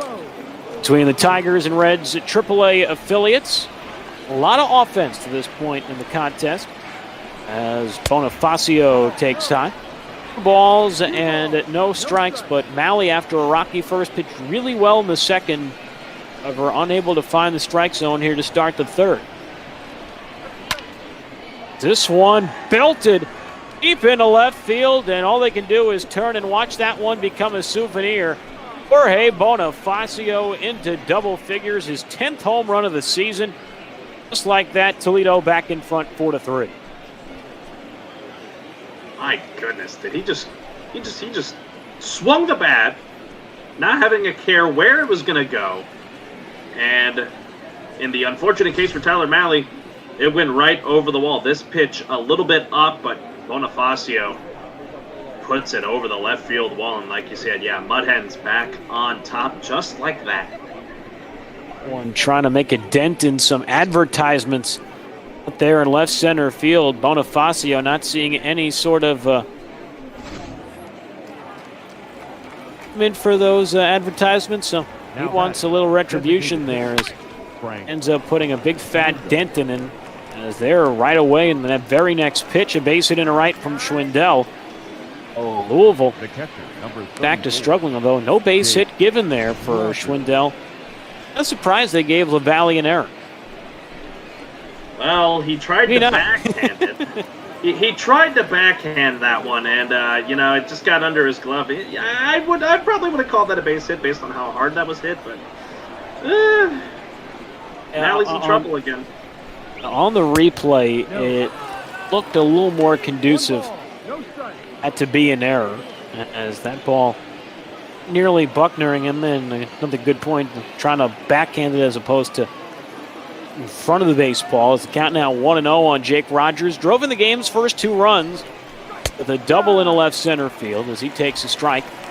Now 1 ball, 1 strike on the Mud Hens catcher. Jake Rogers, one of those guys that was in that trade that sent Justin Verlander to the Astros.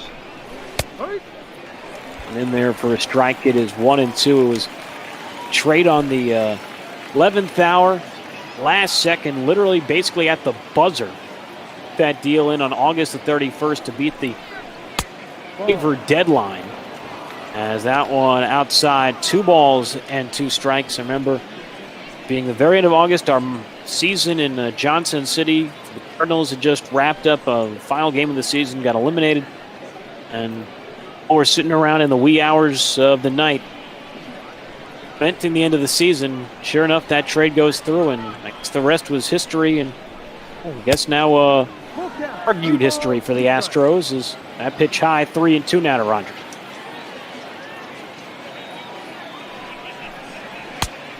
The off pitch from Malley, and that one misses down and away, ball 4. And the wheels continue to fall off for Louisville here in the third. 2 on, nobody out. I'll bring up Brandon Dixon. Maybe it's something with odd numbered innings for Tyler Malley.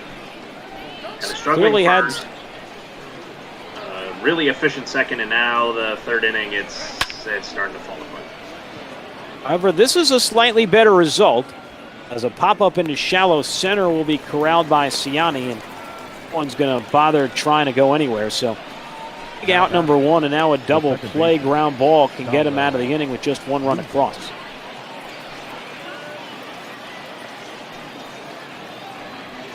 I'll bring up the second baseman, Dawa Lugo. RBI single to right his first time up. And the righty Malley's first pitch. This is low. It is 1-0. Malley pretty much even. That ball to strike ratio just about 1-1 at this point in the contest. Lugo guys one in the air to right. One will stay in the ballpark. Go back in from Peyton. And they're a big out number 2. So actually have Mike Ciani out there in right field. Peyton in center tonight. But 2 big pitches by Malley after 3 men reached. Now here's Troy Stokes.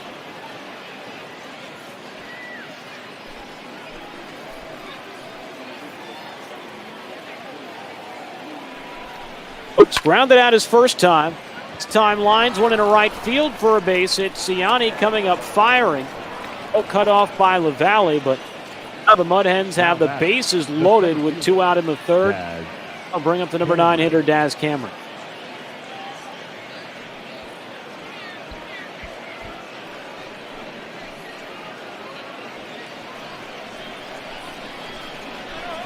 Pitching coach James Baldwin out to talk a little bit with Malley, as now Cameron comes to the plate. And a really ugly swing. He chased ball 1 there. As now 0-1 on the Mud Hens center fielder with the bases full. It doesn't surprise me that he took a hack at that one. When he was in the Astros organization, he was playing in Single A with the River Bandits from Quad City. That's a fun name to always bring up, as that one misses low again.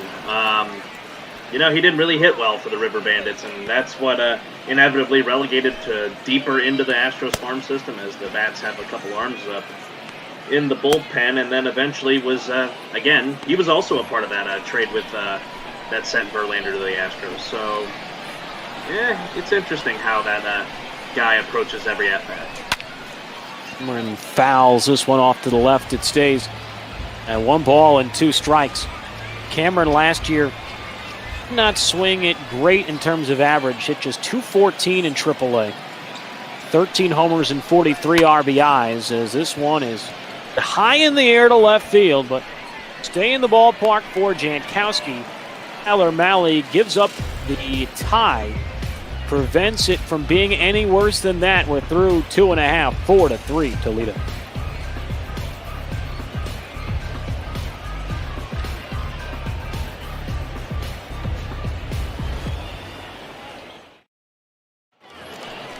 There's Jankowski to lead off for the Bats here in the bottom of the 3rd inning. Jankowski, RBI triple back in the 1st for Louisville. Come into the day for the Bats. Leading the International League in stolen bases, 2nd in walks. He takes a strike there from Skubal. It is 0-1. A lot of offense here in the early going, and Skubal is yet to put up a donut on the scoreboard. We'll see if the 3rd can be a change in terms of success for Skubal. Be a much better start, Carlos. 0-2 on the first batter. Again, he has that advantage with a lot of lefties in this lineup for the Bats, but it has not really come to fruition for him because, again, it typically favors the pitcher, but the lefties have been able to get to him so far, and his command's been a little off. Both starters tonight have had issues locating their pitches. Sal Romano and Jose De Leon are up in the Louisville bullpen, both of their long men. The 2-2 pitch to Jankowski is low. At bat from the left fielder, 2 to 3-2.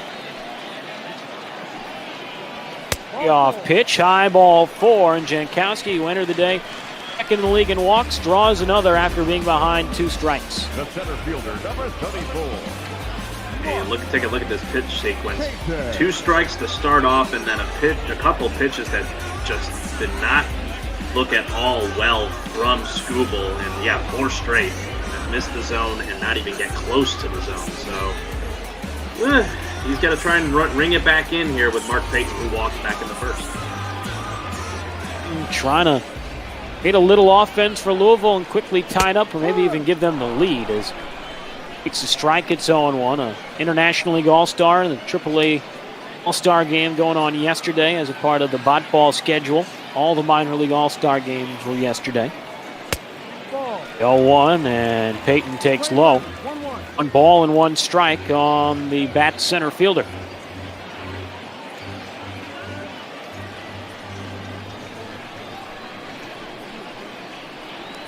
Already up to 54 pitches as he throws over to first. We mentioned Jankowski, 19 stolen bases on the year, so he is a threat to go.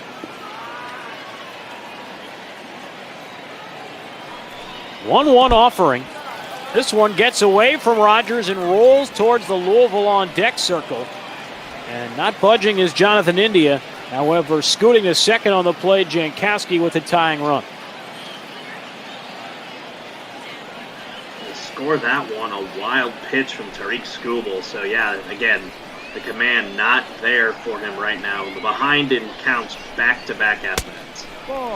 2-1 low, 3-1, and now danger of a 2nd straight walk to begin the inning.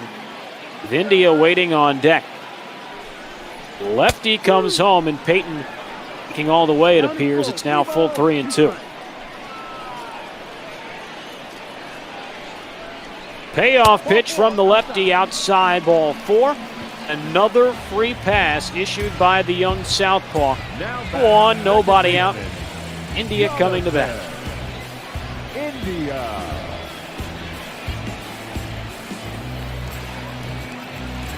Now 4 walks on the night. Tariq Skubal through 2+ innings. Here is India, the former 1st-round pick. He deals. And that one a strike at the knees. It's 0-1. There's a time for Jonathan India to climb back above the Mendoza line and his batting average down here in AAA. Right now would be the time to do with nobody out. Entered the season ranked as the number 2 prospect for the Reds according to Baseball America. He comes up empty there. It's no balls and 2 strikes. Who has had issues with strikeouts, particularly last year, his first full season minor leagues had over 100 strikeouts, just around 430 at-bats as the 0-2 from Skubal sided low. It's 1 ball and 2 strikes on the former Florida Gator.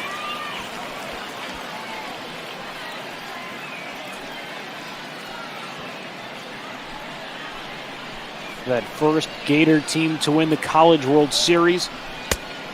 This time he chases a fastball inside. Good velocity from Skubal. His 4th strikeout and a huge out number 1 here in the 3rd inning.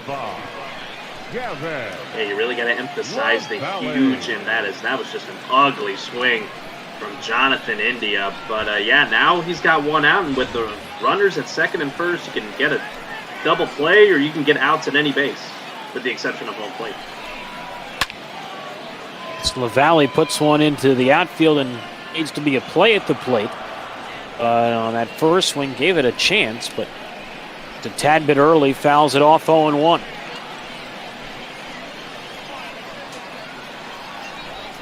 Lefty's 0-1 offering, and LaValle takes low. 1 ball and 1 strike, 2 on, 1 out, bottom of the 3rd. Toledo 4-3 lead. 1-1 pitch. Valley takes one at the knees for a strike, 1-2. Good offering from the southpaw.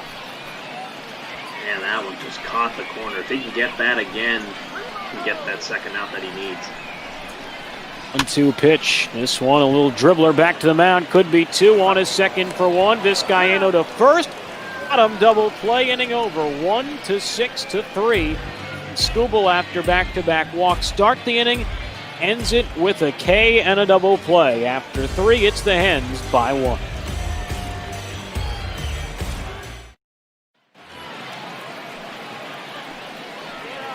Zero thrown up on the scoreboard by Skubal tonight. So 4-3 Toledo lead going into the top of the 4th. As here's Elvis Vizcaino, who's 1 for 2. As first pitch of the inning from Malley is high, ball 1. And job of pitching there, Carlos, by Skubal. Back-to-back walks to begin the inning, and able to strike out India on 4 pitches and then double play to get out of the jam entirely. 1-0 hit high in the air into left field. Back goes Jankowski at the warning track, and all he can do is turn and watch that one become a souvenir. Elvis Vizcaino, his 12th home run of the season. Toledo adds some more insurance, go up by 2, 5-3.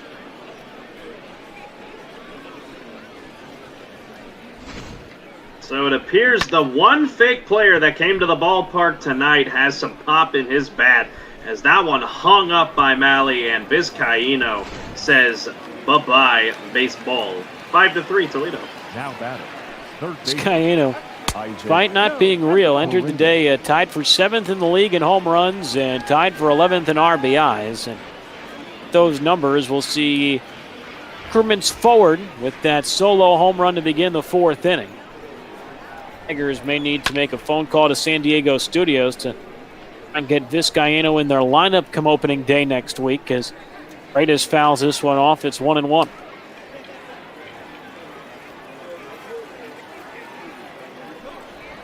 One pitch for Malley. Want a ground ball to 2nd. To his right is India. The throw back to 1st in time. There we have the first out of the 4th inning.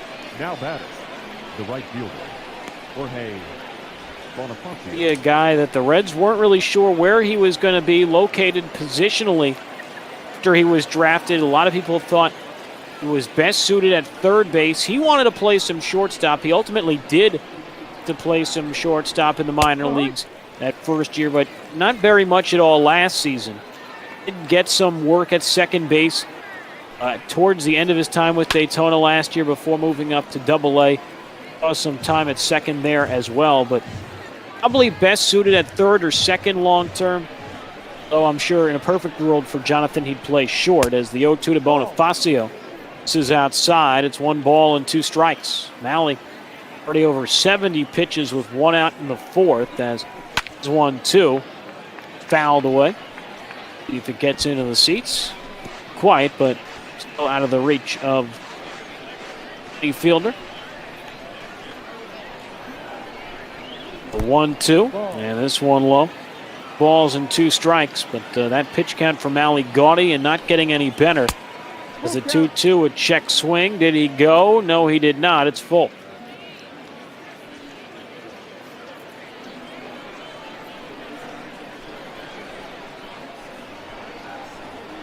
Another payoff pitch for Malley. This time he succeeds as he pumps the heat by him at 93. Down now here in the 4th. Now back. And Malley, despite the pitch count being up, still bringing the heat as Bonifacio could not catch up to that high fastball. I'll hand things over to Frank Schwindel, who's 0 for 1 today. For 1 with a walk and a run scored. A lot of home runs in this contest. Toledo in the last 2 on home runs. That's tied the game on a home run. In the 2nd inning as Schwindel shoots one into the right center field gap, heading towards that triangle out there. Led towards second, thrown back in quickly by Payton.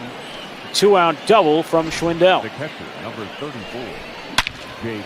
It's a good piece of hitting, and again, with how that defense was set up, nobody really there to go get it in right center till it got to the wall up near that ivy. And I wouldn't be surprised if they do go to the bullpen now with that hit there.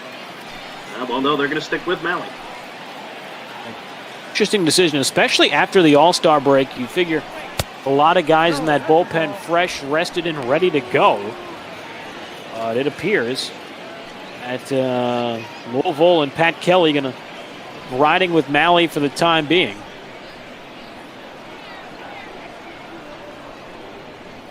.1-0 pitch from Tyler. Rogers takes up and in. It is now 2-0, and Malley through 3 2/3 innings tonight has given up 5 runs on 9 hits. Not good. 2-0, and this one popped in the air right side. This one will into the seats. It's 2-1.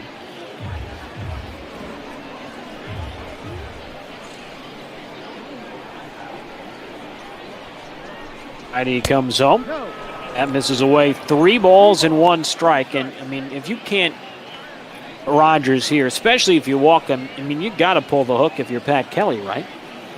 No, you have to, because, you know, he's up over 80 pitches. He's 3 2/3 through. That's typically at this point, I would have pulled him by this point. And we'll see. Well, another free pass issued by Tyler Malley. It has been an all too common occurrence tonight that the third walk issued by the right-hander. And Kelly gonna keep letting Malley burn in front of an audience as he will face Dixon here with 2 on and 2 out. And a little dribbler out in front of the plate. Malley bare hands, throws to first, escapes further damage in the inning, but Toledo adds another run on yet another homer. This one by Elvis Vizcaíno to 3.5, 5-3 Toledo.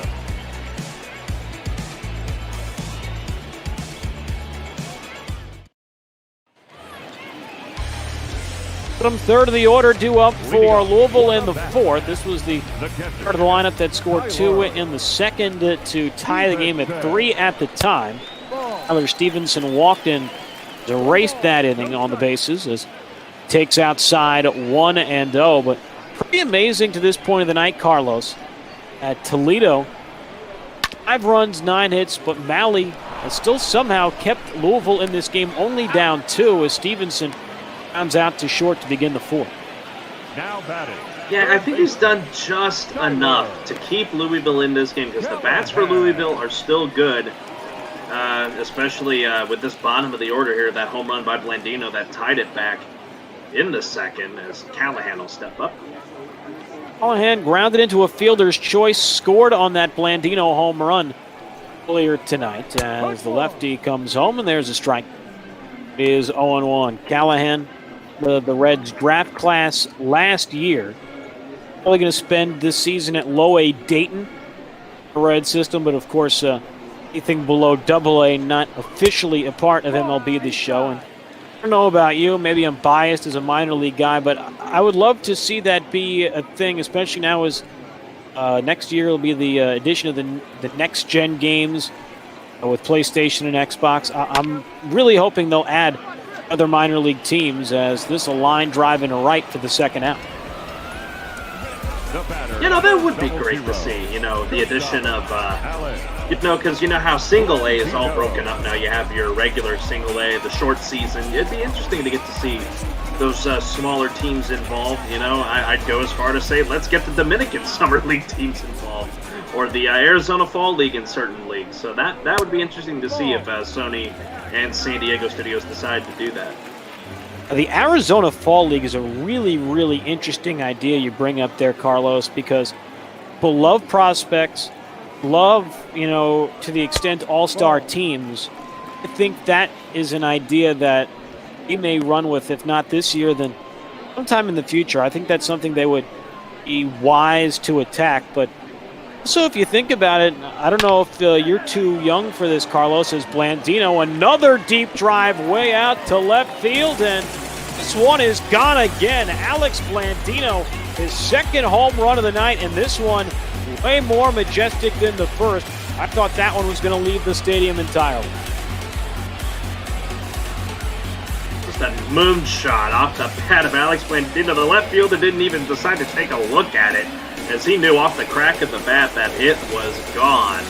My goodness, Blandino solely may be able to try and keep Louisville in this ballgame, as he's cut the lead of Toledo to 1. 419 feet off the bat of Blandino. I mean, I've played a lot of the show this year, broadcasted my fair share of ball games. I've never seen that home run camera angle to the point. Maybe it's just me, Carlos. I thought that was a replay for first 3 seconds of that. That's why I paused. I wasn't sure if that was live or not. I've been playing a lot of the show all the way back to when it first started in 2006 on the PlayStation 2, if you remember that, Justin. Oh, yeah. How well this game has just developed over the years, with the new gens moving up to PlayStation 3 and then now up to PS4, and now them branching out and going cross-platform with, as an Xbox player, I love it. I love that I'll maybe get the chance to play either 21 or 22 on my Xbox. It's just interesting how they do that, and the camera cut's just a small little snippet of what they've done over the years.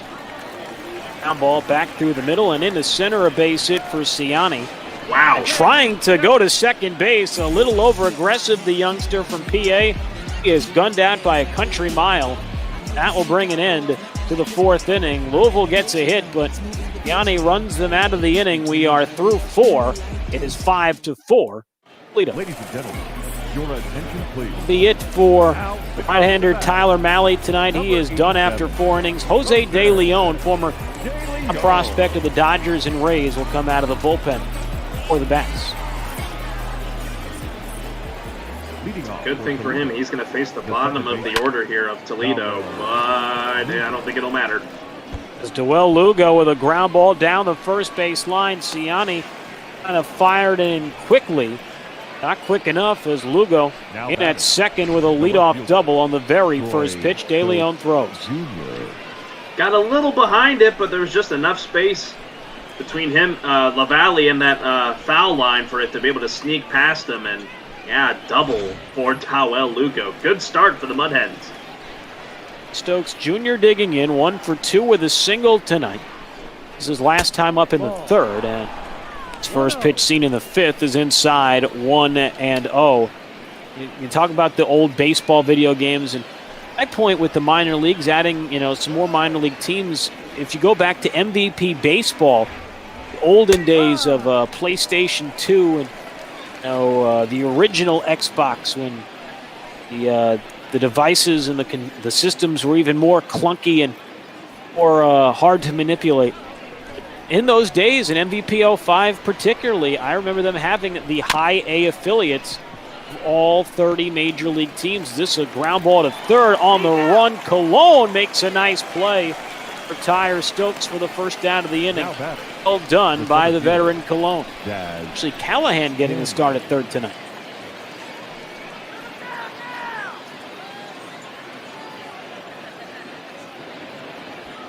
Now, I do want to add a little touch here as Daz Cameron's here at the plate. You talk about all these guys, that are sons of former MLB players. People fail to realize Daz Cameron, his dad is Mike Cameron, who played for a good amount of teams, as he's going to actually ground out here. But for the second out of the inning. But when Daz was born, his dad was a then unknown center fielder for the Chicago White Sox. So that's a little snippet I figured that a lot of people didn't realize, that, yeah, Daz is one of those guys like Kevin Biggio or Bo Bichette or Vlad Jr. Yeah, it was funny. The Blue Jays didn't snack him up. Ended up being drafted by Houston and ultimately traded to Detroit. But the Tigers, they're not quite as loaded with young players of former major leaguers. They have their fair share. As that pitch high to Elvis Vizcaino, it's 1-0. Vizcaino for 3 with a single and a home run his last time up. 1-0 high, 2-0. But Tigers also have Cody Clemens, which is actually, I'm trying to remember which one they have. They had Cody and Casey Clemens. One is a Blue Jays prospect, as you would imagine. Other is a Dodgers prospect. It is Cody. Casey is with the Blue Jays. Cody is with the Tigers. So there is another major league son involved in the Tigers organization that can sort of go through what it was like to be a youngster going through those major league clubhouses. As the 3-0 to Vizcaino popped up in the infield. LaValle will make the play to end the inning. So Toledo got that leadoff double, but De Leon does his job and strands him on base. We're halfway through, 5-3 Mud Hens.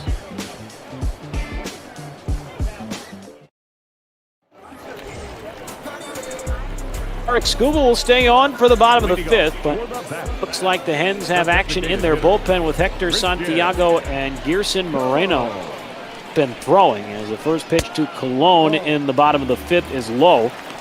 Ball and no strikes. You see Colon is a major league time. Has spent games with Kansas City, Miami, had a cup of coffee with the Reds last year late in the season.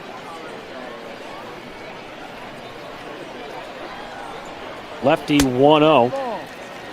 And it's 2 balls and no strikes, but still go back to that with the Blue Jays. Just an absolutely insane number of former major leaguers' kids in that organization, some of which, like we mentioned with Casey Clemens, that you don't even think about because they're not up at the major league level yet. There's a strike, 2-1.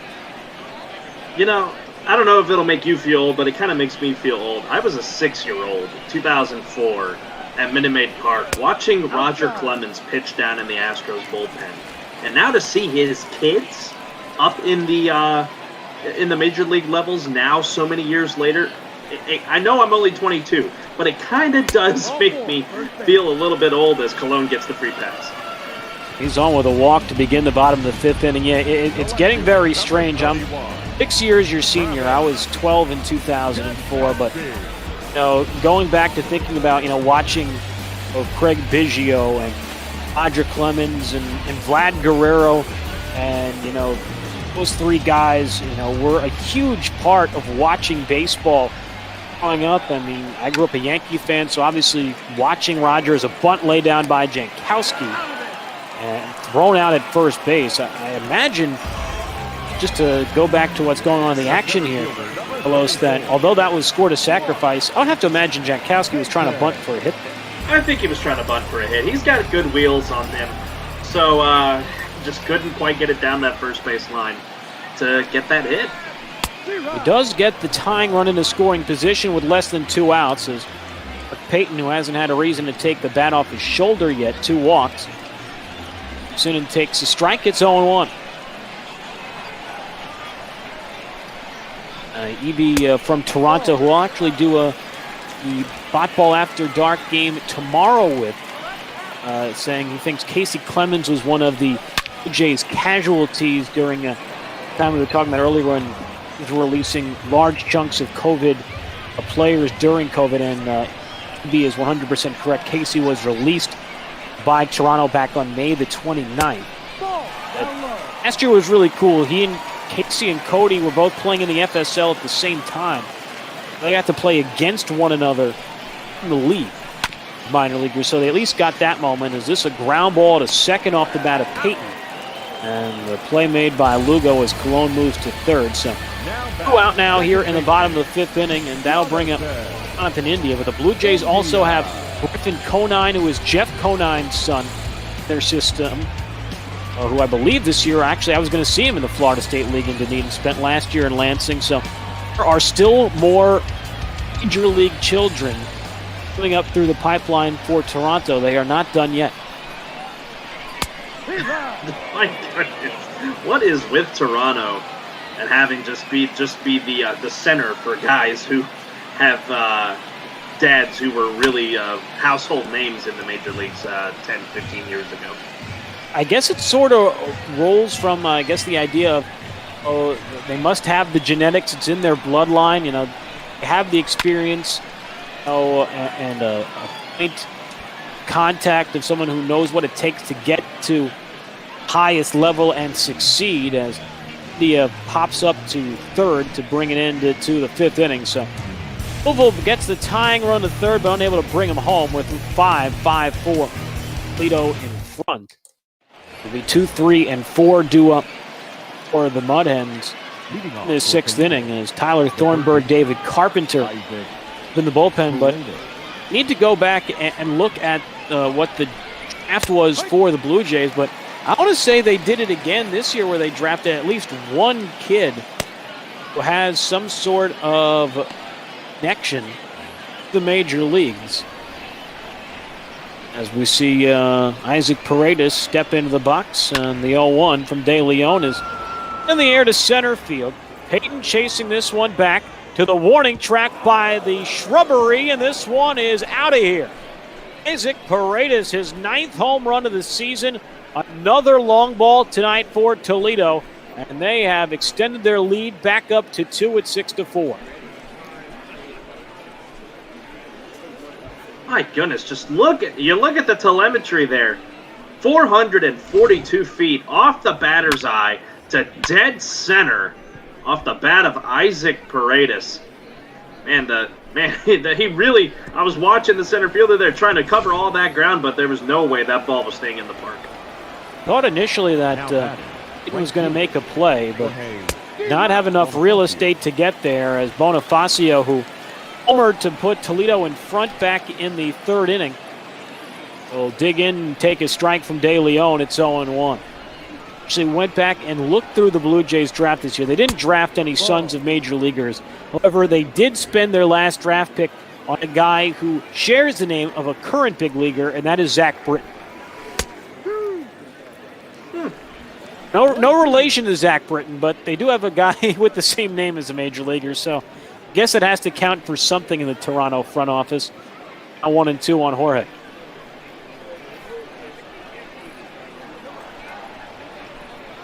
And he comes home, and a high slider, and Bonifacio foolishly chases that one up and out of the zone. Strikeout for De Leon. First out here in the 6th. That's a good way to bounce back if you're De Leon, giving up that leadoff home run to kick off the inning. And then you get a rather, I know he's not seasoned veteran type in Bonifacio, but he's able to get him to chase one way up out of the zone. And speaking of chasing, my goodness. Little bit overzealous there was Frank Schwindel, as he swings and misses for the opening strike of this at-bat. Toledo a 6-4 lead here in the top of the 6th inning. They have scored in all but 2 innings tonight, as have Louisville. And 6 runs, 11 hits, no errors. They have left 8 on base already tonight. That's 4 runs, 5 hits, an error. They have stranded 4. 1-1 from the right-hander. Wendell takes up and away. It is 2 balls and 1 strike. De Leon from Isabela in Puerto Rico. On misses inside 3-1. Was a 24th round pick of the Dodgers 2013, but 2 years separated from being a 24th round pick. Was their number 5 prospect after that season, as De Leon misses inside ball 4. And seen a lot of walks here tonight, as be accustomed to seeing at times in the minor leagues, but a good job by Toledo tonight, Carlos, of taking those pitches, not chasing off the plate.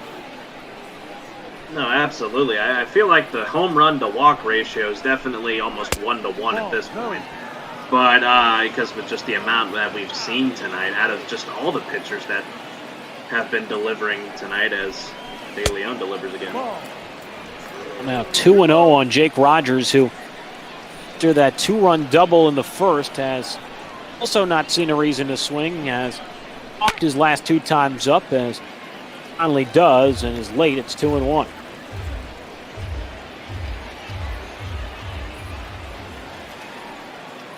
We're at first, 1 out here in the top of the 6th. The 2-1 from De Leon. That one pumped in for a strike. It's 2-2.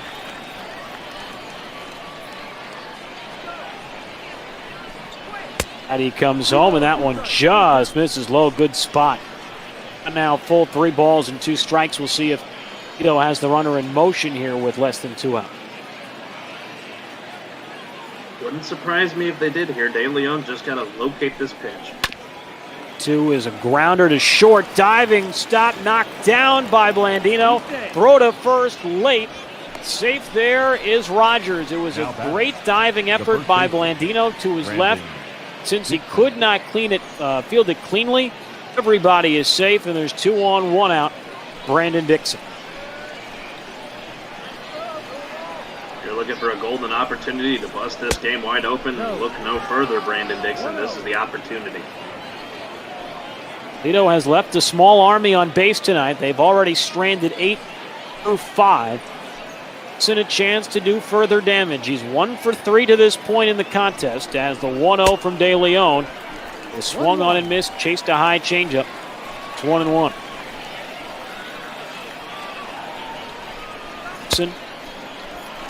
Ugly wave and a miss there. It's 1-2. This is a big key out here for De Leon if he can get it, and then he can get any ground ball to end the inning on the next at-bat. Pause in the 1-2. This one grounded just foul down the third base line. A bit early was Dixon. It's 1 ball and 2 strikes still.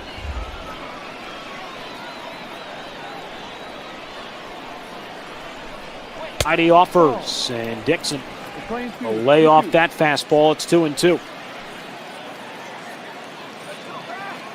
He led the Tigers in home runs a year ago, playing in AAA. Now he takes high, another full count coming from De Leon to another batter in Dixon.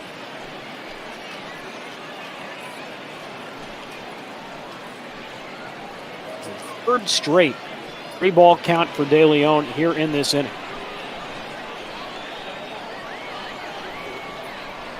Off pitch from the righty. Runners don't go, and going to the dugout is Dixon, as he can't connect on the 3-2 slider. Gutsy pitch there from De Leon. Full count, 2 on, 1 out, and he goes with a 3-2 slider. Pays off.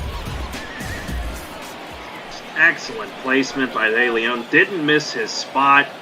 Now he's got himself in a good spot with Lugo at the plate. Lugo takes a strike on the outer half, 0-1. Lugo greeted De Leon rudely in the 5th with a double on the right field line, but is the only hit of the inning for the Hens, as he was stranded on base, as this is outside 1-1 now on the second baseman Lugo. Foul back, it's 1-2.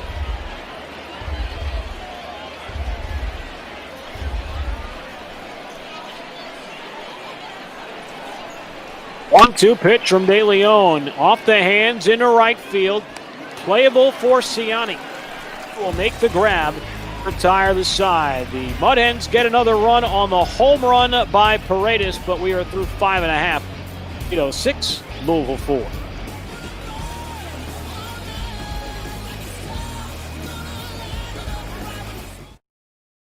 Your attention, please. Go to the bullpen for the Mud Hens as we go to the bottom of the 6th inning. They will bring in the right-hander, Gerson Moreno. Expecting him to probably, based on those stats there, to probably only go 1 inning. 14 games, 14 innings even. So if he can effectively get the 6, 7, and 8 hitters here, expect Toledo to go to another guy to the 7th. Moreno's first pitch of the night, low ball 1 to Gavin LaValle. You know, just 9 strikeouts in 14 innings in AAA this year. Did not have a great ERA at 5.14. The 1-0 to LaValle, drops in for a strike, is 1-1. Valley 0 for 2 has struck out and grounded into a double play. 1-1. There's another breaking ball in for a strike, 1-2. Former top 20 prospect in the Tigers system. Last year, dealing with injury, as that one on the outside corner got him looking at a slider. LaValle didn't like that one bit, but that is just good pitching from Gerson Moreno. As that one, a little close, but I think it just caught enough of the plate for it to be a bunch of. Still see double barrel action. The bullpen for Toledo. Tyler Stevenson takes low 1-0. Stevenson walked in his first plate appearance. Grounded out to short his last time in the 4th.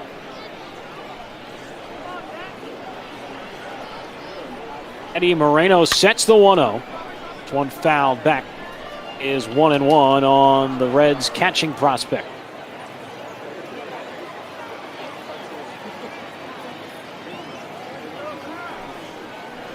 On 1 from Moreno. This one fouled away again. Is 1 ball and 2 strikes. Toledo scored 3 in the first, 1 in the 3rd and 4th. Another run in the top half of the 6th inning. 1-2 pitch. Struck him out swinging again on the slider. That pitch working well for Moreno through 2 batters. The third baseman, number 8, Tyler. Again, the efficiency from Moreno getting the swing and the miss there from Stevenson. Again, just efficient. Carlton, Zach Houston up in the Toledo bullpen as we speak. It was Santiago and other arm in Jose Cisnero who were up just a few moments ago. Change made for Toledo in their bullpen as the count now 1-0 on Tyler Callahan. Callahan 0 for 2 is grounded into a fielder's choice and struck out, rather lined out, in the double barrel action for Toledo.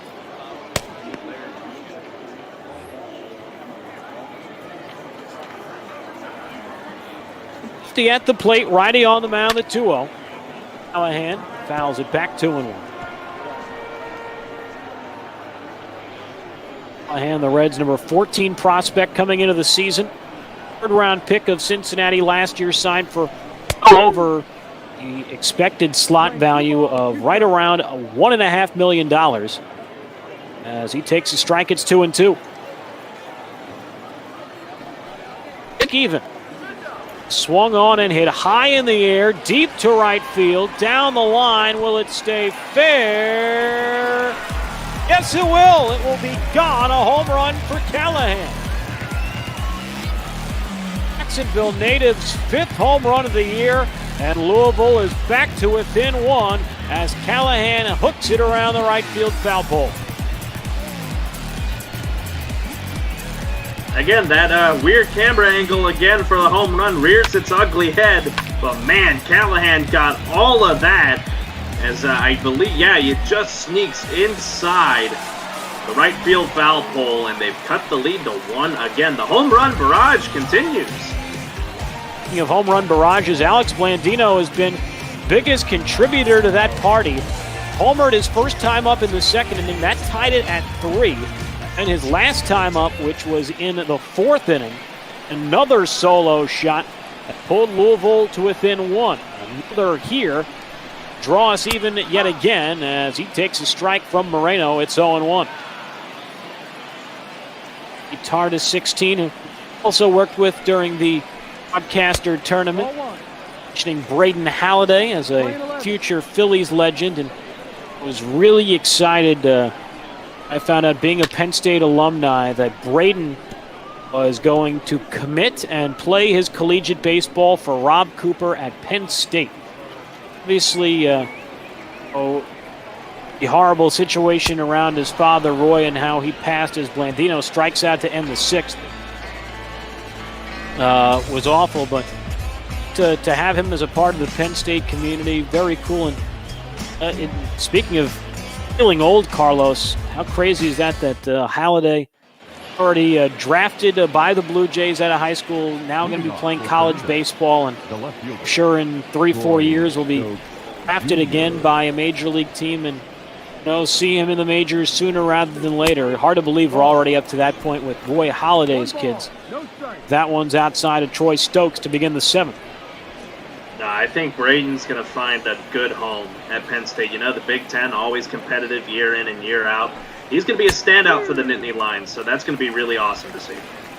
That's been one of the fun things for me as alumni is Rob, a guy who's coached for Team USA, the U18 teams, is now 2-1 on Stokes. Has done a great job bringing in some more talent there to Penn State, and they've actually had some guys drafted each of the last couple years before the draft was shortened by 35 rounds ceremoniously here in 2020. But when I was in school, Penn State didn't have many baseball players drafted. Now it's become a more common occurrence, and it's a great thing to see. Big Ten baseball is getting better year by year. Adding Maryland years ago helped. Nebraska obviously was a huge addition as well, but Michigan making the College World Series championship game last year against Vandy as Stokes strikes out for the opening out of the 7th inning.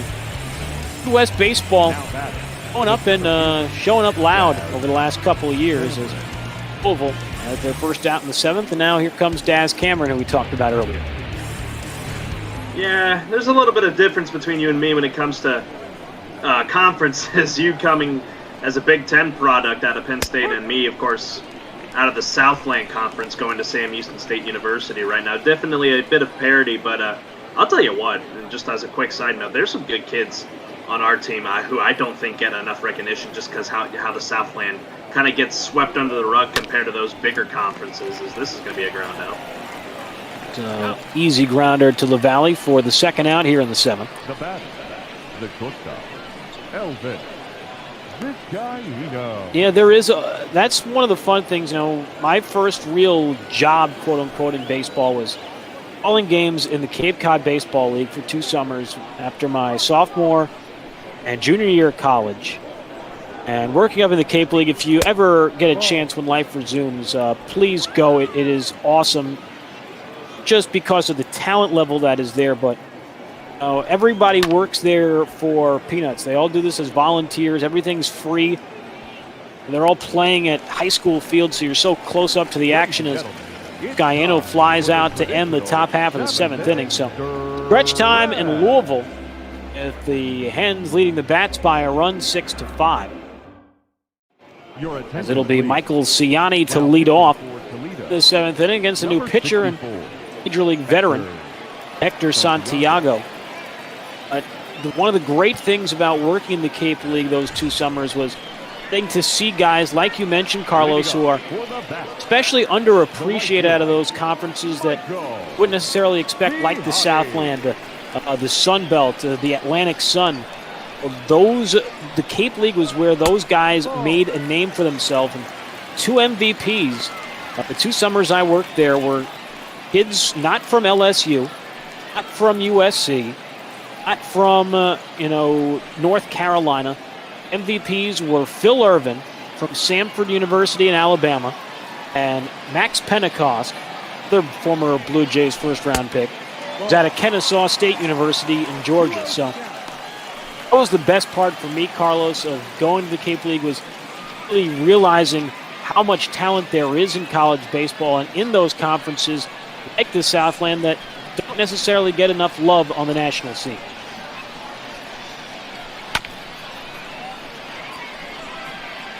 Yeah, no, because I look at our roster, especially at Sam Houston, and just not even at Sam Houston, across the Southland, there's so much talent in a conference that gets so swept under the rug due to the Power 5 conferences or conferences like Conference USA or the MAC for that matter. But so if those guys in those lower conferences find a name for themselves in leagues like the Cape Cod League, that will be great to see, because that, for me as a commentator, one of the commentators for Sam Houston Baseball Radio, I would love to see that happen.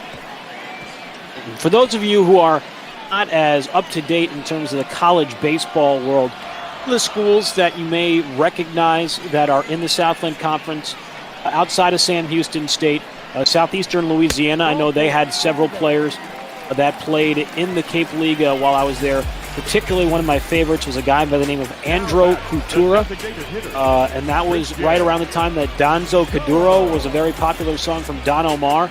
So that was just so much fun to say in the same melody as the song that summer. Nichols State down there in Louisiana. Stephen F. Austin, of course, have made some big runs in the NCAA basketball tournament. We also usually have a good baseball program. Texas A&M Corpus Christi, Whitney State, Lamar University. I know one of our assistant coaches at Army West Point for a women's basketball team was an assistant at Houston Baptist University, which in the Southland, as well as Scottie Pippen's alma mater of Central Arkansas, now a member of that conference. So there is a lot of talent in that league, and more than just baseball, I think is fair to say, Carlos. No, that's absolutely fair to say across all sports. As that one's actually going to bounce away on that pitch by Hector Santiago. But no, across all sports, there's a lot of good players, in on the men's side and the women's side. So I always will believe that the Southland is, yes, it is small in terms of prestige, but it is definitely up there, top 10 in talent level. That's one of the things I've really enjoyed also about working at West Point and going to college at a bigger time school and a bigger conference. Obviously, you're used to seeing things in a certain way, as it's a liner in the left by Stokes for the first out here in the bottom of the 7th inning. Louisville on a run with a tying run at second base. Here's Travis Jankowski, who has an RBI triple to his name tonight. But working in the Patriot League, West Point with a lot of these other small East Coast schools, and really getting an appreciation of how good the talent is in college sports, not just in the major sports like basketball and football and baseball, and, college realm at those smaller levels. All sports, from soccer to volleyball to track, there's amazing talent at some of these smaller schools that, unless you're really involved as a student or an employee, it can be easy to miss because, like we mentioned, Carlos, you just don't get the same amount of love, and especially when it comes to baseball, Travis Jankowski, Stony Brook guy, need those scouts to go out of their way and try and find you and those diamonds in the rough, and they're there if you look hard enough. 1-2 now on Travis. This one a line drive into right center field, and this one's going to get down into the gap to tie the game. Same spot as his triple earlier. Scoring is Ciani, and Jankowski has his second RBI triple of the night, and the bats have drawn even again. We're tied at 6. Center fielder. Santiago just let that one hung up on the inside part of the plate. And man, Jankowski, 2 triples tonight. How about that for the former Padre? That's a guys with multiples. A guy with 2 home runs. Guy with 2 triples. Here's one with 2 walks, Mark Payton, and he has a chance to give Louisville first lead of the night. He jumps ahead in the count 1-0. He's 0 for 1 with a couple walks and a ground out in this contest.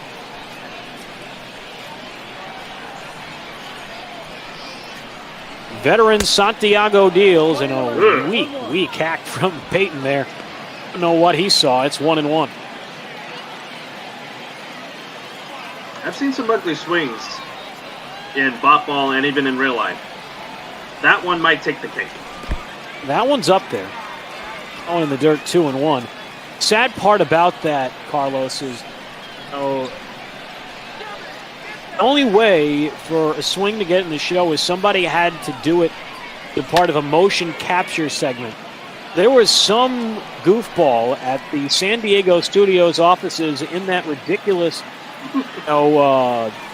Green Man leotard suit, mimicking that abhorrent swing you just saw from Mark Payton. So, came from somewhere, shamefully, and the guy who did it probably doesn't want to admit it. The count now 3-2 on Payton. Santiago just needs to really locate this one here. If he walks him, he's in real big trouble.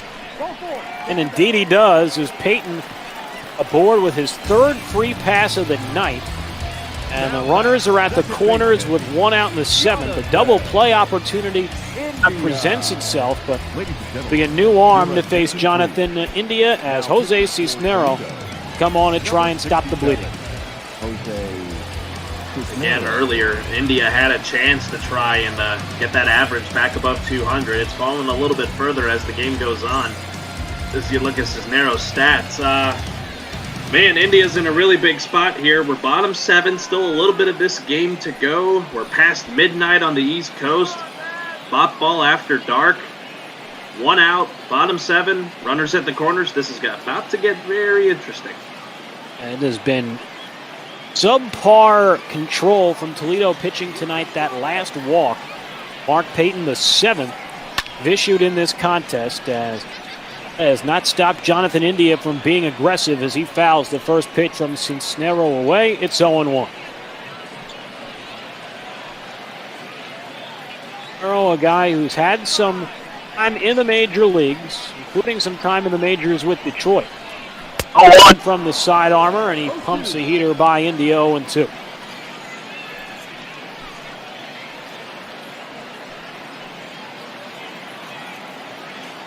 Arrow now in his early 30s, former Astros farmhand and major leaguer as well, as this one fouled away. It stays alive. 0-2. Cisnero, 28 games with the Astros and 13, made 5 more appearances with them in 2014 before returning to the majors last year with Detroit. That one outside. It is 1 ball and 2 strikes now. Again, that's another name that does sound familiar to me, and little did I know, it came from a time when the Astros were kind of down in the dumps of the American League. So I'm going to say that was why you probably don't necessarily remember him as well. He was on some more forgettable Houston Astros rosters over the last decade, as India with a double play ground ball to second. 1, Vizcaíno back to first, scooped by Dixon. Cisnero does the job as he gets the double play to end the inning. Louisville ties it, strands the go-ahead run at third. We go to the business end of this ball game, tied at 6. Leading off for Toledo. Houston Rocke, Carlos Zimmermann with you here on a late Thursday night into the Friday morning hours in the East Coast, as we have AAA baseball for you. Real day of the All-Star break in the Bot-Ball universe, as schedule will be back to normal tomorrow, as Isaac Paredes, who homered to lead off the 6th against De Leon, is off the 8th with a base hit. Try and get the Mud Hens the lead back. Bonifacio's a guy that can definitely do that here. He has a homer already in this game as he's first pitch swinging. Bonifacio singled and homered in his first 2 at-bats. Since then, struck out both times. It's so interesting, Carlos. De Leon still in there after coming in from Alley much earlier in the contest, as there's a strike, and Bonifacio quickly behind 0-2. De Leon, at this point in the contest, has already thrown 3 innings. Yeah, that is interesting, because now Louisville's only had 2 pitchers, but now you have the game tied. So I know that's probably an interesting move to make if you're the Louisville skipper, but with the game tied, I don't see why not. I don't see why not. Keep De Leon in the game, save your arms. You have some good arms in that bullpen available if they choose to go that route later in this inning or beyond. Tyler Thornburg, a sub-3 ERA, David Carpenter, Cody Reed, Nate Jones, all viable options, as Bonifacio strikes out for the 3rd straight time. Big out number 1 here in the 8th. We see the pitching comparison tonight, Carlos. A lot of command and a lot of runs. Yeah, the command, as I said from the beginning, from Skubal and Malley, was not really there throughout the game, and that's why we've seen so many home runs and then the high amount of walks through this game tonight. So, my goodness, it's been a very, it started off pretty bad for Louisville. They came back, Now we're tied at 6. This has gotten really interesting. I don't want to do the broadcaster jinx and tease the prospects of extra bot ball in bot ball after dark, but it may start looking likely if the pitching starts to come around. Well, last night in the Players Broadcaster Championship that Cookie and I was on the call for, game between Jeremy and Jake Dean went into the 12th inning, so been done before and recently. Ball after dark, so out of the realm of possibility, though. Frank Schwindel swinging at a pitch 5 feet inside, somehow strong enough to slap it into right field. The go-ahead run for Toledo in scoring position with less than 2 outs. Call to the bullpen. Tyler Thornburg will emerge from the pen. This is definitely a guy you want to go to. He's got, in his 49th game now here in AAA, 5-2. 6 holds to his name, a 2.53 ERA. The strikeout to walk ratio about roughly 2 to every 1. So this is the guy to go to, but he's in a big spot here as Jake Rogers, who's been hitting well today, is at the plate. 2 inherited runners here. Or Jake Rogers, who has not been retired yet, has reached all 4 times. A 2-run double back in the first. Walk. 2 consecutive plate appearances in the 3rd and 4th, and then singled his last time up in the 6th. As first pitch from Thornburg is low, 1-0.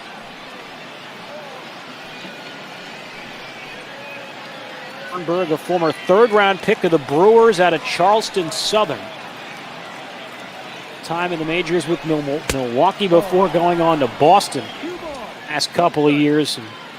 And injuries derail him as the count low 2-0. He was Boston hoped would actually maybe be a closer, a late-inning reliever, and up only throwing about 41 games with Red Sox over 2 years. 3 years, I should say, as Thornburg not really doing a good job finding the strike zone. He's in danger of walking the bases loaded. Endon Dixon on deck. Charleston Southern. There's another small school.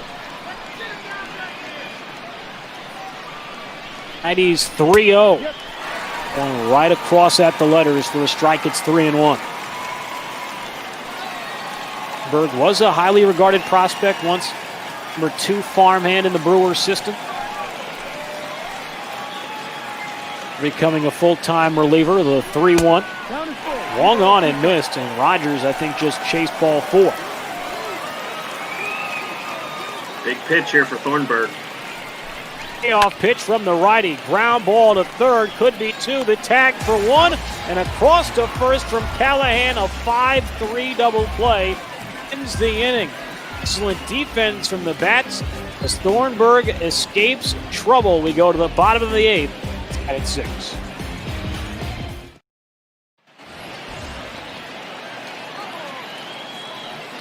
Leading off for the bat, the first baseman, Gavin. Jose Cisnero will stay on for Toledo as we go to the bottom of the 8th inning. Gavin LaValle laid it off. Drew Carlton, Zach Houston up in the Toledo bullpen. LaValle, Stevenson, Callahan. 6, 7, and 8 due up for the bats here in the bottom of the 8th inning. And he's 1-0, and LaValle with a high pop into right center field. Playable for Cameron, and he'll make the grab for the first out. Now batting, catcher, Tyler. 2 pitches for Cisnero to start the inning. That's the efficiency you want out of your one of your relievers. And he'll face Stevenson here now, 0 for 2 today. Stevenson walked his first time. Since then, a ground ball to short and a strikeout. He working from the first base side of the rubber and a off tapper back to the mound. And ask for anything more if you're the Mud Hens. 2 pitches, 2 outs here in the 8th. The third baseman, number 8, Tyler Callahan. Bases are empty with 2 out, and here's Tyler Callahan. Remembered his last time up in the 6th inning. Pulled Louisville to within 6-5 at the time. Another one. Give the bats their very first lead as he takes outside, ball 1. And he's 1-0, and good pitch there from Cisnero, but the curveball misses. 2-0. And Callahan, he wanted to pull the trigger there and put that one again into the right field seats, but good eye to hold up. 2-0, and Callahan hits one in the air to center, but not under that one. Making the play again is Cameron to retire the side. 1, 2, 3 go the bats. We go to the ninth, leaving at 6 apiece.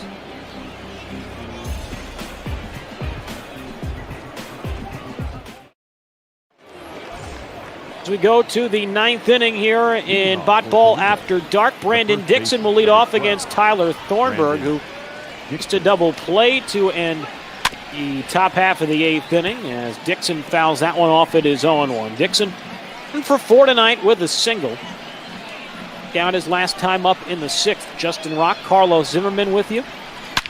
0-1, ground ball back through the middle and into center, a base hit. That's the 15th hit of the night for Toledo. And outside of the home runs from either side, the hits, as you said, 15 hits. You know, there's major league teams that would love to have 15 hits in a ball game. So for a AAA team to be getting that, that's very, very impressive, especially because, you know, the young kids, you know, they're real sparky. So 15 hits, wow. That gives me a loss of words. Not quite as harmful as the 11 men left on base, and Lugo going to help the cause there as he flattens out the bat hit on a bunt and pops it straight to the first baseman, LaValle, the first out of the ninth. I kind of knew off the pit from the pitch there from Thornburg that one was going to get popped up. And what do you know? Yep. Ball right at the first baseman, and now the play gets Louisville out of the inning as Troy Stokes takes a strike at 0-1. Junior 1 for 4 with a single. That was back in the third inning. Chases a high fastball. It's 0-2.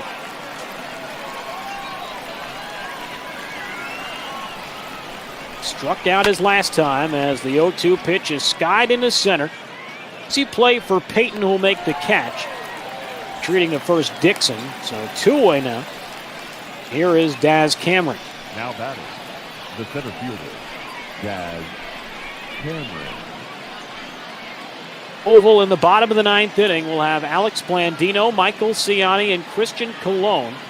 9-1 and 2 in the order. Blandino, despite the 9-hitter, 2 home runs to lead the Louisville offensive charge tonight. As Cameron takes high and inside, 1-0. Daz has just not had the night he actually wanted to have. 0 for 4. Any kind of out of here, he wears an 0 for 5 collar. Has put the ball in play, though, every time. The strikeouts haven't been the issue. Full ground balls to first, under to third, and a fly out to left, a part of his scouting report tonight. Cameron ahead, 2-0, takes a strike. It's 2-1.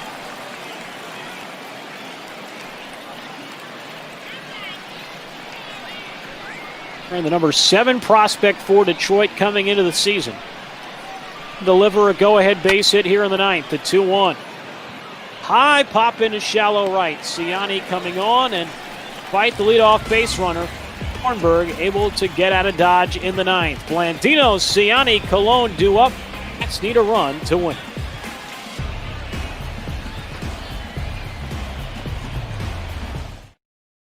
Your attention, please.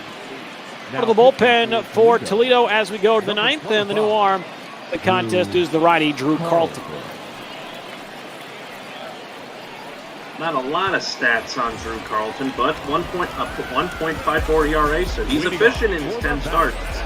He has to face a guy who has had 2 solo shots, or a couple home runs, in Blandino. 2 for 3, a pair of home runs. So struck out his last time. As he takes high, 1-0.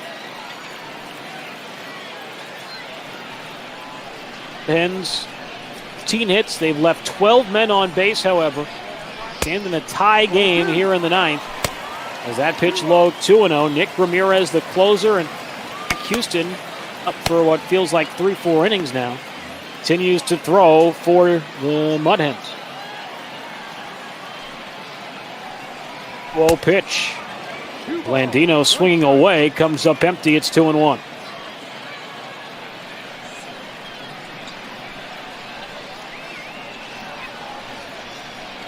One from the right-hander.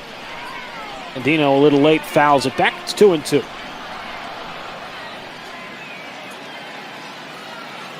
Didn't spend last year in Double-A. Erie Seawolves, as Blandino thought about it, takes outside, ball 3.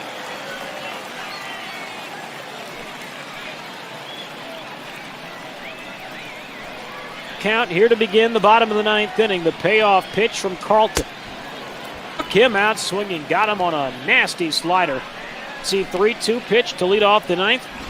Pays off for the young righty. 60. Michael. Good pitch there from Carlton. Got Blandino swinging. Try and get any piece of that. No way he was getting that one.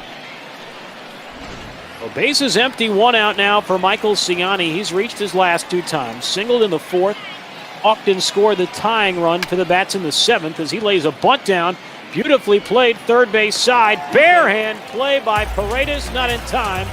Ciani is on with the winning run with 1 out in the 9th.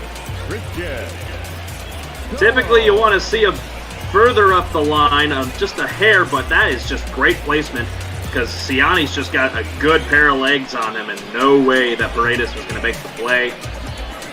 Beat him by about a couple steps. So there you go. There's your winning run, Louisville.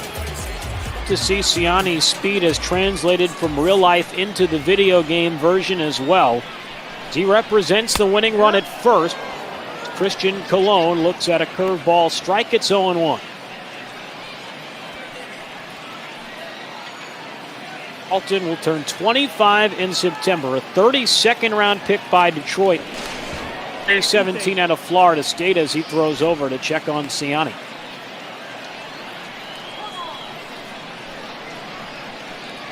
Give you an example of how fast Mike is as the 0-1. 0-1 ball and 1 strike. Ciani last year his first full season minor league baseball playing for Low A Dayton. Red system, played in 121 games, stole 45 bases. Dayton Dragons. 1-1 a pitch out. Dice as Ciani stays put. It's 2-1. I know Ciani's got good legs, but why waste a pitch? I know he's the winning run, but just go after Colon. He's 1 for 3 tonight. You have a chance here to try and get a double play to get out of the inning. It just baffles me. It's not going to matter as that's a strike. Thought that one was going to be called inside, but the benefit of the doubt was Carlton, and the count now 2-2. This Jankowski, who has some huge hits for Louisville tonight, is on deck, hoping to get a chance in the 9th inning as a throw back to the bag, and again, Yanni dives in safely.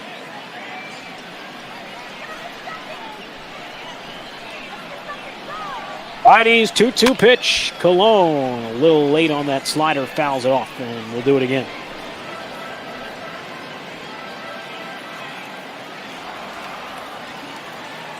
The bottom of the 12 o'clock hour here in the East on a Friday morning. The 2-2 pitch.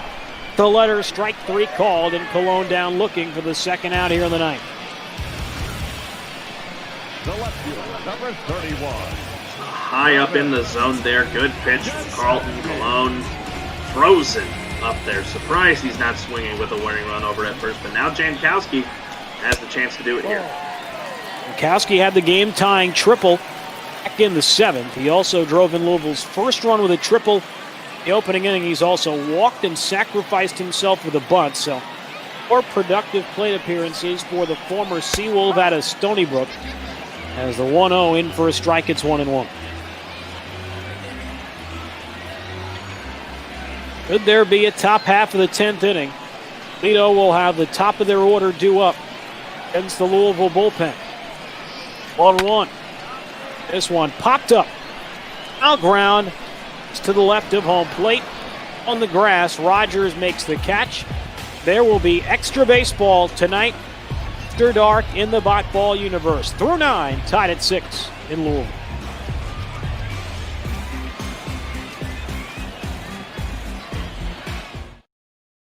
Ladies and gentlemen, your attention please. As we head to extra innings, out of the bullpen for the Louisville Bats as they bring in the right-hander, David Carpenter. This will be his 10th appearance, a 1.17 ERA, so again, good efficiency from him. In comparison to Carlton from the last inning for the Mud Hens. Let's see what happens here as he faces the top of the order, starting with Vizcaino. Vizcaino, only fake player in this ballgame for either side, takes low.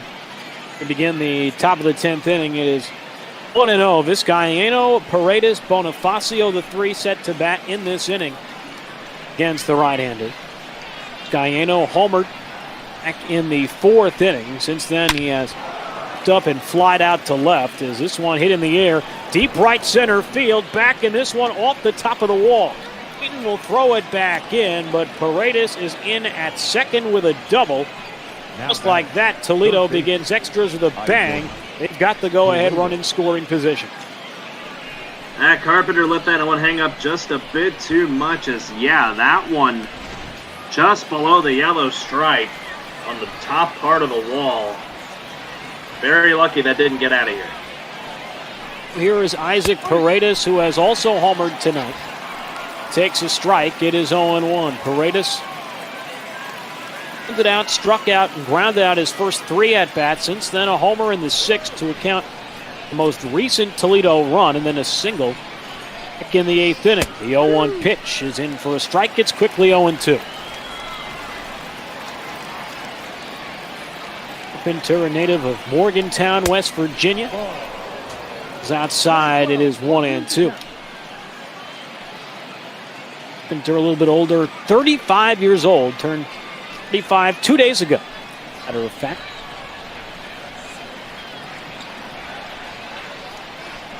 One-two pitch. Kim out swinging. Changeup had him out in front. One away now in the 10th. Now batting. And great off-speed action there. Out of we've had that all night long for both sides, but Carpenter officially put that one well. Yeah, Paredes out in front of it, and that's a big out number 1 for David Carpenter. Here is Jorge Bonifacio, who has also homered tonight. Each of the first 3 guys in the Mud Hens order in this ballgame homered in this contest as Bonifacio ahead in the count 1-0. Carpenter, an interesting guy, turned to the majors last year in 4 games with Texas. As that one, a strike on the outside corner, 1-1. Carpenter did not play at all in affiliated baseball or independent ball in 2018. Played indie ball and in the minors 2017. Had not appeared in a major league game prior to last year since 2015. Made 22 appearances for the Yankees 5 years ago now as Carpenter deals outside. 3-1 on Bonifacio with Schwindel waiting on deck. 2-1 pitch, blew it by him. It's 3-2. And Carpenter, not only a former Yankee, he's a former Houston Astro as well. As a matter of fact, made his major league debut at the Astros in 2011 and 30 games for them again in 2012. As 3-2 was low ball 4. The Mud Hens have 2 on and 1 out for Schwindel. Now that's not necessarily the end of the world. Now you have your double play depth in for Carpenter here if Schwindel were to hit one on the ground. But he's 2 for 3 tonight, a double, single, run scored. So it's a case of there's the positives and there's the negatives if Schwindel gets into one here. Schwindel has not yet been retired tonight. The only blemish on his score sheet for the contest is he reached on an error back in the 3rd inning. It was an error by the first baseman, LaValle, as the 1-0 from Carpenter drops in. Strike, it's 1-1. Dell walked and scored in the 1st, reached on that error in the 3rd. Doubled in the 4th for walking in the 6th and singling yet again in the 8th. Game at 6 in the 10th inning, the 1-1 from Carpenter. That one low, 2 balls and 1 strike. Back to EB Toronto bring this up about the trade Carpenter was involved in as that misses 3-1. And Yes, indeed he was. Traded by Houston to Toronto in the deal that sent Brandon Lyon, Jay Happ to the Blue Jays. Trade that sent Francisco Cordero, Asher Wojciechowski, Joe Musgrove, Ben Francisco, Carlos Perez, David Rollins, and Kevin Comer to Houston. It's fouled up the first base line. It's full 3-2 now on Schwindel. I can say as an Astros fan, yeah, none of those guys are on the team anymore that we got in that trade from Toronto that sent Lyon and Happ and Carpenter over there. Take your base. One low ball for another walk given up by this Louisville pitching staff, and the bases are loaded now. One away for one of the best hitters tonight for Toledo in Jake Rogers. Now here's your problem. Yeah, you still have your double play depth, but any fly ball to the outfield can score the runner from third. He deals, and that first pitch to Rogers finds the zone 0-1. The only real guy that was still around in that trade for the Astros was Joe Musgrove, who then later flipped to Pittsburgh in the deal to get them Garrett Cole. His pitch misses low, 1 ball and 1 strike. You see the situation we're in now. Bases loaded, 1 out, top of the 10th inning.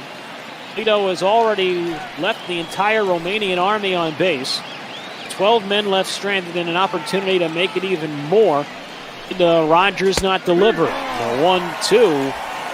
There, actually a 1-1 in there for a strike. It's 1-2. The scorebug changed before they got the strike across the board.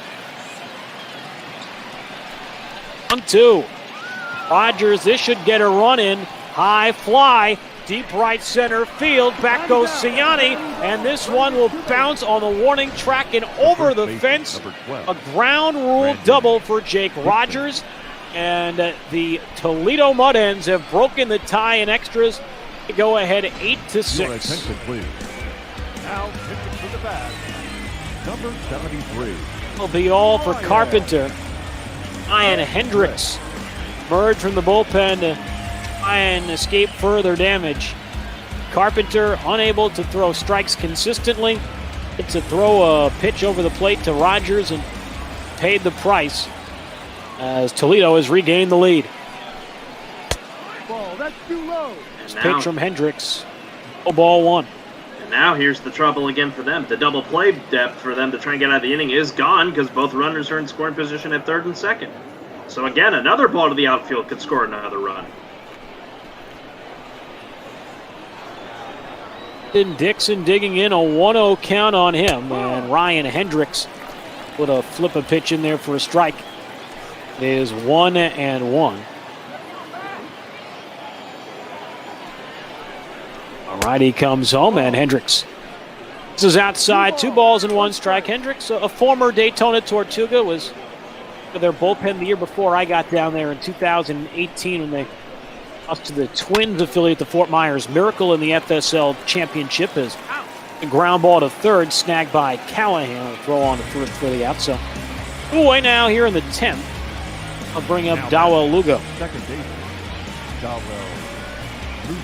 That was the out that the Bats were hoping to get with Carpenter, but he wasn't able to do it. Hendricks in 4 pitches is able to do it, so questions whether who was the better person to go to kick off here the 10th. It probably could have been Hendricks, but the past is the past, and now it's going to be up to the Bats' bats, no pun intended, in the bottom half of the inning. Hendricks did have an ERA over 5 coming into the night as Lugo. It's a ball 1-0. Hendricks, 25 years old, will turn 26 in December. Lufkin, Texas. By the Reds in the 5th round in 2016 out of Texas A&M as Lugo swings through that one. It's 1-1.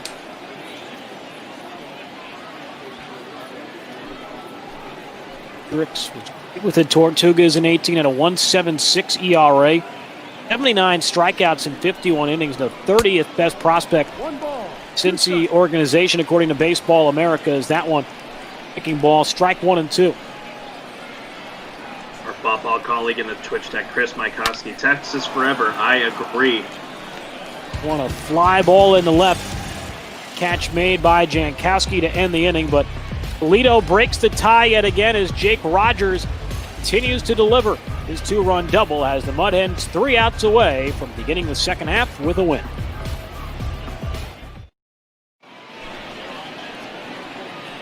And Toledo will go to the bullpen and bring in a former first baseman in the Brewers organization, now a pitcher for the Tigers system. It's the left-hander Nick Ramirez. He's got the middle of the order to work with. Mark Payton, who's oddly enough only seen the base once, or not base, but has only hit one in play once tonight. He's been walked 3 times. Only time he's put one in play was back in the 5th inning when he grounded out to second. And that 3 walks tonight for the former Texas Longhorn, as the 0-1 is inside, 1 ball and 1 strike. Ramirez was a power-hitting first baseman in the Brewers system. After struggling for a number of years at AA, not really being able to get over the hump, they moved him into the bullpen, where and also thrived in college. Played at Cal State Fullerton, I believe. Memory serves me correctly, was a 2-way player there. And has seen some success and actually finally made it up to the majors last year with Detroit. As the count now 2-2 on Mark Payton. Got out to Chris Mykoski in the chat. Was the guy I was busy with before our broadcast here tonight, as Payton checks out for the opening out of the 10th inning. Eric Garment, Mark Colley, and it's his colleague. His name started with an A, and I'm drawing a blank on his name. I feel really bad now. But they had me on their podcast talking about the bot ball experience and the different people that have come in from different aspects of the baseball and just, fandom world. And be sure to that on the Outlook in our Discord and so on social media as well. I thought his name was Aaron, and I didn't want to guess the wrong name. And indeed it was Aaron. So my memory isn't as bad as I thought. Aaron Aruda. Big thanks to both of them for having Eric, Mark, and myself on their airwaves earlier tonight. And catch that over the weekend as my boy Jonathan India moves out to the catcher for the second out. And mercifully, we are down to potentially the final out tonight. Carlos, it'll be up Gavin LaValle. Yep, the mini marathon may come to an end, depending on what happens here between Ramirez and LaValle. Lefty Ramirez comes home, and that misses low, 1-0. Ramirez coming into the day, tied for second in the International League in saves with 28 of them. 34 tries, looking for number 29 as falls behind LaValle 2-0. And should he walk or allow LaValle to reach, Stevenson have some pop in the on-deck circle. He would represent tying run. On outside 3-0. And I mean, to Chris in the Twitch chat, that podcast with Fund, Kali, and myself will apparently drop sometime tomorrow. So keep an eye out for that in the Ball Discord as well as Chris's social media channels, as Gavin LaValle draws a 4-pitch walk, and we're not done just yet. The tying run coming to the plate in the form of Tyler Stevenson. It's been a bit quiet tonight, has Stevenson 0 for 3. Hoping to change that here. One swing of the bat, put it over the wall, and we are tied again. Well, it was Toledo catcher that came through with the big hit in the top half of the inning. See if the Bats counterpart can do it. Bottom of the 10th as Stevenson takes low, 1-0. Stevenson, the 11th overall pick by the Reds in 2015 out of Kennesaw Mountain High School in Georgia. Number 4 prospect coming into the year, trying to come through. 1-0. That pitch just outside, 2 balls and no strikes. Could Stevenson reach Tyler Callahan would be the winning run. He's on deck. Whoa, and Stevenson with a high fly ball into center. Cameron going back. The warning track at the wall. He reaches up and makes the catch for banging into the ivy. And this marathon, just shy of the 2-hour mark in real time, comes to an end. Just a few feet short of a game-tying home run as Toledo hangs on to take the opening game of the second half. They beat Louisville in 10, 8-6. Oh my goodness, Stevenson just an inch underneath of it. If he hit that just square on, that definitely would have tied the game. Oh my goodness, just what a play out there in center. Yeah, like you said, the marathon comes to an end with Toledo coming out on top. Amazing game here tonight.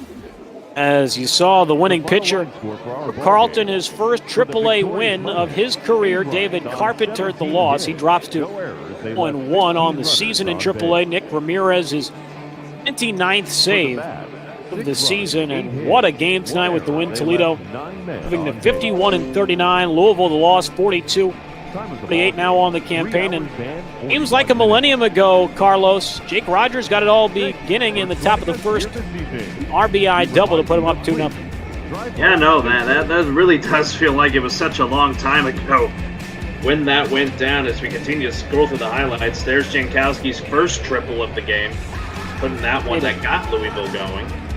Made it a 3-1 game in the bottom of the first inning. Louisville fell behind 3-0. Toledo's third run in that first. Getting across on a base hit by Dawa Lugo. The play at the plate there. Christian Cologne got such a bad jump from first base. I thought Jankowski was going to lap him. Then in the next inning, Alex Blandino hit the first of his 2 home runs. That tied it at 3.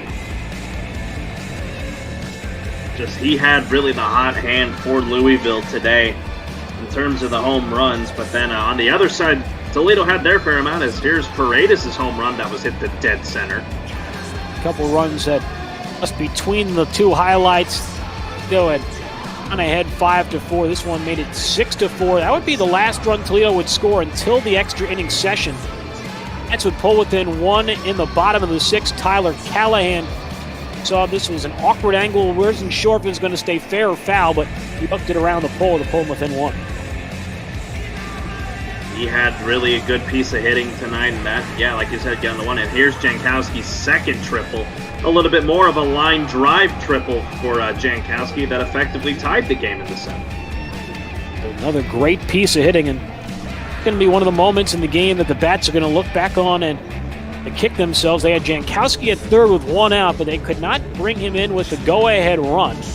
But stayed 6 apiece after 7 innings of play there at Louisville Slugger Field. And they had, as we see in that 7th inning, a chance to extend, or rather take the lead. First and third, 1 out, but this double play from Jonathan India, really one of the last good chances for Louisville to score.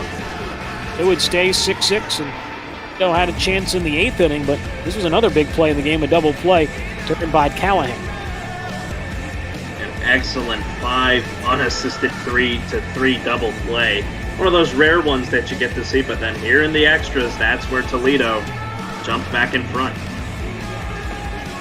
It's 2-run ground rule double. Nick Rogers, he marked this contest with a RBI double in the first inning and then kicked it off with a 2-run double again in the 10th inning as Tyler Stevenson with a board. He represented the tying run about 410 feet out to dead center. That one lent about 405 as Cameron makes the catch, banging up against the fence. End the ball game as Toledo wins it tonight at a final of 8-6. For the Mud Hens tonight, 8 runs, 17 hits, no errors. They left 14 men on base. Toledo 6 runs, 8 hits, 1 error. They left 7. Final of game tonight in reality, 1 hour and 59 minutes. A exciting ball game tonight. Carlos says day of bot ball has seemingly come to its end. Any final thoughts on this exciting game tonight? Man, Toledo, despite the 17 hits, leaving all those people on base, all those guys on base, that is really what was that they need to take away going forward to capitalize on situations where you can get more runs and not have to put yourselves in situations of extra innings like they did tonight. So with that win, they move up to 51-39. They continue to be strong up in the International League. Louisville falls and now to 6 games below 500. There's still some time for them to catch back up, but man, it was an all-around fun game tonight, and I'm glad I got to be here with you, Justin. That was a lot of fun. I'm very much looking forward to working with you again, Carlos. Hopefully for a Major League game, hopefully for a game that doesn't go till almost 1 o'clock Eastern time, but All's well that ends well. A fun broadcast here tonight. While I got you here, Carlos, I don't know if you know your schedule. Do you know when your next game is going to be after tonight? And if so, what are you looking forward to? Even if you don't have a game right now immediately on the horizon, what are you excited for with the second half? I do not have a game currently scheduled yet. The schedule should roll out for next week very soon. But, I'm very excited. I'm not trying to sound awfully biased, but, the Astros have been coming on really strong in the AL West, making that division a lot more competitive than it was. I'm excited to see how that AL Central plays out. We talked about Tigers and Reds affiliates going at each other tonight. And so that's going to be fun to watch. It's going to be so much exciting. Folks, those of you that are still here with us, please stick with us for the rest of this ball season. It's about to be a lot of fun, and we're glad to be able to bring it to you guys here on Twitch.tv. It's going to be a lot of fun. For the schedule tomorrow, for those of us who are just joining and have it immediately in front of you, we'll go back to our normal schedule starting tomorrow. So just under 12 hours from now, 12:15 Eastern Time, Jordan Smith will be on the call as the Astros and the A's really get our first full game, our first full day of Major League Baseball back in the swing of things in the ball universe. That'll get underway at 12:15. At 2 o'clock, it'll be Charlotte and Matt Price on the call as the Reds go on the Cubs at Wrigley Field. It'll be the Pirates and Nationals, 3:45 from PNC Park. Jayden Becker and Dane Richardson on the call there. Big Fun, who was just in the booth for a few seconds a moment ago, he'll be on the call tomorrow as his Mets go up against Brother Beard's Seattle Mariners at Citi Field, so that'll be fun, an interleague matchup. Rangers and Twins tomorrow night at 7:15 on the Twitch channel. That'll be SpecialFX on the call. The Diamondbacks back after the break. We'll have the play-by-play for you there as the Marlins take on the Diamondbacks, and then late night game tomorrow. I'll be with you again in the overnight hours. Me and Evie from Toronto working together for the first time. That'll be a lot of fun as the Yankees take on the Cardinals. As you see, the trades that went down during the All-Star game will finally come to their fruition here in the next couple of moments as you see Garrett or Big Fun or whoever is controlling the sticks right now, making sure the trades go through before the second half begins in earnest tomorrow. But nothing else left to add, Carlos. I think this is as good a time as ever to say goodbye for the night. Anything else you want to add? No, that's about it, folks. Thanks for joining us all throughout the day. It was an incredible Ball All-Star weekend. It's great to cap it off here with a great minor league matchup. We're back to business as usual starting tomorrow as we're going to get ready in about 12 hours to hand it off to my fellow Bearcat and Jordan Smith as the Astros will take on the Oakland A's to kick off tomorrow. But yeah, it's been a lot of fun, Justin. And yeah, like I said, this second half is going to be a lot of fun. Sam Houston State represented well. Football community bookending night and tomorrow afternoon as Carlos hands the baton over to Jordan, and I'm sure he'll do a fantastic job on that Astros-A's game tomorrow afternoon at 12:15. Mark your calendars, set your bookmarks, get your browsers ready for tomorrow. And if tonight's AAA contest between Louisville and Toledo is any precursor to what tomorrow will bring, it will be a lot of fun, and there will be a lot of zany action coming your way on the Botball Twitch channel. So for my esteemed compatriot Carlos Zimmermann, I'm Justin Rocke saying so long. Stay tuned for some night moves as the trades begin to trickle down and become a part of the fruition, and the stats ready for the second half ML Botball season. So for Carlos Zimmermann, one more time, Justin Rocke saying so long. The Bats beat the Mud Hens, or rather the Mud Hens beat the Bats in 10-6. It's 1 o'clock in the morning here in the East. It's clear I need bed. Good night, everybody. Telling it honor a lot, right? Soon as I left, I got right. This is precision and detail. See, life is a beach, seashell. I sold the bags for retail. I'm from the block, no email. Walked out of Louis looking like a virgin discount. If it ain't 100, it's a miscount. 7 days a week, I 6 ounce. If a chick with me, she like big house. If a chick with me, she like so Waka Wilson, and catcher David Rodriguez. Yep.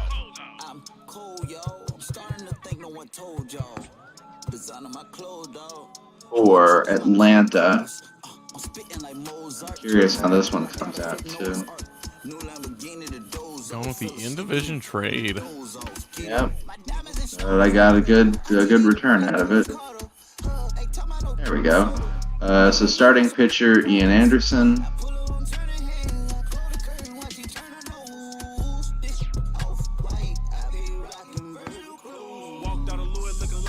Great, Mets are going to come out ahead of this one. That'll be fun. Relief pitcher Mark Melanson. Money.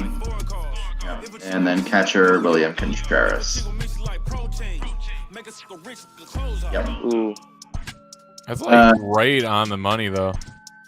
Oh, you're going to have to flip it around, which is really frustrating. I'm really proud of both of those trades, honestly. I'm really excited for this 3-man trade that could be happening. Could be. Anderson. Yep. Melanson. Yeah, his contract is... I'm just hoping Melanson is just, like, competent in New York. And then Contreras. Bummer. I hate that.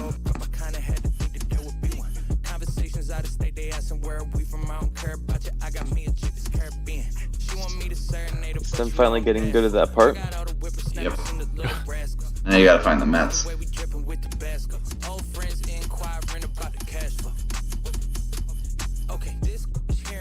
Doug, do you want to do our part of the trade now anyway? No, because I don't want to be stuck with that just in case. I guess.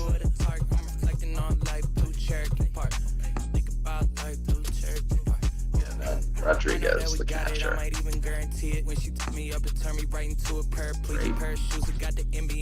Yeah, the Mets take on some money, but they get way better in terms of the future with pitching and catching. With Ramos possibly on the way out, and Nito a glove first guy. Okay, could we do some minor league lineup stuff? There are actually a couple of changes that Texas wanted to make at the minor league level. I know there's some other call-ups and send-downs that were asked of me. So the Texas stuff is in the Discord. So I gotta go to that. Alright, Texas. Because I want to get these guys up to the major league level just in case. Alright, and then there's another reset. There's also there's a rotation reset. There's a couple of pitchers that need to go up and down, and then he wants to do Juan Nicasio and Joe Palumbo want to come up. And then there's also a starting pitcher and a second baseman that he wants to flip around. Joe Palumbo probably going to be in the starter group. So what's their 40 situation? Not on the 40 man. Yeah, no. What you're going to want to do first is DFA Edinson Volquez. You wanted Volquez just straight off the roster, which is fine. That's what happened. Oh, God. Well, I mean, it was in 6 innings. Anyway, you DFA him or remove him, and it's either way. Yeah, that's fine. That clears up the spot. And then wanted Martin also optioned right there. Martin? Yeah, the reliever Brett Martin. He doesn't need to be removed from the... he just wants to be AAA, yeah. You can keep him on the 40. That's no problem. That's fine. Oh, DFA That's time. Fine. Yeah, effectively. Well, waiver. And then go back to starting pitching. He wants Joe Palumbo to come up. Be a long man. Great. And then Nicasio added and promoted. I think he already put those in. So if we could then... Yeah, he did. And I know... Alright. Can we go to... I just want to get this stuff. Oh, Cody Allen needs to not be in the rotation. What? Maybe that's how he ended up in the Futures game. So put Burke in there over Allen. And then, whatever. And then there's got to be another start. I think St. John can start. No. Farrell? Marlowe, Chabot, Carl. Well.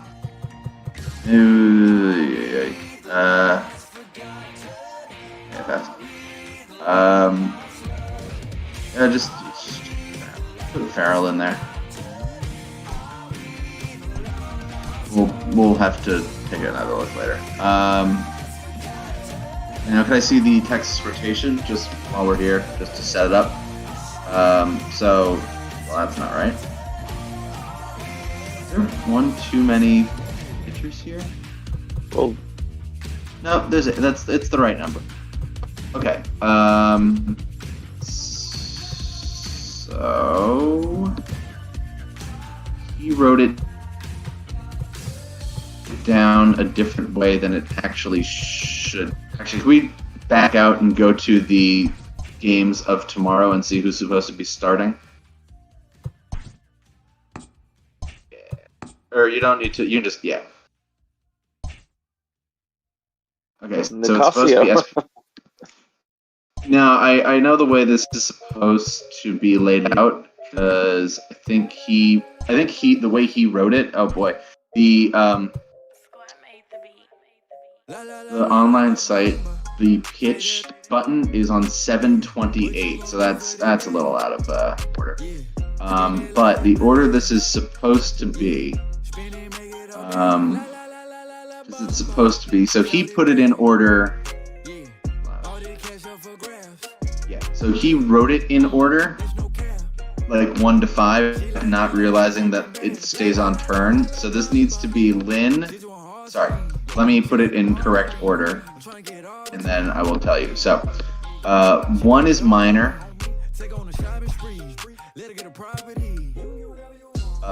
2 is Gibson.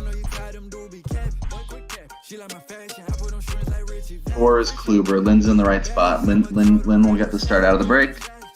And then flip Nicasio and Lyles. And then move Nicasio to setup. And then he's been complaining about Allard getting too much, like being overworked. So I mean, we could try Allard as middle relief. Is he still on? Nah, he's idle. I'm not gonna bother him. No, let's just leave it alone. I did just get word that pending final approval, the deal is done. Ooh, all right. By final approval, does that mean we need to throw it up to?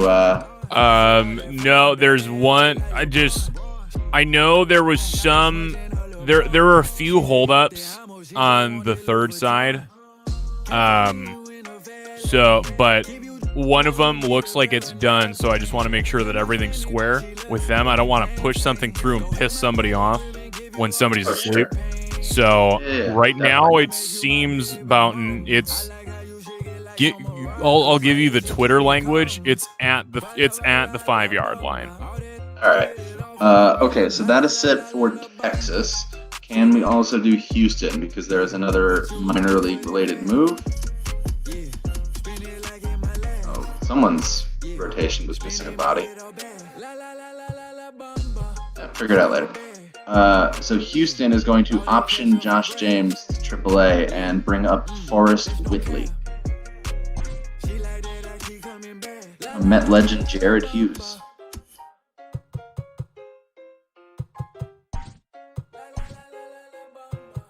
And Whitley, I don't know if there's room for him. Nope. All right, so who's getting the shunt? Inoli Paredes? Kent Emmanuel? Paredes, he's at AA.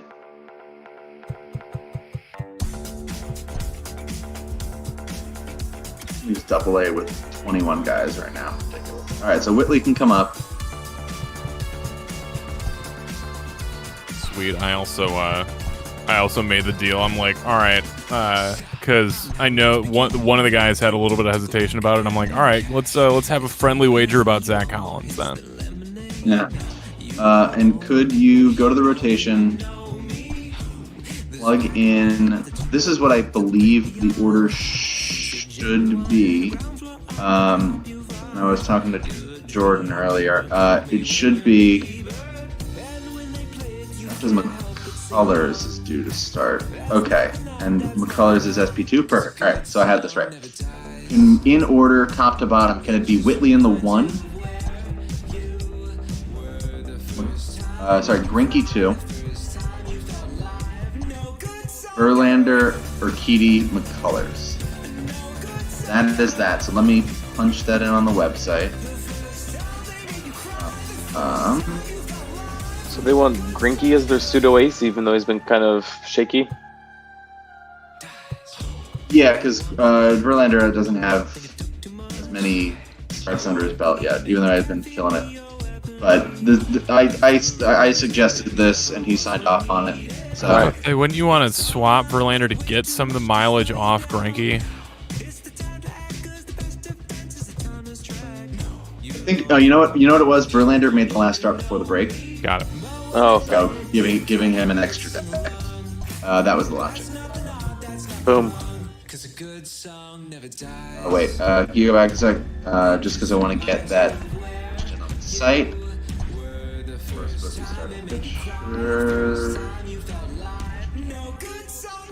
Yeah. So I don't know what's going on with that 728 thing showing up, but just get them all in consistently and I'll figure it out. Yeah.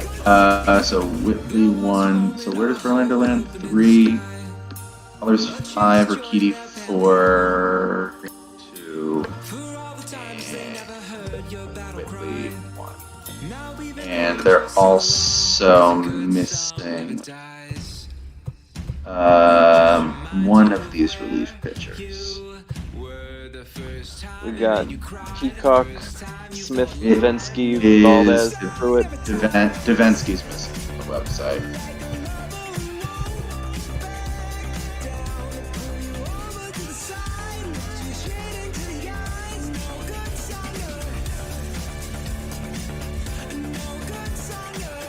Alright,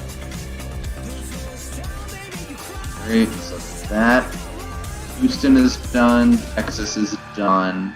He didn't want to do any changes with the lineups. He was those. Minnesota needs to do a little dance. Me and my Frankie, we just kicking it. We gotta add up our dividends. All of my they would pop out in their head. Okay. We got here. We are bringing Dick Mountain up to the bigs. Ooh, girl. And it's going to be Lewis Thorpe getting optioned. I think he already made these adjustments, and he's just keeping it on turn. So Thorpe down, Hill up. Hill needs to be added, which means someone needs to be dropped.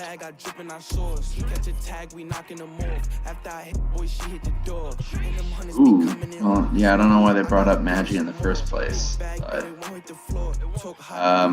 this is not that easy at all.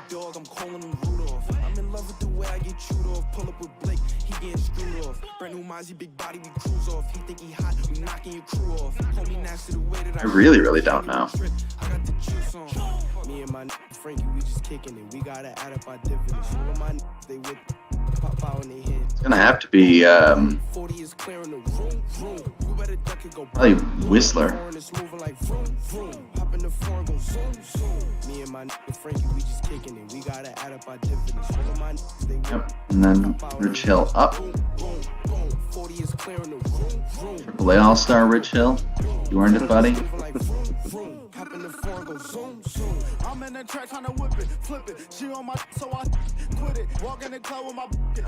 Okay, and then it's going to be Hill slotting in at SP4. And Dobnak moving to long relief. Just swap them.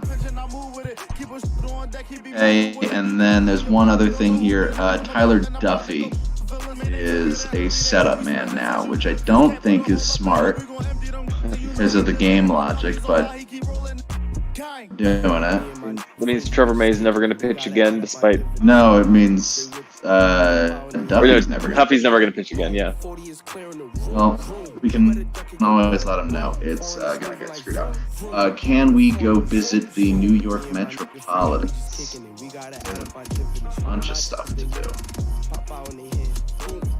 Because they need a starting pitcher, and I don't know who it's going to be for rotation. So they freed up 11, 3. Still got a full 40. I see the 40.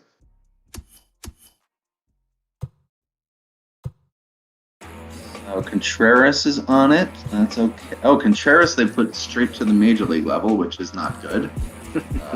That's not really what I wanted. Where did Ian Anderson?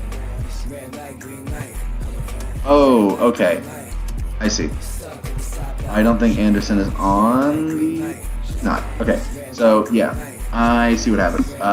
That's fine about the 40. Gives me fewer options. Can we... actually just see the Major League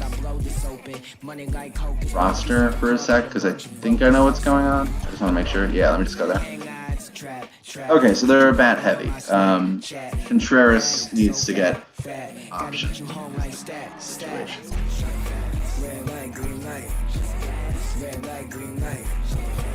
They need to call up an arm because they traded away 2 arms. Triple A's good. He can be on the 40. I honestly anticipate he might be up. But now I need to look at the pitching. And I see starting pitchers. It's gonna be a thin drop. What has David Peterson been up to? Ooh, he's been better. It honestly, it might have to be time for round 2 of the David Peterson experience, because there are pretty much no other options other than Franklin Killamay, who just pitched. I think Peterson round 2 is the play. Can I see when Peterson's next start is due to be? Because I might just have him open second half. Rennie, Rasmo. So he would have been... He hasn't pitched for a while, so he's definitely on full rest. When can you go up to like the 12th? 11th?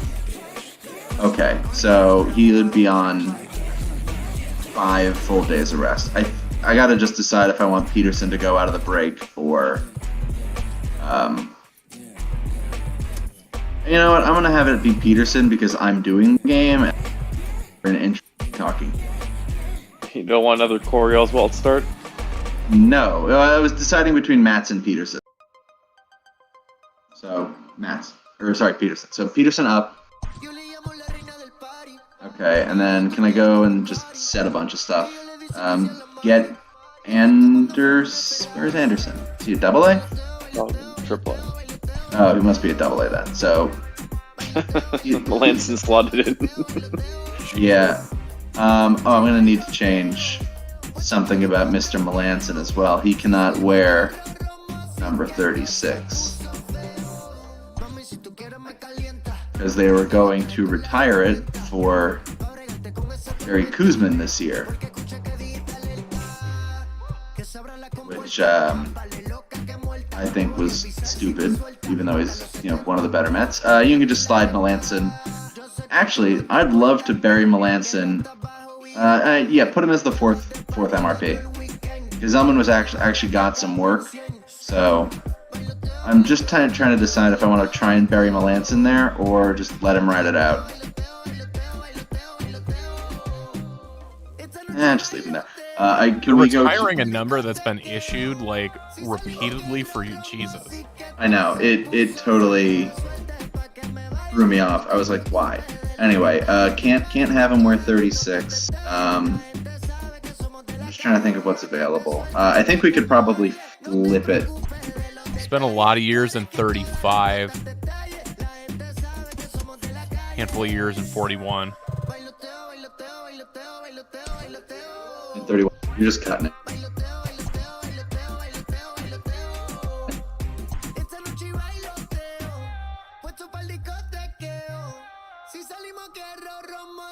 Is that my audio dying or yours?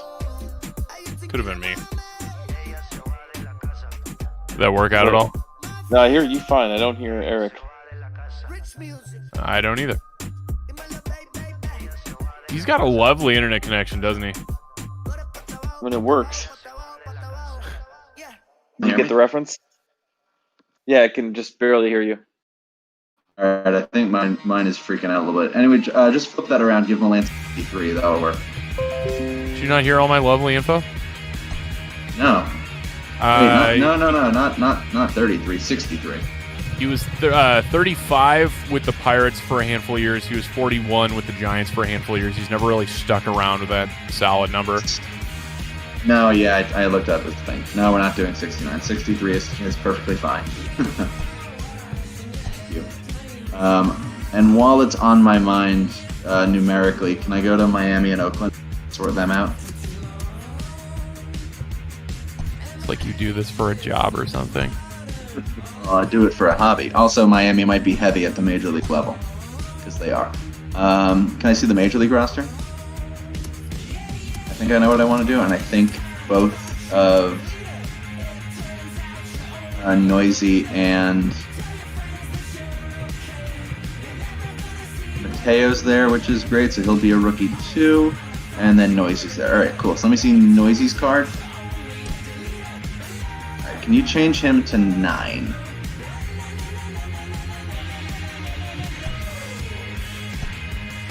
I did research. Noisy and 9 seems to look nice together. That's good. And then Mateo in 10, please.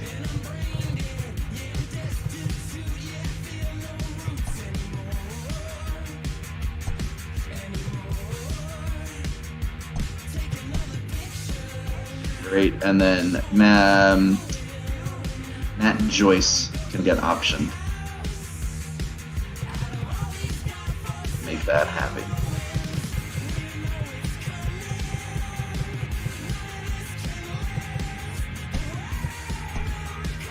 Great. Okay, and then Oakland, can I get Jonathan VR in 3?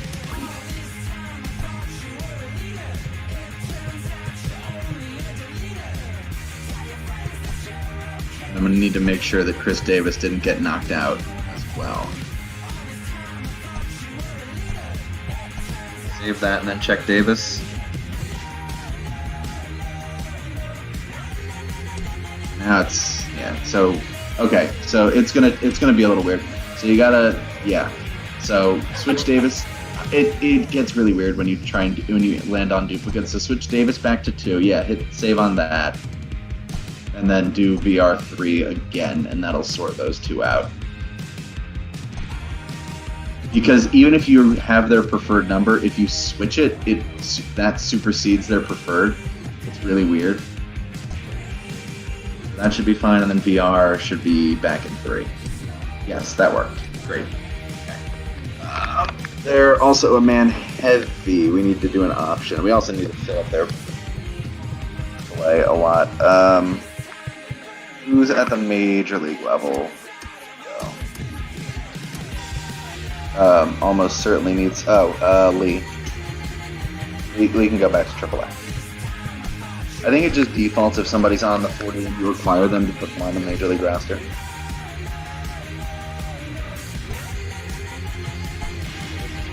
Oh, I gotta shoot. I have to make these updates on the actual website. God damn. So VR is traded.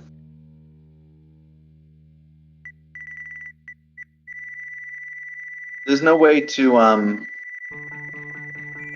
Oh, I can move the player from team to team. I should do that. Oh, you can do that? Yeah, I can just do it directly in the database. Okay, if you could do that for who needs to move around? Do I just send you a list? Yeah, send me the list. I'm gonna need to do a thing anyway. Okay.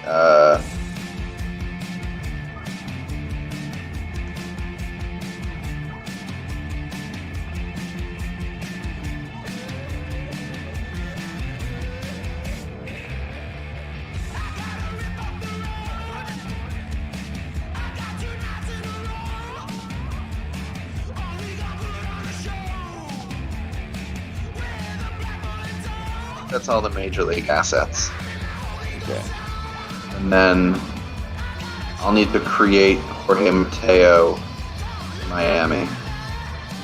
I think that's that. Just let me know when that is sorted and I can check.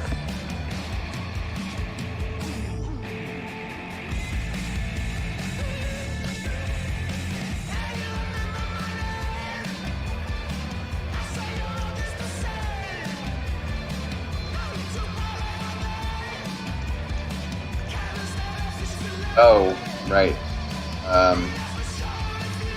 Good point from SpecialFX. We have to go back to Atlanta because they are going to be a man heavy. We need to option Charlie Culberson. Because he was just up. So, yeah, Culberson was just up for the weekend because they lost Freed for the weekend and they were able to get through it without. So Culberson can go back. So we figured we could go an extra bench bat for the weekend. It worked out.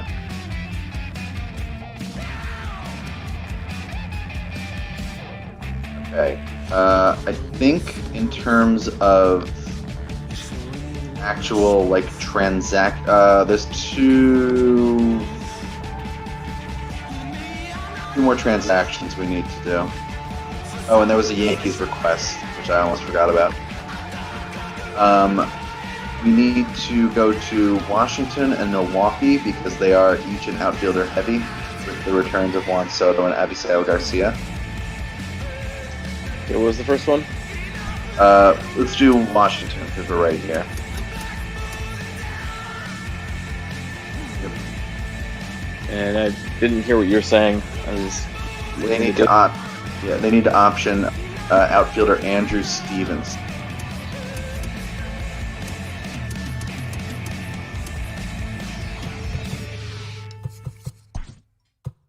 Now, they're still heavy at every level. Let's just do it classic way.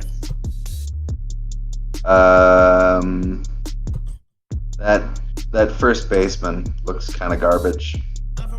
Aldrum Corredor. Or Alec. They only have one first baseman. It's going to be one of the right fielders that needs to go. Yeah. Yeah, let Keller go. Or, you know what? Maybe even Stevenson goes down. He was cold at the major league level anyway. Ouch. Oh, but he's good here. Do Keller. Mr. D potential. Yeah. And then from AA to single A. Yep, done. Bye. Alright, Milwaukee.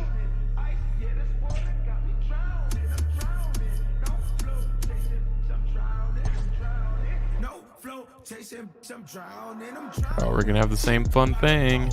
No, I think you already made this move, Garrett. What was the movie? Go to right field.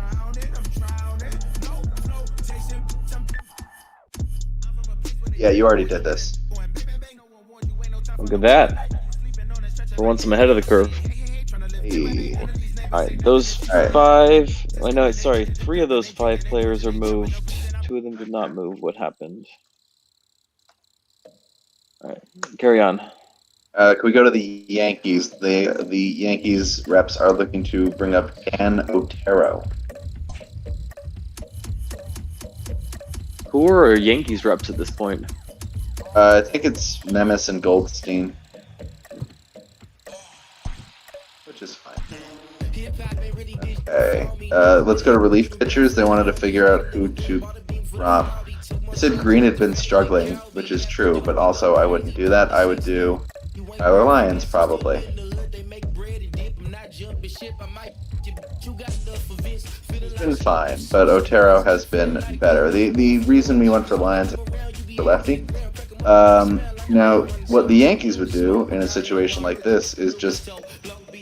They do this all the time. They will just churn 40 guys. So I would honestly, the Yankee way would be to just remove Lyons from the 40 and add Otero.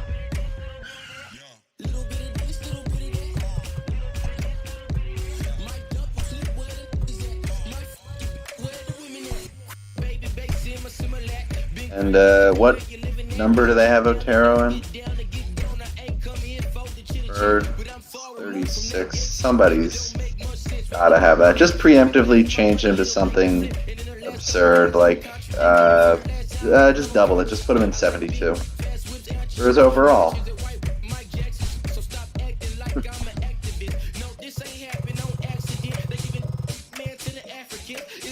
Oh, they already made the thing where they brought up Otero, but they left Lions, so I'm optioning Lions. Wait, but I need to bring Otero to MLB, right? Yes. And drop Lions? You already did. He's on waivers. Oh, okay. Yep. I just dropped him from the. I just dropped him from the 40-man though. Yeah, but to do so puts him on unconditional waivers, which.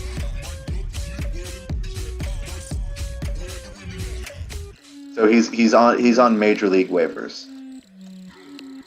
Okay. So if anyone were to claim him in like the real world, he would be added to their major league roster. Is what that means basically. Word.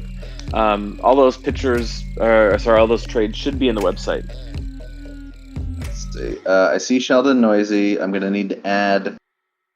Oh, this is. What happened here? This has Jazz Chisholm as the bench short. I'll have to fix up the Miami lineups anyway, like big time. Let me see. Oakland. Yep, it has VR actually at the leadoff spot, which is cool, which means we're gonna need to fix it anyway. Mets is missing an SP2. Oh, I didn't slot him into the position. No, it's fine. Melanson is there. I'm just, and I'm gonna add David Peterson. The SP2. I'm trying to decide if it's worth it to get DeGrom into a different spot in the rotation to get more starts, or because it's a lost year, pretty much. Like, just let him get the extra rest and keep everybody on regular turn.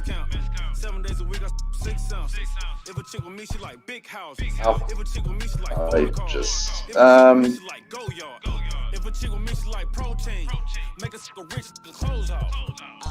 Well, you decide should we sim AA, AAA? Trying to think if there's anything else that needs to happen. Miami lineups need a look. Can I get a look? I can do it after the sim because the Mets, Syracuse Mets played, so any lineups changes I want to do wouldn't take effect till tomorrow anyway. Cool. So advance. Yep.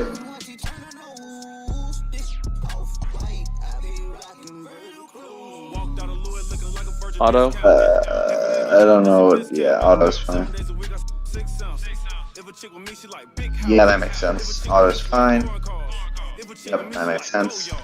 Makes sense. Makes sense. Makes sense.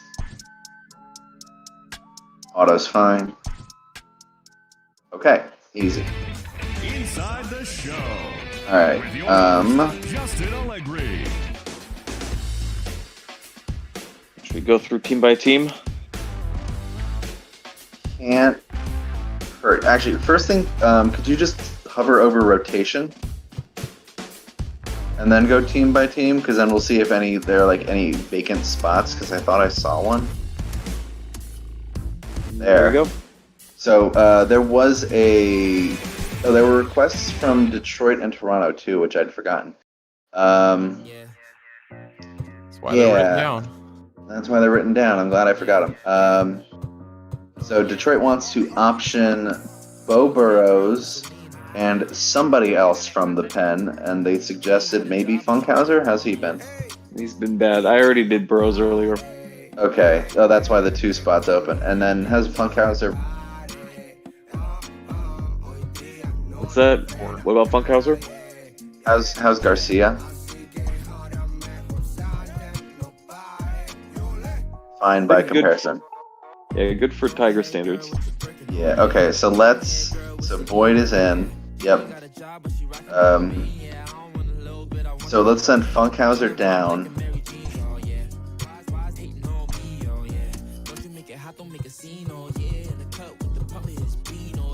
Yep. And then we're calling up Michael Fulmer. Starting pitcher.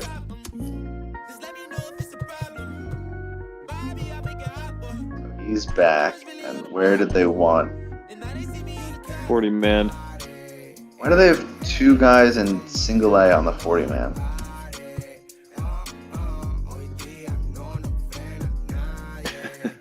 Ryan Garcia with the 7 whip. Yeah, just ERA. Yeah. You can dump him. You can dump him for Fulmer. And I wanted to see how they wanted to lay this out. I can just tell you right here. Okay. Just once I see the rotation. Yeah. Do you mind updating the Tigers page accordingly? Sure thing. So I believe you just wanted Fulmer in the 5, flipped with Zimmermann. Yeah, well, I think we want Zimmermann out of the rotation as quickly as possible. Yeah, no, like just straight flip with Fulmer. So this is what you want? Pretty much, yeah. There was a different order that was desired. Where did it go? Set rotation: Boyd, Fulmer, Mize, Norris, Turnbull. Is it they want Boyd first or first out of the gate? That's unclear. Norris is scheduled to go next. Norris is scheduled to go today.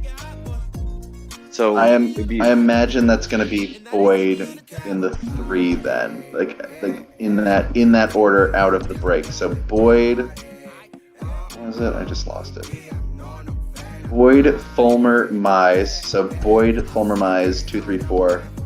Then Norris, then Turnbull. Special, you got that? Hold on, I'm just making because it's still got Burrows and Funkhauser on here, so I gotta. Gotcha. All good.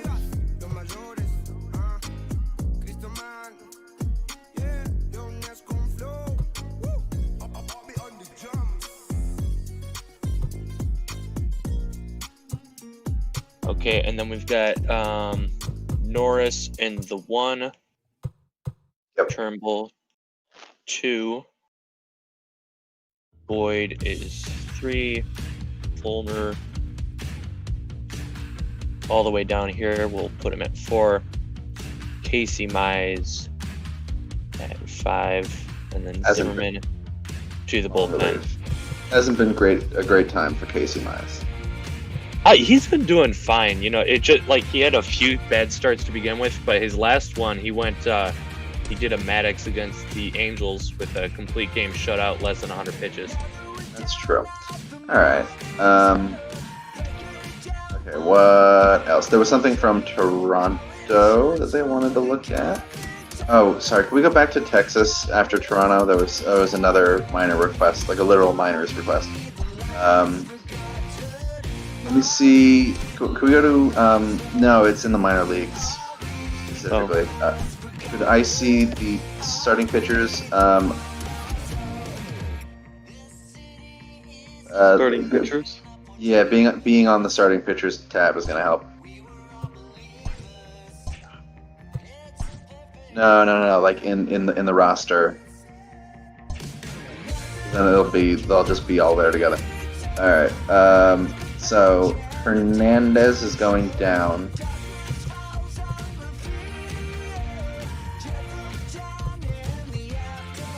Yep.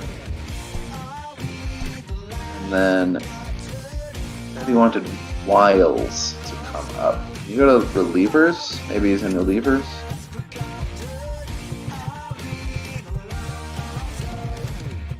Okay, this is a situation where the person doesn't. So just put Hernandez back where he was. No, you didn't scroll down the whole way, I don't think. Oh, he did. Can I see the starters again? Oh, there he is, Colin Wiles. He was further up. My bad.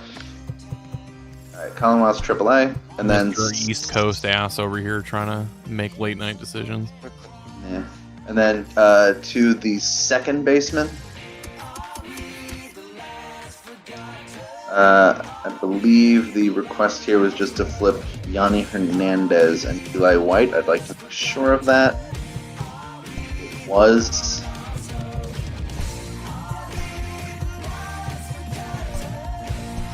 Great. And then we just go to rotation in the lineups and just make sure everybody's where they're supposed to be. That open spot should be Wiles. Yep. And then at AA, the open spot should be Hernandez. And then lineups.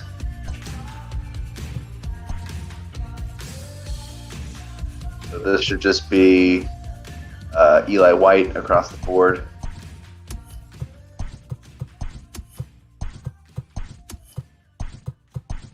And then at AAA, Yanni Hernandez across the board.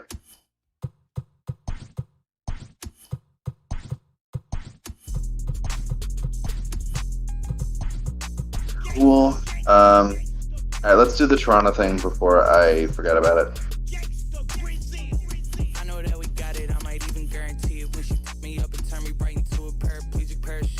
They would like a rotation modification. They would like to switch.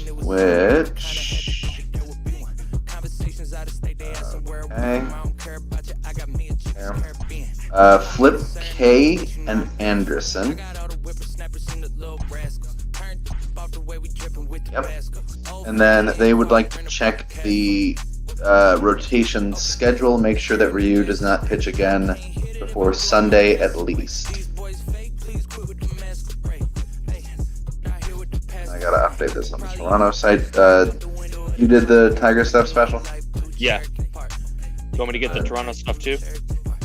I think this one's easy. It's just Anderson, because Ryu isn't going, so it's a K immediately out of the break. Perfect. So Anderson, the long relief. Anthony K into the rotation. And something is wrong here.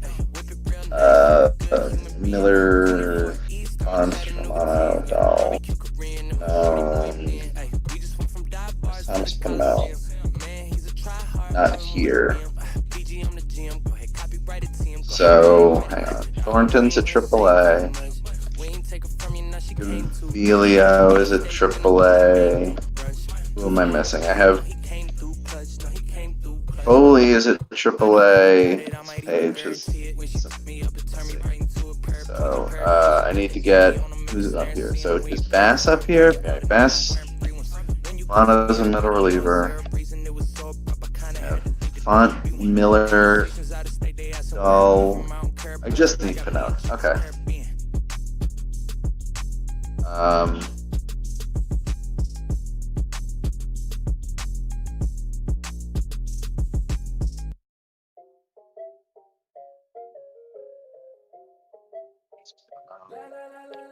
He is seven. La la la la la la bamba. Jayden. Yeah, what you gon' do for the bag? Yeah, spin it like in my last. Yeah, spin it, make it all bad. La la la la la la bamba. Shout it back. All right, where next? All the cash up for grabs. We do. Yes. Before I have to think too hard, could I look at the minor league stuff? Because I want to make sure everybody's kind of set and happy. And let me fix up this Texas thing real quick. Volquez is AAA. And Columbo's there. Allen's there.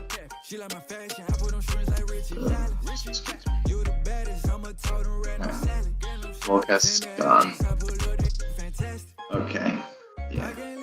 Oh, they also wanted to flip Snead and Thornton, I recall saying. They asked for that before the game, but it didn't happen. So just swap Snead and Thornton in the Buffalo rotation.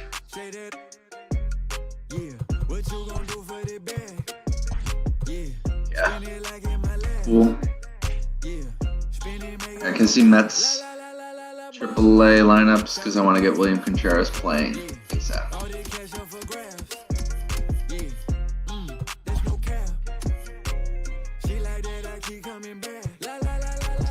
Yeah, just Contreras for Sanchez across the board.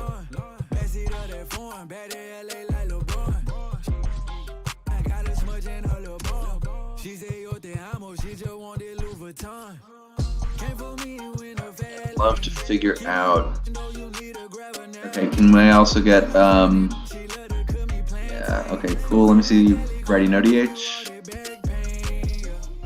Okay, switch Moroff for Mauricio. Wow, they have too many bats. My God, they have 15 bats. What on earth? Okay, I'm gonna need to do something about that. Can you position flip Mauricio and Moroff here?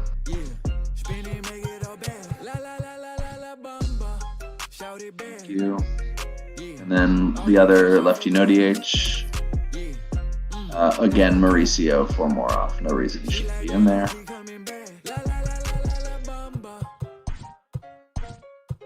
you. Okay. And can I fix this situation where they have... Can I see pitching?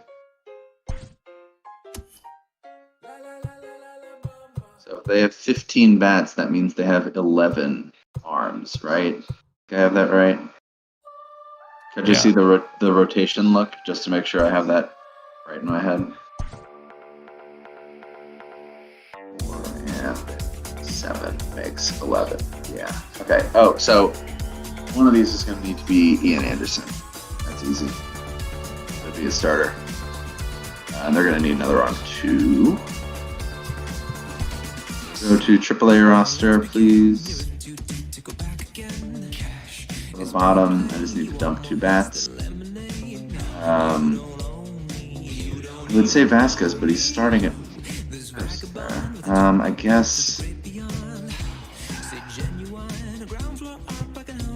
Guillorme. Actually, Jacob Zanon, an outfielder up there. Or you've got 3 catchers too if you want to drop one of them. I do. I'd like to drop Rene Rivera. Oh. Yeah, well, boo-boo. What's Syndergaard gonna do? Not pitch, because he's hurt. He is actually on the 60-day IL right now. Oh, jeez. Yeah. And could I get Ian Anderson up?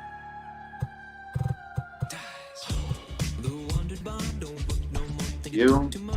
And what are my relief options here? On real people.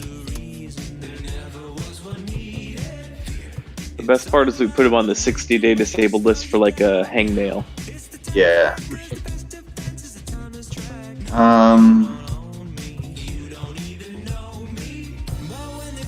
Not a lot of options at all. Do Corey Taylor.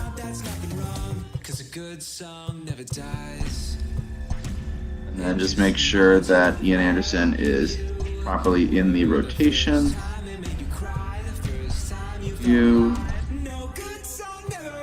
And that should be it for the Mets. Okay. Miami and Oakland lineups need to be really, really set. I need to get the roster page up for this. I need to add for him. Just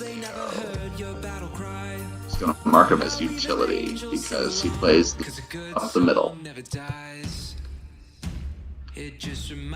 So, Noisy should be. Yeah, Noisy should be the third baseman, and I'm gonna need to figure out where everything's going soon. Oh, John Birdie is healthy now too. Shoot, that changes things. That is an interesting development.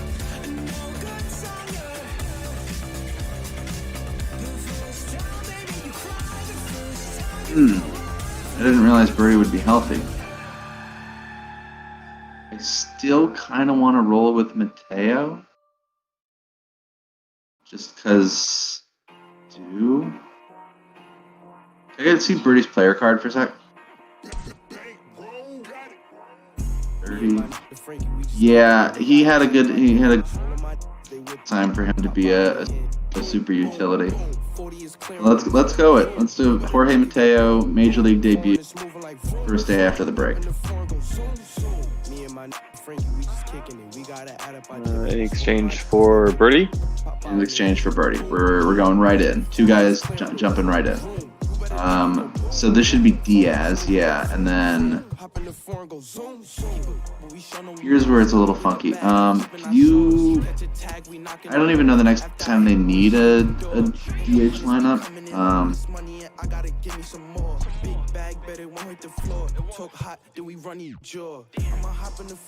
Happy for a while or at all.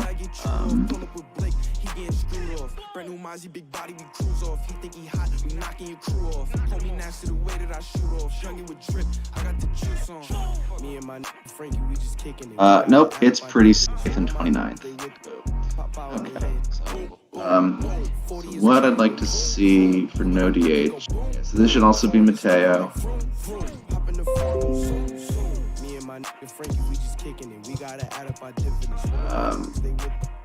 Here, can I get in the DH? Can I get Dickerson in left?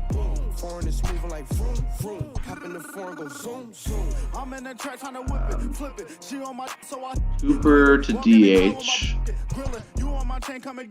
and then Mateo to center.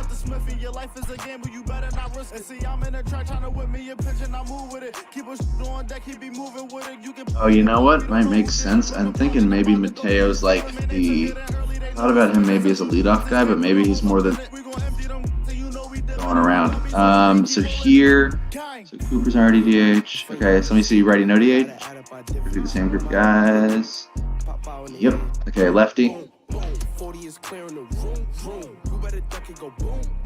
Same thing. Let's go Mateo for Birdie.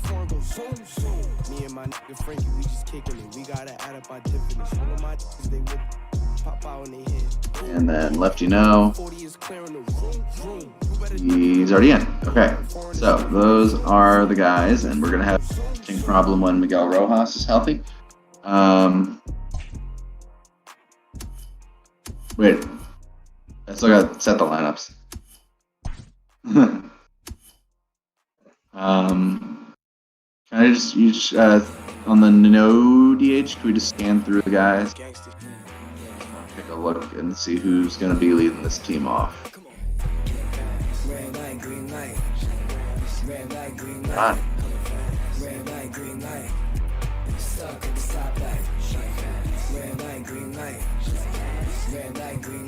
You could almost make an argument for Alfaro. He's better further down, clearly. All right, so it's going to be Mateo. Leading off? Let me start with writing up. Mateo leading off. Yeah, we're going in for it. So Mateo he's going to be center field 1 across everything, but I just want to focus on writing first.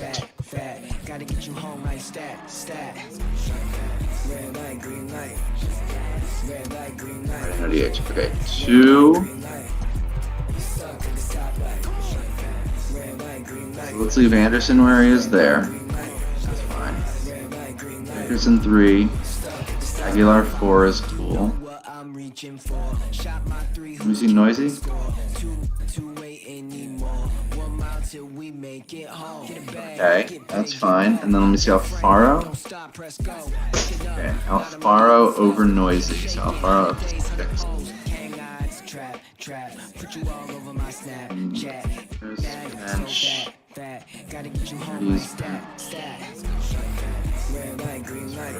Noisy's third base. 7. Chisholm 8, I believe. Yes. That's a good looking lineup. I'm gonna say something. Okay, then let me see righty DH. Figure out where Cooper should fit in. Is it Cooper? Okay, let's go Alfaro 6. then Cooper Noisy. 1 sec, so we're going Alfaro 6, Cooper DH 7, Ramirez bench, Noisy third base 8. Okay, let's do lefty no DH. Okay,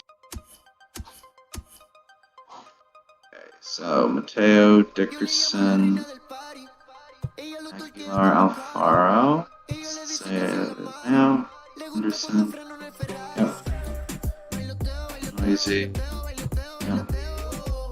Yes. Chisholm. Okay, that actually looks perfectly content. So Birdie is to the bench. And then Noisy was 6 there? Yes, sir. Okay, Noisy 6. And that one is very easily done. Now,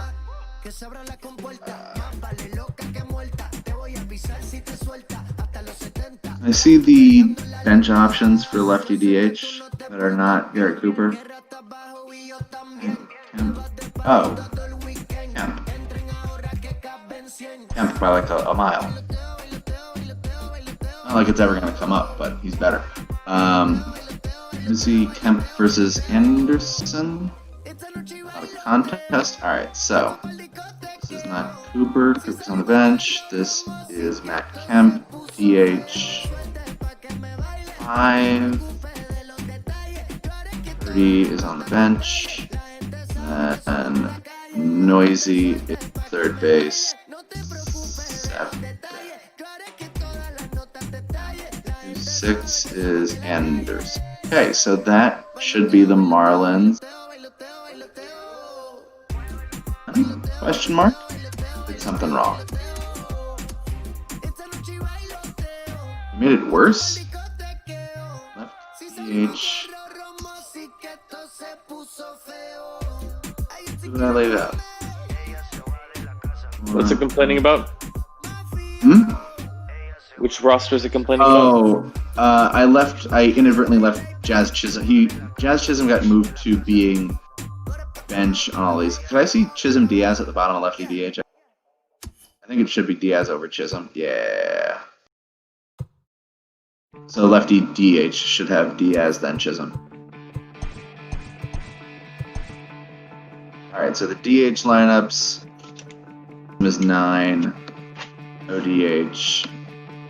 Chisholm is 8. And I messed something up here. I messed something up. Dickerson is the lefty. Now DH has 2 batters hitting in the 9 spot. Diaz is 8 because I screwed that up. Alright. Marlins is officially set. Nothing changing with pitching. Smith out of the break. Yeah, that's fine. Wait, they're on Lopez, never mind. Yeah, it's again fine. Oakland lineup needs work.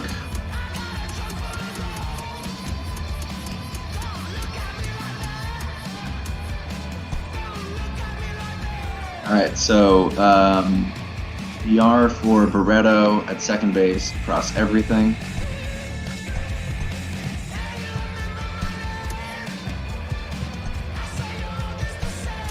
PR is going to be second baseman, leading off all lineups, and then it's just a matter of figuring out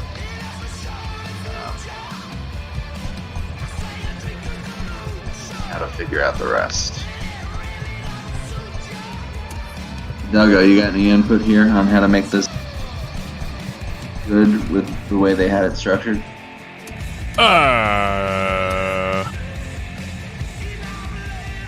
Have to see some slash lines, see some OBP, dog.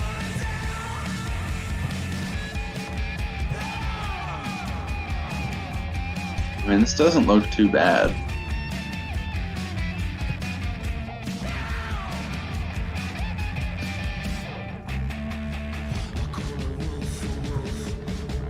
Unless you want that raw power of Davis in the 3. I was thinking you could drop Canada 5 in this lineup and not really suffer too bad for it. Honestly, with Olsen, I think you could drop Canada 6. Yeah, oh my god. Up the righties. Yeah, we only put Canada in second because we didn't have much in the way of leadoff for a bit. Yeah, so now you it got. makes sense to drop them back. We got Olsen in 4. That looks much more appealing with that power. My god. Yeah, it's pretty gross. No, he's hitting 8. What do we got? We got VR, Stemian, Davis, Olsen, Chapman, and a 6. Grossman, sorry, Biscotti 7. Grossman 8. And then 9 is Allen. Okay. Then for the no DH, that should be Yar, Stemian, still Davis 3, Olsen 4, Chapman 5, Anna 6. This is easy. And Grossman 7. 8. Wonderful. Alright, lefty DH. Same deal, VR1. 2. Then Davis 3. Well, let me see Olsen Chapman. Yeah, still works for me, honestly. I know it's kind of bad, but... So where does Canna end up here? Canna ends up behind 6, so Canna's just going to be 6 across everything. 5, 6, 4, 6. Hinder is in right 7. Grossman 8. Who's catching here? Is this Murphy? Allen again. Allen all the way across, and 9. 8. 7 here. Lefty, no DH.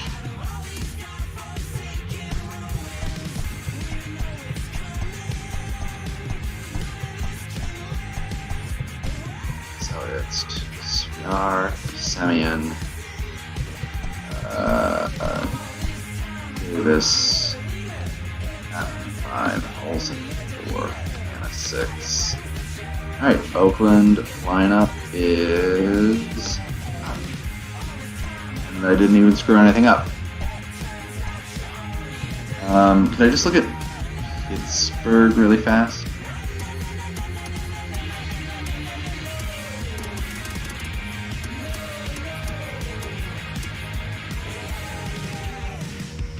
Just lineups.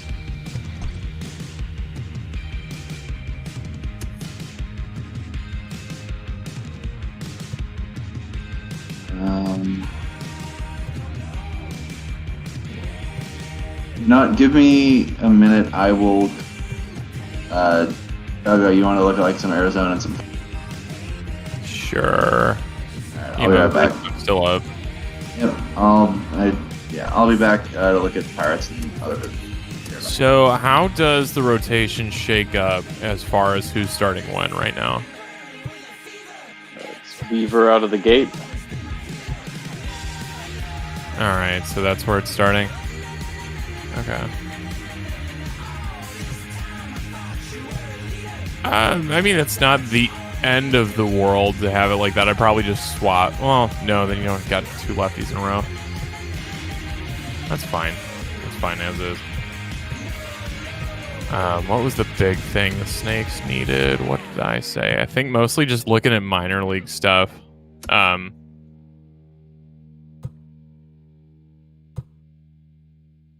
Yeah, everybody seems all right going there. Check the lineups.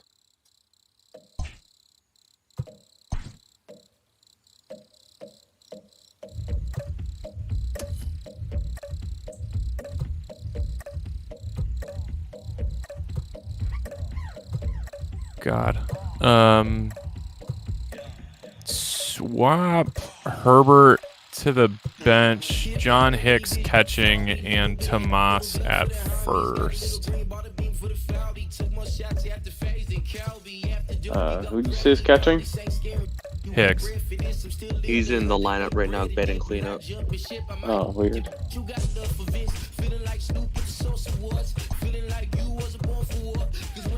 Tomas at first. Tomas closer to clean up.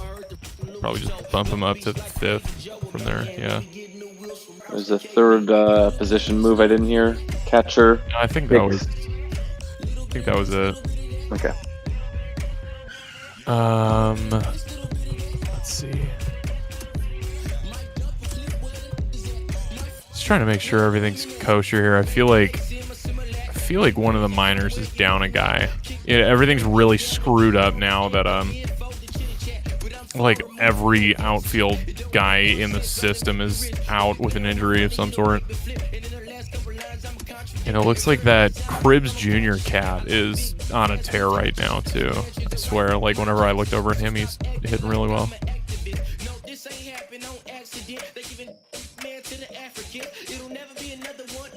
Yeah, 59 at bats, yeah. Yeah, it's super small sample size. Oh my god, all those numbers look awful though. Holy shit. What's going on at AA?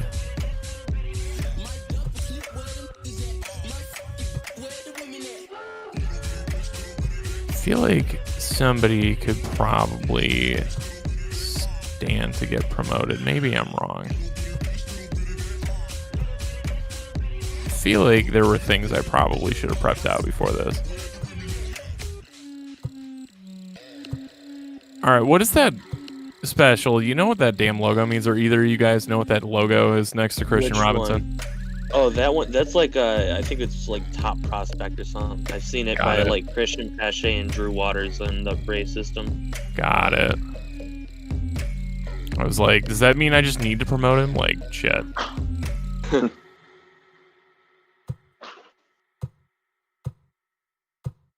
And then, are we full at every level right now? No, you're one man short in AAA. All right, so what's going on at single A? Because clearly something needs to happen. Oh god. Okay, so what's Mr. 72 overall looking like? All right. Looking there, infield set. It's just mostly Leaf that needs help in AA or AAA. Excuse me. No, everything's set there. Shit, what the hell? I think there was a bat short or something. Yeah.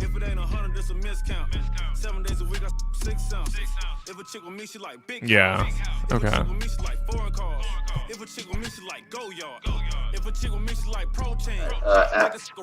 After Arizona, we're gonna look at Atlanta Dodgers pitching for special, because we also needed to reset the Braves rotation because we screwed around with it before the break, and also to put Michael Rocke in it. All right. Go to just the AA roster on this menu. I kind of just want to try Christian Robinson there for now. Screw it, move him up. Let's give him some reps. Let's see what happens.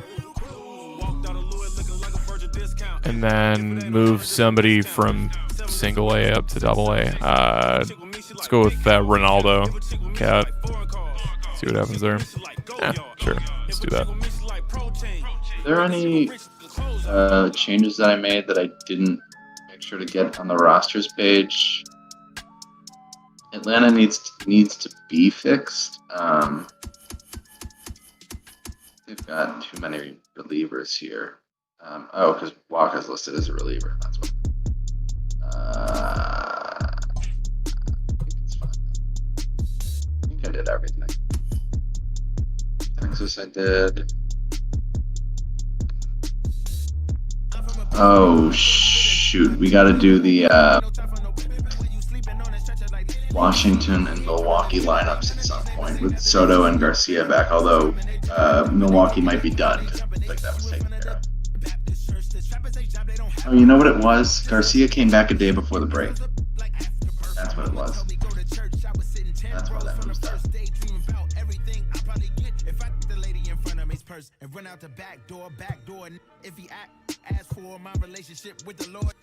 Braves lineup should be good. I think you just wanted rotations, right? Yeah, just rotations. Maybe look at like calling up a backup outfielder if needed, but get Rocke in for Newcomb. And yeah, do you want to set it up coming out of the break? See who's supposed to be pitching?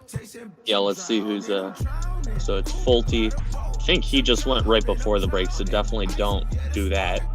I mean, if it matters to you, Rocke was scheduled to pitch, but we talked about this. Yeah.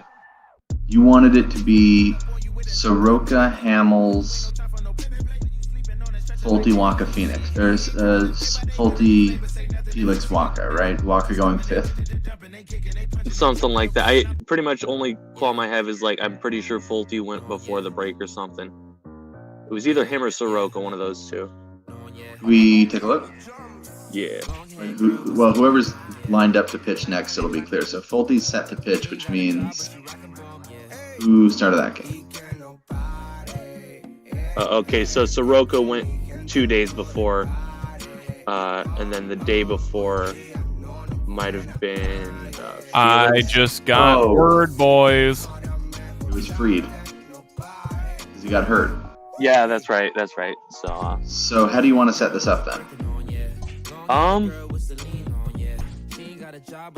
Why don't we get? I go like Fulte. You want to go like Fulte, Soroka, Hamels, Felix, Rocke? Soroka's kind of in bad, so maybe swap Hamels and Soroka. So Fulte, Hamels, Soroka, Felix, Rocke. Yeah. Okay, and I'll update this accordingly. So it is Fulte 4, Hamels 5, Soroka 1, Hernandez 2, and Michael Rocke 3. And would you like Justin Wilson? You'd like him a setup man or a middle relief? Yeah, I want him in setup. That works. We've got Newcomb in long relief, Green, Jackson. Yeah, that's all looking good to me. I'll just make the changes on the web. Or did you say? Yeah, you've got it on the website already. So I just did it. Duggo, right. you were saying you've got word. We've got a trade. We gotta run it by whatever GMs are online. Just put it in there. Yeah, I saw it. Either you two have any particular objection to it? Seems to make somewhat sense. I need to abstain. Well, you're one of the parties. I'm one of the parties. All right. There's 2 other people in here.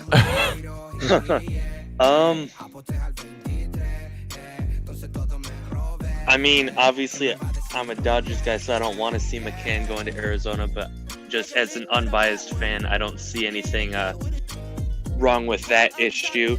Leyba, I can talk it out too. Yeah. I mean, Leyba's out of options. He's a major league ready piece. Just needs to be given the time. Really, coming off an 80-game suspension. Yeah. What position is Leyba? Middle infielder. He's an infielder. Okay. So he slots right in there, basically replaces Eduardo Nunez 1-for-1. He's got, I think, like 1 year of service time accrued. That's about it. Okay. McCann's a half year. Nunez is a half year.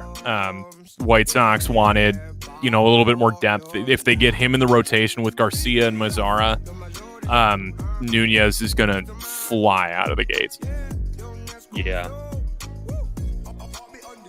So it's basically 2 rentals for a guy that very well could be waived if he doesn't produce. Yeah. I think I'm going to have to take a look and figure out if Matt Adams is no longer right for the Mets if that trade goes through, because if so, they're only going to have one proper... I mean, they've only had one proper outfielder in Jake Merznick for a while, but I might actually have to take a longer look if we're getting that pushed through tonight. You got any thoughts, Garrett? Nah, I don't really know much about most of these players. Fair. My only thought, and obviously it's been talked between you guys, and this isn't like a huge disagreement, but I thought McCann would have commanded more just being the top available catcher. What's the market?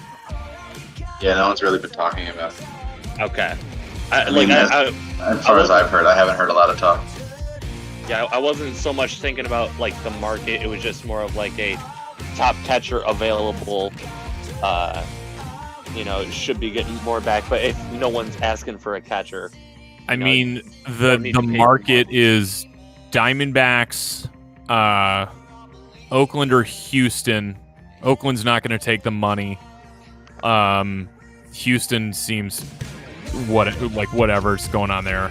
Oakland took on their money already.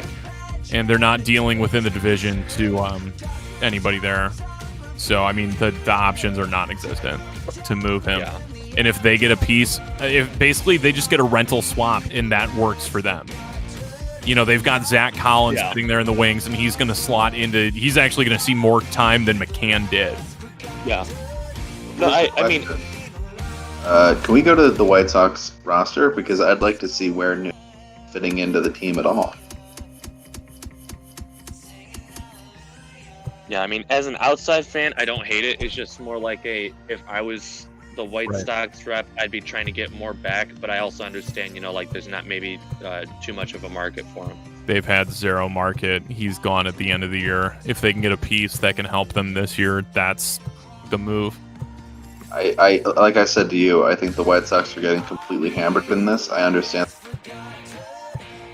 To give up McCann for Nunez seems like an odd choice, especially because when I see just the lineup for Chicago, where is Eduardo Nunez going? Playing split with Garcia Mazzara. Yeah, but whose roster spot is he taking? Adam Engel? No, Madrigal's going to go down. Madrigal hasn't been doing anything at the majors. He needs to get the playing time in the minors. Gotcha. Well, I mean, there's the other problem is up in the GM room to review it. So, no. I mean, I'm aware there's 4 of us here, but 2 of us are involved. So I think it should probably wait until morning, and we can always push it through with a plan tomorrow, because I imagine you would want starting immediately. Yes. I love, I just ran it through that simulator that we keep using. Dropped that in GM chat. It's pretty funny. Sort of.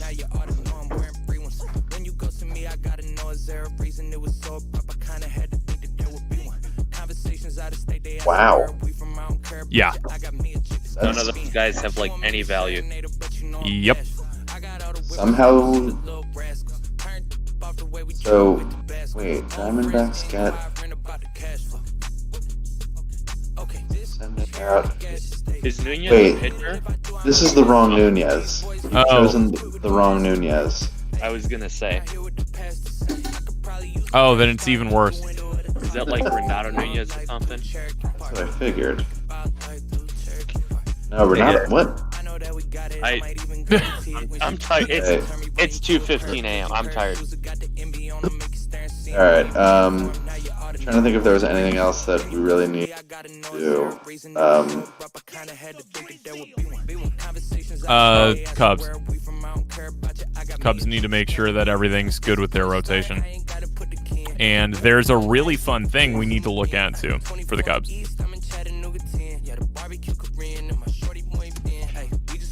So we're gonna, what are the Cubs looking at coming right out the break? What spots up? Whoa. All-Star or at least valuable player Jose Quintana? Probably not start Alzolay is the piece we want starting the first day. He did it the Saturday before. I don't know if you want to give him maybe another day or two. He only went to 4 innings, and we're trying to see where he's at. Yeah. So we're going Alzolay 3. And then hold on, some piece needed to go. I think Lester needed to go 2 days after that. So just bump him down, have Carl go. Yeah. So you want it to look like 1 to 5. You want it to look like Quintana, Darvish, Alzolay, Hendricks, Lester. That looks fine. Okay, submitted. Because then Q's on enough rest after going in the All-Star game, yeah, and getting shelled in the All-Star game.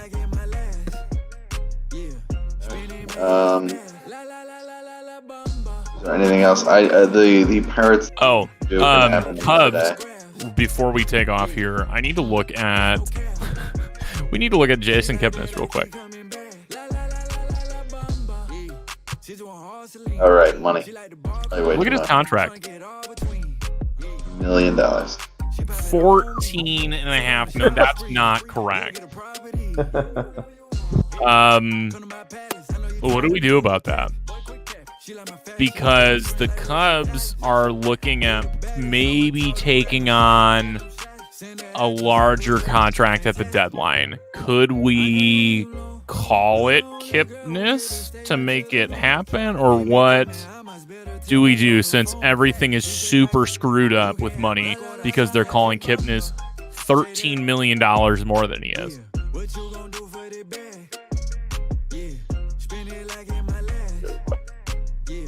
You know. Are we able to adjust his contract value? Or? Is that a thing we can edit anywhere? I don't think it is. Probably is. If you release him, does that still like keep his contract where it's at, or it would be dead money on the team? Okay. Yeah.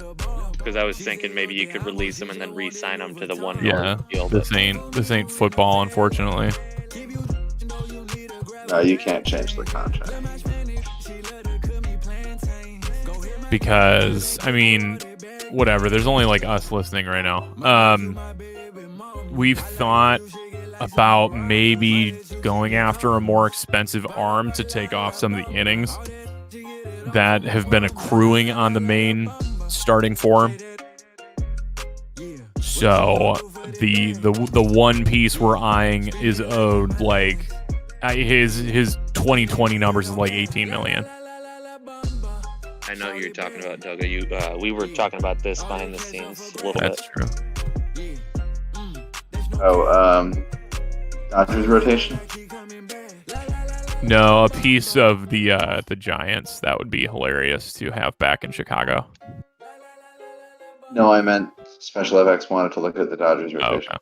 Yeah, just really quickly, I just want to make sure Keela's like listed as a middle reliever because he was traded on July 4th and he's yet to make his Dodgers debut. You want to switch in there? Move Stripling up to long relief actually, because he can go multiple innings, and then bump Keela out of setup to middle relief, and then that should hopefully get him some appearances.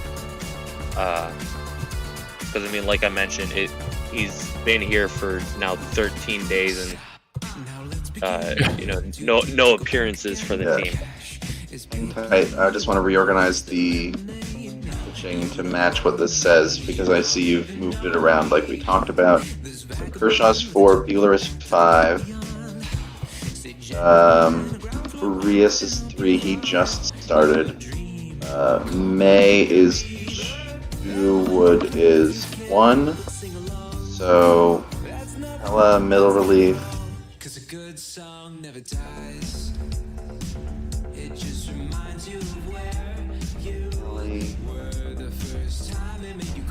Larrick. Dylan Floro is not. Okay, I wasn't sure if he was still up with the team. Nope. I forgot Okay. which piece those were down. that's done. I mean, I think that covers all of the stuff we urgently needed to address. I don't think there's anything that.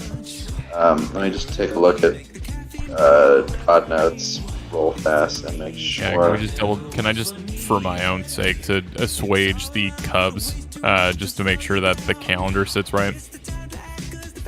Oh, and we need to make sure. I don't think it was done in every lineup, but for Toronto, they're committing to Vlad Jr. at first.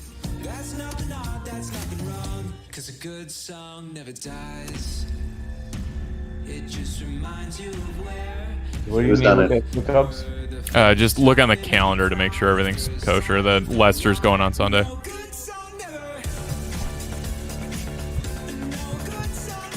Oh. Yeah, that's right. It's got Hendricks, there we go. Yeah, it was Hendricks Saturday. Yeah, it said Darvish there on that Sunday for a second. That was weird. Oh, because he probably pitched the Sunday before. Got it. Yeah. We go to the Toronto lineup, please.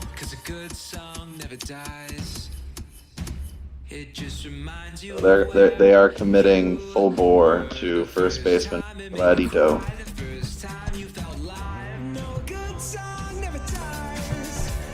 This one's a little weird. Eric Ping City moves to third, right? Well, it's a problem because they have Shaw playing second. Wait, do they even need this? Possible the Blue Jays don't have another final game. Probably do. We could also not think too hard about it until they need to. Let me see. July. Nope. They are done visiting National League parks. Do not need to care about this. The only thing that needs to change then is lefty DH. We're going Guerrero and Shaw at third. The no DH lineups don't matter for the Blue Jays unless they make the playoffs. They make the World Series. Yeah, right. That, I believe, double check notes one more time. Should be everything that needed a look. Trades are done. Dodgers rotation is fixed. Detroit was done. Everything's done with Toronto. Houston got theirs set. Miami's lineups are set. Oakland lineups are set. Atlanta's set.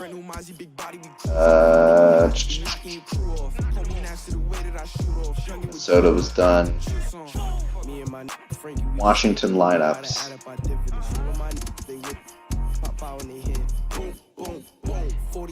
Washington needs to option. I think we optioned Stevenson. Yeah. Okay. Yeah. Soto on the bench is real clutch. Yeah, definitely. Okay. So what did Soto's playing? Michael Taylor went in there. Yep. So. Sorry. Right. Left field.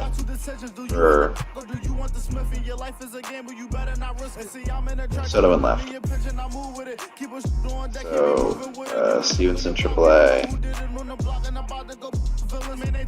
Where was Soto hitting? I want to say it was third. He was 3, yeah. And then I think everyone else just goes down 1. Yep, that's right. Okay, so Soto's going to be left field 3 across. And everyone who has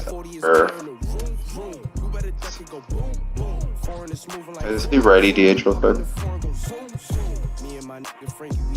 Let's see it next.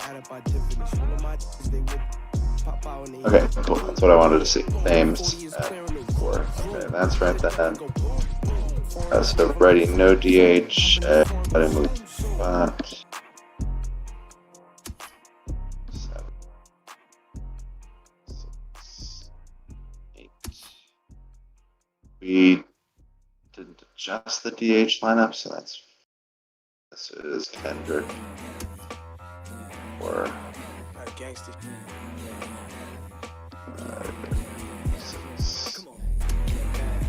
light, green light. Red light, green light. Red light, green light. Okay. Stop light. Red light, green light. Red light, green light. Glad I jumped on to check the website because the Mariner lineups are all jacked up on here. Do you want to give him a quick look? Yeah, if we don't mind, and since we're doing a interleague series starting this weekend, probably should check on the no DH, make sure that's all set up. That juicy matchup, Kikuchi and Peterson. Gonna get some Brother Beard and Big Fun calls coming up. Yeah, I think we're on tomorrow, right?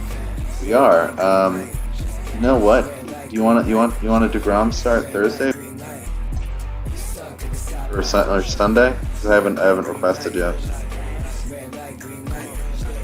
Sunday? Yeah. Sunday. Yeah, sure. Why not? All right. I'll let's do your lineups now. So that means, what do we have this set as? Oh, we're the Mariners. That's fine. Let's do this first. You on there? I'll just cede to you. Yeah. So. Okay. It says we're missing shortstop and second base all across the board. Let's do the no DH lineups first, just so that we have tomorrow set to go. So no DH. We've got Shiner playing second. Okay, that's fine. And batting sixth. 1, 2, 3, 4, 5, 6, 7, 8. Okay. And you say that should be all fine. Crawford at 8, Murphy at 7, 1 through 5 as usual. Okay. If I could see the left-handed DH, please. No DH, I'm sorry. 1, 2, 3, 4, 6. Oh, that's helpful. 6 players in the lineup. 7, 8, 9. So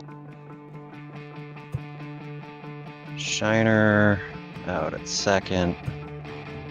Batting 6. I'm sorry, 7th. God, that power.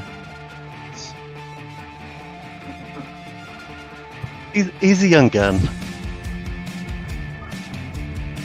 He's been hitting pretty well in the intra-squad as well, too, playing in the outfield.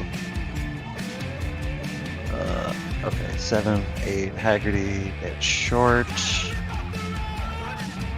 Batting 8th, and pitcher 9th. I have Tom Murphy behind the dish. Good.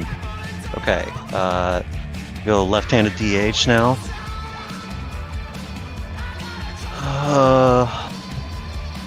Let's put Vogelbach back in at DH.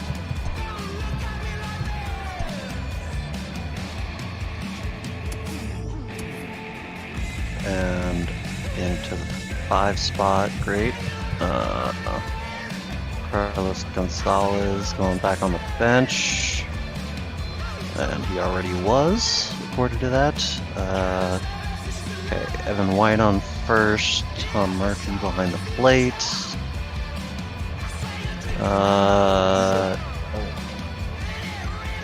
Let's leave Nola behind the plate for the lefty. That's fine. We'll fix the lineup.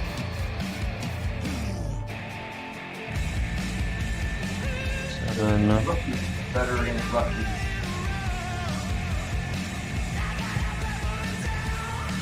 Murphy's better against lefties? Yeah. Murphy's just the overall better hitter. Nola on the bench is more useful because he can play so many places. Yeah. Well, and I'm also trying to work them into all of the places he would play, because they would play him probably 3 or 4 times a week at different positions. Well, you'd probably want a third catcher to do that. Yeah. Okay, so left-handed DH, Tom Murphy is gonna catch then, that's fine.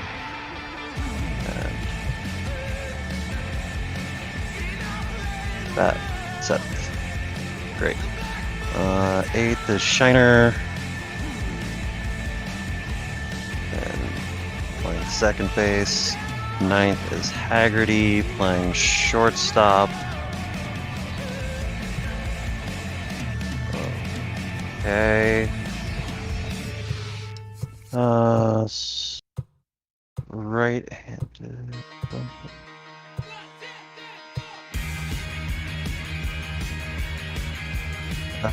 Can I see the right-handed DH? 1, 2, 3, 4. Who am I missing? Carlos Gonzalez. Matchups against Vogelbach. Yeah, let's go with Vogelbach there.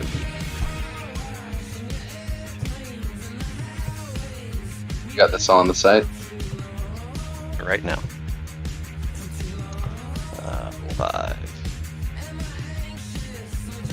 Gonzalez on the bench. 5, 5. And he's on the bench for the no DH lineups. That's fine. Evan White's a better fielder.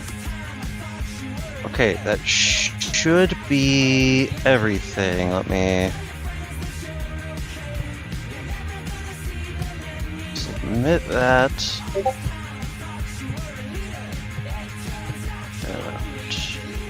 Cool. No more error messages. If we go back to Mets rotation, super fast. I'm going to call this Sunday game. Do another beard cast. I know I'm taking Beardy Buddha's thing, but I mean I got a fucking beard. Don't get my way about it. Flip DeGrom 4. What did I just read? Oswalt will stay 3. So DeGrom 4. Matt's behind him. Porcello 1. That kind of resembles a rotation if you look at it in the right order. So it's Peterson and Kikuchi tomorrow. Yep, and then it would be DeGrom and somebody else Sunday. If we just go to calendar, we can take a look at it. Cool. Yeah, cool. Aim for that. Yeah, that should be all right. I'm almost tempted to put Taiwan in that starting spot if we're gonna have a good pitching matchup. He's had the hottest arm so far. So you need to flip. You would slide Walker up to SP1. I think that's what that would. Yeah, it was Y and 10.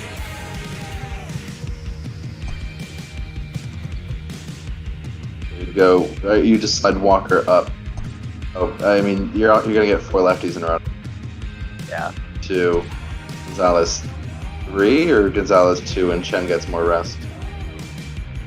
There's always 4 lefties in a row because of the way a rotation cycles. No, I know. I was just asking what order. Yeah, let's go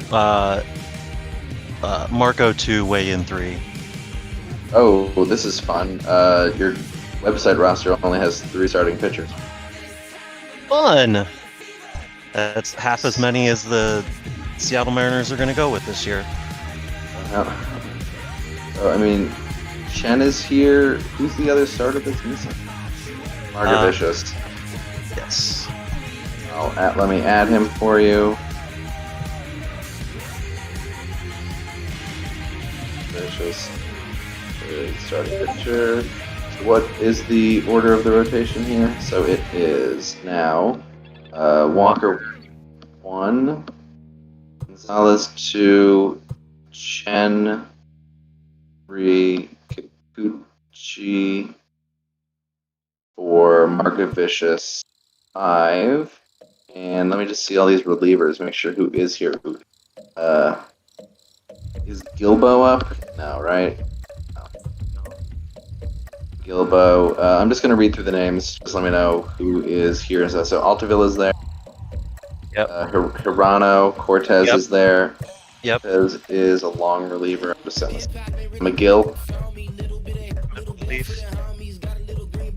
Okay, Brennan. No Brennan. No. Edwards, Swanson, Sadzek is long relief. Williams is there. Okay. No, done. Yeah, we're not missing anybody. Sweet. That's good. All right, let's let Garrett, who's a very nice person and deals with all of our bullshit, go to bed because he also has to run the stats video. Oh, do we need a stats video? With all of the guys that have moved teams, probably. Okay. And also there was a game. All right. Yeah, I know it stinks, but like we had like Oakland, Miami, a lot of movements. It's fine. All right, thanks a bunch, man. Take care. You too.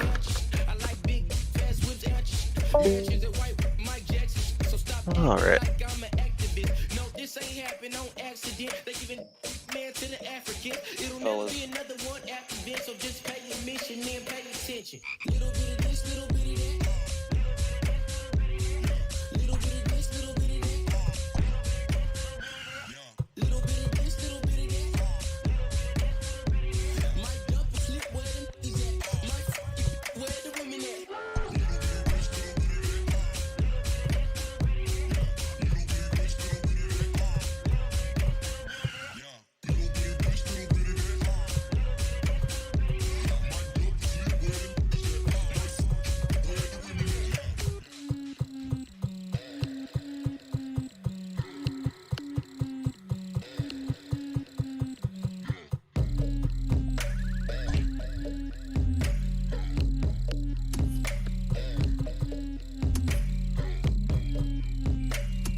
Yo le llamo la reina del party.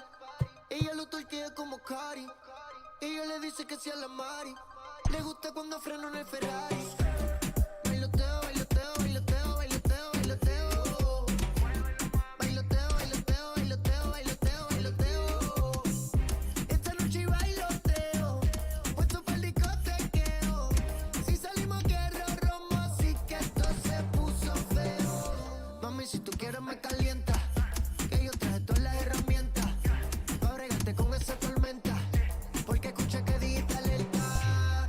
Que se abra la compuerta. Más vale loca que muerta. Te voy a pisar si te suelta. Hasta los 70, perreando en la lenta.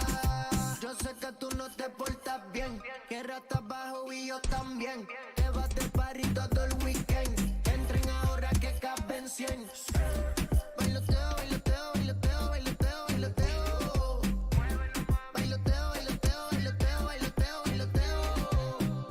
Esta noche bailoteo. Puesto para el discotequeo.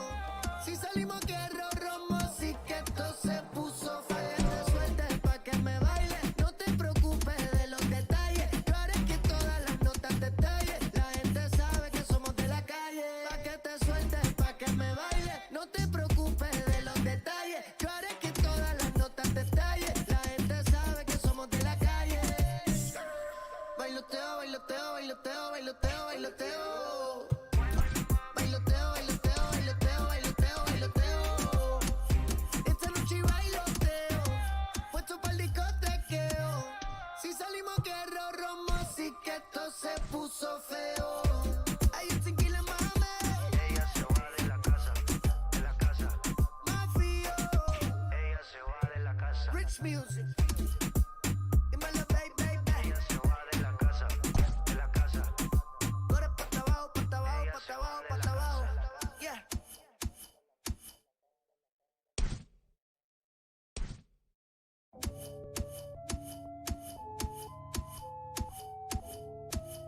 Check me out now. Tony. Yeah, walked out of Louis looking like a virgin discount. If it ain't 100, it's a miscount. 7 days a week, I 6 ounce. If a chick with me, she like big house. If a chick with me, she like foreign cars. If a chick with me, she like go yard. If a chick with me, she like protein. Make a rich clothes off.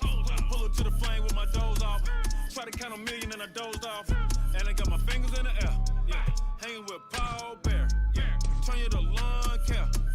Rex in my Montclair. Yeah. This just a small shell. Hold up, make sure it's all there.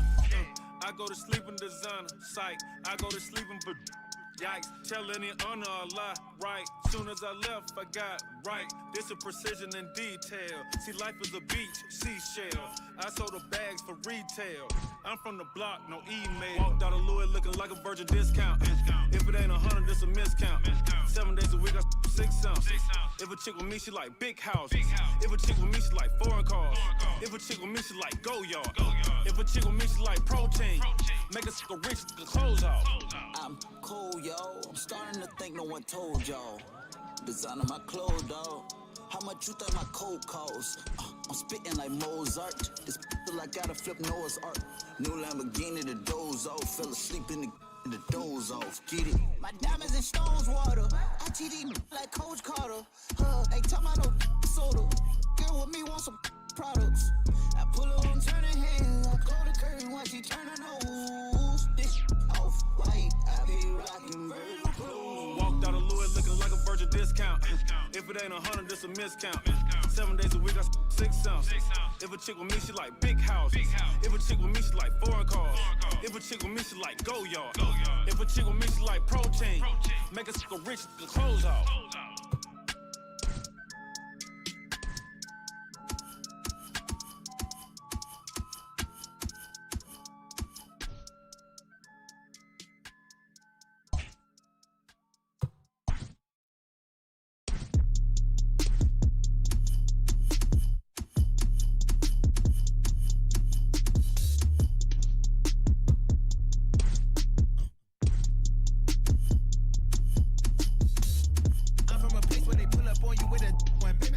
Warned you ain't no time for no play. When you sleeping on that stretcher like late. I'm saying hey, tryna live day by day. None of these neighbors say nothing if you see a and them is coming. They dumping, they kicking, they punching, they jumping. They you in front of the Baptist church. The trappers they job, they don't have to work. If this stitching, they act berserk and echoes up like afterbirth. My mama told me go to church. I was sitting 10 rows from the first day, dreaming about everything I probably get if I the lady in front of me's purse and run out the back door. And if he ask for my relationship with the Lord.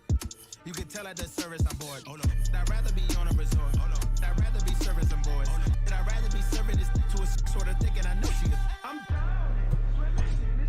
Got me drowning. I'm drowning. Ice in this water got me drowning. I'm drowning. No flow chasing. I'm drowning. I'm drowning. No flow chasing. I'm drowning. I'm drowning. Cool by the boat. I'm drowning. I'm drowning. Ice in this water got me drowning. I'm drowning. Chasing, I'm drowning, I'm drowning. No flow, chasing, I'm from a place where they pull up on you with a going bang, bang, bang. No one warned you, ain't no time for no bang, bang, bang. When you sleeping on that stretcher like late. I'm saying hey, tryna live day by day. None of these neighbors say nothing if you see a and them is coming. They dumping, they kicking, they punching, they jumping. The reason I'm yeah, no yeah, no yeah. I'll be on the drums. Long hair girl with Celine on, yeah. She ain't got a job, but she rockin' bomb, yeah. Hey, y que no pare, que con mi gente ando de pare. Hoy día no nos frena nadie, así que ahora mejor salte, no pare. Hey, go ahead, girl, with your brickin' on, yeah. Long hair girl with Celine on, yeah. She ain't got a job, but she rockin' ball, man, yeah. I don't want a little bit, I want the whole thing. One of one, Mike and Mary Jeans, oh, yeah. Why's hating on me, oh, yeah. Don't you make it hot, don't make a scene, oh, yeah. In the cut with the pump, it is clean, oh, yeah. Like a lick, but I'm not one. Get in the cut with it. One up top, hit his top, one up top, hit his top, Just let me know if it's a problem. Bobby, I make it hot, boy. And now they see me in the car. No pare, que con mi gente ando de pare. Hoy día no nos frena nadie. Así que ahora mejor salte,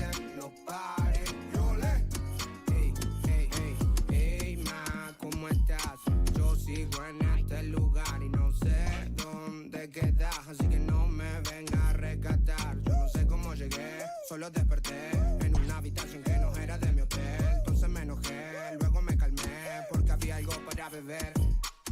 Una fe de buen humor, me escapé para el club. Encima dentro había amigos que eran de la club. Ahí como que todo se descontroló y terminé con menos plata que víctima Robin Hood. Y ay, te juro que no me di cuenta. Ay, ahora como vuelvo pa' casa, solo me quedó agua en el bolsillo. Era una moneda para el casino. Ahí comprendí que era mi destino. Solo tenías un tiro y aposté al 23. Entonces todo me robé. ¿Qué me va a decir usted? Like a lick, but I'm not one. Get in a cut with it. One up top to the top. One up top to the top. Just let me know if it's a problem. Bobby, I make it hot, boy. I was really on the block, and now they see me on the top. Que con mi gente ando de party. Hoy día no nos frena nadie. Así que ahora mejor salte, no pares. Oh, be on the drums, yeah, Paulo Londra. Big ligas, los mayores. Yeah, young as con flow. Woo. I'll be on the drums.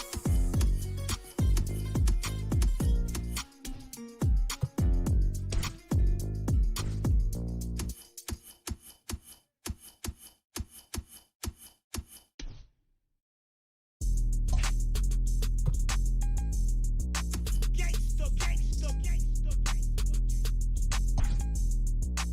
gangsta, I know that we got it, I might even guarantee it. When she took me up and turned me right into a paraplegic pair of shoes. I got the MB on them, make you stare and see him. We ain't paying for him, now you ought to know I'm wearing free ones. When you go to me, I gotta know, is there a reason it was so abrupt? I kinda had to think that there would be one. Conversations out of state, they asking where are we from, I don't care about you. I got me a chick that's Caribbean. She want me to serenade her, but you know I'm bashful. I got all the whippersnappers and the little rascals. Turned off the way we drippin' with Tabasco. Old friends inquiring about the cash flow. Okay, this here in the gas state. I can't hit it, if I do, I might pass away. These boys fake, please quit with the masquerade. Hey, not here with the past the same. I could probably use a fresh start out the window of the Target. I'm reflecting on life, blue Cherokee Park. Think about life, blue Cherokee Park. I know that we got it, I might even guarantee it. When she took me up and turned me right into a paraplegic pair of shoes. I got the MB on them, make you stare and see him. We ain't paying for him, now you ought to know I'm wearing free ones. When you go to me, I gotta know, is there a reason it was so abrupt? I kinda had to think that there would be one. Conversations out of state, they asking where are we from, I don't care about you. I got me a chick that's Caribbean.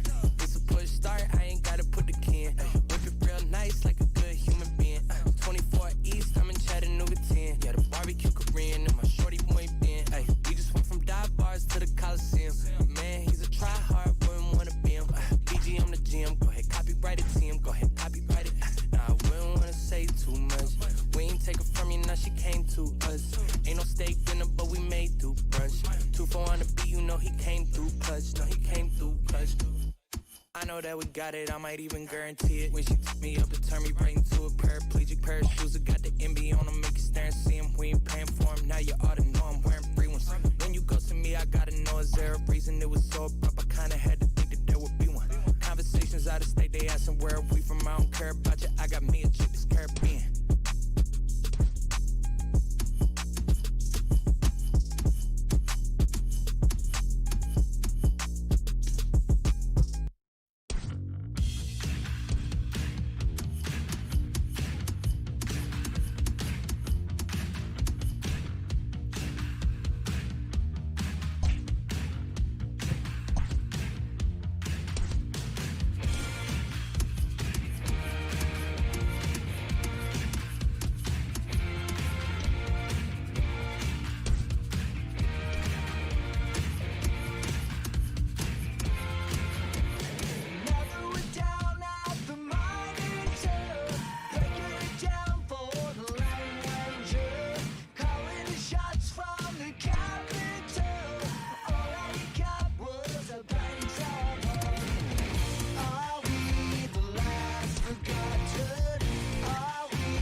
La la la la la la bamba.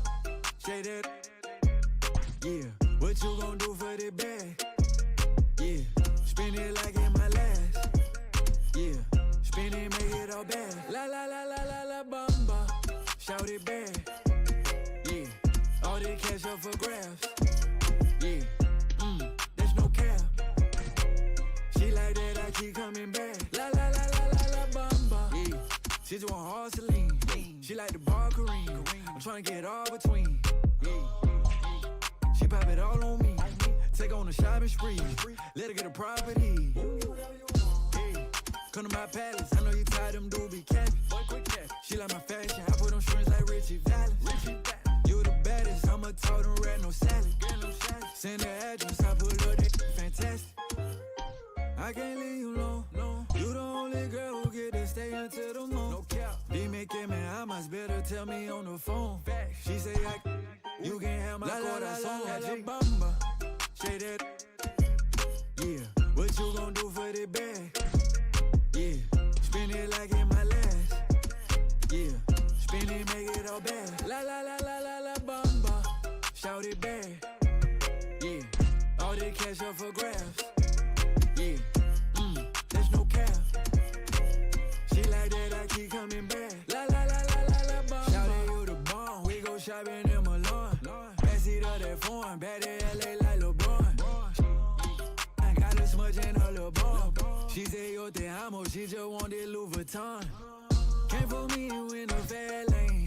Keep you though you need to grab a napkin.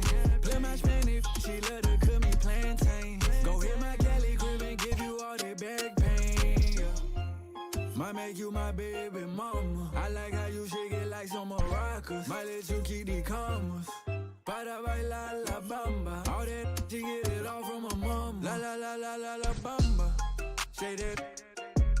Yeah, what you gon' do for the bag? Yeah, spin it like in my last. Yeah, spin it, make it all bad. La la la la la la bamba. Shout it back. Yeah, all the cash up for grabs. Yeah, there's no cap. She like that, I keep coming back. La la la la la la bamba.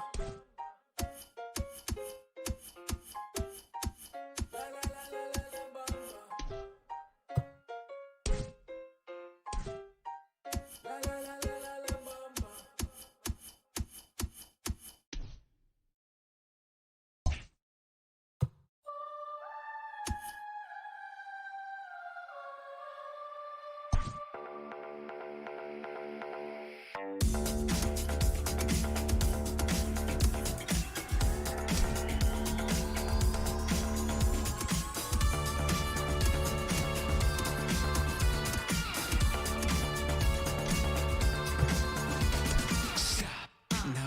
You're in too deep to go back again. Cash is pay to play. You want more hits than lemonade. No, you don't own me. You don't even know me. This vagabond with a two-part path to the great beyond. Stay genuine, a ground floor up, I can help you find. You're a dreamer, call me when you're Bieber. And when they play it, you can't help but sing along. That's nothing odd, that's nothing wrong. 'Cause a good song never dies. It just reminds you of where you were the first time it made you cry, the first time you felt alive. No good song never.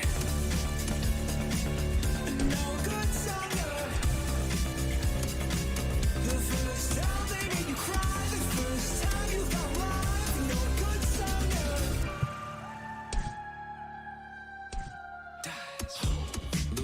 Bond, don't book no more, think it took too much. Your equity, make the caffeine be your weaponry. Is the reason there never was one needed. It's all around, but it weighs too much to slow you down. It's the time to act, 'cause the best defense is the timeless track. You don't own me, you don't even know me. But when they play it, you can't help but sing along. That's nothing odd, that's nothing wrong. 'Cause a good song never dies. It just reminds you of where you were the the first time it made you cry, the first time you felt alive. No good song never. No good song never. The first time they made you cry, the first time you felt alive. No good song never. There was a moment, a hole opened in the sky, a chance to join their pantheon. For all the times they never heard your battle cry, now even angels sing along. 'Cause a good song never dies.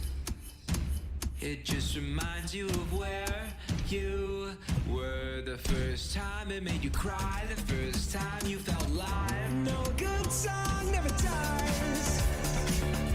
Like a lover who won't back down, pull you over to the side, look you straight into the eyes. No good song never. No good song never. The first time they made you cry, the first time you felt alive. No good song never.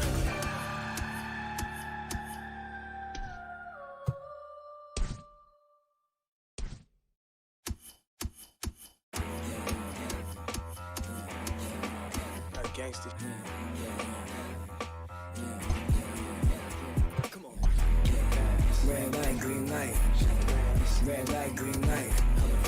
Red light, green light. Stuck at the stoplight. Red light, green light. Red light, green light. Red light, green light. Stuck at the stoplight. It's about 10 to 4 when the back of the coupe is open. Your girlfriend's gone off that cola. You about for stroking. And I'm also focused for the day that I blow this open. Money like hocus pocus at the club with a bunch of brokers. Also, I can the broker. Hang eyes, trap. Put you all over my Snapchat. Nah, so fat. Gotta get you home like stat. Red light, green light. Red light, green light.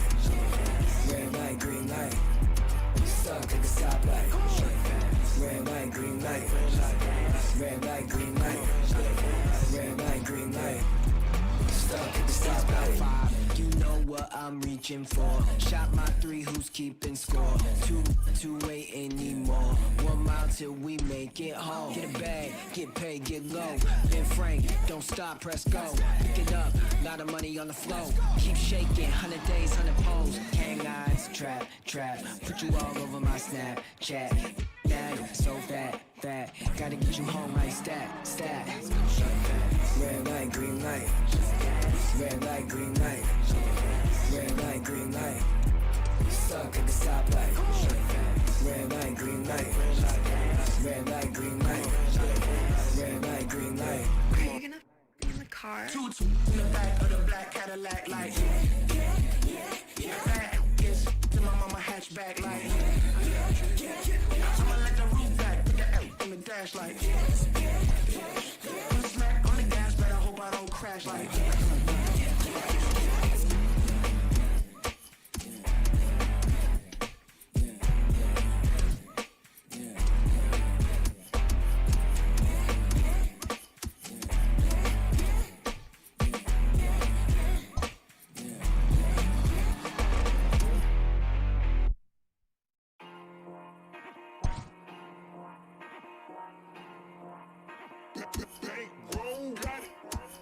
Me and my nigga Frankie, we just kicking it. We gotta add up our dividends. All of my they with pop out in their head. Boom, boom, boom. 40 is clearing the room. You better duck it, go boom, boom. Foreign is moving like vroom, vroom. Hop in the foreign, go zoom, zoom. Me and my nigga Frankie, we just kicking it. We gotta add up our dividends. All of my they with pop out in their head. Boom, boom, boom. 40 is clearing the room. You better duck it, go boom, boom. Foreign is moving like vroom, vroom. Hop in the foreign, go zoom, zoom. But we show no remorse. Go get it.